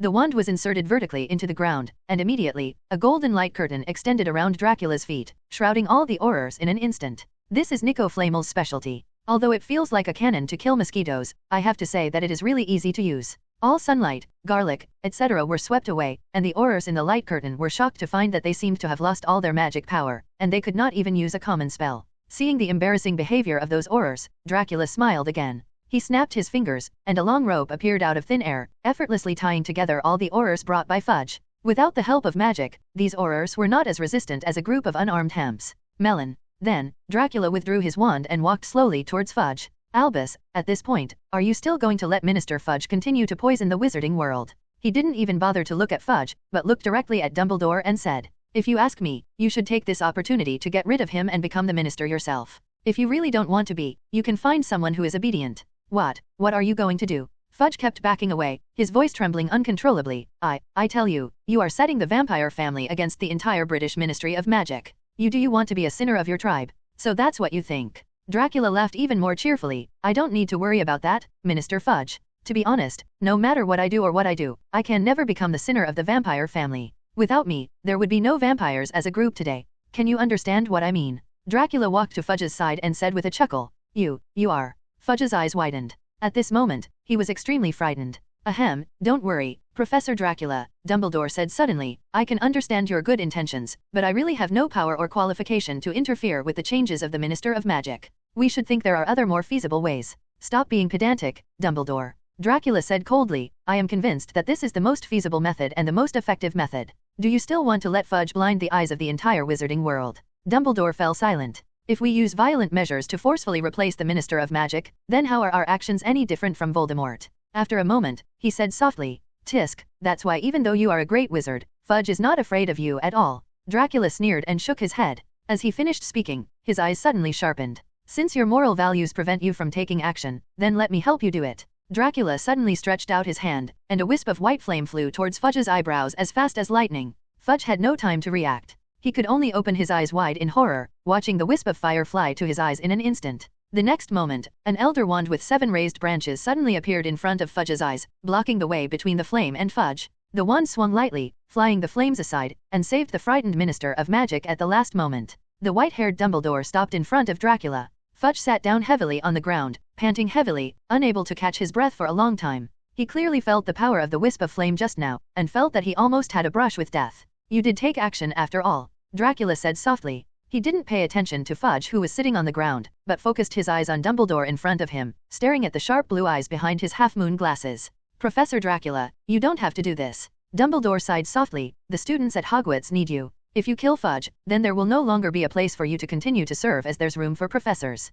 I don't have to be this professor, Dracula said coldly. I would rather see if you will stubbornly stand in front of me for the pedantic principles in your heart. There is no need to be so extreme, Professor Dracula. Dumbledore sighed again, violence cannot solve all problems. But sometimes violence is useful, isn't it? Dracula said. Give me an accurate answer, Albus, do you want to stand in front of me for this rotten man? Dumbledore was silent for a moment. After a moment, he finally said, Professor Dracula, if you must do this, then I will have to try my best to stop you. Very well, said Dracula. There was no hint of displeasure or annoyance on his face, instead a brisk smile broke out. Remember, when I first came here 4 years ago, I always wanted to have a good discussion with you. Dracula stared into Dumbledore's eyes and said slowly, but you have been pushing it away, until today, and finally I found the opportunity. Okay, before you leave, let me take a good look at what kind of power you, the pillar of the magic world, have. Tonight, the little wizards and wizards of Hogwarts spent the entire evening in a trance. First, I watched a game where no contestants could be seen from the audience, and I could only stare at the hedges around the maze in a daze. Finally, I waited until Harry Potter flew out with the Final Four cup, and the other one returned with him. The Hogwarts warriors seemed to have lost their breath. Just as they were crying for Cedric sadly, Professor Dracula, who was a safety guard but had never appeared, suddenly appeared on the field and told them that Cedric was not dead. However, their defense against the dark arts professor turned into a vampire and revived Cedric with his first embrace. Then, their principal suddenly broke with the Minister of Magic, and Professor Dracula also involved. Just when they thought Professor Dracula would join forces with Principal Dumbledore to deal with Fudge, for some reason, the two professors actually started fighting. This was the first time they had seen a battle between two great wizards, and it might be the only time in their lives. A powerful wizard like Dumbledore may not be born for hundreds of years. Ever since Voldemort, it seems that no one has been able to stand up to Dumbledore for decades. Therefore, even though most of the little wizards still haven't figured out why things developed like this, they eagerly began to watch this duel seriously, which is enough to be recorded in the history of magic. Under the gazes of the young wizards, Dracula suddenly spread out a pair of broad wings from his back and soared into the air. The rich dark power was released unbridled, setting off waves of hurricanes on the lawn. The spectators who were still nearby were like duckweeds in the water, being blown away and unable to control which direction they were floating. Dumbledore looked up at the silver-haired figure hanging in the bright moonlight, his eyes solemn as never before. He first waved his wand heavily and sent the spectators of the four-wizard tournament, Fudge and the Aurors he brought back to the auditorium, leaving enough space on the lawn. Then he raised an arm high to his side. The golden red fire flashed, and the phoenix fox appeared in the sky above Dumbledore, soaring around gracefully, and its moving chants spread in the air, as if just listening to it could bring unparalleled courage to people. When everything was ready on Dumbledore's side, Dracula chuckled in midair and suddenly disappeared. At the same time, the bright moon on the horizon became a full moon in a blink of an eye, and the snowy moonlight suddenly became like an extremely huge spotlight, casting down a dazzling silver glow. This piece of silver light gathered into a bunch and headed straight towards Dumbledore. Everything under the radiance seemed to have lost its shape and turned into something as if there was nothing. The green grass on the ground turned into a piece of silver powder and flew away with the hurricane that had not been completely blown away.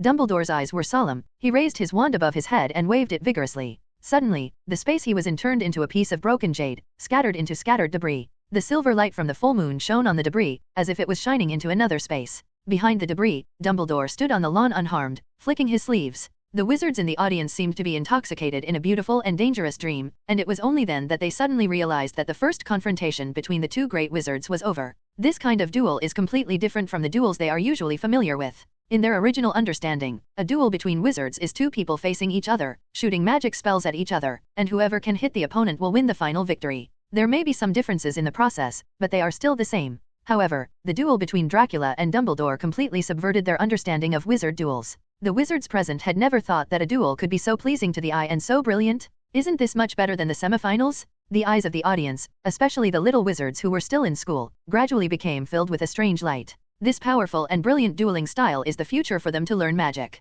Before seeing this duel, some young wizards were still complacent that they had learned a simple stun spell. Some felt that the magic world was so comfortable that they would never use a few attack and defense spells in their lives, so they decided to mess with it. Some are paddling and fishing all day long, thinking about taking one step at a time. However, today's duel between the great wizards has completely aroused their desire to learn magic. Even if they cannot change the world like the two professors, they must at least have a unique skill. On the lawn, the duel between Dumbledore and Dracula continues. Dracula was so fast that he almost split into 4 or 5 clones and surrounded Dumbledore in the middle. Countless crescent-shaped light blades rushed towards him from all directions. Dumbledore waved his wand, summoning a large red flame, which spun in place into a storm of fire, swallowing up all the light blades. Next, Dracula's figure disappeared again, and a dazzling snake-shaped lightning fell from the sky, ruthlessly tearing the calm night sky apart, followed by thunder rolling from the sky one after another. At the same moment, Fawkes flew from high altitude to Dumbledore's side, got into the rapidly burning firestorm, and rose again with the flames, setting off a roaring wind.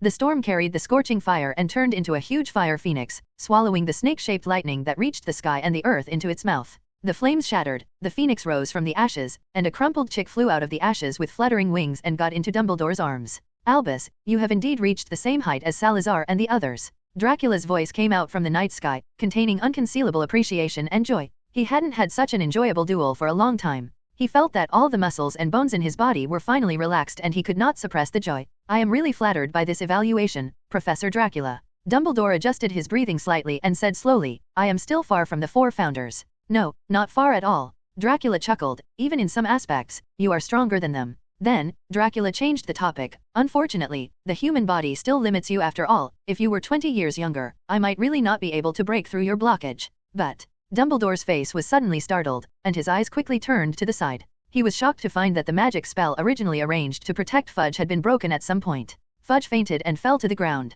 There was a small bat lying quietly on Fudge's neck. You should thank me, Albus, I didn't take his life. Dracula's figure suddenly appeared next to Dumbledore. Of course, I don't like killing people, I prefer to keep him interesting. Fun. What did you do to him? Dumbledore asked with a frown. It's just that he reproduced the experiences of the centaurs and mermaid clan leaders of those 2 tribes back then. Dracula said with a malicious smile. I want to see if Mr. Fudge becomes the lowest vampire, whether he can still trust those pure bloods as easily as before, and whether he can still find someone else to take the blame as confidently as before. After saying that, Dracula laughed. Without waiting for Dumbledore to respond, he recalled the vampire bat around Fudge's neck and turned away. Professor Dracula, please wait a moment. Dumbledore hesitated for a moment, but finally called Dracula from behind. I want to know, is the plan you and I made together to fight against Voldemort still valid? Since I am no longer a professor at Hogwarts, what does this matter have to do with me? Dracula smiled faintly and waved his hand behind him. I will leave the rest to you. He took a few steps forward, then suddenly stopped. By the way, there's something I should probably let you know.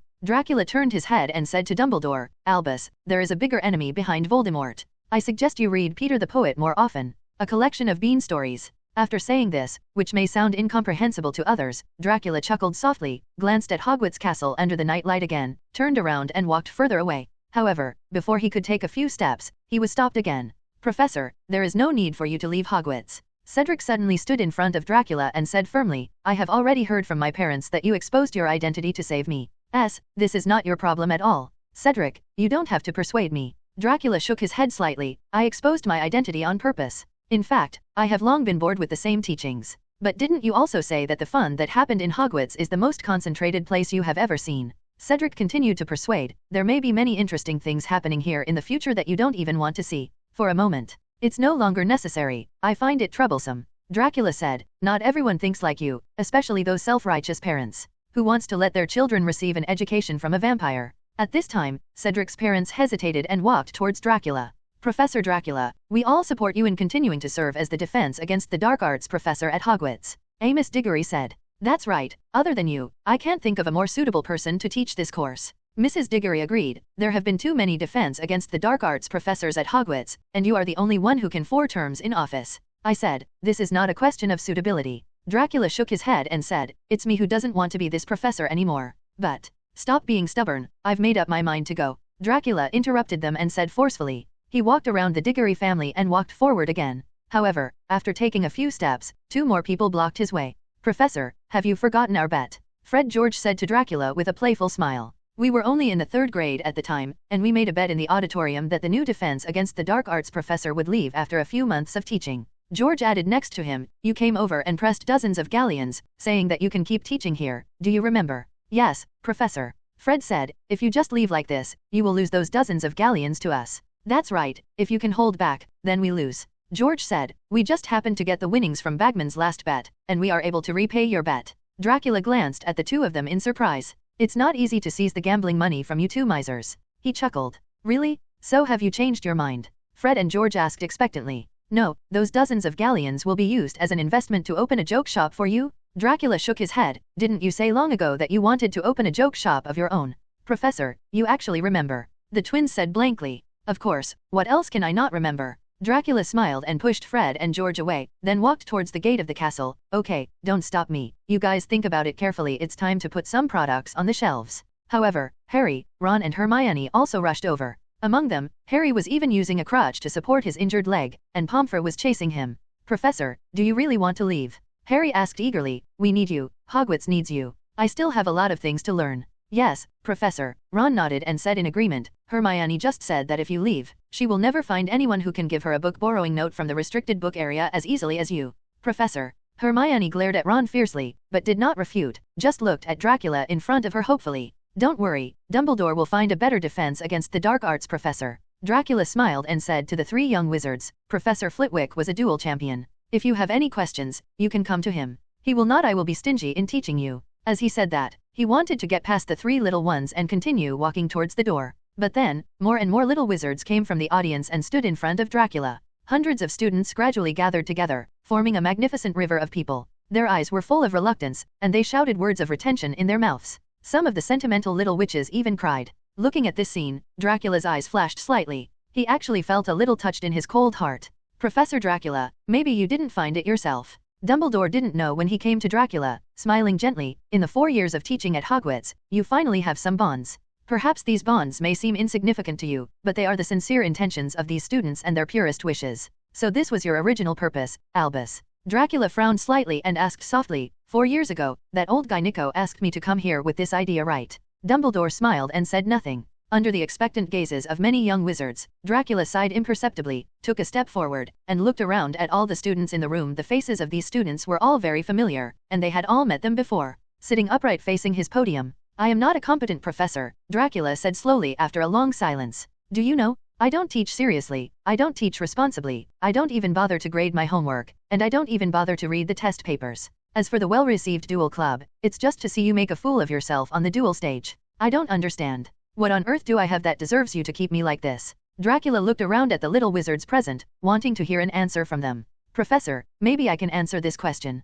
Percy Weiss, who came here to serve as a judge in Mr. Crouch's place, walked over from the side of the lawn and raised his hands like he did when he was a student, as if he was answering Dracula's questions in class. Dracula looked at him with very curious eyes. Professor, maybe you just teach as you please and do what you like to do, Percy said, but in fact, you haven't realized how popular your teaching is. Dracula looked at the many little wizards around him and saw that they all looked in agreement, and he couldn't help but feel more and more curious. Is it possible that these little wizards all have some masochistic attributes? Whether it's a duel club or a regular class, as long as he takes the lead, nothing is easy, right? How could this be so popular? Professor, you don't need to be so curious. Percy saw Dracula's doubts, and then explained, no matter how tiring the duel club is, it can actually let us learn knowledge, and it is also in an experience I've never had in any other class. Do you still remember? In order for us to practice the accuracy of casting magic spells, you led the students to jump out of the windows one by one on a snowy day and practice magic in the snow. At that time, we almost lost our ability to cast magic spells. Professor G is furious.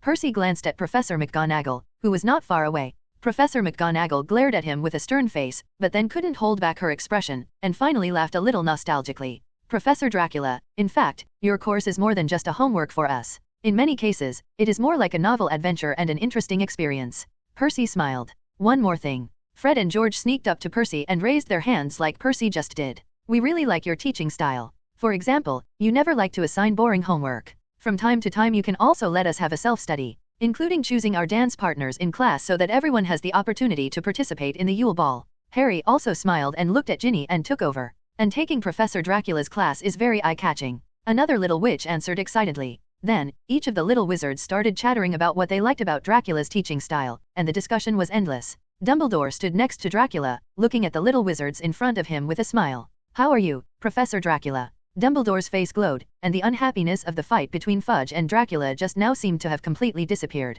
Didn't you expect that you would have so many fans without knowing it? Already? I really didn't expect it. Dracula said softly, these little guys make me feel like I don't want to leave. Then stay, Hogwarts still needs you, Professor Dracula. Dumbledore said. Dracula was silent for a long time, and finally shook his head. No, I still have to leave. He sighed, not just because of the reasons I just mentioned. In fact, I have more important things to complete, and the result of that matter is no better than Voldemort's fight against magic. The impact on the world is poor. As mentioned before, is there anything about the tales of Beedle the Bard? Dumbledore's face turned serious. Yes, Dracula nodded lightly and said in a low tone, I have offended that guy badly. He probably wants to get rid of me now, but I still have to find a way to deal with him. With that said, he turned around and looked at Dumbledore. You should also pay attention here. This matter will definitely be more troublesome than just Voldemort. I understand. Dumbledore nodded slowly. Then, Dracula looked at the densely packed students on the field again, raised one hand, and slowly floated into the air. Boom. He snapped his fingers lightly, but the sound reached everyone's ears. The venue gradually became quiet, and everyone turned their attention to Dracula in midair, watching his figure gradually rise. I appreciate everyone's kindness, but we will always have to part ways, whether today or tomorrow. Dracula's voice floated under the night sky, ringing in everyone's ears. Even if I still stay here, there will always be a day when you graduate. This is the last lesson I teach you. Know how to accept separation, learn to control your emotions, and don't invest your time and emotions in useless sadness. In the next few years, this magical world may become no longer calm and become turbulent. You also need a more suitable professor to teach you to study this defense against dark arts course systematically, not like me. Teach wherever you think of it. The students opened their eyes wide and gradually realized that Professor Dracula would really not stop. Some little wizards burst into tears, and even the introverted little wizards had red eyes. Cheer up, don't let me laugh at your weakness. Looking at the sobbing little wizards below, Dracula chuckled. I hope the way you remember me is not to cry here, but to face the when in danger. Think of the defense knowledge I taught you. That way, my 4 years at Hogwarts will be meaningful. After saying this, Dracula turned around and looked at the Hogwarts castle, which had stood on this high ground since thousands of years ago. The appearance has not changed for thousands of years, but it seems that just 4 years have given it some other meanings. Farewell, Dracula said softly. The next moment, a full moon quietly appeared behind him, brighter and cooler than the crescent moon hanging in the sky. The silver-haired figure disappeared with the ethereal moonlight, leaving only a blue velvet-like silent night in the sky, with stars dotted on the velvet. The lights around the Quidditch pitch reflected the faces of the students. They stared blankly at the night sky, looking at the direction where the moon disappeared, with all kinds of thoughts in their hearts. Perhaps, in their countless lives to come, they will often think of this summer night illuminated by moonlight. You seem to be different from usual today. Walking on the wall of Brown Castle, Serena looked at Dracula's profile and hesitated for a long time before asking, "Is there anything different?" Dracula withdrew his gaze from the distant night sky and looked at Serena. Speaking of it seems that I haven't changed in a long time. But today is indeed different. Serena whispered. In other words, during the 4 years you stayed at Hogwarts, there seemed to be new changes every year, but not as big a change as tonight. That's all. Tell me about it.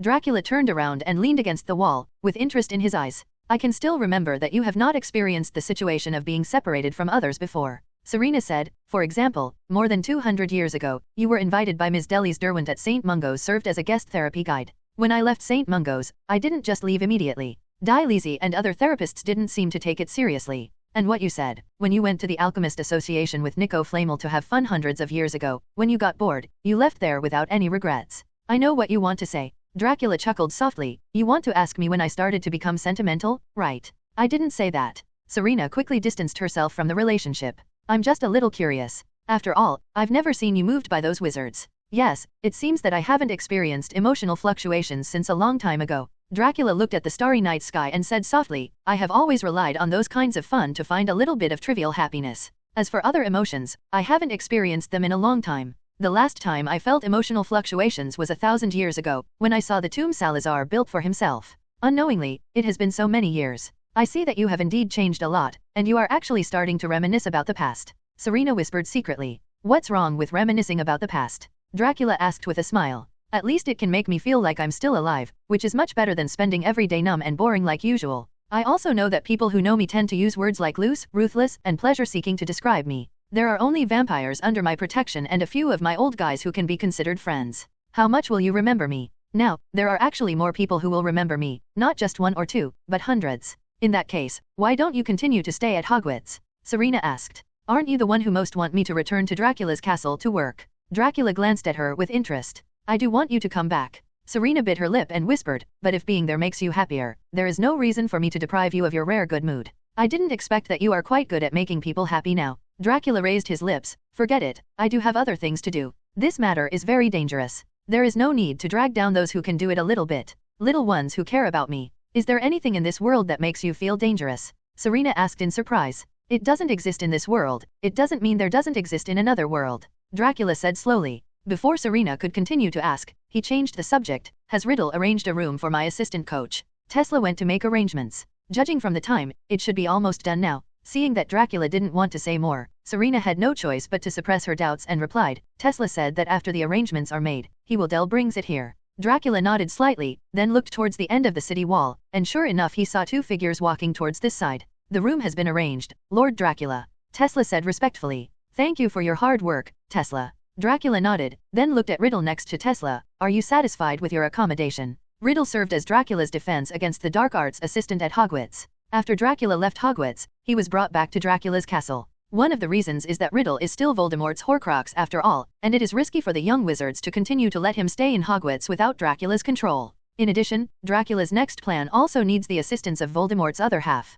I'm very satisfied, Professor Dracula. Riddle said, the accommodation here is much more spacious than the teaching assistant's office in Hogwarts Castle. As long as you are satisfied. Dracula nodded calmly, staring into Riddle's eyes. So, can you do the repentance I want you to learn now? Deep repentance is the only way to repair a divided soul. Riddle also looked directly into Dracula's eyes, took a deep breath, and said slowly, I already know how to repent. The soul fragments in the crown have been completely fused with me. There was a hint of surprise in Dracula's eyes, and then he stared into Riddle's eyes, his expression gradually becoming meaningful. Very good, then our next actions will have a direction. He took out an object from his pocket and played with it gently in his hands. That was Slytherin's locket obtained from Black's house. After Voldemort was resurrected, many things gradually changed. Dracula left Hogwarts, taking his assistant Riddle with him. Snape temporarily worked as a defense against the dark arts professor in the last few days of the semester and assigned summer homework for Dracula, causing the little wizards to complain endlessly. Fudge was transformed into the lowest level vampire by Dracula, and returned to the Ministry of Magic to pretend to be normal.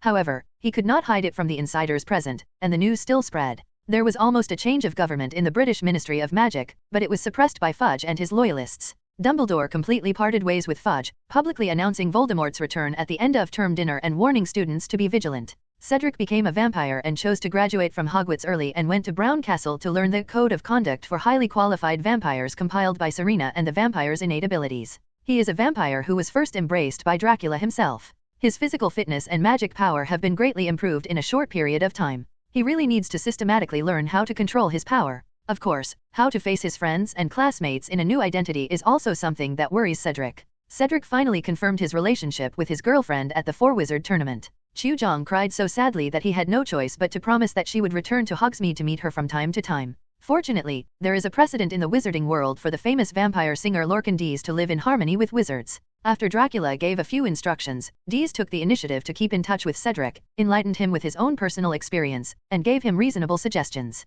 So Cedric wasn't too confused. Hogwarts issued him a diploma in advance, which was equivalent to Cedric officially graduating in the 6th grade instead of dropping out of school. In fact, he was indeed better than almost all the graduating grade students. As for Harry, his life has become a little confused. After Harry luckily escaped from Voldemort through the flashback spell created by the same core wands held by himself and Voldemort, he was regarded as the center of discussion at Hogwarts, and his classmates all wanted to ask him what he had done. What happened before the maze came out? However, although Harry took the trouble to tell his classmates how Voldemort was resurrected, he believed that Harry only accounted for part of it. After all, their many years of classmate relationship have allowed them to know the savior of the wizarding world very well. Everyone knows that Harry is just an ordinary person. Many people are unwilling to believe that he can escape from that terrible savior for the second time. Escaped from the hands of the Dark Lord. Moreover, there are two types of people who are willing to believe Harry. One group is dominated by ardent fans such as Colin Creevey and Harry's good friends in Gryffindor. They are willing to believe Harry and more willing to believe Dumbledore's warnings. The other type, on the other hand, is mainly pure-blooded students from Slytherin.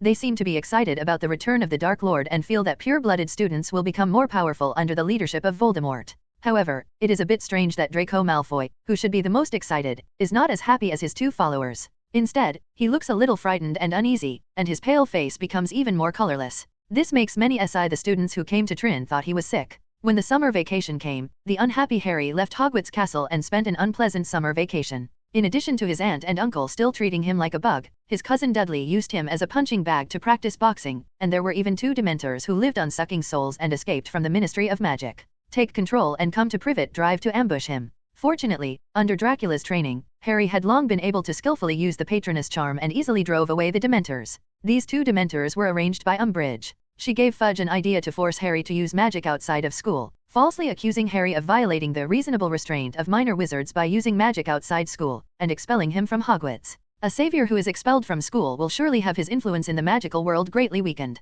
And Fudge can step on Harry, whose reputation has plummeted, to further strengthen his political reputation. Fudge, who was turned into a low-level vampire by Dracula, needs to strengthen his reputation to prevent himself from being squeezed out of the position of Minister of Magic by other officials. In fact, Fudge basically stays in the office every day and doesn't go out. When he has extremely important social events, he uses the transformation technique to modify his appearance to prevent others from seeing the clues. And a low-level vampire like him couldn't control his desire to suck blood, so he could only secretly order a lot of blood from a merchant who made blood-flavored lollipops and blood pudding, and then he could barely suppress the emotion of attacking others. However, Fudge and Umbridge's plan ultimately failed. When Harry came to the Ministry of Magic for trial, Dumbledore personally attended the trial as a witness for Harry and ultimately helped him get rid of the accusation. Poor Harry, after experiencing a series of changes during the summer vacation, he finally waited for the start of school. But during the opening ceremony, he discovered that Fudge's assistant, senior executive of the Ministry of Magic, and acting deputy minister Umbridge had become the new defense against the dark arts professor this year.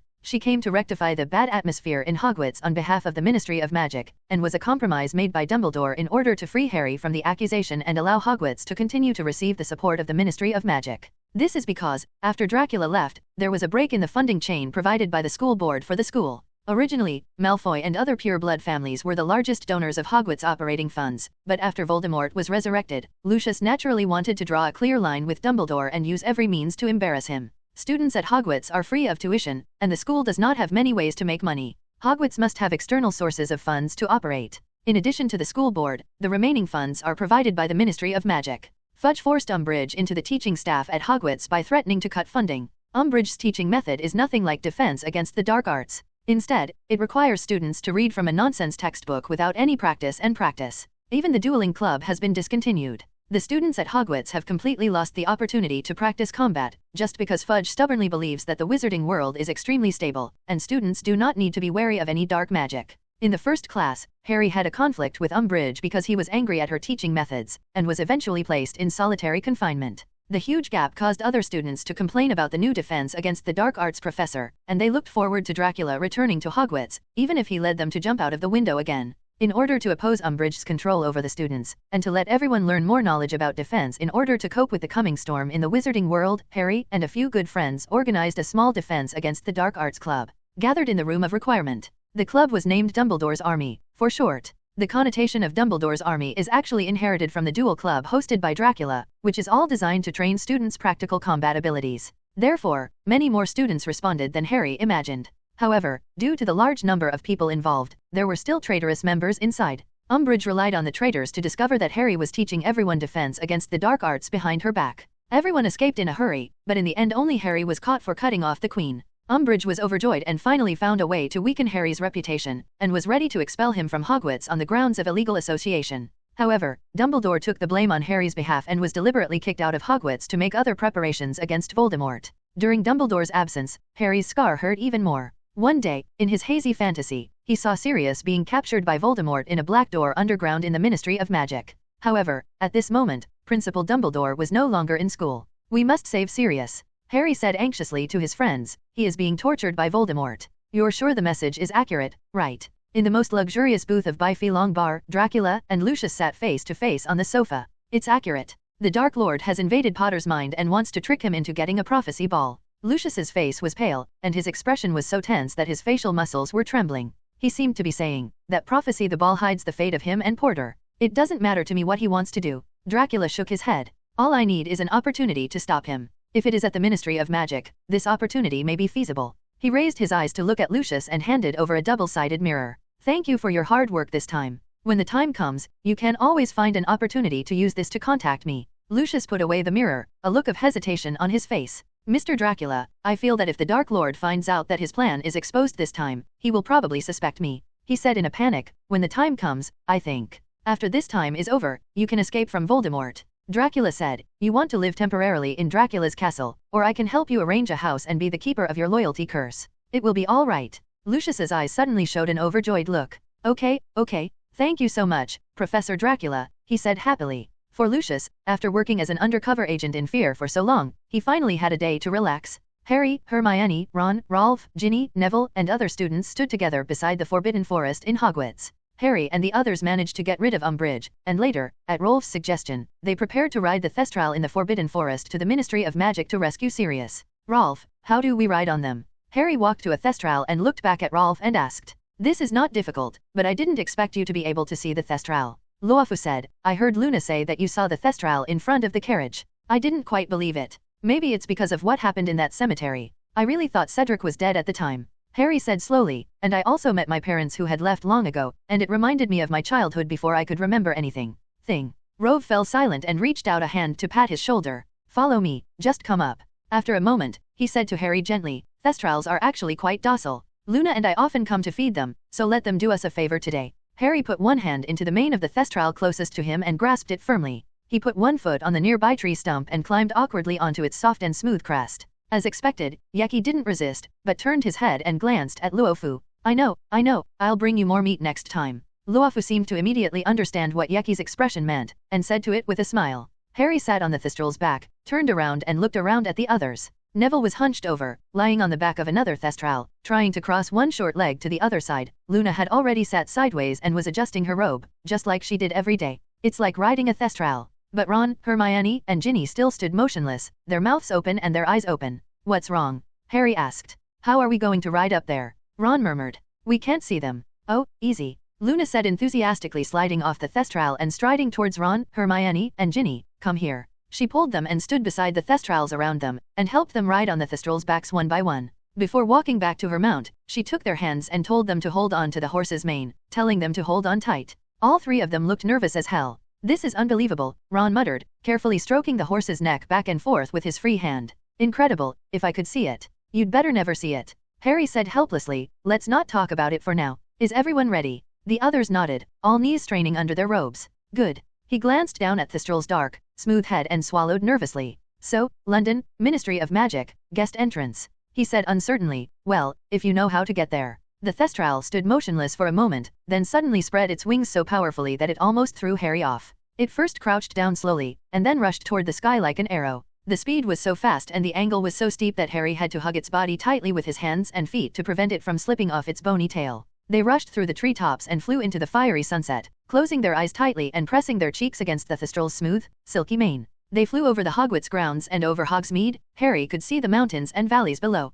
The day began to fade, and they flew over one village after another, with lights dotted below, and then a lone car speeding through the hills along the winding mountain road on the way back. How peculiar. Harry could barely hear Ron's shouts coming from somewhere behind, and imagined what it would be like to gallop so high in the air without being able to see his mount. Dusk fell, and the sky gradually turned a dull, hazy purple, scattered with small silver stars. Gradually, a tall building appeared in the sight of the little wizards. Under the illumination of orange street lights, an old telephone booth stands on the street. Harry had been to the Ministry of Magic when he was accused of violating the Reasonable Restraint of Minor Wizards Act, and knew that the unassuming phone box was actually the entrance to the Ministry of Magic. He squeezed into the phone booth with his friends. Fortunately, they were all young wizards around 15 years old, and there were no fat people in the team, so they were able to squeeze in. Whoever is closest to the phone, dial the number 62442. Harry shouted to the friends inside. 62,442 is typed out using a 9-square grid, which actually means magic. Ron's arm was awkwardly bent as he stretched toward the dial and dialed the number.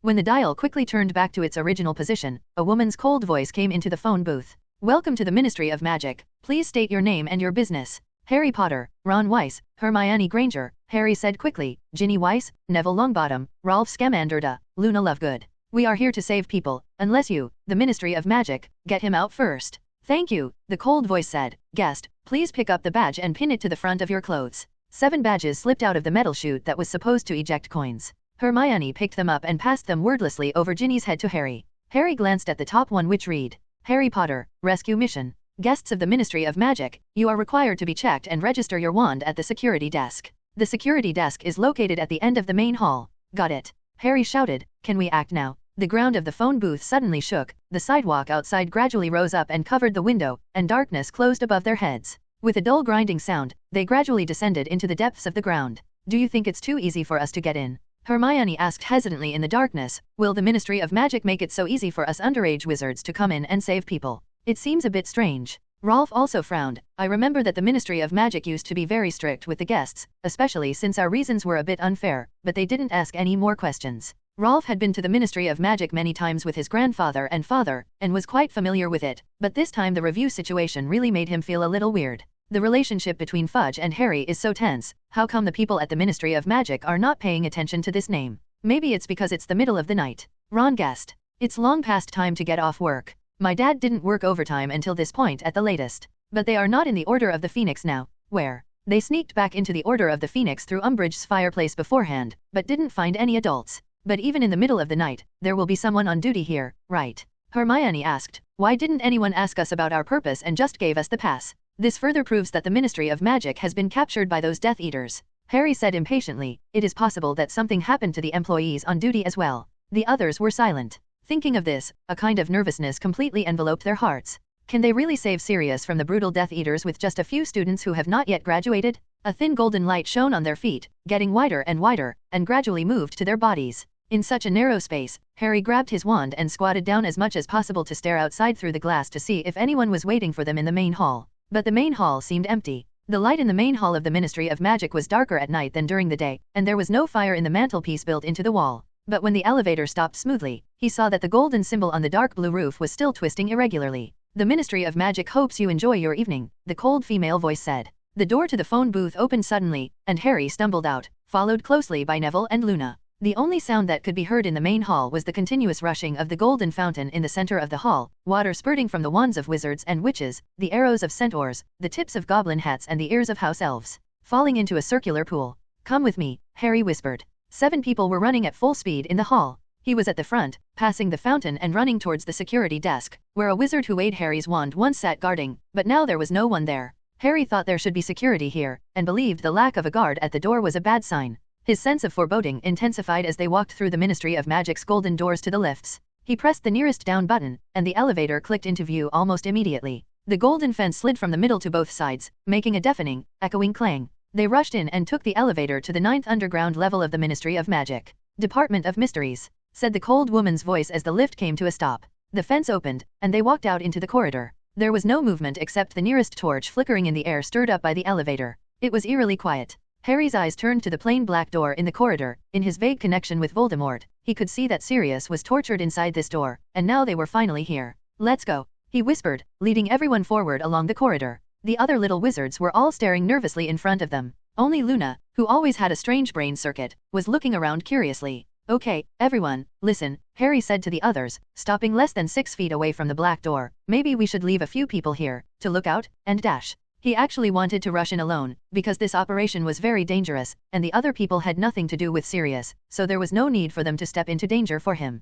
But if something happens, how can we notify you? Ginny asked, raising her eyebrows. You might be far away from us. We're all going with you, Harry, Neville said firmly. Well, let's keep going, Ron also said. Rolf smiled and nodded at him. Harry was still hesitant and unwilling to take them all with him, but it seemed that he had no choice. He turned around and walked towards the black door, which opened automatically. Get ready, Lucius, they're coming in, Dracula said to a bronze mirror, behind which was the nervous face of Lucius Malfoy. Harry and other 7 young wizards entered the black door of the Department of Mysteries, but they didn't even notice that one of the 6 halls here quietly opened a gap. That was the Hall of Death. Dracula had been standing next to the huge stone arch, feeling the looming breath of death behind the curtain, and observing the actions and progress of Harry and others through the cracks in the door. After contacting Lucius, he took out another 2-way mirror. Albus, are you from the Order of the Phoenix here too? Dracula asked, looking into the mirror. Everything is ready, Dumbledore said from behind the mirror. When you lift the anti-apparition spell over there, all available members of the Order of the Phoenix will directly disapparate to the Department of Mysteries.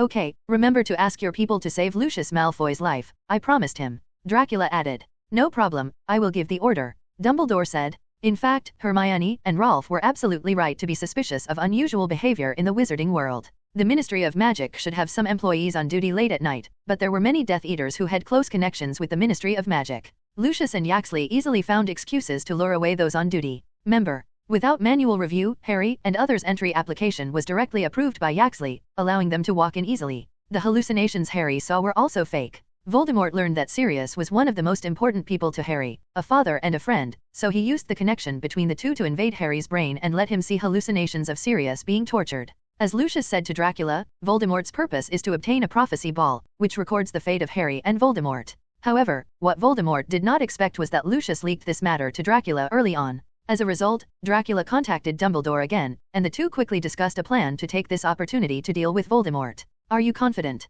Dracula looked aside and asked. Young Riddle was standing there, looking a little nervous. I don't have much confidence. After all, that is my main soul that has completely restored my strength, he said gloomily, and I only have 3 soul fragments here, not even half of the 7. It will definitely be more than half after today, Dracula said with a chuckle. We will suppress him. You are only responsible for finding the Horcrux on Voldemort. That's it. After trying several doors in succession, Harry finally found the right one. It was as high as a church and was lined with towering shelves. There were countless small, dusty glass balls on the shelves, but nothing else. More candlesticks are embedded on the shelf at certain intervals, and dim light shines from above, and the small glass balls glow faintly in the light. Harry walked forward slowly and looked down at a dark aisle between 2 rows of shelves. He could not hear a sound or feel any movement, not even the smallest movement. You said that Sirius was here in row 97, Hermione said quietly next to him. Yes, Harry responded softly. He raised his head and looked towards the nearest row of crystal balls. The candle next to it glowed with blue flames, and the silver number flashed under the bracket,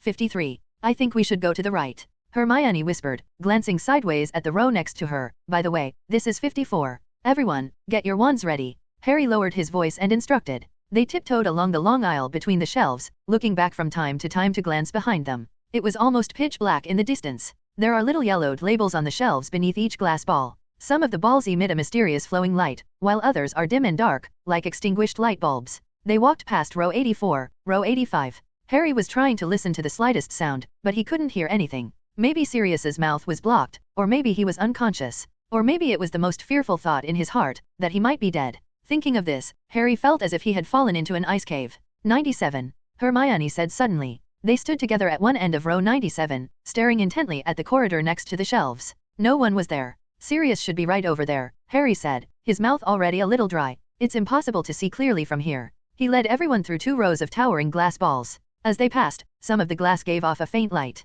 He should be around here. Harry's voice was very low. He was convinced that with every step he took, Sirius' ragged figure would appear on the dark floor. Somewhere here, really very close. Harry. Hermione tried calling him. Harry didn't want to answer. His mouth was already very dry. Somewhere, here, he said. They had reached the other end of the row of shelves, exposed to more dim candlelight. There was no one here either, just echoes and dusty silence. Harry, Hermione said slowly, her voice amplified, I think, Sirius is not here. No one said anything. Harry couldn't understand. He clearly saw Sirius. It was Voldemort's perspective. He didn't understand why Sirius wasn't here, and he couldn't believe that there was an error in the picture he saw. He ran quickly in one direction past the rows of shelves and looked along them. However, there was no sign of Sirius anywhere, and no sign of a fight. Harry. Ron shouted. What? Harry responded dejectedly. He thought Ron would tell him he was stupid, or suggest that they should go back to Hogwarts, or scold him for taking the risk of bringing a group of friends to the Ministry of Magic in the middle of the night. However, Ron was talking about something else. Did you see this? What? Harry asked. He strode up to Ron and saw him looking at a dirty glass ball on a shelf. What are you looking at? He asked gloomily. It has your name on it, Ginny said in surprise. Harry moved closer, and Ginny pointed at a small glass ball. It was dirty, as if it hadn't been touched in years, but the shimmer inside made it shine. My name? Harry asked confused. He stepped forward and looked at the yellowed label beneath the glass ball affixed to the shelf. The label bore a date in delicate font, followed by a series of letters. To //N. Sybil Patrick Trelawney to Albus Percival Wulfric Brian Dumbledore. What is this? Ron asked. Why is your name on it? This is a prophecy ball. Rolf frowned and said, if Harry's name is written on it, then it is most likely a prophecy about Harry. Prophecies. Harry was a little curious. What will these prophecies say? He raised his hand, took hold of the dirty little ball, and took it off. At the same time, a lazy voice suddenly sounded in the darkness not far away. Very well, Potter, now turn slowly and give it to me. As if out of nowhere, many dark shadows appeared around Harry and the others, blocking the path on both sides of them.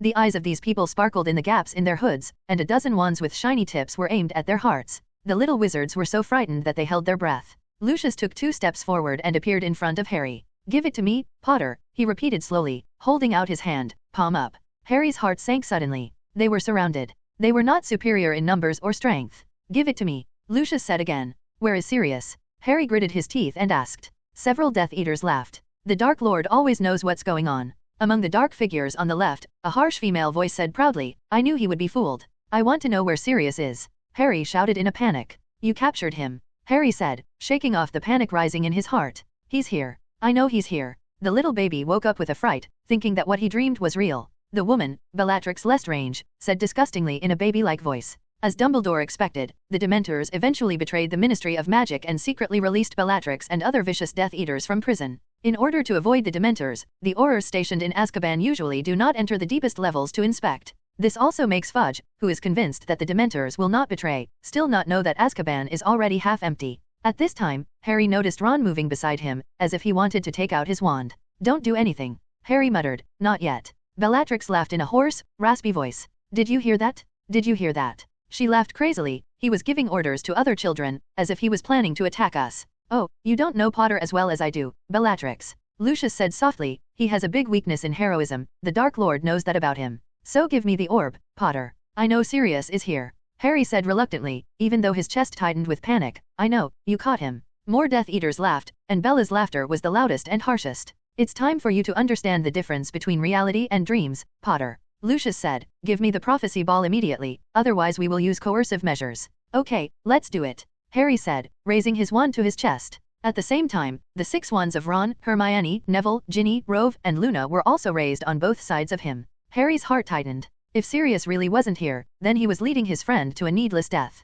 But the Death Eaters didn't attack. Hand over the prophecy ball, there is no need for anyone to get hurt, Lucius said coldly. This time it was Harry's turn to burst into laughter. Yes, that's right. He said keenly, you want this prophecy ball, but you are afraid that it will be broken by easily using magic spells, right? As soon as his words came out of his mouth, Bella read unbearably. Accio prophecy is coming. Harry was already on guard against her, and before she could finish reciting the spell, he quickly shouted. Protego. Although the glass ball slipped on the tip of his finger, he still managed to catch it. Oh, he's pretty awesome, little Potter, Bella said, glaring at Harry through the cracks in her hood with furious eyes. Very well, then dash. Heartbreaking. However, before Bella could recite the Cruciatus curse, Lucius raised his voice and interrupted her. I told you, don't do this, he yelled at Bella. If you break it, are you preparing yourself to face the wrath of the Dark Lord? Lucius stopped Bella's attack and relaxed slightly. He still remembered his undercover mission, which was to prevent Death Eaters from harming the young wizards when necessary. Fortunately, protecting the prophecy ball was a good excuse and would not make other Death Eaters suspicious.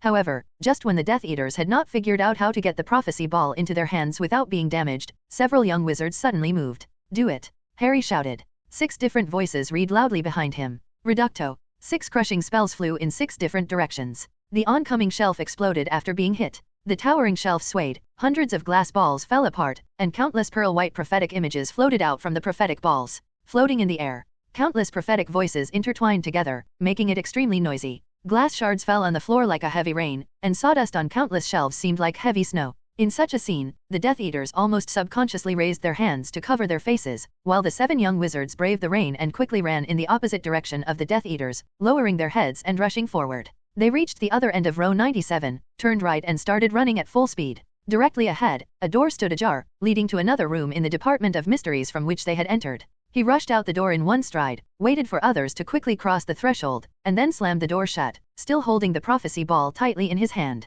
Colloporchus. Hermione chanted the locking spell breathlessly, sealing the door completely. Are we saved? Harry asked breathlessly. However, before he finished speaking, the grumpy voices of several Death Eaters came from inside the door. Open sesame. This was a much rougher unlocking spell than a Lejo's opening, and it directly destroyed the locking spell cast by Hermione from inside the door. Harry and the others realized something was wrong, so they could only gasp and run, and then got into another door. They could no longer tell the specific direction, and could only follow the mysterious affairs like headless flies. The 6 offices of the company were running around. The Death Eaters were clinging to them. If it weren't for the prophecy ball in Harry's hand, Harry and the others would have been drowned in the Death Eaters' spells. After being entangled with Death Eaters in several halls for a long time, the little wizards were all more or less injured. Even though the Death Eaters' spells would not attack Harry on a large scale in order to protect the prophecy ball from being damaged, they were still far behind the adult, experienced Death Eaters. By the end, almost only Harry, Rolf, and Neville were left with some fighting ability. They supported their companions who were either unconscious or hit by the petrification spell, and stumbled into a black door. The Death Eaters followed, stopping beside them and staring at them. Several Death Eaters were breathing heavily like Harry and the others, and one was bleeding profusely. It seemed that Dumbledore's army's defense against the dark arts practice was effective, and the Death Eaters were not feeling well either. Potter, it's time to end. Lucius slowly pulled off his mask, stepped forward like the most loyal Voldemort henchman, and said softly, now give me the prophecy ball like a good boy. Let my friends leave, and I'll give it to you, Harry said desperately. Several Death Eaters laughed. You have no right to bargain, Potter. Bellatrix laughed sharply. Look, there are still 10 of us, and you only have 3 left who can move. Could it be that Dumbledore haven't I taught you how to count? Harry gritted his teeth tightly and wanted to struggle again, but Bella pointed her wand at Neville again. Longbottom, right. A very evil smile appeared on Bellatrix's pale face. Great, I have had the pleasure of meeting your parents, little one. Neville seemed to suddenly think of something, and his expression became extremely ferocious. That was you, he yelled, raising his wand and trying to rush towards Bella. It's so energetic. Bellatrix stared at Neville, looking very excited. Then, let's see how long Longbottom can last before he collapses like his parents. Unless Potter willing to hand over the prophecy ball to us. No, Neville, don't go. Harry wanted to hold Neville back, but Neville didn't know where the strength came from and couldn't hold him back at all. Bellatrix laughed cruelly and raised her wand. Crucio. Neville screamed and fell to the ground, his legs curled up to his chest, twitching and screaming in pain. Harry could completely understand Neville's feelings. After all, he didn't have the amulet made by Professor Dracula. Rolf took a few steps forward, trying to save Neville from Bella. However, another Death Eater, Antonin Dolohov, targeted him and used a barrier charm to push Rolf back. Bella, that's about it. Getting the prophecy ball first is the most important thing. Lucius was still working hard to fulfill his undercover mission. This is just to give him a little taste, Bellatrix said angrily and put down her wand. Neville stopped screaming and lay sobbing at her feet. She turned to look at Harry. Okay, Potter, either give us the prophecy orb, or watch your little friend die in pain. Harry didn't have to think anymore. He had no choice. The prophecy ball was still in his hand, warm from the warmth of his body, and he handed it over. Lucius stretched out his hand to take it, while thinking about how to lose the prophecy ball. At this moment, the entire dark room seemed to light up with a dazzling light. Then, above Harry and the Death Eaters, 2 doors opened at the same time. 5 figures, like gods descending from heaven, rushed into the hall quickly and jumped down from the high steps. It's Sirius, Lupin, Moody, Tonks and Kingsley, all core members from the Order of the Phoenix. Dollahove turned around and raised his wand, but Tonks had already fired a stunning charm at him. Harry took the opportunity to jump to the side, out of the reach of Lucius's arm. The appearance of the members of the Order of the Phoenix diverted the attention of the Death Eaters. They jumped down the steps while shooting raindrops of spells at the Death Eaters. Passing through the rushing crowds and flashes of light, Harry and Rolf pulled up Neville, who was lying on the ground. They escaped from the light of the spell and found a safer place. They helped Neville sit up against the wall. Are you okay? Harry asked Neville as another spell flew inches from their heads. It's okay, Neville said and tried to stand up, but was pushed down by Rolf. You're already injured, just leave it to us. Rolf said softly. Luna and the others are not in good condition, and they still need you to take care of them here. With that, he and Harry looked at each other and joined the fight between the Order members and the Death Eaters. On the other side, Lucius once again began to perform with his superb acting skills. He cast the spell more diligently than anyone else, but he couldn't hit anyone, and the members of the Order of the Phoenix didn't seem to see him. No one cared about what Lucius was doing, they were just fighting with other Death Eaters. In a ball, the situation on the field seems to be gradually improving. There are only 10 people left with fighting ability on the Death Eaters' side. Antonin Dollahove was hit by Tonk's stun spell without any defense and fell unconscious. Coupled with Lucius being a mole, there were only 8 Death Eaters left. And the 5 members of the Order of the Phoenix, plus Harry and Rove, make 7. Harry and Sirius stood together, facing the opposite attack side by side, and their cooperation was extremely tacit. Rolf came to Tonks and took over some small magical animals she brought over to assist him in his duel, and he also got better. It seems that the 2 sides are gradually becoming evenly matched, until the scar on Harry's forehead started to hurt again, as if it was burning, and the burning pain was unbearable. The pain made him shed tears. Harry, what's wrong with you? Sirius deflected a petrification spell cast by Bella and bent down to ask Harry. Be careful. Harry murmured painfully. Voldemort, he is coming. As if to verify Harry's words, a piece of black mist suddenly spread through the dim hall. The black fog dissipated, and a figure appeared in the center of the hall. Tall, skinny, wearing a black mask, his snake-like face was pale and haggard, his scarlet eyes like a slit stared at Harry. Harry stood there frozen, unable to move. Sirius subconsciously stood in front of Harry. A burst of nervousness flooded into the minds of all the members of the Order of the Phoenix. They knew that no one here was a match for Voldemort. We meet again, Potter. Voldemort smiled sinisterly. If you have any sense, then hand over the prophecy ball. However, just when Harry felt a little desperate, another lazy voice rang out. This voice made Harry's eyes widen in surprise, and Voldemort's expression also changed instantly. I didn't expect it to be quite lively here. The silver-haired figure appeared above the hall in the moonlight. At the same time, a ball of golden red fire also appeared in the hall, complementing the moonlight. Dracula, Dumbledore. Voldemort looked at the 2 figures who appeared after him, and his expression became extremely gloomy. Who is it? He suddenly turned to the group of Death Eaters behind him and glared at them fiercely. Who is the traitor this time? I only told you this plan to the few people I trust enough, but Dracula and Dumbledore set a trap for our plan early. There is no other possibility except someone leaking the secret. The 9 still conscious Death Eaters looked at each other with suspicion and suspicion at the others around them. Everyone acted like Voldemort's most loyal servant. Why, are you only allowed to set a trap on one child, but we are not allowed to ambush you behind? Dracula slowly descended from the sky and asked with a chuckle. Dracula? It's you every time, it's you who sabotages my plans every time. Voldemort's ugly snake face showed unforgettable hatred, and he growled murderously. I've tolerated you for a long time.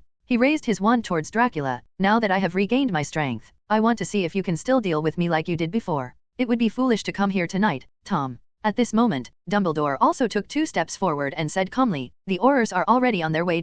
So, you 2 want to deal with me together. Voldemort spat on the ground. He took the lead and fired another fatal spell at Dumbledore, but Dumbledore waved his wand and deflected it, hitting the steps in the distance and igniting a fire. Albus, you don't need to take action. Dracula glanced at Dumbledore dissatisfied. I have no interest in bullying others with others. Dumbledore shook his head helplessly, and had no choice but to take a few steps back, and turned to face the Death Eaters. He waved the wand in his hand lightly and formed a strong rope, tying together the group of Death Eaters who had no ability to resist. When Voldemort saw this scene, his eyes became even more gloomy, and he wanted to rescue his servants. However, Dracula took a diagonal step and stopped in front of him. Do you dare to be distracted at this time? He took out his wand seemingly casually. Then, a powerful blood-red spell was shot from the wand, and even Neville and other young wizards hiding in the corner could feel their hair standing on end. Voldemort had to turn his attention back and conjured a silver shield from thin air to resist the spell. Buzz. The spell struck the shield, making a low, gong-like sound, a strange, creepy sound. You can't defeat me, Dracula, Voldemort said, his scarlet eyes squinting behind his shield.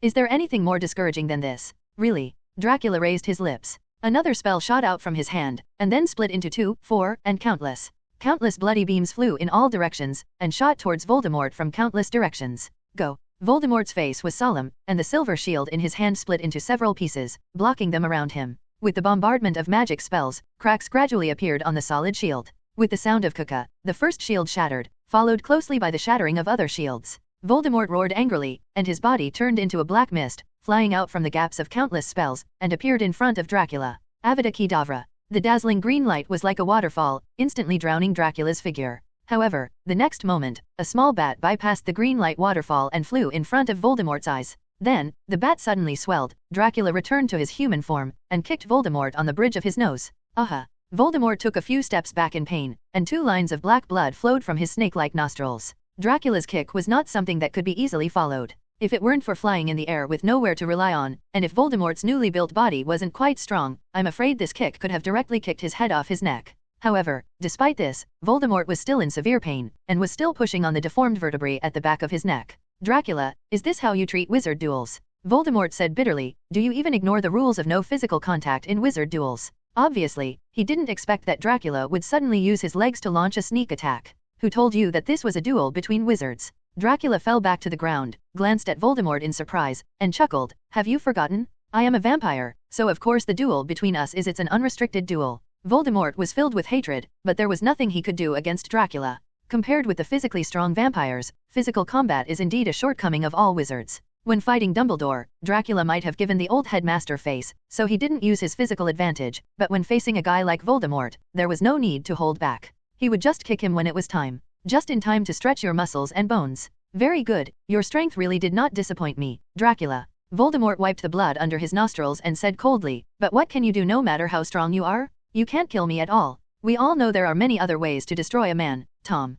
Dumbledore spoke suddenly. He said calmly, and slowly approached Voldemort, as if he didn't take the notorious Dark Lord seriously at all, and as if nothing annoying had happened. I must admit that simply taking your life would not satisfy me. But there is nothing worse than death, Dumbledore. Voldemort roared, if I won't die, then I will be invincible. You are so wrong. Dumbledore's voice was very soft, as if 2 people were exchanging some secrets face to face. In fact, your biggest failure is that you cannot understand that there are things worse than death. Isn't death itself the worst thing? Dracula looked at Voldemort as if he was mentally retarded. You are still too young after all. If you live long enough, you will find out how much you want to die. Impossible. Voldemort said coldly, don't you two try to sway me with your words. This guy is hopeless. Dracula shrugged, no longer in the mood to continue playing. Forget it, let's control him, there are other tasks that have not been completed. With that said, Dracula and Dumbledore took action together. The power of the 2 great wizards was obviously not something that Voldemort could withstand on his own. Within a few minutes, he was tightly bound to the stone arch on one side by an iron rope transformed by Dumbledore.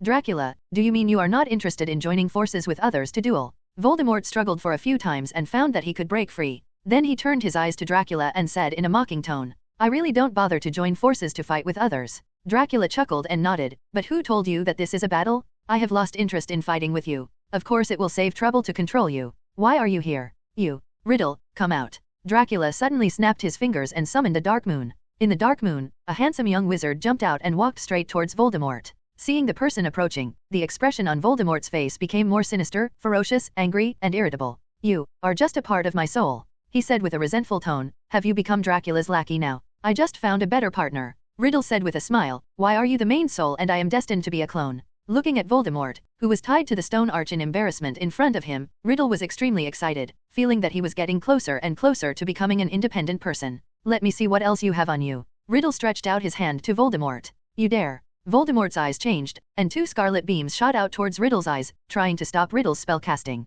However, Dracula snapped his fingers and forced the beam back. Then, a ring set with a black gemstone broke free from Voldemort's index finger, slowly floated into the air, and finally fell into Riddle's hand. Riddle's eyes were suddenly covered with a hazy grey mist, and then, an unclear and illusory figure flew out from the black gemstone on the ring and disappeared directly into Riddle's eyes. The Phantom's face was almost exactly the same as Riddle's, but it looked more mature. When Voldemort saw this scene, his eyes seemed to burst into flames. How is it possible? You are just a Horcrux, how can you repair your soul? He felt that the soul fragments in his Horcrux disappeared in an instant, and his eyes were almost splitting. How is it impossible? Riddle said, because you can't learn to repent, but I can. No, I don't believe you can. Voldemort stared into Riddle's eyes, and then he laughed suddenly. Ha ha ha ha ha. I understand, you are really good at playing cards. What are you talking about? Riddle frowned. In that case, let's increase the intensity. Voldemort ignored Riddle, still laughing loudly. Along with his hoarse, ugly, and even funny laugh, the curtains on the stone arch next to him suddenly moved. Originally it was just fluttering slightly, but now it was like a flag blown by the strong wind, like a dark grey curtain that was swinging crazily.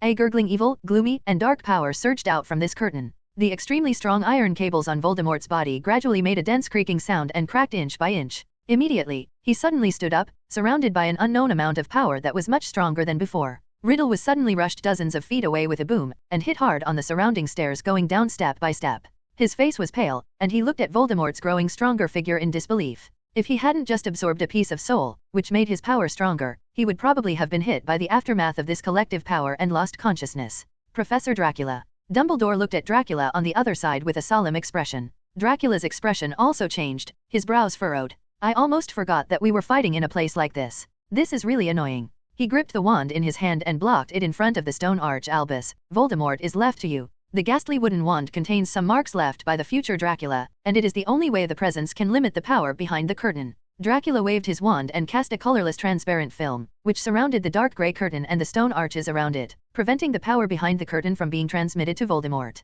However, the curtain is still stirring, and the low whisper of the God of Death in another world behind the curtain can still be vaguely heard. On the other side, Dumbledore had drawn out his wand again and waved it like a whip. A long, thin flame emerged from the tip of the wand, wrapping around Voldemort's body like a thorn. For an instant, it seemed that Dumbledore had controlled his opponent, but the match rope was immediately affected by another transformation spell and turned into a flaming snake. It quickly swam down from Voldemort's body, hissed viciously, and faced him. Dumbledore. Voldemort disappeared, and the snake reared up on the floor and lunged toward Dumbledore. Immediately, a green flame exploded in the air above Dumbledore's head, and Voldemort's figure reappeared. From top to bottom, another green light flew out from Voldemort's wand and shot towards Dumbledore. Boulado. At the same time, the poisonous snake also launched an offensive. At the critical moment, golden red fire flashed, and the phoenix fox suddenly flew above Dumbledore's head. The bird's beak opened wide and swallowed the green light of the death curse in one gulp. It burst into flames, fell to the floor, and returned to its small, wrinkled form of infancy. At the same time, Dumbledore waved his wand vigorously, the fire snake was thrown high into the air and disappeared into a plume of smoke. Immediately afterwards, endless water poured out from several doors above, forming a cocoon-like glass water, wrapping Voldemort inside. In the blink of an eye, only a black, rippling, faceless figure of Voldemort shimmered, dimly trapped in the water prison. Just when Dumbledore and Dracula were tied up by different things, a crazy young man with blonde hair entered the death hall of the Department of Mysteries at some point. The ropes around the Death Eaters were quietly untied, and the battle seemed to have returned to its original state. Barty, you're here. Bellatrix's husband, Rodolphus Lestrange, stood up from the ground and patted Barty Jr. on the shoulder. The Dark Lord still has the foresight to let you act according to your own circumstances. Well, what's the situation at Master's place now? Little Barty nodded and asked, can he deal with Dumbledore and Dracula by himself? Don't worry, the Master has his own way to deal with them. Rodolphus Lestrange said enthusiastically, on the contrary, it is us who should settle accounts with those from the Order of the Phoenix. After saying that, he smiled sinisterly and turned to look at Sirius, Tonks, and the others. With the addition of Barty Crouch Jr., a new force, the gap between the two sides that was about to be evened seems to be leaning towards the Death Eaters again.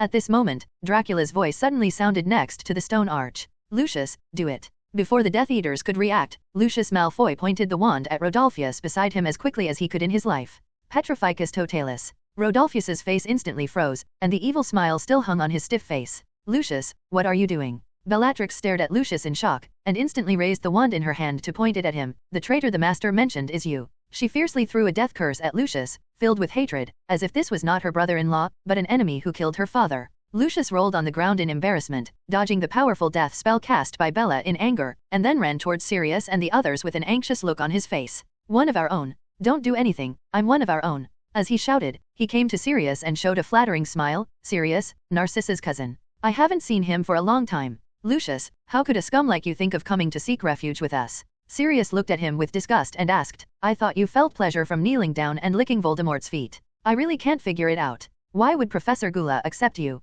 Lucius laughed twice, but in order to survive, he still smiled and stood among the Order of the Phoenix, making an expression that said Voldemort and I were at odds with each other. Lucius, the traitor is indeed you. Voldemort broke free from Dumbledore's water prison, and the raised water fell to the ground with a splash, soaking the uneven floor. He then fired a green light at Lucius in a rage. However, before the green light extended far, it was knocked aside by another spell from Dumbledore. Your opponent is me, Voldemort. Dumbledore said solemnly. Voldemort's face was gloomy, veins were pulsing on his face, and he seemed extremely angry that he had been betrayed. Then, he suddenly looked at Harry, who was fighting alongside Sirius. Dumbledore's always calm expression suddenly changed. Protect Harry, he shouted to Sirius hastily. For the first time, Dumbledore's voice even sounded panicked. Harry didn't understand why, but Sirius had already blocked him from behind and looked directly into Voldemort's eyes. But it was too late. At that moment, Harry's scar exploded violently, and he even thought he was dead. This was an unimaginable pain, an indelible pain. From Sirius's perspective, he noticed that Harry's eyes suddenly changed. The green childlike color turned scarlet, and cold, dark, and angry emotions emerged uncontrollably from his eyes.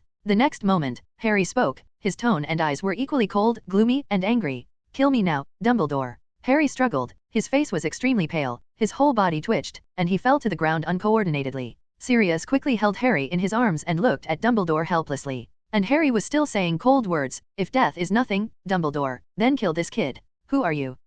Are you Voldemort? Sirius looked a little flustered, with strong anger in his tone. Now, get out of Harry's body. He, you can do it, Blake, kill him. Harry opened and closed his mouth and kept talking. Don't you really want to kill me? Come on now. Dumbledore ignored Voldemort's provocative words that controlled Harry, and walked slowly to Harry's side. Harry, can you hear me? He said softly. There was a bit of struggle in Harry's eyes, and the whites of his eyes rolled up, as if different consciousnesses were wresting control of his body. Dumbledore, come and kill him. Professor, I'm fine. Boy, give up. You are far less powerful than my consciousness. So what? This is my body. The two consciousnesses were constantly switching back and forth. Every muscle in Harry's body was exerting force, and his arms and thighs were twitching. Harry, stay focused, you can definitely do it. Dumbledore said seriously, drive Voldemort out of your consciousness. Potter, think about happy things. Dracula used one hand to control the power overflowing from behind the stone arch. He also turned around and said to Harry, aren't you very experienced? Facing Dementors, when you have misunderstandings and hallucinations in your mind, how do you get rid of them?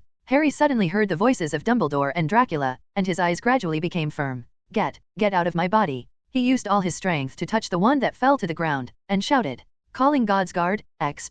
A dazzling silver stag jumped out from the tip of the wand and leaped into the air. Harry's childish color turned back to clear green again. He kept breathing heavily and slumped on Sirius's shoulder. On the other side, Voldemort opened his eyes, glanced at Harry with gritted teeth, and gave the Death Eaters the order to retreat. Let's withdraw. Then, a black mist enveloped the nearby Death Eaters. The black mist dissipated, and Voldemort and the Death Eaters in the Hall of Death disappeared. At the stone archway, the dark grey curtains gradually calmed down and returned to the gentle fluttering appearance before. Dracula withdrew his wand and walked over to Dumbledore. Our plan seems to have failed. Dumbledore sighed. In the end, Voldemort still escaped. Actually, it's not a complete failure. Dracula held his chin and looked at Riddle, who was slumped on the steps far away. At least one more Horcrux was recovered. If Voldemort did split his soul into 7 pieces, then we already have 4 pieces here. That's still something. Dumbledore nodded slowly and said softly, by the way, can you let me take a look at the Horcrux ring you got from Voldemort? It's just a ring, whatever you want. Dracula shrugged. He waved to Riddle, who stood up with some pity and handed over the ring.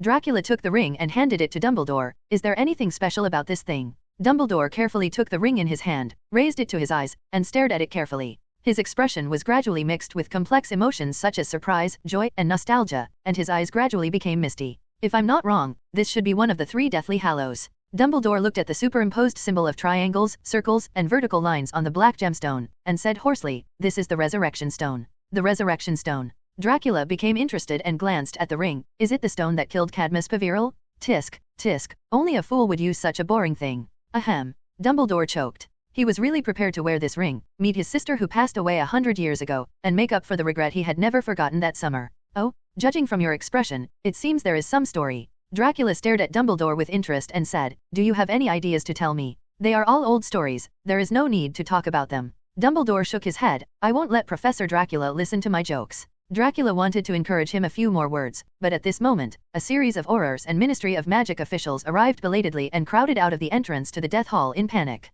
There they are, a man yelled, pointing to the messy ground of the Death Hall. I saw it, Mr. Fudge, I swear the mysterious man is back. When I came back on duty, I heard the noise here, and then I came over and saw the mysterious man fighting with Dumbledore and the man with silver hair. Are you really sure, Williamson? Fudge said hurriedly, panting as if he had just run a marathon, still wearing pajamas under his pinstriped cloak. Oh my god. Here, at the Ministry of Magic. Merlin on top, it's unbelievable. I mean, how could this happen? If you go to the room next to the Department of Mysteries, Cornelius, Dumbledore just changed the topic and stepped forward and said, you will see several fainted eclipses in the Hall of Prophecy and the Hall of Time. The dead apostles are waiting for you to deal with them. Fudge jumped up and down in shock, his slippered feet leaving the ground. Dumbledore? And Dracula. Fudge was still panting. The moment he saw Dracula and Dumbledore in the Death Hall, his face became very nervous. You are here. He glanced wildly around at the Aurors he had brought with him, and it couldn't have been more obvious before he shouted, almost without thinking, get em. Tisk, it seems that becoming a vampire has not affected your display of authority. Dracula saw through the poor human deformation on Fudge's face at a glance, and couldn't help but sneer when he saw the obvious low-level vampire characteristics on his body. What are you talking about? I can't understand. Fudge's face turned red and he yelled loudly. It's okay, I'm waiting for the day when you are exposed. Dracula said with interest, I want to see what your subordinates will think of you then. Corneli, I am ready to fight your people again, and I will definitely win again. Then Dumbledore also said, but, a few minutes ago, your men also saw it with their own eyes, the fact that I have been emphasizing to you this year. Voldemort is back. In the past 12 months, you have been going in the wrong direction. Now is the time for you to learn to use your brain. I can't. Fudge said angrily, looking around as if hoping someone could tell him what to do. When he saw that no one was going to give him any advice, he turned to say, very good. Delis, Williamson, go to the next room to see if the Death Eaters he mentioned are there. Dumbledore, are you going to tell me what exactly happened tonight? He added in a complaining tone, staring at the floor around him. The ground was pitted and covered with traces of magic bombardment, and there were many water stains that could almost cover the soles of the feet. Only the stone arch stood there intact, its dark grey curtains fluttering silently. We can't talk about this again until I get Harry back to Hogwarts, Dumbledore said.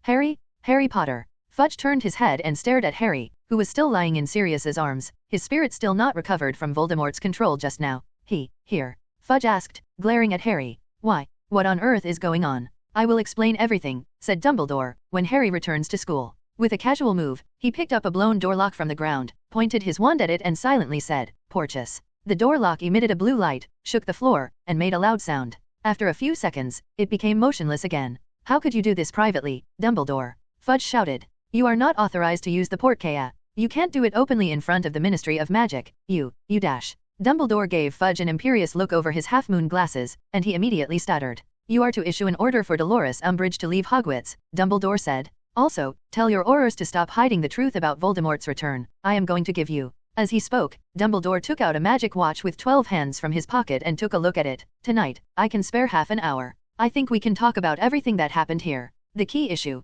Then, I will go back to my school. If you need more help from me, of course, instead of coming to Hogwarts to find me, you might as well write to me and indicate it to the principal. Because of Dumbledore's army, Dumbledore was kicked out of Hogwarts by Fudge, but at this moment, Fudge could only let Dumbledore take the initiative and return to the school to continue being his principal. Fudge's eyes had never been so wide, his mouth was open, and his round face was flushed beneath his matted grey hair. Dumbledore turned around and ignored him. Let's go, Professor Dracula. He said to Dracula, we may still need to discuss the next plan. What are you going to do next? Standing on top of the astronomy tower at Hogwarts Castle, Dracula asked softly. I'm still thinking. Dumbledore played with the resurrection stone ring with a deep look in his eyes. Now it seems that compared with the power of death, the threat of Voldemort himself is not that important anymore. You can't say that, Dracula said. Without the holders of those Horcruxes, it would be difficult for the power of death to affect the world. So this threat is still brought by Voldemort. But what we can't figure out now is what is the purpose of the so-called God of Death. Dumbledore frowned and said slowly, if we can't find his purpose, it will be difficult for us to make a decision.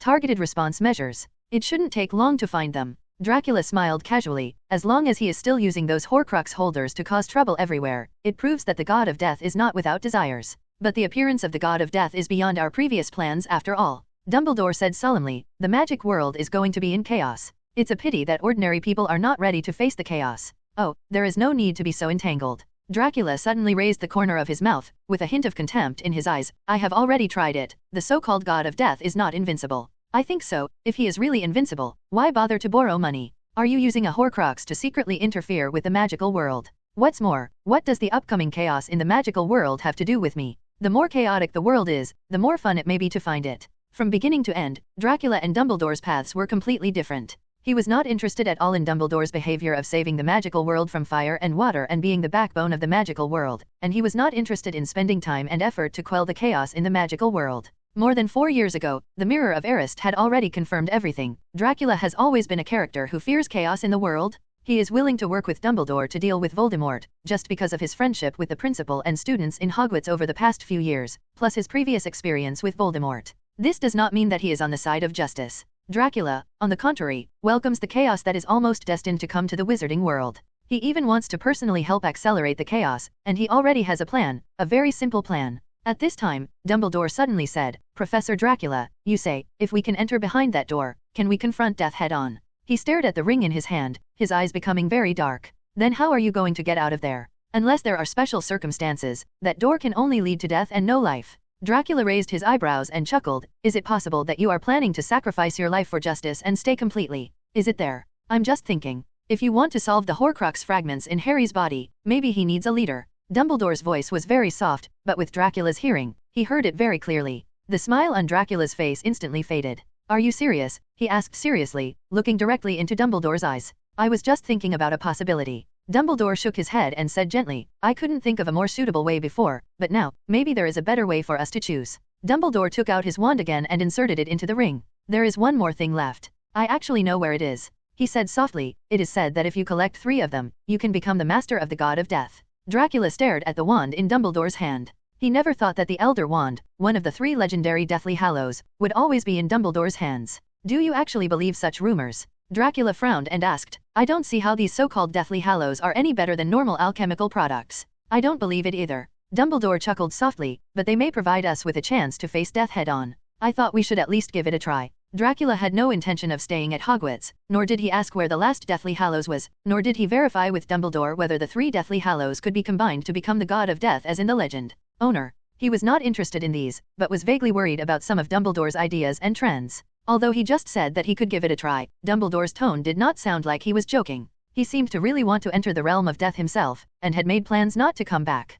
Dracula knew very well that there was a fragment of Voldemort's soul in Harry Potter's body, and unlike other Horcruxes, this fragment had been completely integrated with Harry's own soul. To completely destroy this fragment, Harry's soul must be similarly affected. In other words, Harry Potter is almost certain to die. After a wizard dies, he often has 2 choices. One is to continue walking bravely, and there will be no trace of the wizard's real existence in the world. The other is that the obsession in the heart makes the wizard tied to the world and turns into a ghost, just like Nick, who was almost headless. Just like Helena. But Harry's situation is even more special, because his mother, Lily Potter, had used all her power during her lifetime to use blood magic to impose a guardian magic in Harry's blood that was powerful enough to resist the Great Wizard. In order to fight against this magic, Voldemort deliberately used Harry's blood when he was resurrected, so that this protective magic also flowed through his body. Although he could finally ignore Lily's protection and touch Harry, there was another fatal flaw. Voldemort would not be able to kill Harry. The protection of blood magic entered Voldemort's body, so even if Voldemort did not die, Harry would still be protected. The magic that would have dissipated when Harry reached adulthood was unexpectedly delayed.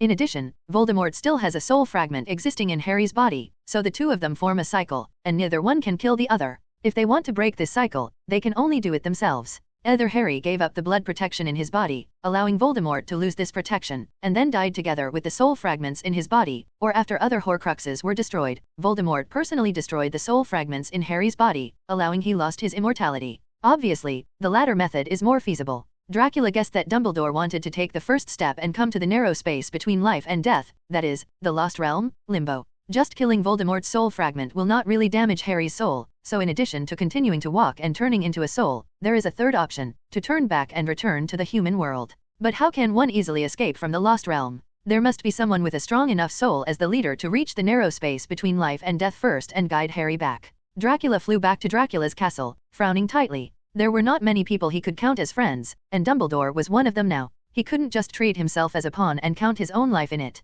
But for a stubborn man like Dumbledore, it may be difficult to stop the decision he made. Fortunately, Dracula knew exactly one person. If it was him, he might be able to change Dumbledore's mind. Dracula's wings suddenly swung and he changed the direction of his flight. On the other side, Harry was already waiting alone in the Hogwarts principal's office. During the time when the Ministry of Magic drove Dumbledore away, Umbridge tried her best not to enter this office, but the gargoyle guarding the door easily let Harry in. Outside the window, a piece of elegant grey blue hangs on the horizon, and dawn is slowly approaching. It was quiet in the office, and everything was motionless. Only the occasional snoring from a sleeping portrait of the principal would break the tranquility here. Harry gently took out a transparent glass ball. There seemed to be a pearl-white picture playing inside, which was hard to distinguish. This is what Voldemort wants to get. For this reason, he deliberately used the connection with Harry's scar to lie to him that Sirius was in the Department of Mysteries, just to let Harry personally remove the prophecy ball from the shelf. Take it up and down. Harry felt a lot of pain in his heart. It was all because of his mistakes that he put his friends and the members of the Order of the Phoenix in danger.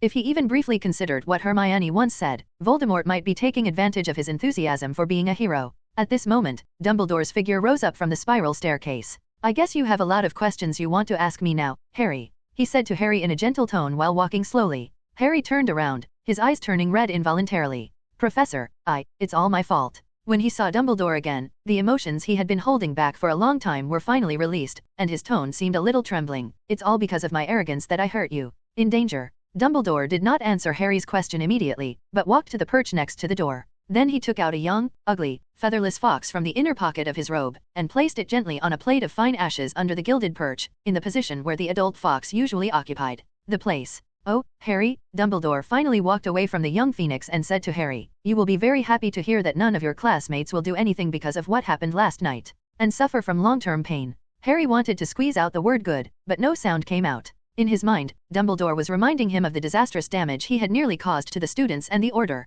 Although Dumbledore was looking directly at him for the first time, and his attitude was gentle and kind, not blaming him, Harry still couldn't bear to look at him. Madame Pomfrey is treating them, Dumbledore continued. Nymphadora Tonks may need to stay at St. Mungo's hospital for a while, but it looks like she will recover soon. Harry could only nod his head at the carpet, which grew brighter and brighter as the sky grew lighter outside. Please sit down. Dumbledore's tone became gentler, as if he didn't blame him at all. Harry hesitated for a moment, then slowly walked across the carpet that was turned golden by the sun, and sat down opposite Dumbledore.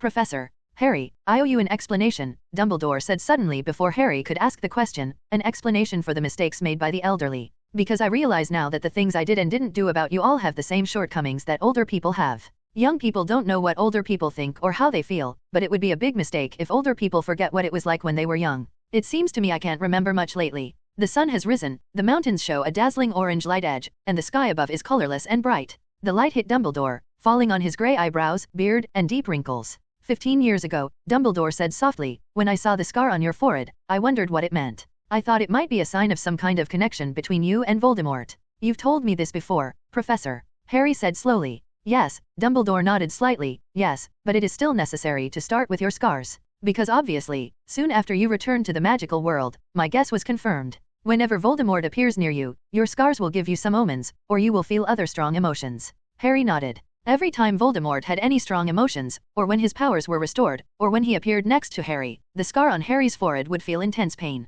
You can feel Voldemort's presence, even if he's disguised. When he's in high spirits, you can tell what he's feeling. Since he returned to his body and regained his full strength, this ability is becoming more and more significant. Sure enough, Dumbledore's statement was completely consistent with Harry's experience. Recently, Dumbledore continued, I have begun to worry that Voldemort may realize that there is such a connection between you. Sure enough, he became aware of your existence when you penetrated deeply into his mind and thoughts. Harry raised his eyes and saw a little tiredness on Dumbledore's face. Yes, Harry murmured, yes, I didn't realize it until now. You see, Dumbledore continued, Voldemort intends to enter your mind, control, and mislead your thoughts. I believe he came up with this idea not long ago. As Voldemort proved tonight, his purpose in controlling you is not to destroy me, but to destroy you. Just when he temporarily controlled you just now, he wanted me to sacrifice you in order to kill him. Dumbledore sighed deeply. What Harry didn't know was that if he wanted to completely eliminate Voldemort, he would almost certainly not survive. And the great principal in front of him was thinking about how to use his aging life to exchange for the survival of a young man like Harry.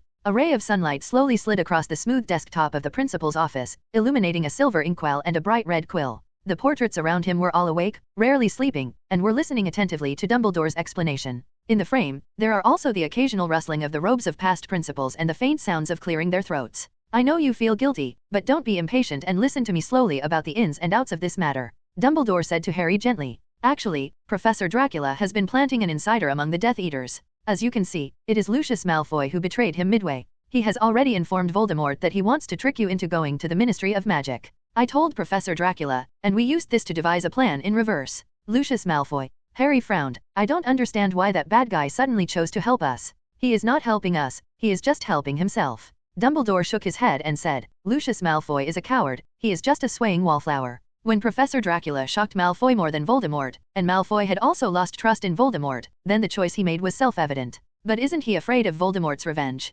Harry asked. Of course he is afraid, so Professor Dracula had already arranged an escape route for him before this action. Dumbledore said. Professor Dracula personally served as the secret keeper and built a safe house for Malfoy. After this operation is over, the Malfoy family will evacuate to that house. His mission ends here. In other words, all our actions are under your attention. Harry's eyes widened in disbelief, feeling like a fool. So we used Umbridge's fireplace to go to the Order of the Phoenix. Did you hide it on purpose? Yes, we cannot appear in your sight, Harry. Dumbledore explained. Voldemort and your memories are connected. If we appear rashly, it is likely to arouse his vigilance. Unfortunately, something went wrong with this plan in the end, and Voldemort was not completely taken down. Fortunately, it was not completely fruitless. Dumbledore stared at the black gemstone ring he had put on his index finger, and his tone became very soft. Harry felt terrible. Although after listening to Dumbledore's explanation, most of the guilt and self-blame in his heart disappeared, he still felt like he had become a clown performing hard in front of everyone's eyes. None of his actions had any real meaning, and now everyone knew he was obsessed with being a hero.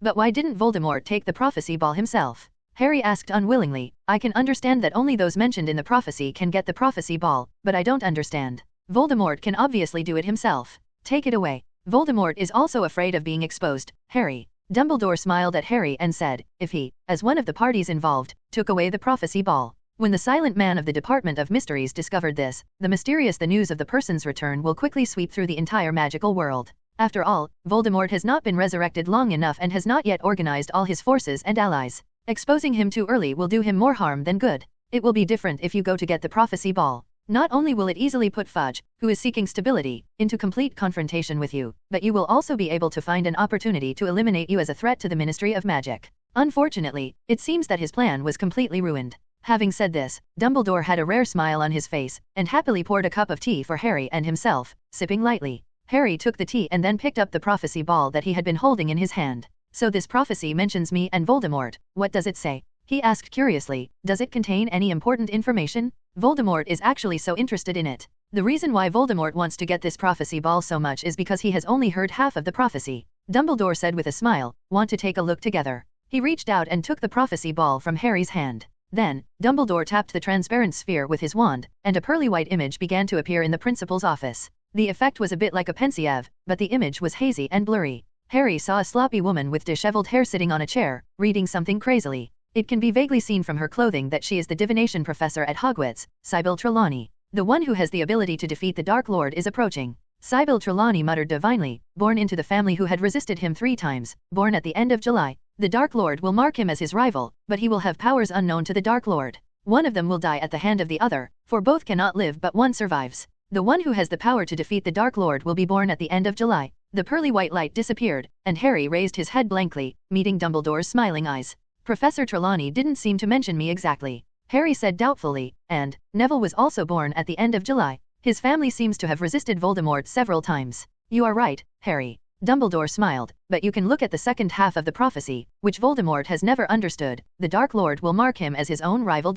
You and Voldemort are both half-blood, and the Longbottoms are a pure-blood family. Harry. Voldemort values bloodline too much, so he chose to regard you, who is also half-blood, as his powerful enemy. Isn't this too unbelievable? Harry opened his mouth. If prophecy can determine everything in the future, then what's the point of what we do? That's not the case, Harry. Dumbledore shook his head and said, the significance of us learning prophecy-related knowledge is not to accurately predict the future, but to get rid of the shackles of fate, allowing us to understand more possibilities, so that we can live more freely. Prophecy does not exist to constrain us. Harry, remember, no matter what the future mentioned in the prophecy looks like, we are still living in the present. Dumbledore continued, the present is complete, but the prophecy is not. Prophecies are fragmented. It can't tell us everything about the future, and it certainly doesn't need to interfere too much with our present. But Voldemort. Harry hesitated. Voldemort pursues power and life excessively and fails to understand many of the principles of life. Dumbledore sighed and said softly, this is also a big reason why he has repeatedly been frustrated in his confrontation with you. I thought I was just lucky enough, Harry said in a depressed mood. That's not the case. In many cases, luck cannot represent everything. Dumbledore said seriously, maybe it's time. I should tell you what I should have told you 5 years ago. Harry was stunned for a moment and looked at Dumbledore blankly. Dumbledore stared out the window at the sunlit ground. After a while, his eyes returned to Harry. Harry, 5 years ago, just as I planned and hoped, you came to Hogwarts safe and sound. He said, well, maybe not completely safe and sound, you suffered in a Muggle family. When I left you on the doorstep of your aunt and uncle's house, I knew you were going to suffer. I knew that doing so would doom you to 10 years of darkness and hardship. He paused and looked at Harry. Harry was silent and didn't speak. You may ask, and for good reason, why are things like this? Why can't I find some wizarding family to take you in? Many families will not only be happy to do this, but will be willing to accept you as their true self. They will feel honored and happy to raise their own sons. My answer is, my first priority is to keep you alive. Because I know you're probably in more danger than anyone else. When we sent you to your uncle and aunt's house, Voldemort had just been defeated a few hours ago, but his supporters were still at large. They were angry and brutal desperados, and many of them are as scary as Voldemort. I need to make judgments and decisions a few years in advance for the next few years. Do I, like Fudge and the others, really believe that Voldemort is gone forever? No, I don't believe it. Although I don't know when he will come back, 10, 20, or 50 years later, I am sure that he will come back, and based on what I know about him, I am also sure that he is killing you. I would never sit still and wait for death before. I know that Voldemort's magical ability is almost more powerful than any living wizard. I also know that once he recovers all his magic power, I am afraid that even I may not be able to defeat him even if I try my best. However, I also understand where Voldemort's weakness is. He was a child born under the influence of aphrodisiacs and never knew what love was. This is also the reason why he eventually fell under your mother's magic. Dumbledore looked into Harry's green eyes, stretched out his index finger, and pointed lightly at his left chest. So I decided that Lily's blood magic should be used to protect you. Voldemort has always looked down on this kind of magic, and he has always despised and underestimated this kind of blood magic that can be unleashed with all his emotions and power. It is precisely because of this that he paid the price. Your mother gave you an unexpected and lasting protection, which is still flowing in your blood to this day. So, trusting your mother's blood, I gave you to her sister, her only remaining relative. But she doesn't like me, Harry retorted immediately. She doesn't give me anything. But she took you in, Dumbledore interrupted him. She may have taken you in reluctantly, unhappy, and reluctantly, but she still accepted you after all. In the process, I forced Lily to. Your magic has been amplified, and Lily's sacrifice has made the bond of blood the most powerful protective shield I can give you. I still don't think. Harry began with a stiff expression. As long as you can call home the place where your mother's blood exists, you will not be disturbed or harmed by Voldemort there. Voldemort caused her blood to flow out, but that blood still exists in you and yours. On my aunt, Lily's blood magic has become your refuge. You need to go back once a year to ensure that this blood magic can continue. At the same time, as long as you are there, Voldemort cannot harm you. Your aunt knew this. I left the letter on her doorstep and explained everything I had done to you. She knew that keeping you at home would ensure that you would be safe for the past 15 years. Have a safe and uneventful year. Harry's eyes widened, feeling that his outlook on life had been greatly impacted. The Dursleys, who usually wanted to beat him and scold him every day, turned out to be his biggest protection against Voldemort. I know you may not be able to accept it for a while, but please think about it, Harry. Dumbledore said calmly, if your aunt hates you so much, why does she go on time every summer vacation? Will I pick you up from King's Cross Station and take you home? Harry froze once again. Thinking about it this way, it seems to be true. No matter how many mistakes he made before the last term started, and how unhappy he made the Dursleys, Aunt Peggy, and Uncle Vernon would always stand at King's Cross Station at the beginning of every summer vacation, waiting for him on the platform. Even though the previous one messed up Uncle Vernon's big business, even though they inflated Aunt Marge into a balloon, and even though they locked Dudley in a zoo exhibit, they still didn't leave Harry alone. Planning at the station. Although their expressions are not very good looking, and there is even a bit of disgust in their eyes, they have never been absent. You seem to have figured it out, Harry. Dumbledore smiled gently. Your aunt has always had feelings for her sister. No matter how much she does and no matter how bad her attitude towards you, she still doesn't want you to leave her without knowing when, like Lily did. Harry, you have relatives. You always have. Austria, Alps. The cold wind howled, and jagged mountains crisscrossed each other. On the west side of the mountain ridge was a parallel deep valley. Thick stratus clouds surged high in the sky, blocking the peaks. It was supposed to be a hot summer day, but the snow on the top of the mountain was still biting and cold, and it was laid out in smooth veins along the mountain crest. Close to the snow line, there is a lonely black tower standing on the edge of the cliff. It is dilapidated and dusty, as if it has been silent for centuries. Suddenly, a diamond-like silver beam penetrated through the stratus clouds, and a beam of moonlight illuminated the entire mountain top, illuminating the snow on the top of the mountain and adding a rare touch of color to this lonely tower. In the darkest room at the highest point of the tower, there was a thin, wrinkled old man. He raised his head from the cold and hard wooden bed and looked at the only window in the room that was narrower than a human head. The bright moonlight spilled into the window and shone in the old man's cloudy blue eyes. The old man took advantage of this moonlight, and a hint of surprise flashed through his eyes. He saw an elegant bat flying lightly in the light, flying into the dim room with the moonlight. The bat landed on the only tattered blanket in the room and transformed into a tall, silver-haired man. Gellert Grindelwald, he asked softly. The room was so short that Dracula couldn't even stand up straight. He could only lower his head and look at the old man with sunken eyes and wrinkles on his face, lying on the hard bed like a skeleton. Haha, if you didn't tell me, I almost forgot my name. The wrinkles on the old man's face squeezed together, and he said hoarsely with a rather ironic smile. To be honest, I thought I would see a great wizard who is getting stronger and stronger over time. Dracula was silent for a moment, and then said in a calm tone, I didn't expect to see an old man who was down and out. He looked around with disgust, waved his hand, conjured a chair on the tattered blanket and sat down, then finally straightened his back. If you are comparing that despicable, lying bastard to me, then I'm sorry to disappoint you. Grindelwald didn't even bother to move, and spat towards the bedside contemptuously. I'm here. He spent 50 years in this garbage heap, and he lived happily for 50 years. As far as I know, Dumbledore has had absolutely no chance to live happily in the past few decades. Dracula corrected, after dealing with you, the first generation of the Dark Lord, another one appeared within a few years. The Dark Lord, he is even more evil than you. It's just a little baby that Dumbledore found from the orphanage, Grindelwald sneered. I have to thank that little thing. If it weren't for asking me how to deal with him, I'm afraid Dumbledore wouldn't even have written the letter. Too lazy to write me one. You two are still communicating? Dracula asked in surprise. It's just a meaningless move to kill time, Grindelwald said self-deprecatingly, or maybe it was a little preferential treatment he gave me because he took pity on me as a defeated person. So, haven't you ever thought about escaping from such a terrible life? Dracula's eyes flashed red, and his tone became a bit tempting. You are willing to stay here for the rest of your life? To die of old age in a dark room on a high tower? Grindelwald looked into Dracula's eyes, confused for a moment. However, the next moment, he laughed hoarsely, as if he was not affected in any way. Is this the charm magic of the vampire family? Grindelwald laughed hoarsely. Count Dracula really thinks highly of an old man like me. Dracula stared into Grindelwald's cloudy blue eyes and frowned slightly. You know me? Dracula asked. Of course, it's too obvious. Grindelwald finally moved, sat up from the bed, and leaned against the rough wall beside the bed. In the few letters Dumbledore has written to me in the past few years, apart from Voldemort, you have been mentioned the most.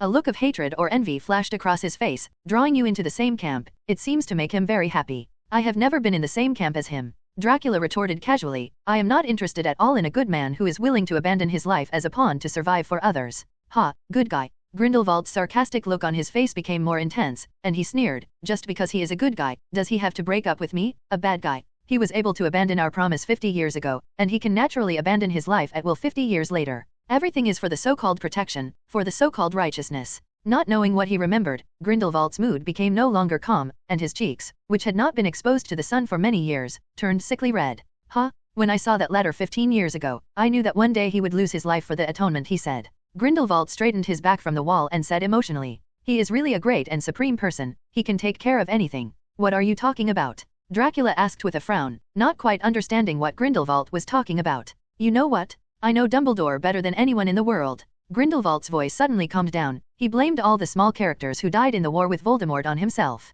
He felt that he could have done better when Voldemort was still a student. He felt that he could have protected more people when there was a war. As for the boy who is called the Savior, Albus thinks that he owes him because he failed to protect his parents, so he is willing to trade his own life for that boy's life. It is extremely ridiculous. Dracula understood this time. What Grindelwald meant was that the reason why Dumbledore was willing to trade one life for another to save Harry was not only because of his own responsibilities, but also because he failed to protect Harry's parents and caused Harry to lose his life. The debt to a happy childhood. But Dracula is a little confused. How could Grindelwald know these things so clearly? Hadn't he been locked up in this small, dark room in Ermengarde? Or, Dumbledore wrote to Grindelwald in detail about all the recent events? Did he trust the previous Dark Lord to this extent? Seemingly sensing Dracula's surprise, Grindelwald smiled happily. Don't worry, I'm just a useless old man. Dumbledore can't tell me everything, he said. It's just that my eyes can occasionally see things that haven't happened yet. As a great wizard known for his prophetic abilities decades ago, Grindelwald is naturally not comparable to a half-hearted prophet like Sybil Trelawney.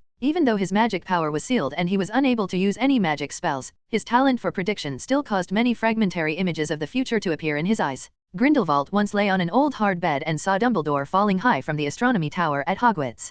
Can you predict the future? Dracula's chuckle interrupted Grindelwald's recollection. It's a really good ability. Dracula was somewhat scornful of this ability. This is actually of the same nature as the prophecy ball that Harry got back from the Department of Mysteries. Voldemort deliberately wanted to avoid it after learning about the prophecy, but it was precisely his hedging action that caused him to fail with a baby. In fact, so does Grindelwald. During the Global Wizarding War, he was blinded by Dumbledore's reverse vision because he relied too much on his precognitive ability. Without further ado, I only want to ask you one thing. Dracula interrupted Grindelwald's sentimental thoughts and asked directly, are you willing to spend the rest of your life in this filthy garbage dump? No one will care about you until you die. Or are you willing to regain your glory for a few more years and add fire to this chaotic magical world? Dracula snapped his fingers lightly. As if in an instant, all the years of ice and snow in the Alps melted away, and the frozen magic power in Grindelwald's body turned into an endless river, pouring into the dry blood in an instant. Grindelwald raised his head, his natural talent of metamorphosis instantly activated, the wrinkles on his face quickly faded, and his pale, tangled hair and beard became soft and neat. He stood up from the old bedboard, silently relaxing on his stiff body that had not moved for a long time. It seems like your choice is self-evident, doesn't it? Dracula also stood up from his chair, with a cheerful smile on his lips. A piece of news that shocked the entire magical world appeared on the front page of the Daily Prophet. The man who must not even be named is back. In a brief statement on Friday night, Minister for Magic Cornelius Fudge confirmed that he who must not be named is back in the wizarding world and is once again active. It is with great regret that I have to announce that the wizard who calls himself the Demon King, oh, you all know who I am referring to, is still alive and active among us again. Fudge said this when addressing reporters. He looked tired and embarrassed. After this incident, his reputation in the British wizarding community had completely dropped to a freezing point. In addition, Fudge was turned into the lowest level vampire by Dracula, and it is difficult to completely hide all traces in every move. For example, he has not spoken in the sun for a long time, and he has not attended the Ministry of Magic for a long time. Staff dinner. For this reason, some senior officials within the Ministry of Magic questioned him. Fudge was so busy that he had to follow Dumbledore's advice.